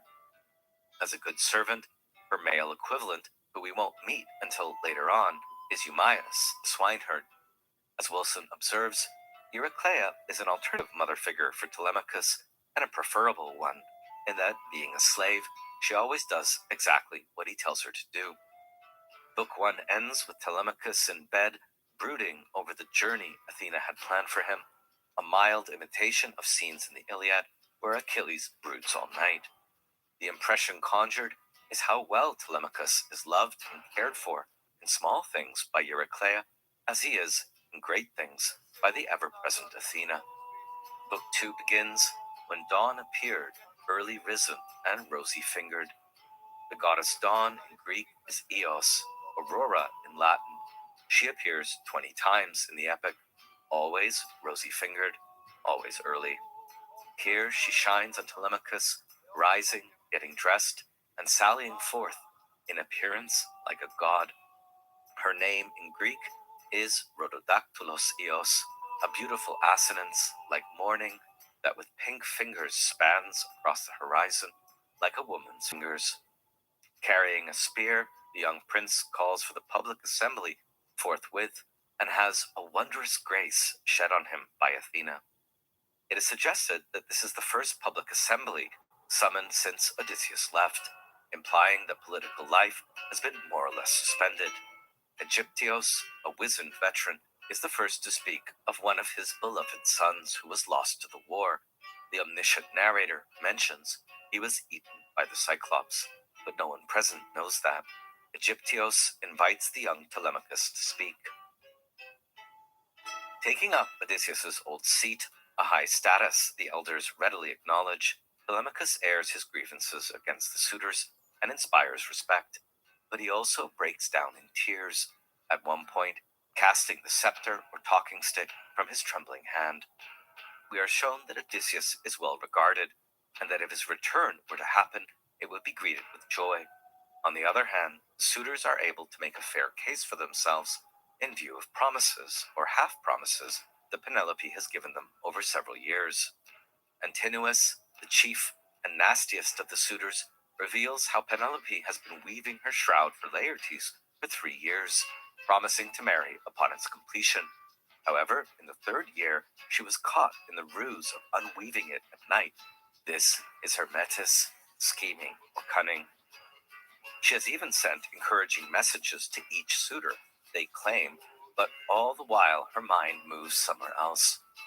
Pillaging of the household estate in revelry will continue until Penelope agrees to marry a suitor of her own choosing. As West notes, we are not told how the people react on hearing these matters aired, but we have had at least a sight of the Ithacans and may now be ready to accept their remaining passive and out of the picture until the killing of the suitors arouses their kinsmen to action closer to the end.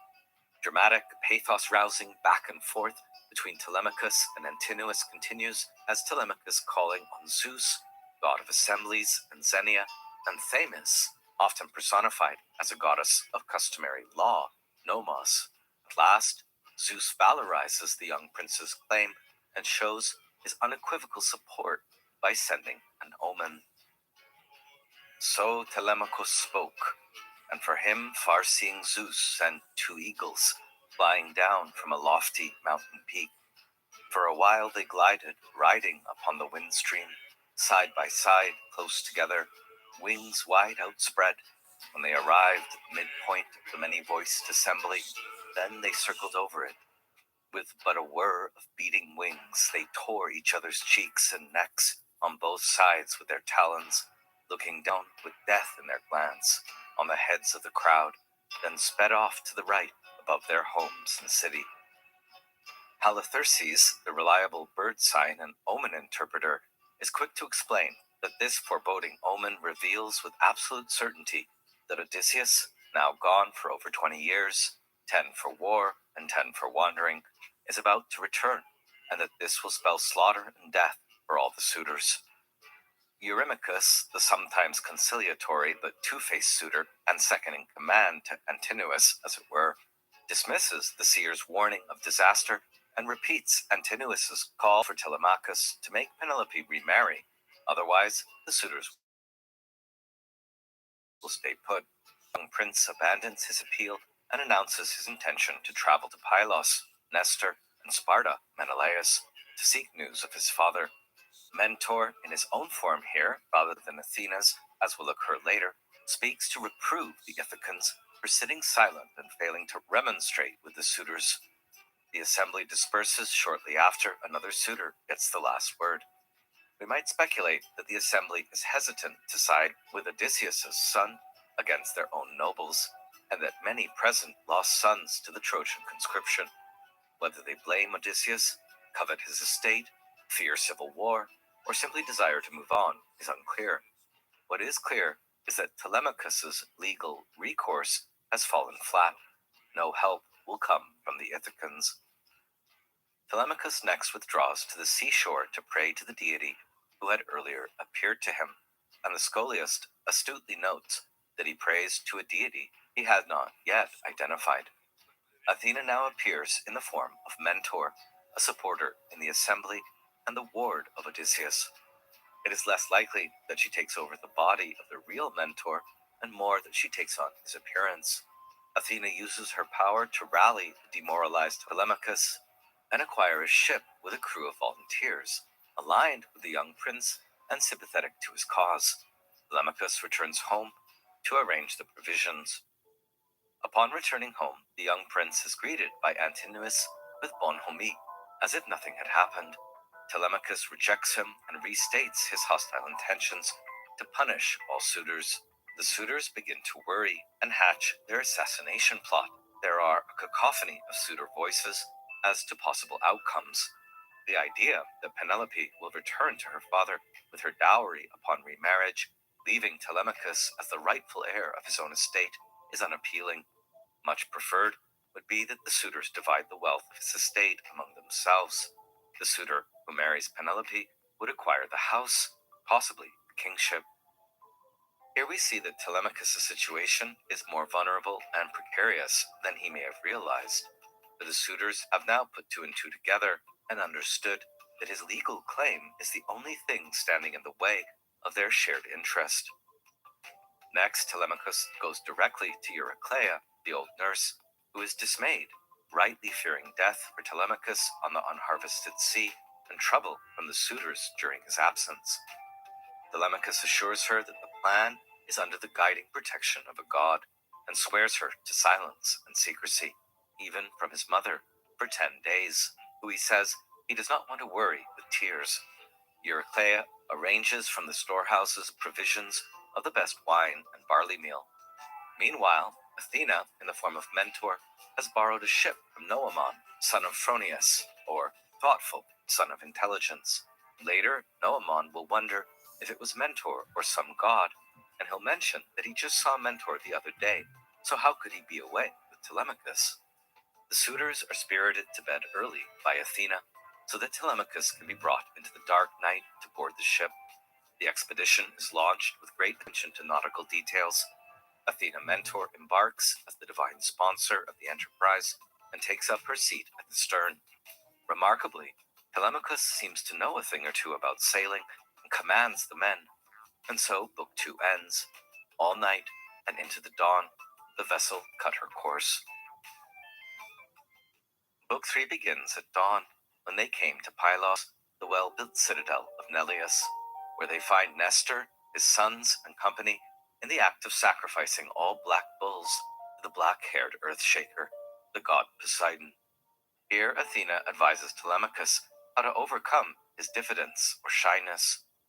Nestor has a reputation for piety and wisdom, but also long-windedness and moralizing. This will be Telemachus' first experience of elite hospitality, and most of Book 3 provides an intricate exposition of the social world and customs of royal households. Q devotes most of his attention here to the minutiae of sacrifice, ritual, and etiquette. Pisistratus, Nestor's young son, coeval with Telemachus, will soon replace Athena Mentor as Telemachus' companion when he goes to Sparta, and so he's introduced immediately. The visitors are hospitably received and join in the prayers to Poseidon and the feasting, after which Nestor inquires who they are and what their business is. Telemachus explains the situation, and Nestor replies by recalling the events of the Trojan War and its aftermath, the heroes who perished, and those who returned home. Nestor was one of the few who returned home quickly without incident. He last saw Odysseus when they were separated near Cape Malea by a sea squall long, long ago. It is agreed, a bit redundantly since this was already the program set by Athena, that Telemachus will visit Menelaus since he returned from remote parts only in the last few years and might have more recent news of Odysseus. After much discussion of the means of transport, it is agreed that Nestor will provide a chariot and escort for a 2-day journey over land. By evening, Mentor, Athena, takes leave of the gathering to see to the ships, but then departs in sea eagle form at line 372, thereby allowing her divinity to be recognized. Nestor even identifies her as Athena, the goddess who used to show favor to Odysseus at Troy. At the start of Book 4, Telemachus arrives to Menelaus' palace to the scene of a double wedding. Menelaus' daughter, Hermione, is being married to Achilles' son, Neoptolemus, and concurrently, his illegitimate son, Megapenthes, is being married to an unnamed local girl, a daughter of Elector. The class structure of this double wedding is interesting. Menelaus is asked whether to receive the new guests, despite the double wedding ceremonies taking place, which are soon forgotten by Q in any case, and King Menelaus answers that the question is beyond foolish. Of course, noble youngsters will be entertained in his palace. How else to behave, you dolt? Menelaus' palace is clearly in a different league than Nestor's, since he has more recently returned with fabulous amounts of wealth from his Egyptian enterprises. The rich palaces of Nestor and Menelaus are likely intended to reflect folk ideas of Mycenaean grandeur. While Menelaus proves to be an ideal host, some readers have found him to be a bit pompous, self-pitying, narcissistic, and even uxorious, that is, having an excessive fondness or deference for his wayward wife. After bathing and eating, dialogue is introduced naturalistically, with Telemachus whispering to Pisistratus, "Just look, son of Nestor, friend dear to my heart, at all the bright shine of bronze throughout these echoing halls, the gleam of gold and amber, of silver and ivory. The court of Olympian Zeus must be like this inside. There's such limitless wealth here, I'm awed by the sight of it." Fair-haired Menelaus overhears this and corrects Telemachus that while with Zeus no mortal may ever contend, it may be that he is the wealthiest man on earth. He goes on to relate his 7 years of wandering after Troy and how he came to acquire his wealth. Meanwhile, during his absence, Aegisthus slayed his brother and lorded it over Mycenae. His present holdings do not compare to what was taken, not just Helen, but his possessions, the ultimate offense to Xenia. Next, Menelaus' grief over the loss of his royal retainers is mentioned, and he says, "But all of them I do not lament as much as I lament one." The one who he laments most likely referred to Agamemnon originally in an earlier version of the poem, and West suggests that the poet substituted, by a somewhat violent diversion, Odysseus. Listening to Menelaus's grief over his own father, Telemachus breaks into tears but conceals his weeping. This might be the poetic model for Odysseus doing much the same on Phaeacia. Telemachus's weeping goes unnoticed except by his host Menelaus. As Menelaus wonders whether to mention it or let the boy grieve, Helen makes her unforgettable entrance, the first of many literary cameos of the face that launched 1,000 ships, a phrase that must wait for Marlowe's Dr. Faustus, and see also the sumptuous portrait of Helen in Goethe's Faust, Part 2. Conveying opulence and charm, quote, Helen came in from her fragrant high-roofed boudoir, like Artemis of the golden distaff, and with her a dress stay, who brought out for her a finely made recliner, while Alcippe fetched her a rug of the softest wool, and Philo a silver basket on wheels, fashioned of silver, its rims all finished with gold. It was this that her handmaiden Philo brought in, and placed beside her, full of yarn already spun, and across it was laid the distaff, loaded with darkly violet wool. Helen is clearly an exceptional noblewoman, a daughter of Zeus, according to the myth. She is beautiful, magical, observant, and frighteningly intelligent, perhaps much more so than her husband, some recent commentators believe. It is Helen who breaks the suspense as she recognizes Telemachus's telltale features, saying, Menelaus, nursling of Zeus, do we know who these men are, or say they are, who've come to our house? Shall I keep quiet or say what I think? Oh, I simply must tell you. Not once did I ever see such a striking resemblance in either a man or a woman. It truly astounds me. This boy could be the son of great-hearted Odysseus Telemachus, left as a newborn child in the house by him, when because of me, the bitch, you Achaeans went out against Troy, hearts set on ruthless warfare. In reading this passage, which we've just heard in the Green translation, Wilson insists that Helen describes her face not as beautiful, but dog-like, punopsis. Bitch may seem like the closest equivalent. Many translators go further, wanton or whore. For Wilson, these translations of Helen's words as self-deprecating project modern flavors of misogyny onto the ancient text. Dog insults applied to women and men do occur elsewhere, but Helen's or Aphrodite's dog-like face may not connote a specifically feminine kind of malice or cruelty, rather an insistent drive to be fed or satisfied or noticed, which is impatient and oblivious to social cues and constraints. The scholiast glosses dog-like face as shameless, avarice, sexual avarice, yes, but also fighting or attention-seeking. Soon all are in tears in reminiscing about Odysseus, and it is then agreed to save the purpose of Telemachus's visit for the next morning, too somber for a wedding, perhaps. The feast is resumed, and to lighten the mood, Helen slips a drug into the wine. Then Helen, daughter of Zeus, had another idea. At once into the wine they were drinking, she added a drug that banishes grief and anger, brings oblivion of all ills. Whoever swallowed it when mixed into the bowl would not for the rest of that day wet his cheeks with tears, even though his mother and father should lie there dead, or a brother or dear son should be killed in his presence, cut down by the sword, and his own eyes witnessed it. So powerful were the drugs this daughter of Zeus possessed, benign ones, a present from Thoon's wife, Polydamna, a native of Egypt. But there, the grain-giving earth bears most drugs, many healing in mixture, and many malignant. Each man there's a physician, more knowledgeable than all mankind elsewhere.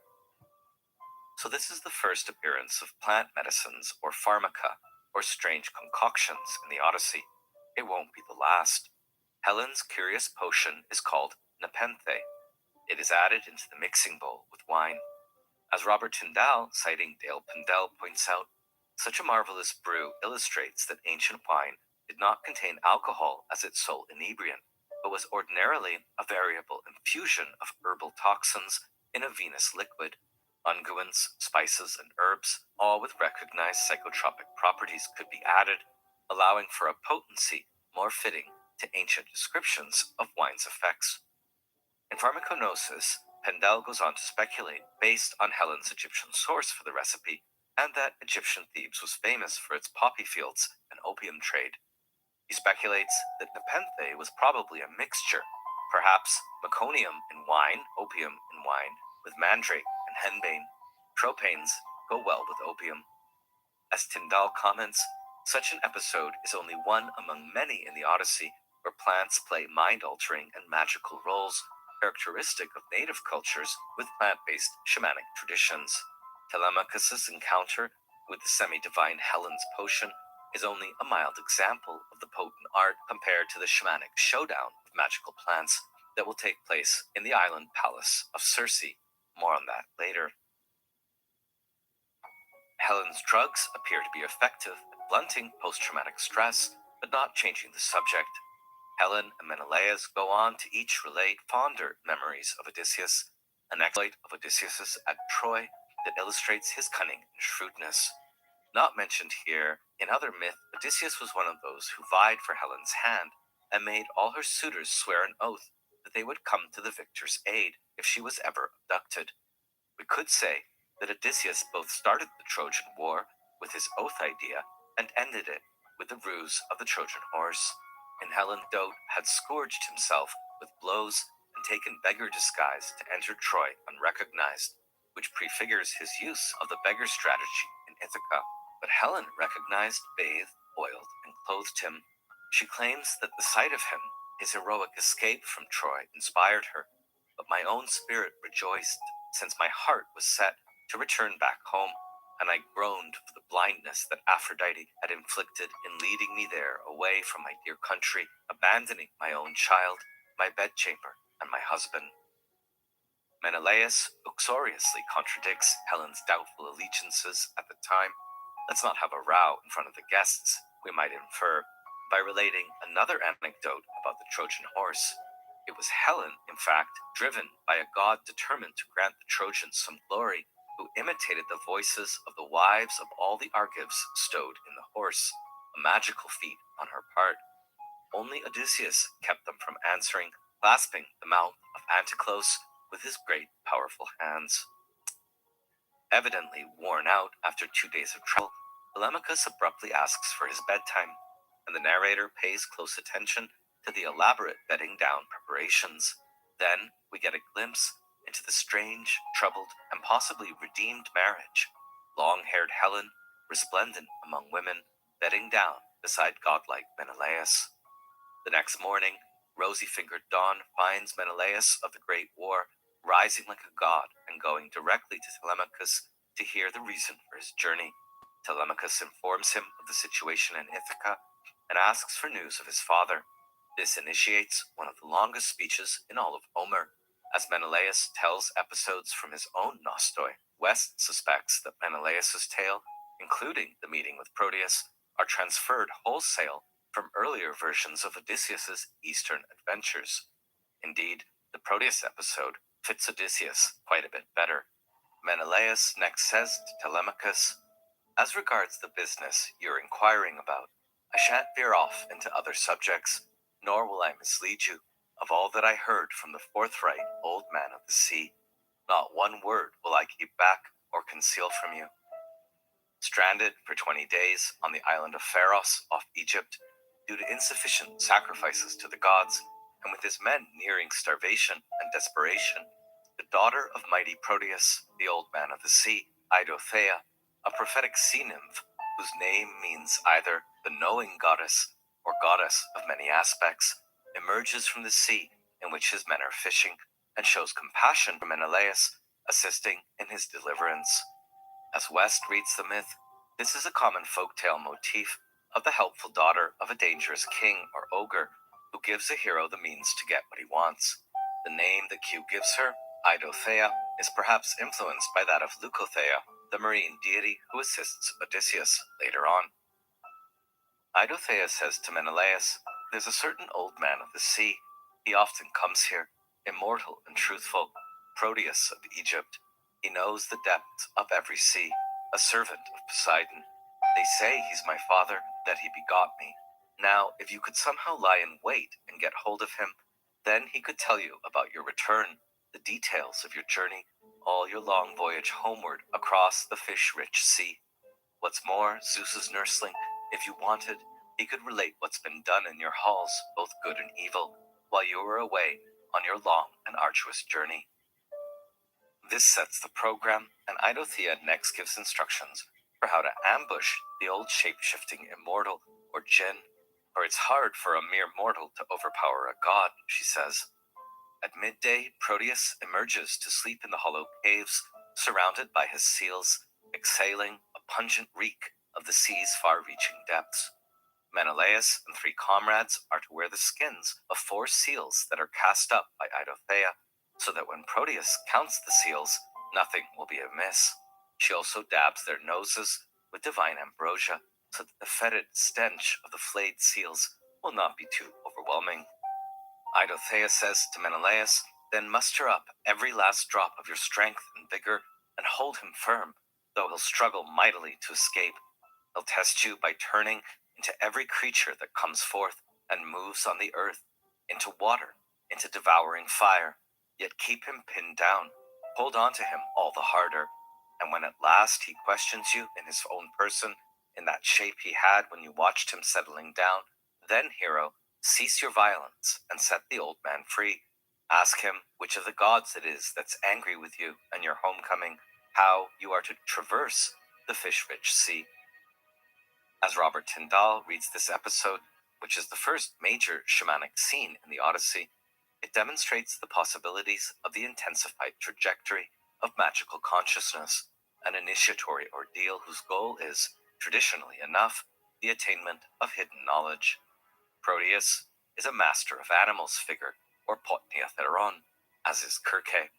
In fact, the ordeal Menelaus endures to avert famine, wearing fetid stinky sealskins, is actually practiced by Greenland Eskimos. The ruse works, as Tyndall summarizes. Menelaus and his men then spring their trap, and having pinioned him, must deal with the god's rapid-fire counterattack before the truth can be wrenched out of him. In the Fagel's translation, first, he shifts it into a great bearded lion, and then into a serpent, a panther, a ramping wild boar, a torrent of water, a tree with soaring branch tops. But we held on for dear life, braving it out. Tyndall comments, Menelaus' ordeal has much in common with the Native American vision quest, where, in the intensified trajectory, the dreams in which spirits appear are more vivid than other dreams. The Shoshani say they hold your attention, and you cannot awake until they are over. Proteus's rapid-fire transformations do resemble aspects of shamanic visionary experience. Visions may be mercurial, for instance. A lightning spirit may appear as a body of water, then a human being, then like an animal. In the Green translation, Proteus's serial metamorphoses into animals, plants, and the elements are themselves described as his elusive arts, i.e. magical skills requiring practiced technique. An archetypal shapeshifter, Proteus's labile nature is related to his identification with the mutable element of sea. That Proteus is also described as a cunning old trickster puts us very much in mind of Odysseus's crafty trickster tales. As West puts the connection, this is just the sort of escapade that we should expect Odysseus to feature in, rather than Menelaus, who otherwise moves in a normal, civilized world. West goes further to suggest that it may have been Proteus, or Aeolus, the wind god, who first mapped out Odysseus's homeward itinerary, not Kirke and Tiresias. In any case, while Proteus reveals a great deal concerning the returns of the Achaean heroes, and even about Menelaus' afterlife in Hades, which is blessed in the Elysian fields since he is Helen's husband, all we really learn about Odysseus is that 3 years ago he was still marooned alone on Calypso's island, alive, out of danger, but with no apparent prospect of ever getting home. Telemachus has now got such information as is to be had at a second hand from a magical informant, and so preparation begins for his departure from Menelaus' palace, including the usual gift-giving. Menelaus offers horses, unusable in Ithaca, and so they settle on a gold and silver mixing bowl crafted by Hephaestus. Book 4 pivots to give an update on the suitors back in Ithaca who are carrying on as usual and developing their own ambush plan. Antinous, ringleading, says, "Pretty soon he'll be trouble for us, so may Zeus destroy his power before he ever comes to full manhood." Penelope catches wind of the plot from the two-faced herald Medon, and only then discovers that her son is abroad. She confronts Euryclea, and a moving weeping scene among the women ensues, which was masterfully portrayed in Franco Rossi's 1968 TV series. As the suitors plot, Penelope's grief gives way to sleep as Athena, in the phantom form of her sister, sends a reassuring dream, which is notably unspecific about Odysseus. Here, Book 4 ends, and the Telemachy is temporarily suspended. So let's pivot now to some ancient and modern reflections on the Telemachy. An ancient commentator writes, "The pretext for Telemachus's journey is the inquiry about his father, but for Athena, who advises it, the aim is education. The son would not have become worthy of his father had he not heard from his father's companions about his deeds. He knows how to behave towards his father on the basis of the stories he has heard about him." Heraclitus also writes in the 1st century CE Homeric Problems, "Our earliest infancy was entrusted to the care of Homer, as if he had been a nurse, and while still in our swaddling clothes, we were fed on his verses, as if they had been our mother's milk. As we grew to youth, we spent it with him. Together, we shared our vigorous manhood." This is the pedagogical view, the Telemachy being foundational to Greco-Roman education. There is even a relative abundance of papyri written in schoolboys' handwriting. The picture we have so far of Telemachus is that of a melancholic, precarious youth sorrowing in his heart at the household desecrations of the suitors and often reduced to helpless fantasies or learned helplessness, although showing signs of budding maturity, self-assurance, and manly promise. That Telemachus is an only child without brothers is unusual and suggests arrested development. Many have read the Telemachy and the scenes where father and son work together in the Nostos, books 15 to 24, as a pattern for male initiation or rites of passage. As Edith Hall points out, Telemachus fits the pattern of the initiation hero better than his father, as ancient admirers of Homer were also aware. Plutarch relates a later myth that Telemachus fell into the sea, ordeal, and symbolic death, and was saved by a dolphin, miraculous rebirth, so his father had dolphins engraved in his ring and shield. Interestingly, the end of his wanderings are later described as his suspension on the verge of sexual initiation. The gorgeous Helen provides him with a robe that he can bestow on a future bride.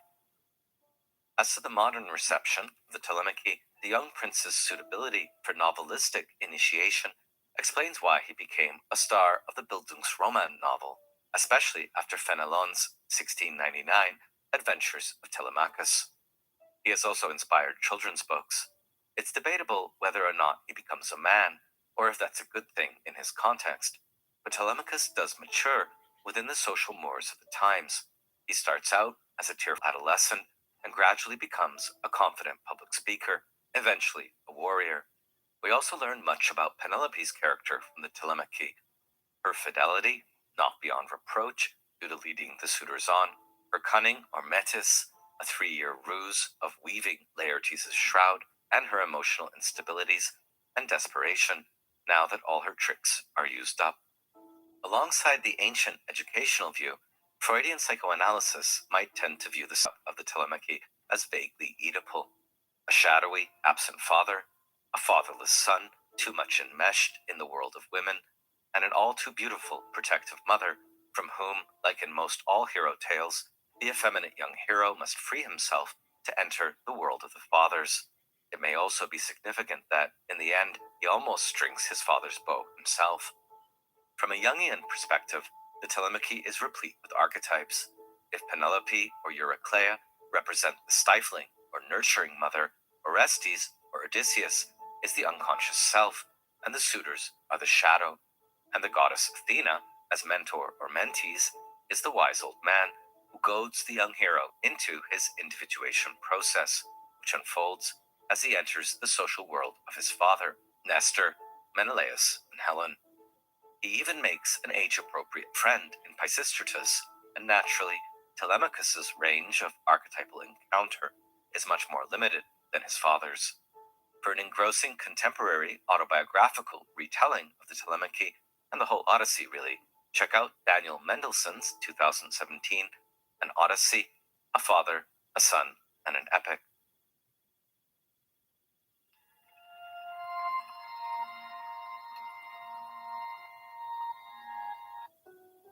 And so now we turn to Book 5 and the hero, Odysseus. Book 5 opens as dawn, Eos, or Aurora, arose from her bed beside illustrious Tithonus to bring light to the immortals and to mortal mankind. The gods were taking their seats in assembly, and among them Zeus, the high thunderer, whose power is the greatest. It's easy to miss the mythic illusion. Eos, Roman Aurora, is the third child of Hyperion and Thea, the goddess of the dawn. Her epithets are rosy-fingered and saffron-robed, and she is an amorous deity. Tithonus was a handsome Trojan youth who Eos abducted, according to the Homeric hymn to Aphrodite, when it says, Eos went to Zeus, the dark-clouded son of Cronos, to ask that Tithonus be immortal and live forever. Zeus nodded his assent and accomplished her wish.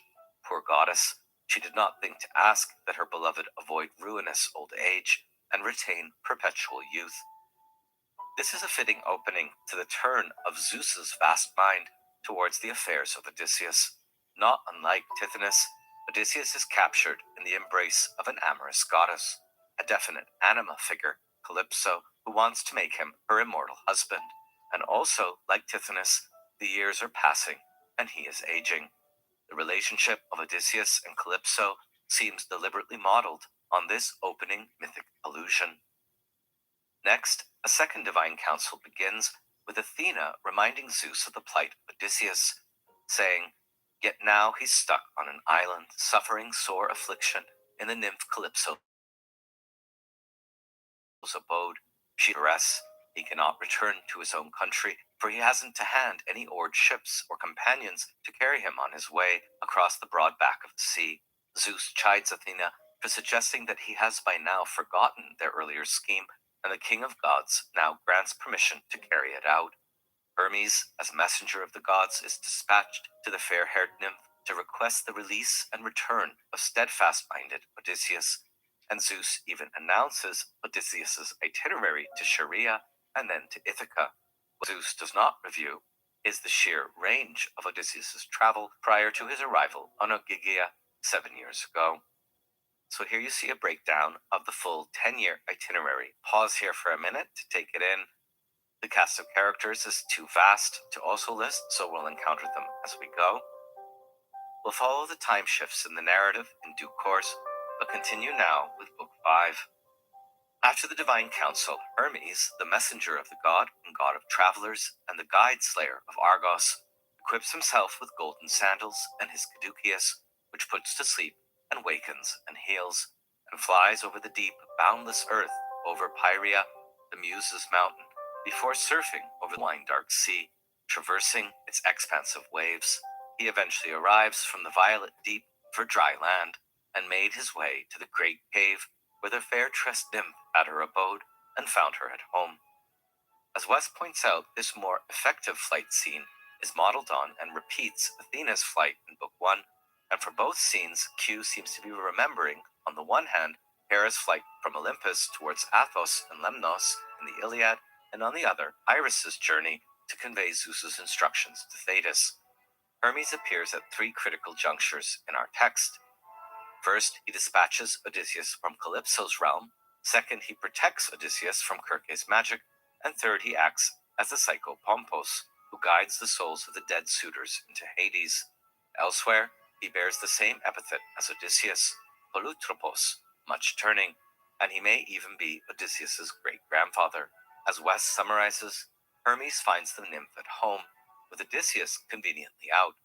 But before presenting himself, he pauses to admire the scenery, of which Q provides an extended and idyllic account. What he sees is breathtaking. The nymph's cave with a fire on the hearth and a pervasive sweet fragrance of burning cedar and juniper, herself weaving at her loom and singing. verdant woodland outside, alders, poplars, cypresses, with owls and hawks and cormorants nesting in them, a vine laden with grape clusters, springs sparkling with clear water, meadows of violets and celery. The idyllic poetry of the scene, some of the most impressive in the Homeric corpus, is worth lingering over as the first locus amoenus, ideal place of safety or comfort in Western literature. The scene is so beautiful that an immortal even would admire the sight and rejoice in his heart, as now the guide, the slayer of Argos, Hermes, stared in admiration. What man wouldn't want to live there with a goddess? The hero's situation is not dire, but Odysseus is miserable. But when in his heart Hermes had admired and marveled at everything, then he made his way straight into the spacious cave, nor did she, Calypso, bright goddess, fail to know him when they met. For gods, being immortal, are not strangers to each other, even though one may dwell in a home that's far away. But great-hearted Odysseus he did not find within there, for he, as usual, was seated out on the seashore, weeping, rending his heart with tears, groans, and sadness, gazing out through his tears at the unharvested sea. Calypso receives Hermes hospitably, it's not his first visit, and prepares for him ambrosia and nectar. She is a reclusive nymph at the edge of the world, a daughter of the Titan Atlas, but her mother is not named. Perhaps she is Pleione, mother of the Pleiades, possibly an Okeanid or a Nereid. Her name, Calypso, means to cover, conceal, or hide. Indeed, she has hidden Odysseus from worldly affairs for going on 7 years. Not only does she isolate Odysseus, Calypso is also isolated from the gods and does not visit Olympus, participate in council, or receive sacrifices from mortals. She is, among gods, an outsider. Notably, there are women servants in Calypso's house, although no mention is made of their backstories. They are just there, part of the unquestioned social fabric, probably also nymphs. Having obeyed the same customs of Xenia as mortals do for each other in other scenes, Calypso asks Hermes the reason for his visit and difficult journey, difficult even for a god. Hermes gives a diplomatic reply, recalling how it was Athena who blew the hero off course to begin with at Cape Malea, then getting to the point. Hermes says Zeus now bids you with all speed send him on his way, since he's not fated to die here, far from his dear ones, but it's still his lot to see his friends and come home to his high-roofed house and his own dear native land. Calypso shivers on hearing this. Feeling defiant, she nonetheless demurs to the request, but not without accusing the gods of hard-heartedness and jealousy, always resentful and meddling when a goddess chooses to sleep with a mortal, and she cites as her illustrious predecessors Dawn, Eos sleeping with Orion, or fine Tress Demeter sleeping with Iason. She also makes sure to underline her rightful claim to Odysseus, since she saved him alone on the wine-dark sea after all his companions perished, and she mentions her plans to make him immortal. Lastly, the nymph upbraids the arbitrariness of Zeus's command, but without mentioning the obvious double standard in comparison to Zeus's mortal liaisons. In fact, Hermes got his famous epithet Argeiphontes, slayer of Argos, precisely while assisting Zeus to sate his desire for a mortal, Io, who Hera had turned into a cow, with Argos as guard.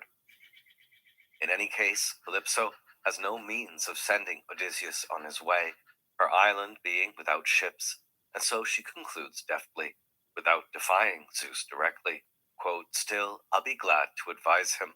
I'll hold nothing back to help him get back unharmed to his own country."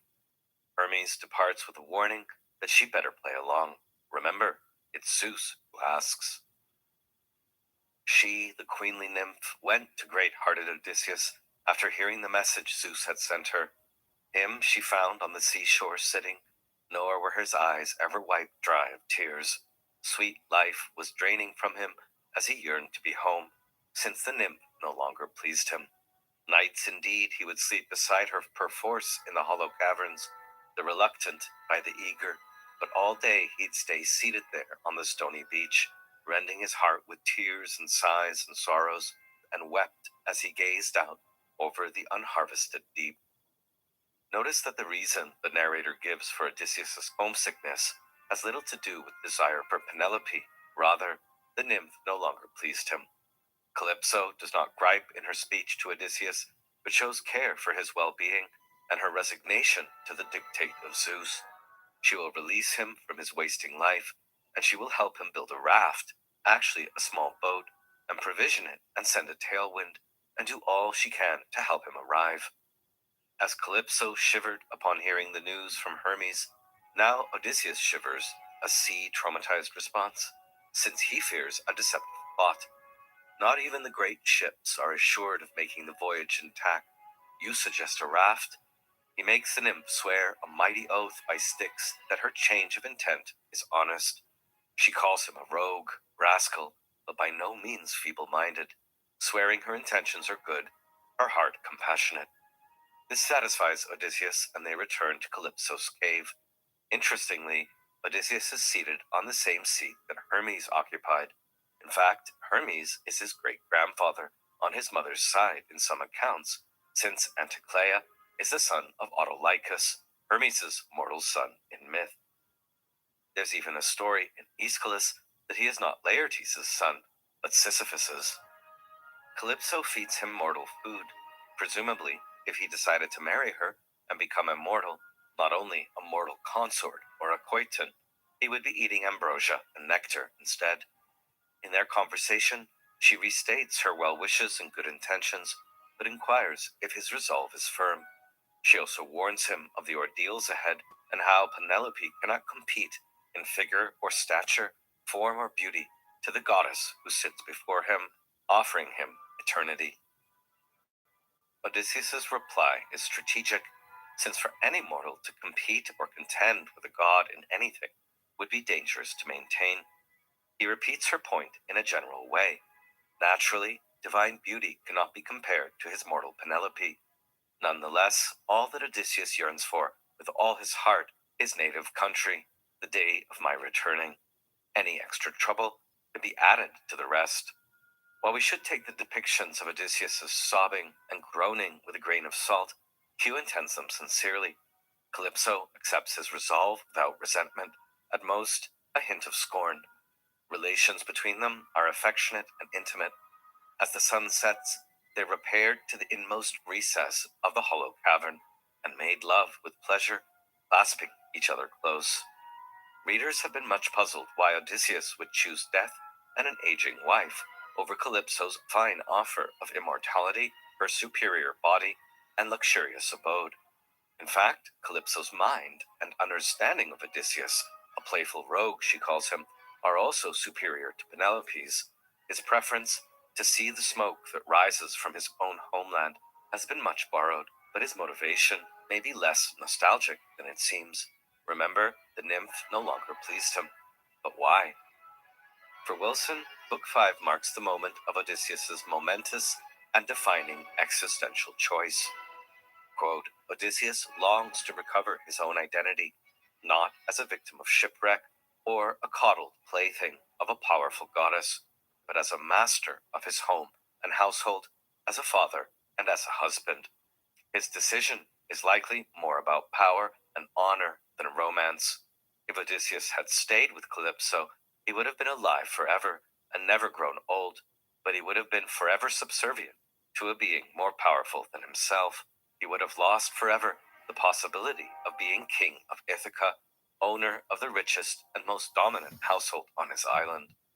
In terms of the logic of hospitality, Calypso gives her guest more than enough of everything a visitor could ask for, except the final crucial ingredient, Pompeii, the ability to get away. The next day, dressed in a long white robe, exquisite golden sash, and delicate veil, the gorgeous goddess equips Odysseus with an axe and adze, bringing him to the forest where the tall trees grow, and she helps to oversee the work of raft or boat building by bringing augers. The description of how the small boat or raft is built is detailed and realistic, just like in a very similar scene in Gilgamesh Tablet 10. Odysseus again shows his skill in construction or design work. See also his olive tree bed, and the ruse of the Trojan horse. Odysseus's independence from Calypso is also underlined. He constructs his own means of transport, an unorthodox sending off in terms of Xenia. By the fourth day, the meticulous work is complete, and on the fifth day, without much ceremony or farewell, there is no indication they make love one last time or weep. She bathes and adorns him and equips his small craft with water, wine, and meat, and raises a warm and propitious following wind. Odysseus sets sail, guided by the always above the ocean constellations, the Pleiades, Boetes, the Bear or Wagon, and Orion, and Calypso's instructions, which demonstrates astronomical knowledge of circumpolar stars and has been much commented on. He sails for 17 days, and by the 18th day sights the Phaeacians land in the distance. This is when Poseidon, Earthshaker, also catches sight of him from Solenoi's distant mountain peak. Determined now to take his revenge within the limits of Zeus's new verdict for Odysseus, the god sends more trouble his way. So saying, he, Poseidon, gathered the clouds and roiled up the deep. Wielding his trident, he urged onto gale force every last wind in existence. He used the clouds to blot out the land and sea. Nightfall dropped down from heaven. The east, the south, and the fierce west winds now drove together, while the sky-born north wind rolled a huge wave before it. And Odysseus's knees and heart gave way, and deeply shaken, he now addressed his own great-hearted spirit. Odysseus, in despair, wishes he had died with other heroes on Troy's broad fields, and thereby earned honor, proper burial, and renown. Kudos, Prios, and Time. Gale force winds and waves bear down on him, cracking his mast and long submerging him, although he manages to keep sight of his raft, swim over to it, just barely hanging on. Often saved by a friendly female figure, Calypso, Nausicaa, Circe, the nymphs. Now Ino Leucothea comes. Cadmus' daughter caught sight of him, neat-ankled, white goddess, who once was immortal, and so spoke, but now in the sea's depths had found honor from the gods. She pitied Odysseus, so sea-tossed, so racked with troubles, and made her way up like a sheer water from the depths, then perched on the strongly corded raft. The affairs of Dionysus and the house of Cadmos are not central to Homeric mythology, but here we have a rare Dionysian backstory. Ino, in mortal life, was one of the 4 daughters of Cadmus and the goddess Harmonia. Her sisters were Semele, mother of Dionysus, Agave, and Autonoe. For fostering the infant Dionysus, Ino and her lover Athamas were driven mad by Hera.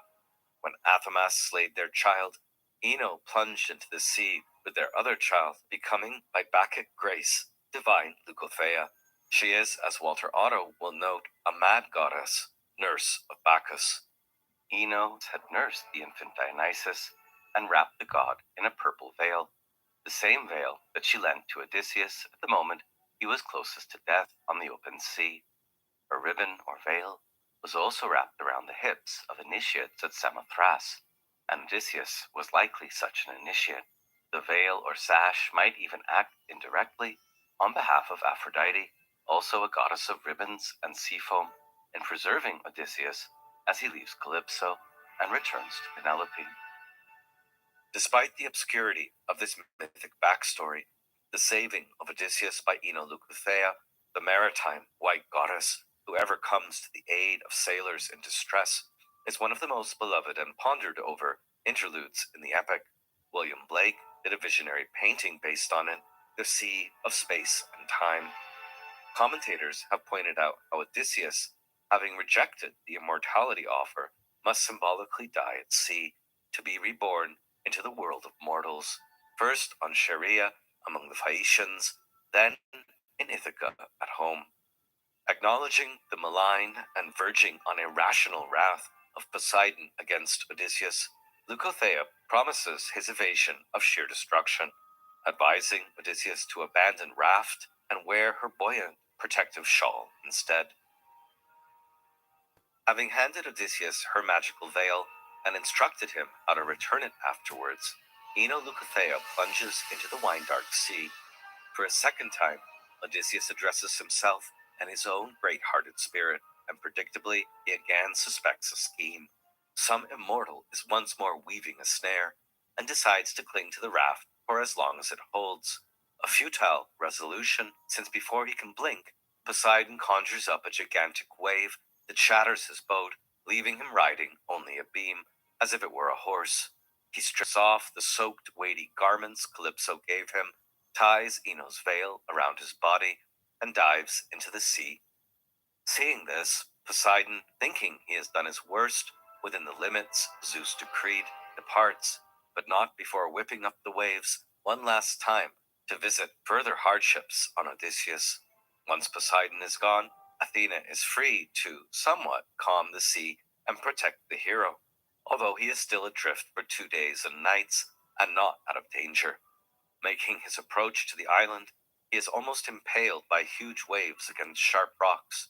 In a memorable simile, the flesh from his hands is ripped off like an octopus's suckers might cleave to wave-washed rocks. Finding no safe harbor, he is pulled to and fro, eventually making his way around, with Athena's tutelary guidance, to the mouth of a flowing river, free of stones, and sheltered from the wind. He prays to the river god and all the gods, declaring himself a suppliant, and makes it to shore. The salt deep had crushed his spirit. All his flesh was swollen. Seawater oozed in streams through his mouth and nostrils. Breathless, speechless, he lay, barely stirring. This is the archetypal model for shipwreck scenes such as Defoe's Robinson Crusoe or Robert Louis Stevenson's gloss on human existence. To be born is to be wrecked on an island.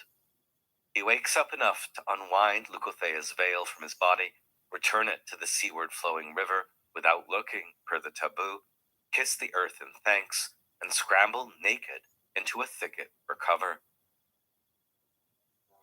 Arriving on the shore of Scheria, beyond battered and exhausted, Odysseus' thoughtfulness is undiminished. He ponders on his suffering and fate, Moira, Theon, but retains enough cognizance to know he might perish from exposure then and there, hard frost and the chilly dew, or prey animals if he passes out on the spot. This leads him up to a maquis ecosystem on the slope above the river, where he slumbers in the undergrowth of 2 bushes, evergreen thorn and wild olive, that grew from the same spot. Fagels translates evergreen thorn as a wild species of olive. In a grove not far from the shore, he finds 2 entwined olive trees, sprung from the same root, one olive wild and the other well-bred stock. No sodden gusty winds could ever pierce them, nor could the sun's sharp rays invade their depth, nor could a downpour drench them through and through, so dense they grew together.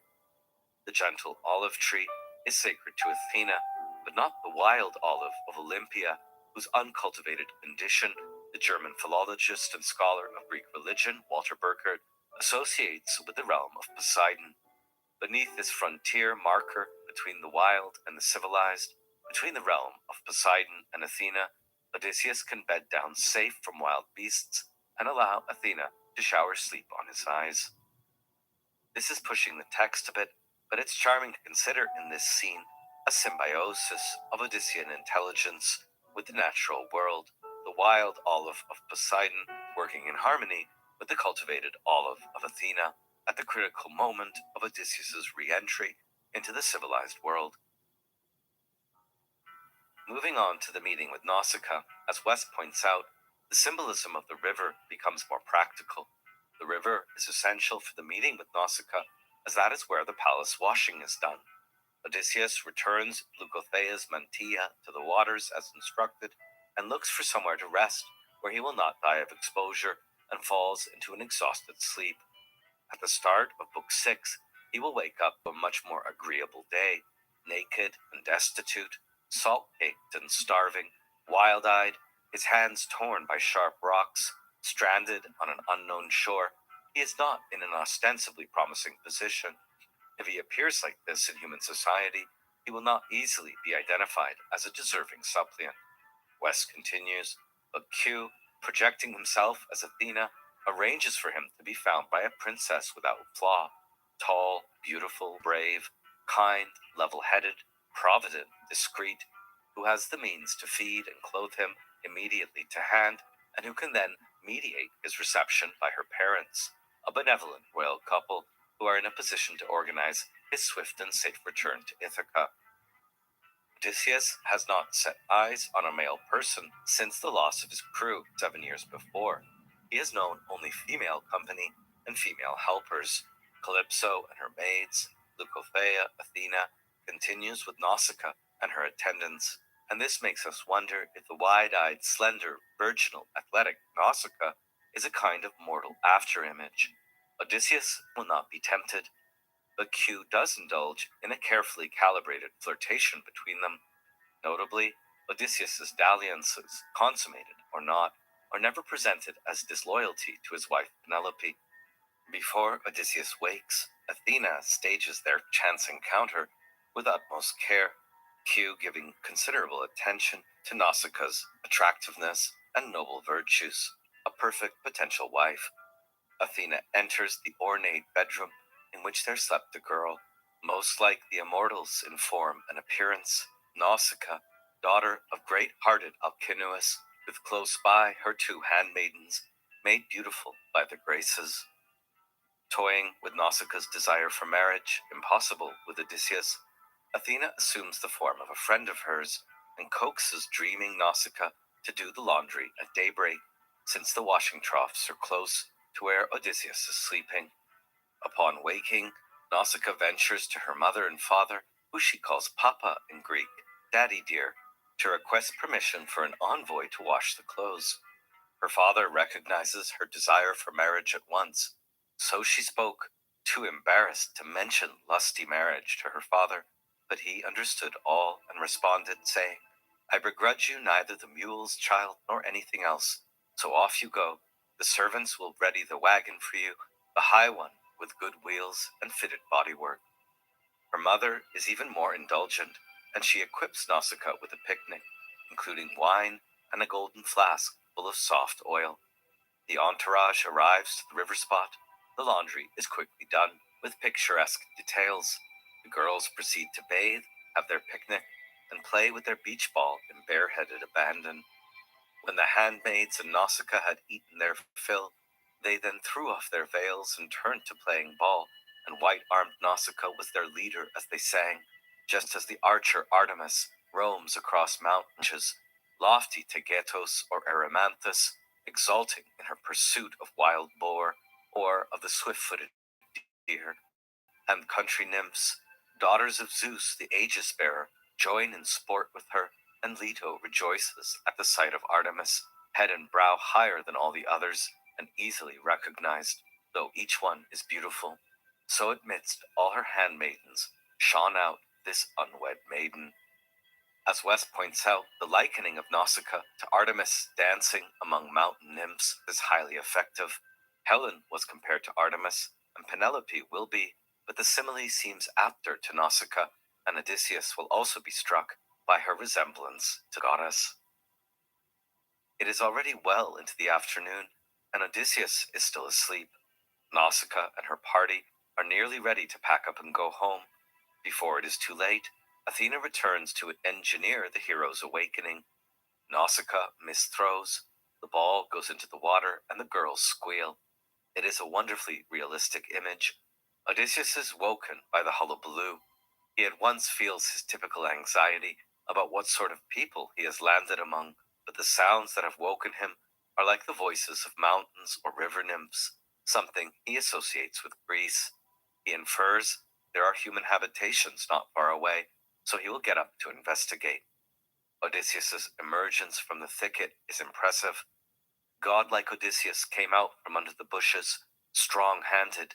He broke off a leafy branch from the dense maquis to cover his body, hide the male parts.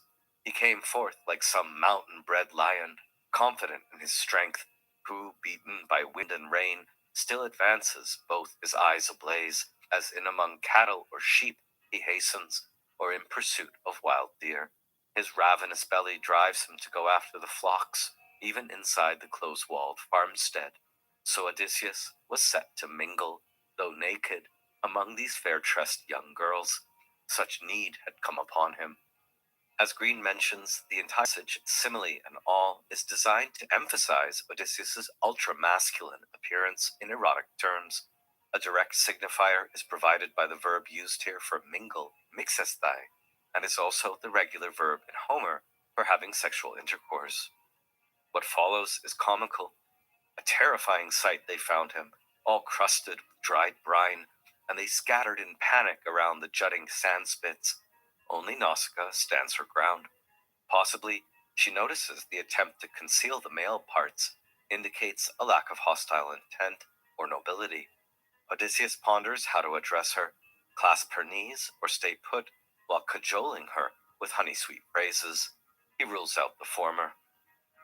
Odysseus addresses Nausicaa with fulsome compliments, which we have no reason to think insincere. He compares her to dancing Artemis and a radiant palm sapling on the island of Delos, sacred to Apollo, a comparison intended to suggest that he is a religious pilgrim, not a tramp. His opening volley indirectly configures Nausicaa as a budding Aphrodite, in that it resembles Anchises' speech when Aphrodite appears to him in the Homeric hymns. Next, Odysseus gives a very abbreviated statement of where he has come from and appeals for sympathy and help. Nausicaa replies sententiously that he must put up with whatever misfortune Zeus sends him. He may or may not have done something to deserve it, but as he has arrived here, he will certainly have his needs seen to, as would any long-suffering suppliant, and she will show him the town.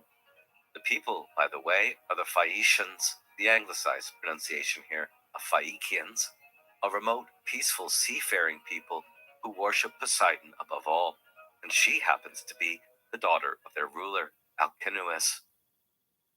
The maids are told to bathe and oil the guest, but Odysseus opts to wash himself out of tact. As he emerges in the fine clothes provided, Athena enhances his appearance, and Nausicaa is awestruck, commenting, aside, that she would like to have a man like him as her husband. After Odysseus eats, they discuss the journey to town. Nausicaa is embarrassed to be seen with a tall, handsome stranger, or belle inconnue, and worries about the town gossip. They must enter the town and royal residence separately. Later, Odysseus will cover up her breach of etiquette with a white lie. But for now, Odysseus will enter the town alone and pray to Athena in her sacred grove. Then, upon entering the palace, he must approach Arete with his suppliant plea while she weaves. They set off.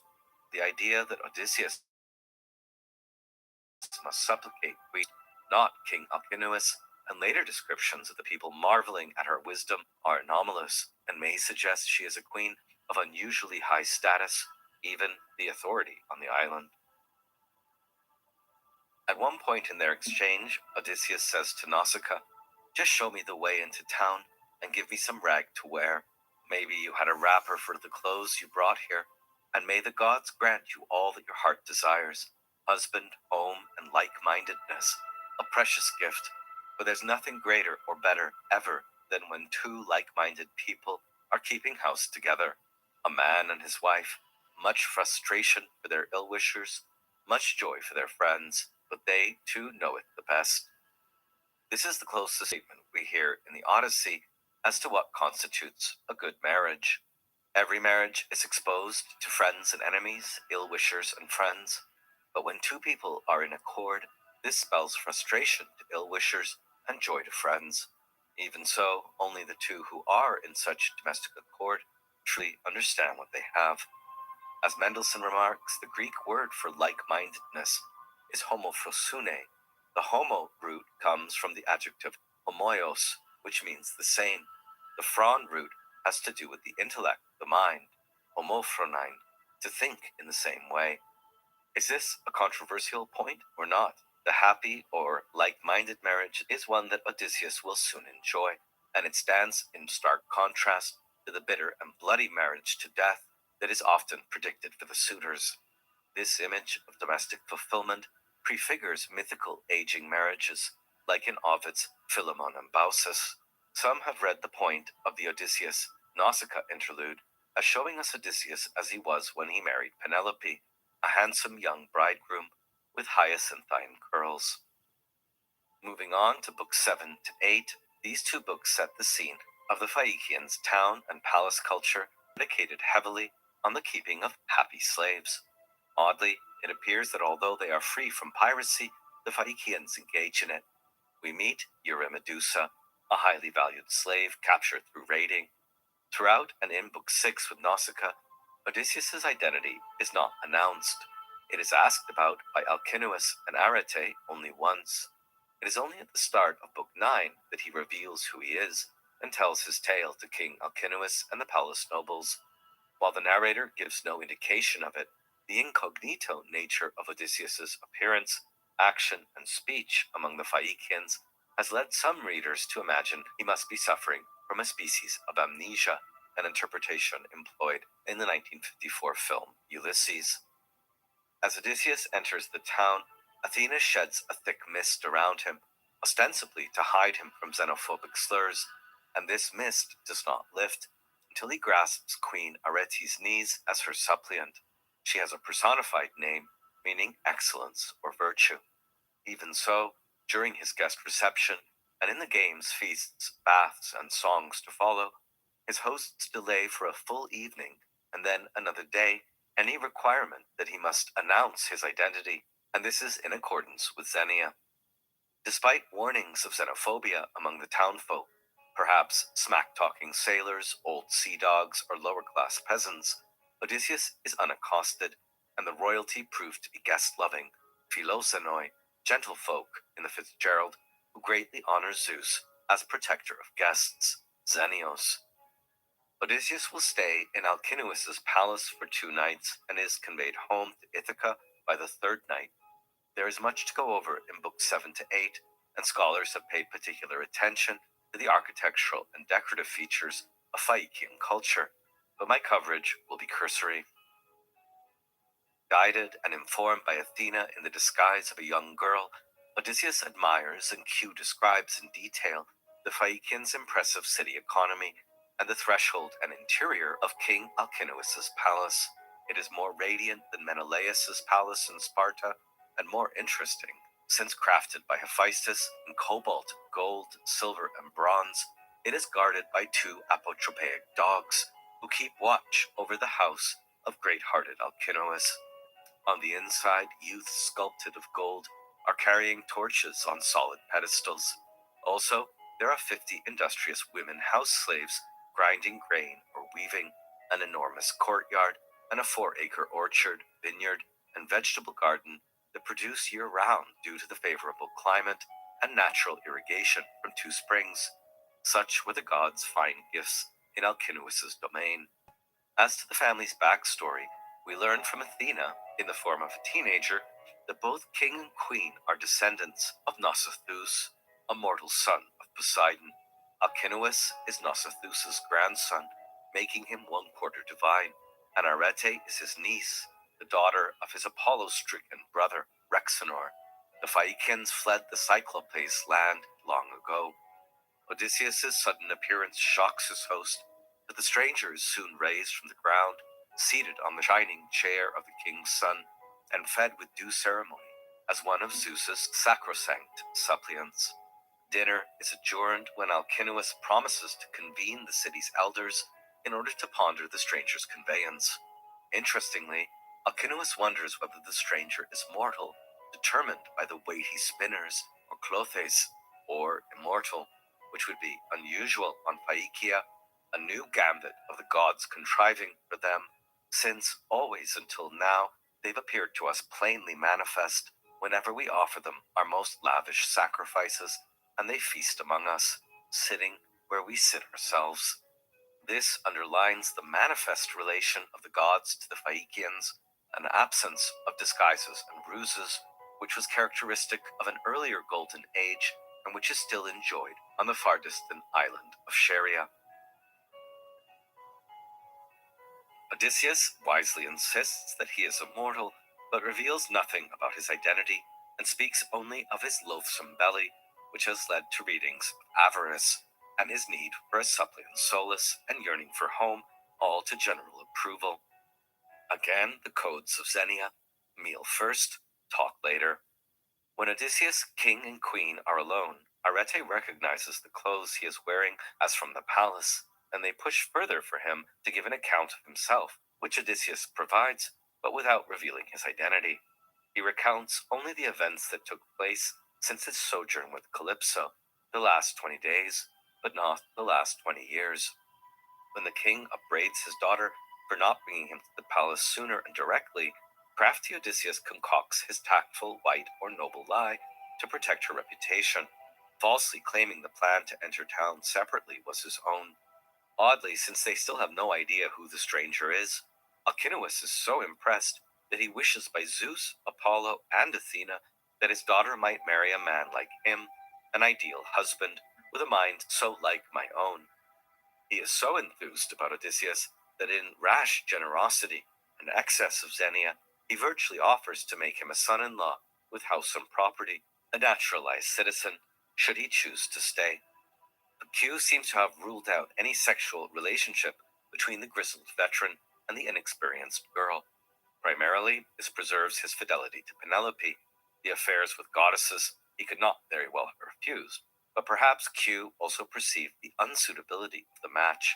Such an affair could only bring unhappiness to the girl. Some have wondered whether Alcinous's keenness to keep Odysseus around at any cost stems from a fear of Poseidon's prophecy, which may be already on his mind. Others think it shows that the king is less wise than his queen. Book 7 closes with Alcinous reaffirming the promise to convey the stranger home, however far home is. Odysseus utters a prayer for his prosperity, and Arete oversees bedtime preparations in the portico. In the morning, at the start of Book 8, Alcinous and Odysseus get up and go straight to the assembly. Alcinous addresses the gathering. He admits that he does not yet know who the stranger is or where in the world he comes from, only that he wants to be sent home. He urges that this be undertaken, as is the Phaeacian custom, and that a ship be straightway launched and made ready for sailing. A crew is to be assembled and come to the palace for a meal. The nobles too are to come and help entertain the visitor, and the bard Demodocus is to be summoned to sing for them.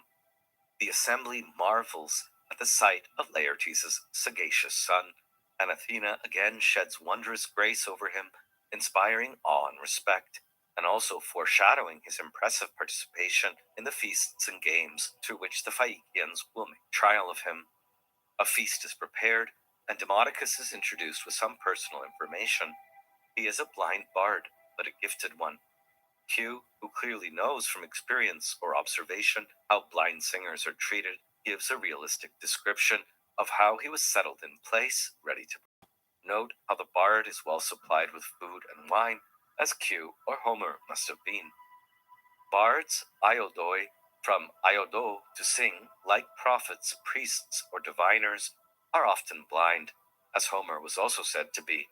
The idea here being that in blindness, a misfortune, they are also granted insight, good fortune, or second sight.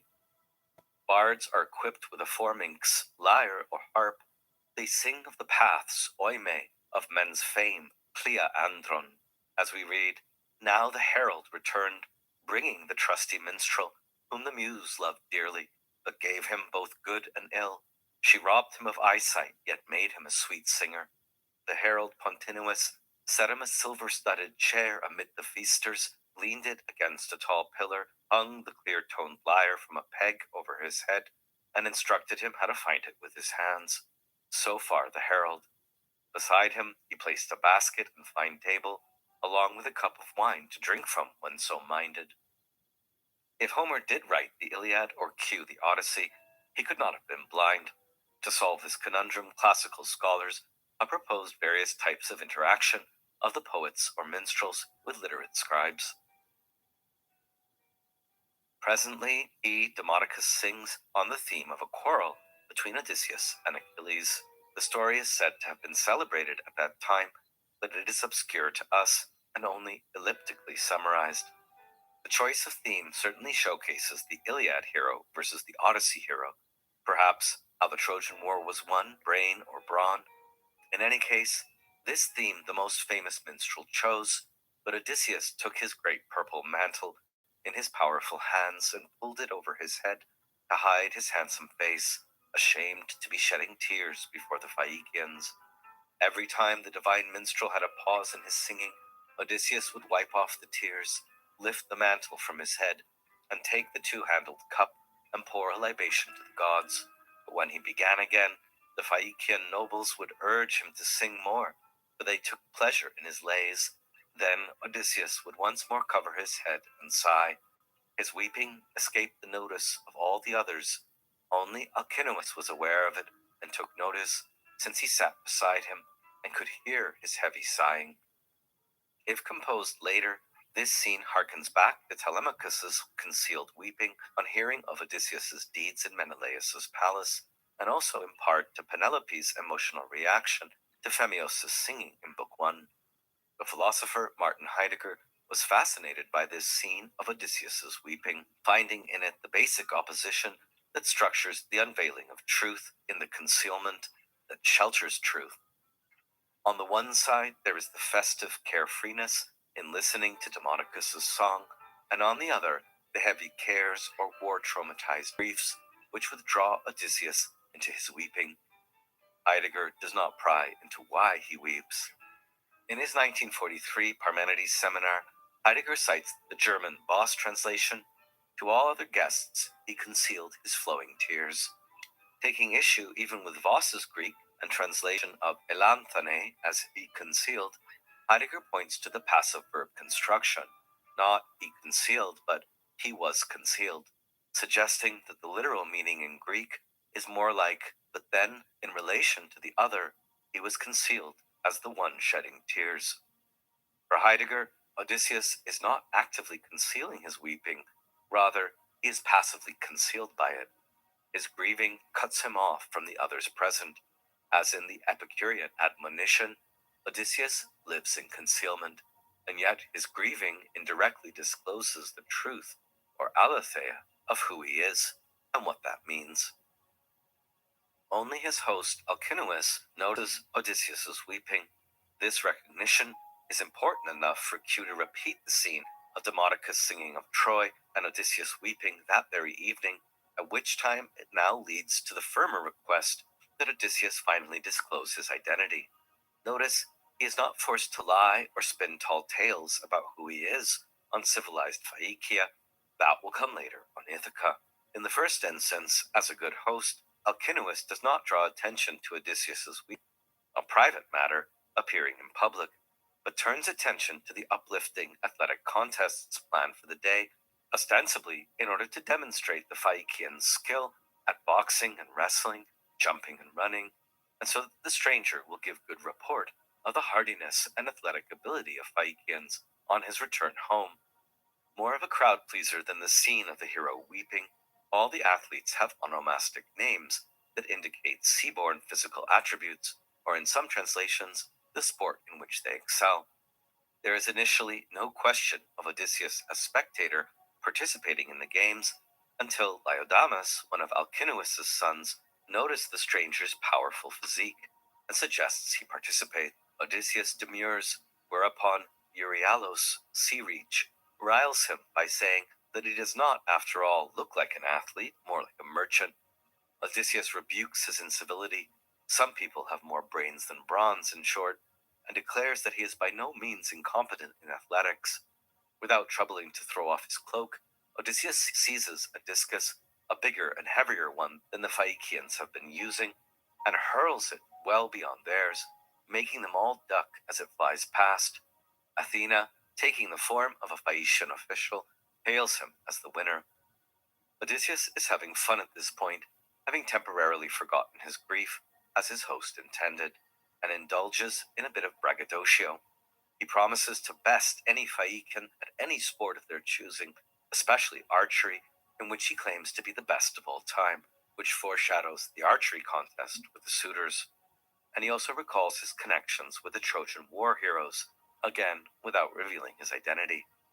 This hushes everyone except Alcinous, who mollifies the peaked hero and deprecates Euryalus' offensiveness only to then shift the tension away from athletics and towards the more civilized, less competitive art of dancing in which Phaeacians excel the most, other than running and seafaring. Alcinous says, and dear to us always are feasting and dancing, and the lyre and change of clothes, hot baths and bed. So come, all you Phaeacians who are our finest dancers, foot it gaily, so that the stranger may report to his friends after getting back home how far we surpass all others in seamanship, fleetness of foot, and dancing and singing. Demodocus is called forth to accompany, and the dance scene that follows has acquired canonical status. In Hellenistic times, Lucian cites Homer's appreciation of the dance against dance's critics, and in modern times, the dance of the Phaeacians is still regularly staged as a mythic prototype. Umpires are called, a dancing floor is leveled in a fine open space, and young men in youth's first bloom, well skilled at dancing, perform the steps of the sacred dance. Odysseus is enchanted by the flash of their feet as they move. But before we have gotten our bearings on the dancing itself, hard to represent in poetry, Demodocus breaks out into singing a mythological accompaniment to the dance, the fine lay about Ares' love for sweet garlanded Aphrodite. By the end of the several dancing performances, Odysseus exclaims, Alcinous, Lord, most distinguished among all peoples, you claimed that these your dancers were unrivaled, and they've proved it true. I'm awed by the sight of them. Again, Lucian, in the 2nd century CE, was so impressed by Homer's appreciation of dance among the Phaeacians, a natural people of refinement who lived in utter bliss, that he went about looking for dance everywhere in Homer, quote, for it seems to me that the ancient myth about Proteus, the Egyptian, means nothing else than that he was a dancer, an imitative fellow, able to shape himself and change himself into anything so that he could imitate even the liquidity of water and the sharpness of fire in the liveliness of its movement. Yes, the fierceness of a lion, the rage of a leopard, the quivering of a tree, and in a word, whatever he wished. Dance for Lucian is the original meaning of the Proteus myth, that is, before the original dance was lost and the myth became more paradoxical, or we might say, Protean. For the most part, Homeric epic, unlike Homeric hymns, focuses on mortal heroes, not the mythological backstory, knowledge of which is frequently assumed, as we've seen. Demodocus's lay about Ares, Aphrodite, and Hephaestus, or Hephaestus, an accompaniment dancing scene, is an exception and probably the most popular mythological aside in all Homeric poetry. For an interpretation of this interlude, see the Hestia, Hera, and Hephaestus lecture in my classical mythology course. Here I'll cover just the outline of this cuckolding piece in Q's repertoire. Ares and Aphrodite were having an affair in the house of her husband Hephaestus, which the lame forge god hears about from Helios and fashions a trap, an unbreakable net of fine chainmail that will fall on the lovers in his bed. Pretending he is off to Lemnos, the lovers believe they are free to frolic in the marriage bed, but are immobilized by his crafty bonds. All the Olympians are called to witness the spectacle, the bitter recriminations, resembling a courtroom drama, while Apollo and Hermes joke that they'd gladly be caught in a net and pay the adulterer's fine to sleep with Aphrodite. Poseidon vouches for Ares' ability to pay, and after hesitation, Hephaestus relents and releases the unhappy couple, who swiftly depart to their usual divine activities and cult centers. As Hainsworth notes, cited by Green, in this little drama, the gods have become thoroughly humanized, made to behave and also think like the bourgeoisie of any time and place, and their role as gods is at best implied. To give sense to Q's choice of this episode, a contrast of Aphrodite's wantonness and Penelope's fidelity has been inferred, and doesn't Odysseus' craftiness make him a bit like Hephaestus, the net comparable to the trap for the suitors?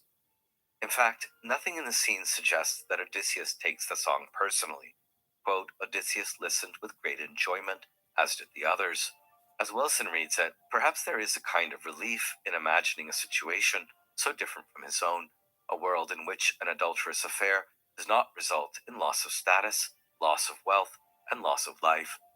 The more immediate narrative purpose of the song is to demonstrate that none could compare to the Phaeacians in luxurious lifestyle. Ever after, Phaeacians are considered the most cultured in musicae and gymnasticae, an Irenic culture that values dancing, clean clothes, warm baths, and bed. But this hasn't stopped salacious interpreters from Eugamon, an African Greek of the 6th century BCE, to Roberto Colasso, a 20th century Italian author, from taking the suggestiveness of the tale disturbingly. What was Penelope up to with all those suitors, really? Book 8 winds to a close, and after Odysseus' compliment of Alcinous, the king is pleased and calls for all the nobles to bring the visitor gifts, from each a tunic, a cloak, and a talent of gold. Let him have it all by supper time, and Euryalus is to make amends for his incivility with the gift of a silver-studded bronze sword. Odysseus and Alcinous return to the palace, and he secures the gifts in a coffer given by Arete with a knot he learned from the sorceress Circe, more on her soon, and then takes his first warm bath in 3 weeks. Odysseus appears much restored in well-being and status. Was the artistic purpose of these scenes to rehabilitate his heroic spirit, or more simply, postpone the moment when his identity is revealed? Next, the royal household settles down for dinner, all spruced up, to hear more from the bard Demodocus. Nausicaa, whose beauty was from the gods, makes her farewell appearance to marvel at Odysseus and remind him, "I was the first to whom you owed your life."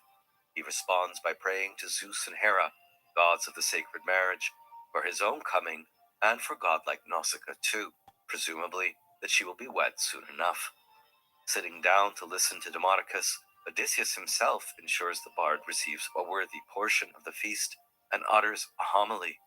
"I salute him despite my grief, for among all men worldwide, minstrels receive their share of honor and reverence, since the muse has taught them the ways of singing, and has love for the whole tribe of singers." Perhaps readier now to hear of his past and relate that past himself, Odysseus praises Demodocus higher than all mortal men, and asks him to sing by the Muse and Apollo of the Achaeans' fate and of the wooden horse. But before long into the song, once again, Odysseus melted, tears from under his eyelids wet his cheek. This time, Alcinous announces the guest's sorrow publicly, reminding all present of the favors bestowed on this dear as a brother, the stranger and suppliant. And he finally asks Odysseus, at length and tactfully, to give a true account of himself. Ominously enough, Alcinous also mentions the prophecy he heard from Nausithous that Poseidon will smite the Phaeacians if they convey the wrong stranger home. Book 7 closes, Odysseus' adventures begin. Book 9 begins with preliminaries, with Odysseus praising Alcinous and the treatment he received as Xenos, and why he has withheld giving an account of himself and his numberless sorrows. Odysseus at last declares, "I am Odysseus, Laertes' son, well known to all mankind for my crafty devices. My fame goes up to heaven. My home is in sunny Ithaca." Next, he describes Ithaca at some length, expatiating on his love of his native land, a love that neither Calypso nor Circe could overcome. He goes on, "But come, let me tell you now of the grief-laden homecoming that Zeus inflicted me with on my way back home from Troy." As West notes, Odysseus' reply will occupy the whole of the next 4 rhapsodies, interrupted only by the intermission scene. He will relate all of his peregrinations from his leaving Troy to his arrival on Calypso's island. He has already told how he came from there to Scheria. Remarkably, Odysseus' backstory, from the fall of Troy to washing up on Calypso's shores, is told in the first person, and is the densest part, spanning 4 books. It goes on so long that even in Q's narrative world, provision must be made for Odysseus to stay an extra night to finish the tale. Readers remark that after the Apologoi, it feels like books 13 to 24 proceed more expeditiously. It's only now that we hear of the adventures for which Odysseus is most famed: the sacking of the Cicones to augment his plunder, the escape from the narcotic land of the Lotus Eaters, his capture and escape from the Cyclops, Polyphemus, and Poseidon's subsequent wrath, the misadventure after receiving the pouch of wind from King Iolaus, almost reaching home, but back where he started and accursed, the loss of most of his ships to cannibalistic Lystrigonians, the 1-year sojourn on the witch Kirke's island, the visit to Hades, the ordeals of the Sirens, Scylla, Charybdis, and the slaughter of the rest of Odysseus' men on Thrinacia, the island of Helios, for eating the gods' cattle, which leaves Odysseus finally alone and drifting to Calypso's shores. Here you see again the 10-year journey of Odysseus. We've covered so far only these two areas here, and now we're going to go back to the beginning here as he departs from Troy all the way up to his marooning on Calypso's island. As Hexter points out, scholars are in general agreement that Odysseus' travels are arranged in a ring structure with the Nakuia descent to the underworld at the epicenter of the ring. The compositional device must have helped singers and listeners keep both the details and the whole clearly in their minds and to lace scenes together with corresponding motifs while also keeping them distinct. For example, Lotus Eaters, Sirens, Kirke, and Calypso are all seductive and at least temporarily pleasant detours from the homeward trip. The Cyclopes, Lystragonians, Scylla, and Charybdis are all man-eaters. The episodes of Iolaus and Helios both involves first too little and then excess wind. According to Glenn Most, cited by Hexter, the most significant subtending theme for all rings or episodes is that of hospitality. Quote, Odysseus relates exemplary accounts of hospitality, both positive and negative, monstrous and divine, as parts of one sustained attempt to persuade the Phaeacians to receive him well and return him home. We have to be brief, so let's again avail of West's overviews. Odysseus' first adventure is at Ismaros in Thrace. The summarily narrated episode shows him as a typical hero marauder in the real-world Aegean.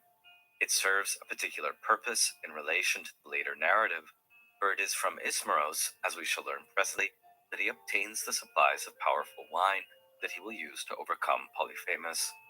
Odysseus relates that among the Cicones, a Thracian tribe that sided with the Trojans, although this is unmentioned here, he and his men sacked, slaughtered the men, and plundered the wives and goods.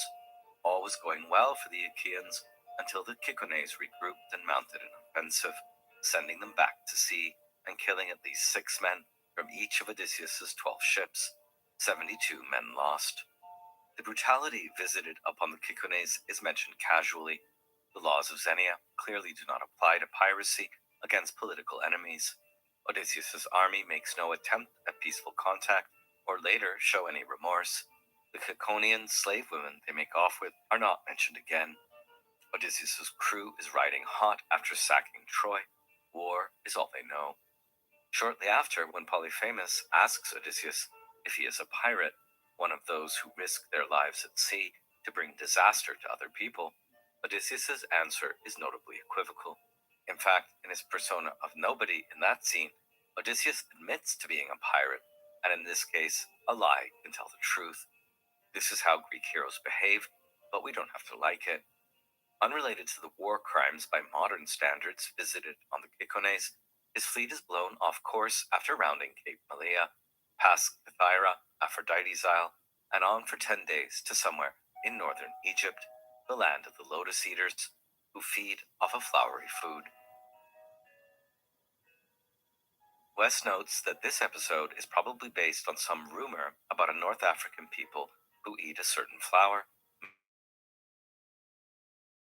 made fabulous by of the food that binds one to a place and makes one forget one's past. Like the episode of the Cicones, it is very briefly treated. There is no mention of the country's scenery. Odysseus simply relates that some men sent to explore were given lotus to eat, lost all will to return, and had to be fetched back under duress. They went straight off and soon found the Lotus Eaters, and these Lotus Eaters, far from wanting to kill our comrades, offered them lotus to eat. Now none who consumed the honey-sweet fruit of the lotus any longer had the urge to bring news back or continue the voyage, but were set upon staying right there with the Lotus Eaters, munching lotus, their homecoming all forgotten. As Tyndall points out, drugs that bring forgetting, in contrast to Helen's opiate admixture to wine, a kind of anesthetized memory, shows up again with Kirke's potion, which also causes a temporary loss of memory and near complete sagacity. Nymphaea coluria, Egyptian blue lotus, a water lily, is a possible identification, but often rejected due to its lack of fruit. Blue lotus is also associated with Papaver somniferum, opium, and Mandragoras admixtures in ancient Egyptian texts. It produces happy, euphoric feelings and is used today to treat anxiety or insomnia. Whatever the identification, Q appears to have had no experience of lotus except by hearsay. He simply associates the mythical loton with the verb to forget, lathesthai. Tyndall sees in the seductive lotus the motif of initiatory rebirth in a narcotic womb, very close to drug addiction. In this case, an island people who seduce Odysseus's war-weary men by giving them the narcotic lotus to taste, which brings merciful oblivion under the lotus's soothing effects. All memory dissolved forever. As Tyndall reads the end of this episode, harsh as a New England Puritan, Odysseus brought them back to the hollow ships and streaming tears. I forced them, hauled them under the rowing benches, lashed them fast. Which brings Odysseus and his men to the Cyclops country. From there we sailed on further, grieving at heart, until we reached the Cyclops country, an arrogant, lawless people who, relying upon the immortal gods, with their own hands plant nothing, nor do they plow, but everything flourishes for them, unplowed, unsown, wheat and barley and vines that bear rich clusters of grape, and the rain of Zeus makes them grow. They have neither assemblies, nor councils, nor established customs, but make their homes near the summits of high mountains, in hollow caves. And each man lays down the law to his children and wives. They care nothing for one another. This is one of the oldest episodes grafted into the Odyssey, and arguably its best exemplar of migratory oral narrative. The tale of the one-eyed ogre was internationally told far before the construction of Q's Odyssey, and it may have been incorporated into Odysseus's narrative centuries earlier. In Greek mythology, we meet the Cyclops, or Kuklopes, in Hesiod, as three Orbite giants who forged Zeus's lightning bolt and are children of Gaia and Uranos. In Q, there is not just one or three Cyclops, but a whole community, and at least one, Polyphemus, is a son of Poseidon. The opening of this episode in Q reads a bit like political theory from Plato to Rousseau or Locke. It also bears resemblance to New World encounter narratives. First, the notably human, the text is clear that the Cyclops, for all their monstrousness, are human, is described as other, arrogant, lawless, lacking agricultural technology. Nonetheless, their habitat is bizarrely Edenic due to the god's blessing, even without cultivation, and hence ripe for a colony. And finally, social and religious differences. No council, customs, or shared laws, rather isolated family units, nothing shared in common, savage, apolitical. And later in the text, industrial differences. The Cyclops have no vessels or maritime tech. As West summarizes the narrative design here, the original story was appropriate to a hero roaming on his own. It is less suited to a whole shipload of men, let alone 12 shiploads. And as Q has not yet seen fit to reduce Odysseus's fleet to a single vessel, he parks 11 of the ships at an offshore island, while Odysseus takes his own ship over to investigate the mainland. After resting, Odysseus and his men spend a day enjoying the neighboring island, feasting on goats sent by the nymphs, and drinking the wine they took from the Cyclones. The next morning, Odysseus decides to go off to the mainland in his own ship, and docked in a cave, he selects 12 of his men to explore further, taking with him a goatskin of extra strong Ismaric wine that Maro gave me, Euanthes' son and priest of Apollo, the guardian of Ismaros, because we had protected him together with his wife. Odysseus spared Maron's house during the sack of the Cyclones on account of being a priest of Apollo with the strongest wine to offer, a 20-to-1 mixing ratio. As Odysseus explains, he took the wine with him because he had an inkling that he might encounter a powerful and unruly savage, and he must have anticipated it might come in useful in dealing with him. Quote, with this wine, I filled and took with me a sizable goatskin and a leather bag packed with food, for my sharp mind sensed that the man we were going to encounter, clad in huge strength, was wild, with no knowledge of justice or civil rights. This passage, with its trope of using wine to bamboozle indigenous peoples, is remarkable. As Hexter mentions, this is the earliest recorded instance of Western man attempting to trick and either rob or destroy someone who is not acculturated to wine's use. Legal scholar Robert A. Williams Jr. in Savage Anxieties points out how the Cyclops episode has influenced legal and political thought from Caesar, Columbus, to George Washington and the U.S. Supreme Court, and how the excessive imbibing of wine has attached to the myth of the savage ever since the Odyssey.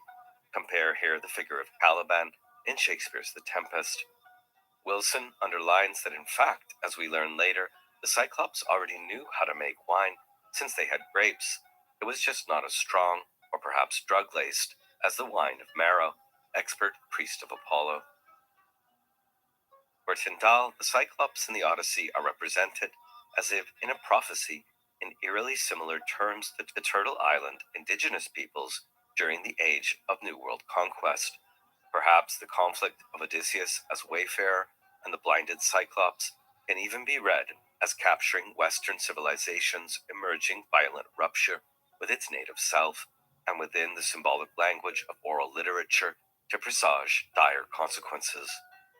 Upon entering Polyphemus's cave, the proprietor is absent, a typical folk motif. All are amazed at the milk, cheese, whey, lambs, and kids, so well organized. Common robbers that they are, as Lucian already suggested in the 2nd century CE, the men suggest taking what they can and departing quickly. Odysseus will wish he had listened. In his only unrestrained bout of curiosity, Odysseus imagines the Cyclops as civilized and wishes to meet one and to be treated as an honored guest, i.e., to receive gifts. His motivations are particularly childlike and fairy tale in tone in this episode. The intruders settle in with a fire to wait and feast. When the Cyclops returns with his flocks, they scuttle into corners as he sets a towering mass of rock in the doorway, impossible to budge.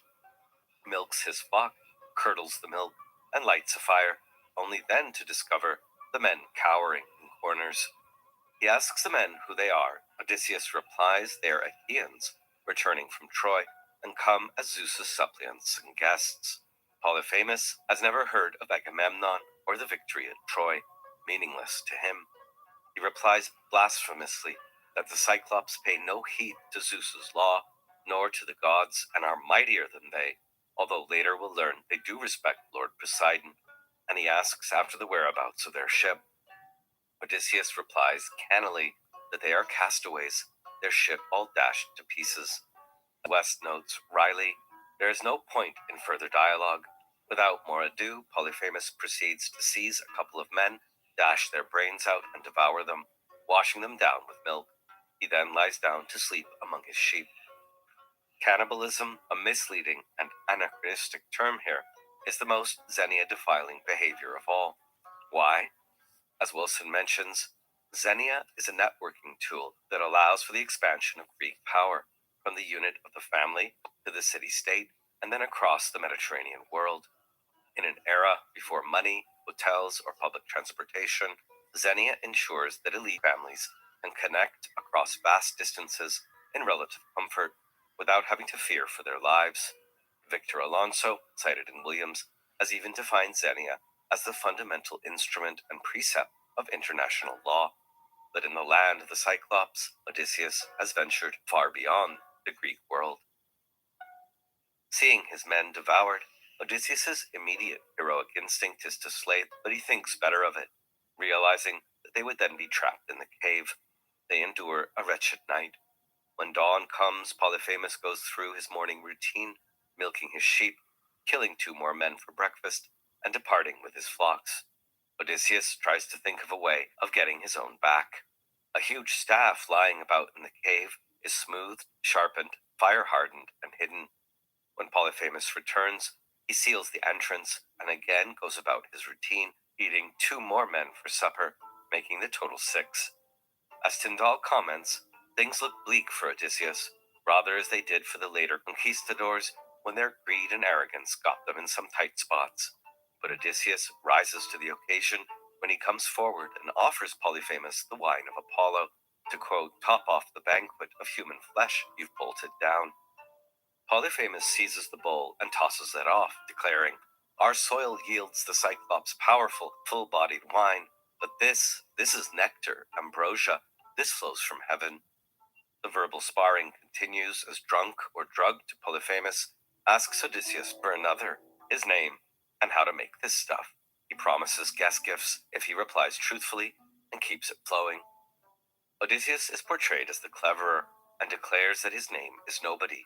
It turns out the Cyclops' generous guest gift is only that he promises to eat nobody last. With that, he sinks into a belchy slumber, his neck twisted sideways so that his eye is accessible.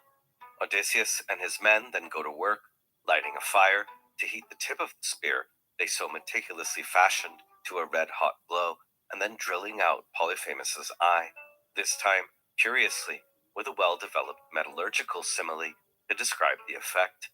As a blacksmith plunges a glowing axe or adze into an ice-cold bath, and the metal screeches steam and its temper hardens, that's the iron's strength. So the eye of the Cyclops sizzled round that stake.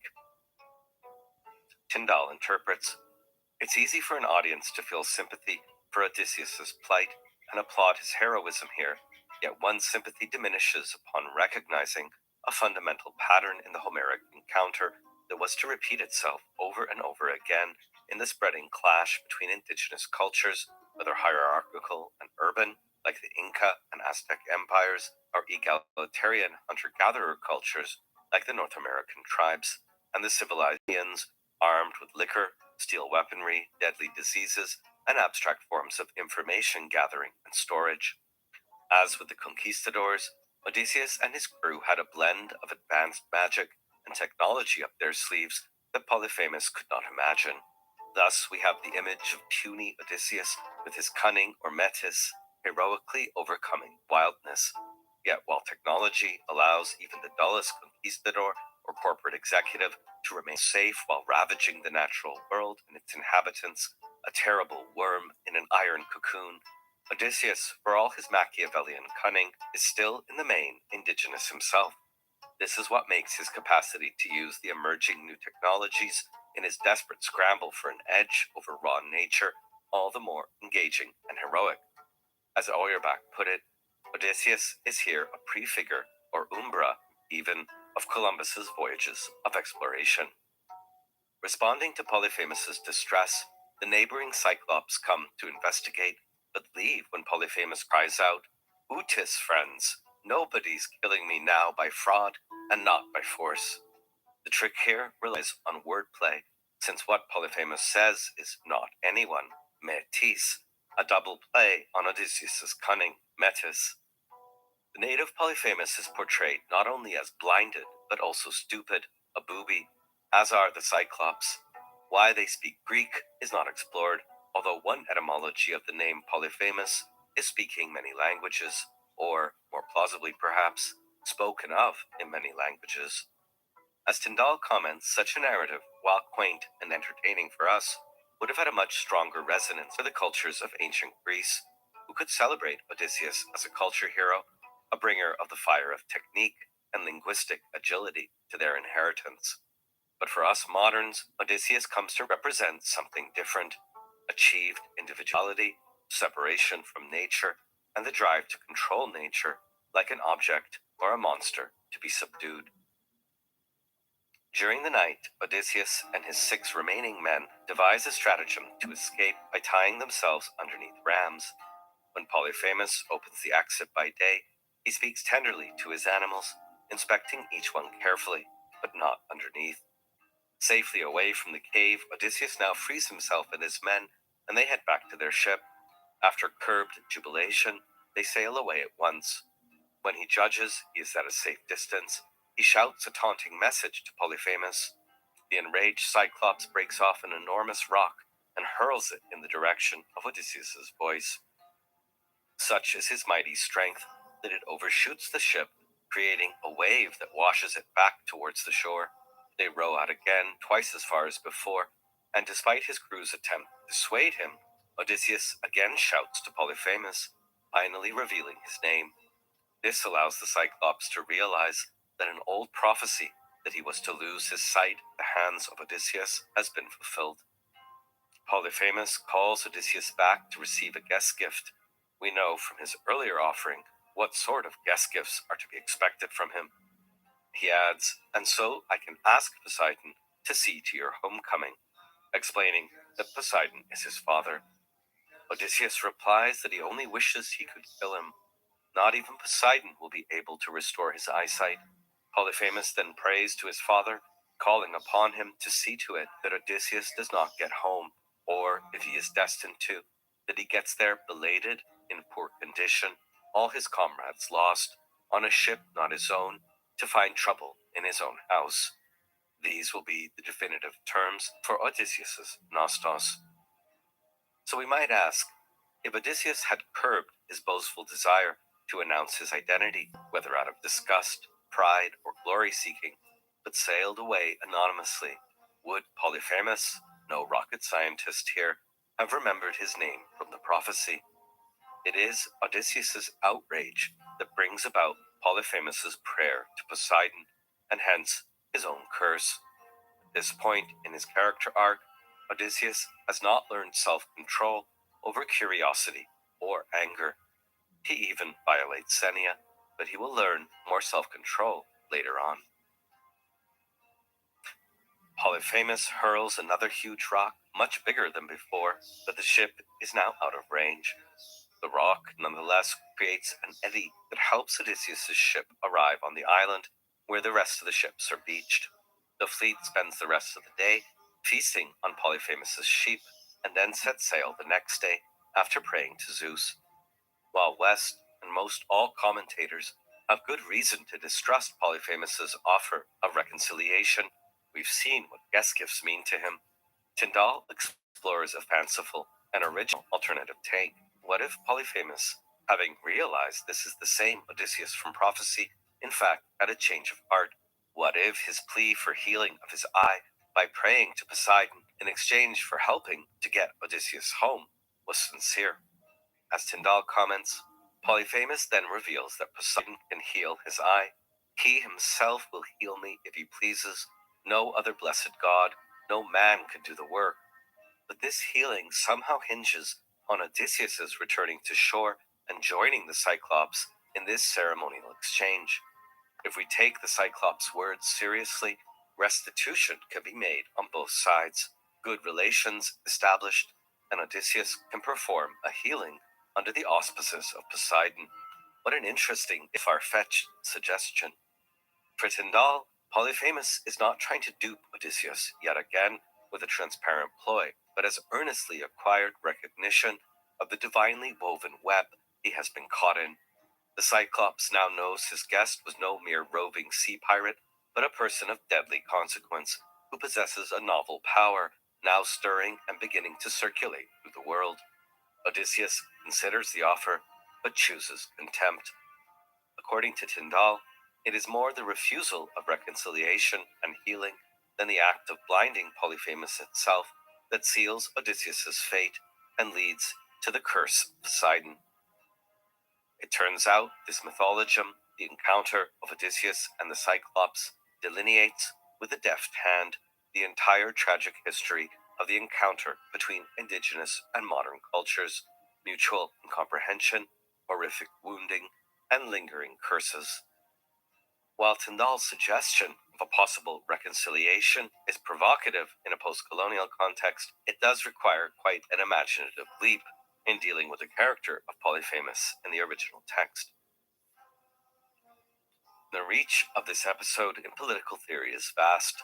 John Locke wrote in 2 treatises of government about the exemplary situation in which disrespect of political authority was legitimate, and chose Ulysses' defiance of the barbaric Cyclops' right to govern his own island as literary precedent. Dinan's Odyssey of Political Theory, 2003, and Arendorf's Homer and the Tradition of Political Philosophy, 2022, are just 2 of a half dozen or so recent books that focus on the Odyssey's relevance for political theory.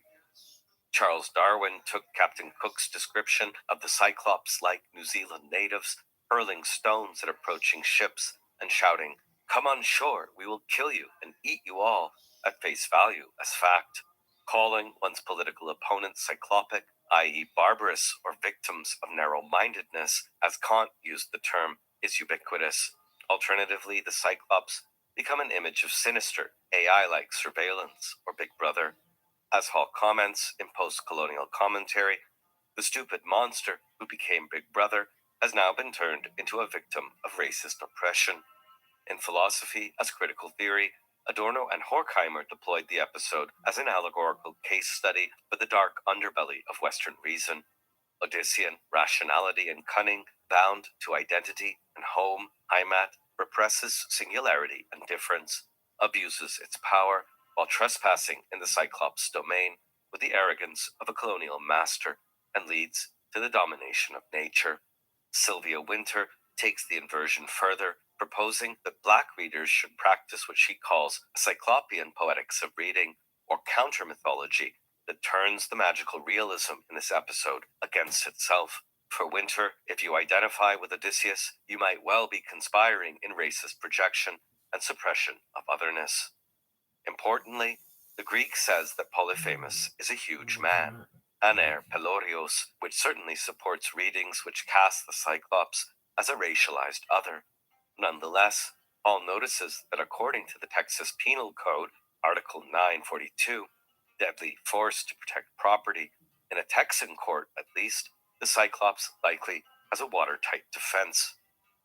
Hall also wonders if too much has been made of what is a fairy tale or children's story like the Brothers Grimm. Two men boys slugging it out to the point of death over a few dairy products does suggest infantile sibling rivalry. Ultimately, the myth of the Cyclops is global. Its ancient core may have less to do with racial difference and more genetic abnormality.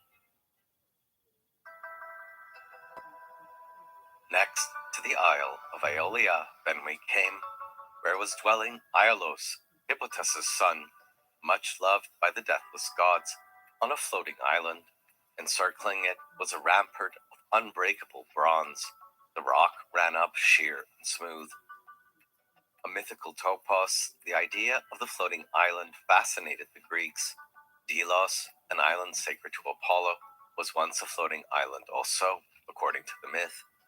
On Aeolia lives King Aiolos, a fantasy image of the father, with his wife, 6 daughters, and 6 sons, a fairy tale scenario. His children are married to each other.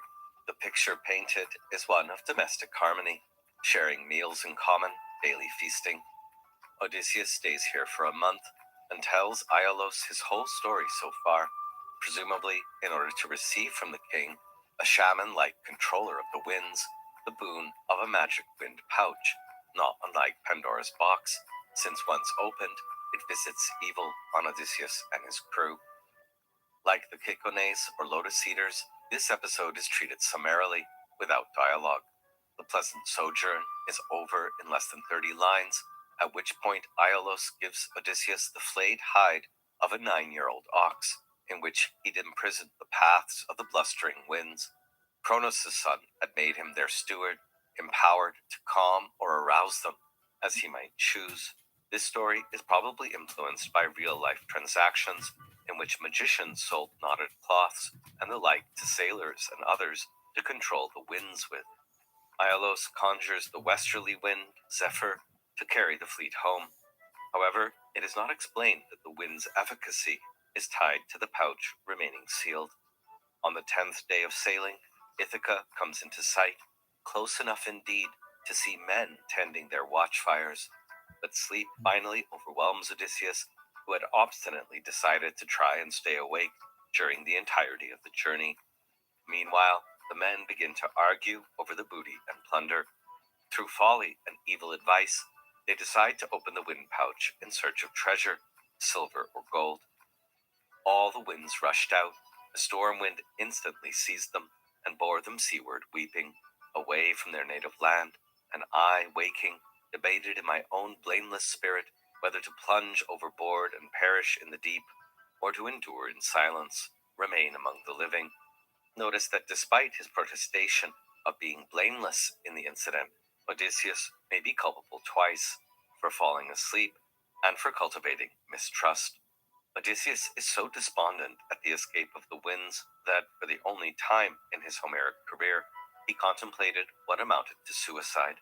I held on and stayed, head covered, lying there in my ship. By this evil gale, our vessels were carried right back to Iolus' island, my comrades lamenting. Odysseus supplicates Iolus and speaks of our folly, but Iolus now rejects him as accursed by the gods, marked by divine hostility, most abject of living creatures, who the blessed gods abominate. It is not a breach of hospitality to send those away who are hated by the gods, tainted by miasma, contagious pollution. Notably, the role of the gods or Poseidon in the mishap is unclear. There is nothing to be done but sail on, groaning. They arrive on the seventh day to Telepylos, land of the Lystrygonians, a workaholic place with extraordinarily short nights, during which men might earn a double wage, making it far to the north in summer if Homeric geography were modern. 11 ships entered an enclosed harbor, some say by a fjord, but Odysseus kept his ship outside the entrance. Sobered after the Polyphemus episode, he stays back from the scouting expedition. A good thing too, since, as West notes, the principal inhabitants turn out to be man-eating giants, liable to seize and devour visitors on sight. The scouts encounter a bustling timber industry, more advanced than the Cyclopes, and the king's daughter fetching water from a fountain. The men are led back to her father's house, then eaten. West sees in this scene an independent folk tale. A traveler meets an ogre's daughter, who takes him to her home. Her father is out, and he is received by her mother or other women of the family. The paterfamilias returns in the evening and turns out to be a cannibal. Elements from the Polyphemus tale are also reused and adapted, but this time there is no escape for the 11 ships moored in the harbor. Only Odysseus' ship escapes. They sail on, totally lost. The question of Odysseus' responsibility for this loss of 11 ships is never raised by the narrator. So we sailed on from there, lamenting at heart, but glad at having escaped death, though we'd lost our comrades. And we came to the island of Aia, that was the home of fair-tressed Circe, dread goddess of mortal speech. Like with the episode, the narrating becomes much more leisurely and ample. That Circe is a goddess of mortal speech, perhaps spells, or speaks like a human, may underline her lesser divine status as a nymph. That she is dreadful suggests that the Greeks feared her witchcraft. For a modern re-envisioning of Circe's character, check out Taran Miller's 2018 Circe, which is really worth a read. According to West, Q takes over her character from Argonautic tales. In fact, the Lystrygonians, Sirens, Scylla, and Charybdis were all originally Argonaut adventures that Q adapts. The crew steers into harbor, and for 2 days and nights they eat their hearts out with fatigue and sorrow. Finally, on the 3rd day, Odysseus takes his spear and sword and climbs up to a rocky lookout to survey. He glimpses a shaft of smoke wavering up from Circe's forested abode. Rather than investigate himself, Odysseus again sends an away team, but only after feasting his men on a huge antlered stag that some god or nymph sent into his path. As West comments, the killing of the stag is in no way integral to the story, and may be a secondary inspiration, though it cannot be lifted out cleanly. It enhances our sense of the island as a nature reserve tinged with supernatural elements, but beyond that, it is hard to see any particular point in it. The next day, Odysseus reports the view from the hilltop, an island in a featureless sea, signs of one habitation.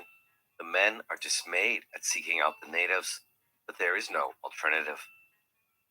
He divides the men into 2 groups, putting Eurylochus in charge of one, and casts lots to decide which party is to go.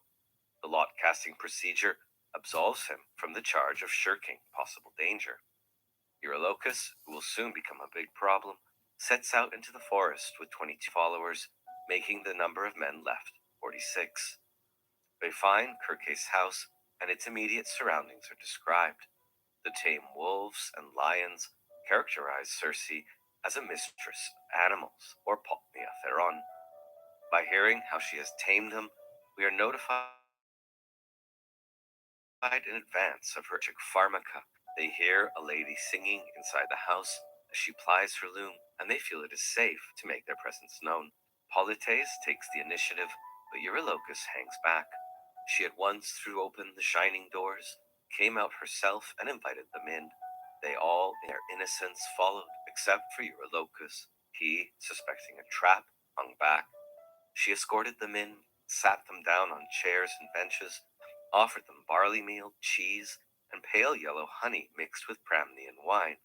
But she added to this mixture baneful drugs, pharmaca, to destroy their memory of their homeland. When she'd given it them and they'd swallowed it, then at once she struck them with her wand, shut them away in sties. They now all had pigs' heads, pigs' voices, and pigs' bristles, pigs' bodies too, but their minds remained unchanged, so they were penned in, weeping, and Circe threw them oak nuts to eat, acorns, the fruit of the cornel tree, such food as swine that sleep on the ground will feed on. Notice that pigs would have been the most affordable and common meat source. By transforming the men into porcine form, the narrative implies they will be served as food. It is not a straightforward contradiction that Circe's baneful drugs destroyed their memory while leaving their minds or human consciousness unchanged.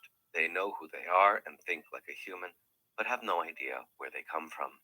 When the men fail to reappear, Eurylochus does not actually see them in a piggy state. He goes back to report.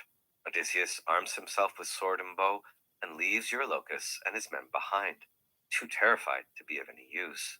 Odysseus feels driven, something fierce. But in the circumstance, as West notes, he cannot succeed without divine help.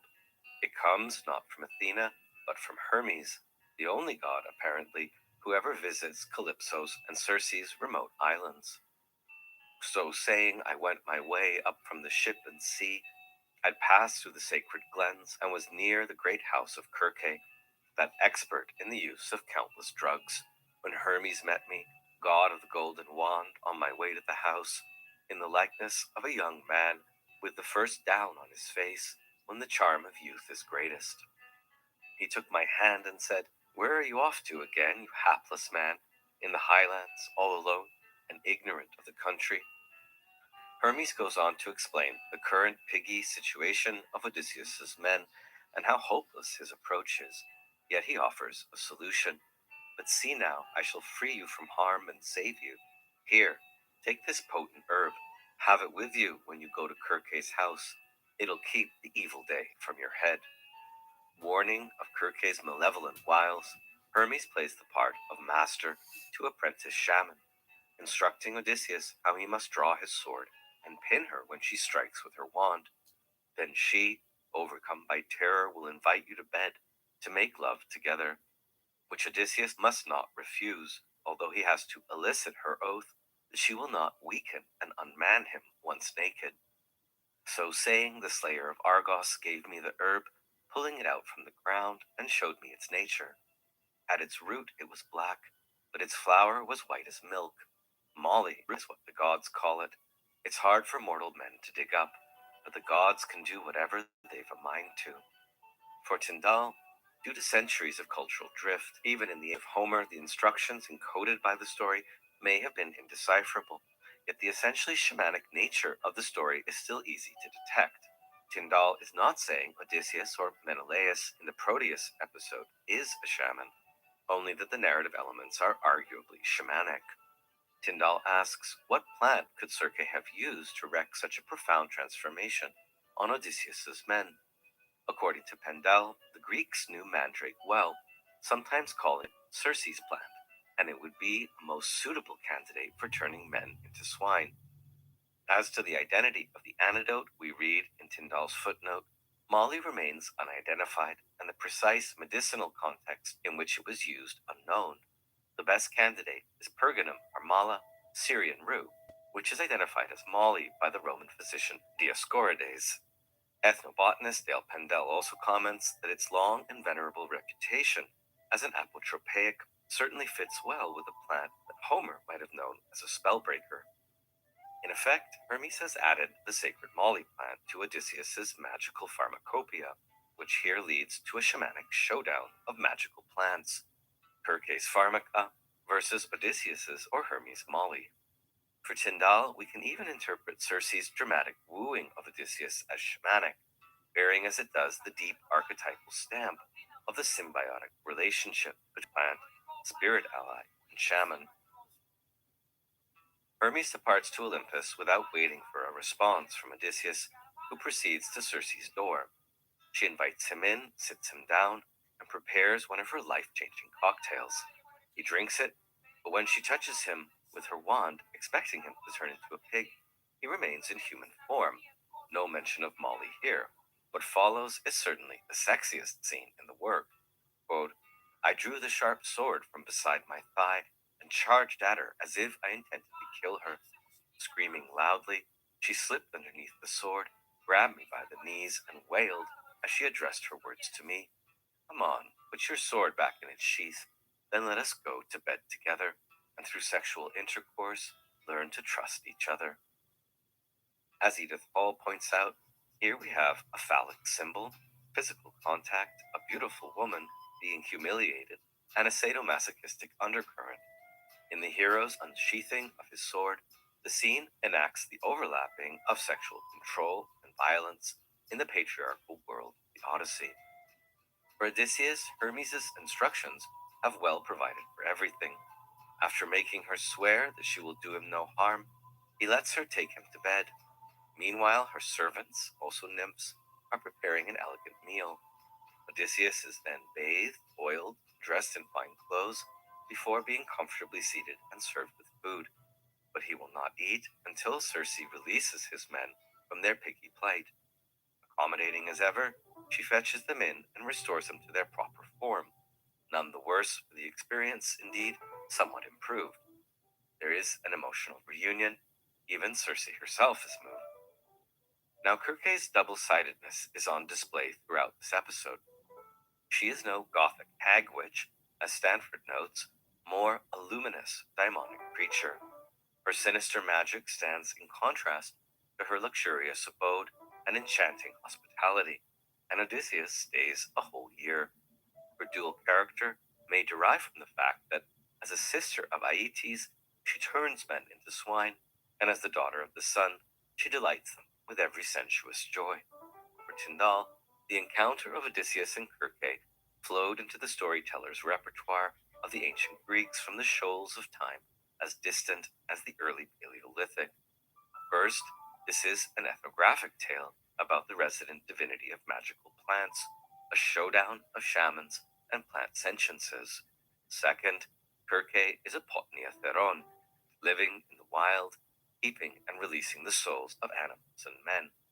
It is with her that the shaman must bargain for the game to sustain his people, and it is she who receives human souls in exchange. As Tyndall also points out, Circe's invitation to mix in the magic work of love to the point of rapturous self-mutilation is characteristic of the worship of the potnia theron, hence the importance of the oath he makes Circe swear that she will not, once I lie there naked, unman me, strip away my courage, most likely a euphemism for castration. Once Odysseus's men are restored by another drug, a magic ointment, Odysseus is invited to return to his ship, stow everything in caves, and return with the rest of his men, who are evidently expecting a long stay. The men respond with alacrity, except for the traumatized Eurylochus, who is convinced that Circe will turn them into animals and tries to dissuade them. Odysseus almost cuts his critic's head off, despite being a close kinsman, probably a cousin, but is restrained. Eventually, Eurylochus follows suit.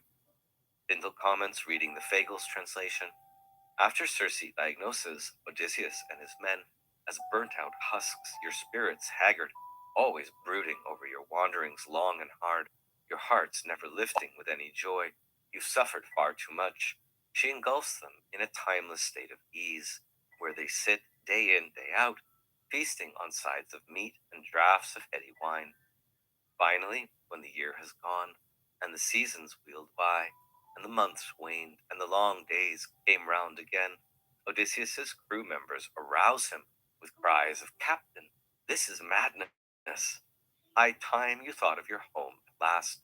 But of course, they are then thoroughly recuperated and ready to move back into the struggle for existence in the field of time. The sexually ecstatic and healing portions of the sojourn are over. Now, divinatory planning can begin. Odysseus broaches the matter of departure by supplicating Circe in bed, which has fueled bewitchment interpretation. But as it turns out, Circe has no wish to detain him. Weirdly, as Wilson notes, ancient storytellers such as the African Greek Eugamon of Cyrene, 6th century BCE, reacted to Odysseus's habit of committing adultery. We are told that he had a son by Circe named Telegonus, who sailed in search of him and eventually killed him with a poisoned spear. In this version, sorceress triumphs over hero in the end.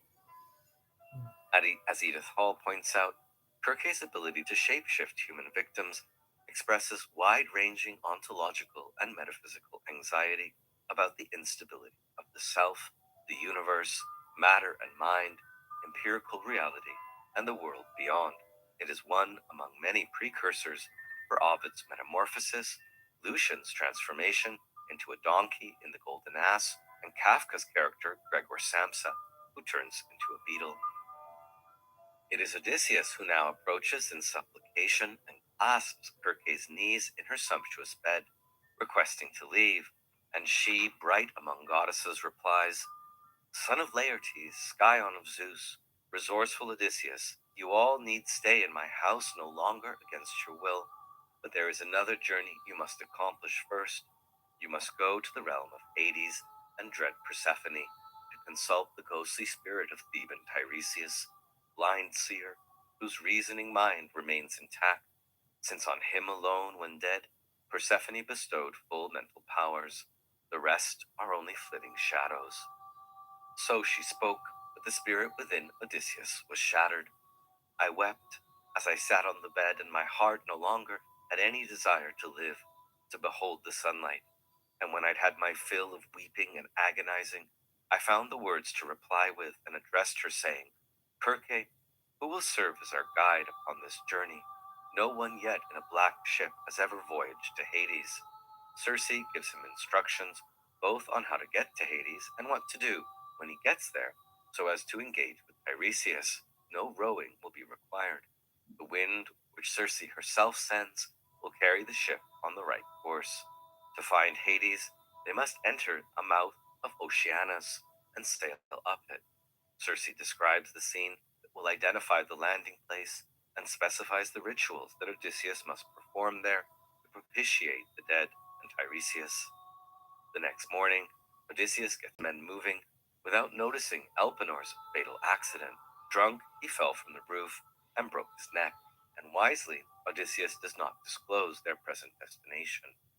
Without leaving home, Circe supernaturally provides the animals needed for sacrifice in Hades. It's interesting to explore the contrast of Circe's nonchalance at Odysseus' departure versus Calypso's attempt to do anything she can to keep him. Although we hear nothing of the 7 years he spent with her, Calypso is the more languorous, relaxing goddess. Circe, a more dangerous femme fatale. Odysseus' visit to sunless Hades, staying more on the outskirts than descending, is a long book and could be the basis of its own lecture. My treatment here will be cursory. For more on Greek underworlds, Homeric and otherwise, see the lecture in my classical mythology course. For a more complete treatment of Homeric eschatology, check out Lars Albinus's The House of Hades. Also worthwhile to compare our earlier mythic visits to Hades, for example, Orpheus, Heracles, Theseus, or Sisyphus, although the descents in the Nostoi literature are lost. Also, for important parallels, see the Mesopotamian descents, especially Gilgamesh, Tablet 12. The journey carried by Circe's winds takes only 1 day. By sundown, they have reached the mouth of Oceanus, a gloomy, sunless land that the poet associates with the Cimmerians. The men beach the ship and walk up the river, actually the confluence of 2 rivers, the Acheron, Periplegathon, and the Cocytus, beyond the river Styx, and to the groves of Persephone. Odysseus is assisted in the sacrifice by two men. After the pit is dug, they must first pour libations of milk and honey, then sweet wine, and finally water and barley sprinkles to all of the dead, entreating the weak heads of the dead with many vows. Odysseus must also offer to them better sacrifice in Ithaca, especially for Tiresias. Then comes the sacrifice of sheep. The blood flowing into the pit attracts a horde of ghosts out of Erebus. They are listed in categories: young married women, young men, old men, tender girls, warriors slain in battle, reflecting the eschatological motif that different categories of the dead are separately situated in the other world. Odysseus, seized with pale fear, guards the blood pit to prevent any of the ghosts from drinking it before Tiresias. But first Elpenor appears. He is able to speak without drinking blood, and the idea will be that he is loitering on the fringes of Hades, not yet a proper resident, since he has not yet received burial. Villamovitz, stealing from Nietzsche, observes, "We know that ghosts cannot speak, and the spirits which we evoke demand the blood of our hearts." Elpenor's fatal mishap went unnoticed in the bustle of departure, but his ghost, a kind of advanced scout, elicits the promise that Odysseus will return to Aea to give him burial, a tumulus overlooking the sea. The return to Kirkes is also necessary, since Odysseus will require further instruction. The ghosts or wraiths in Hades are called Sukai, Psyche, or Idola, images, the same word used alongside thumos, spirit, to describe Odysseus' life and self in the Prome. The dead are shadowy phantoms of their former selves, dressed as they were at the moment of death.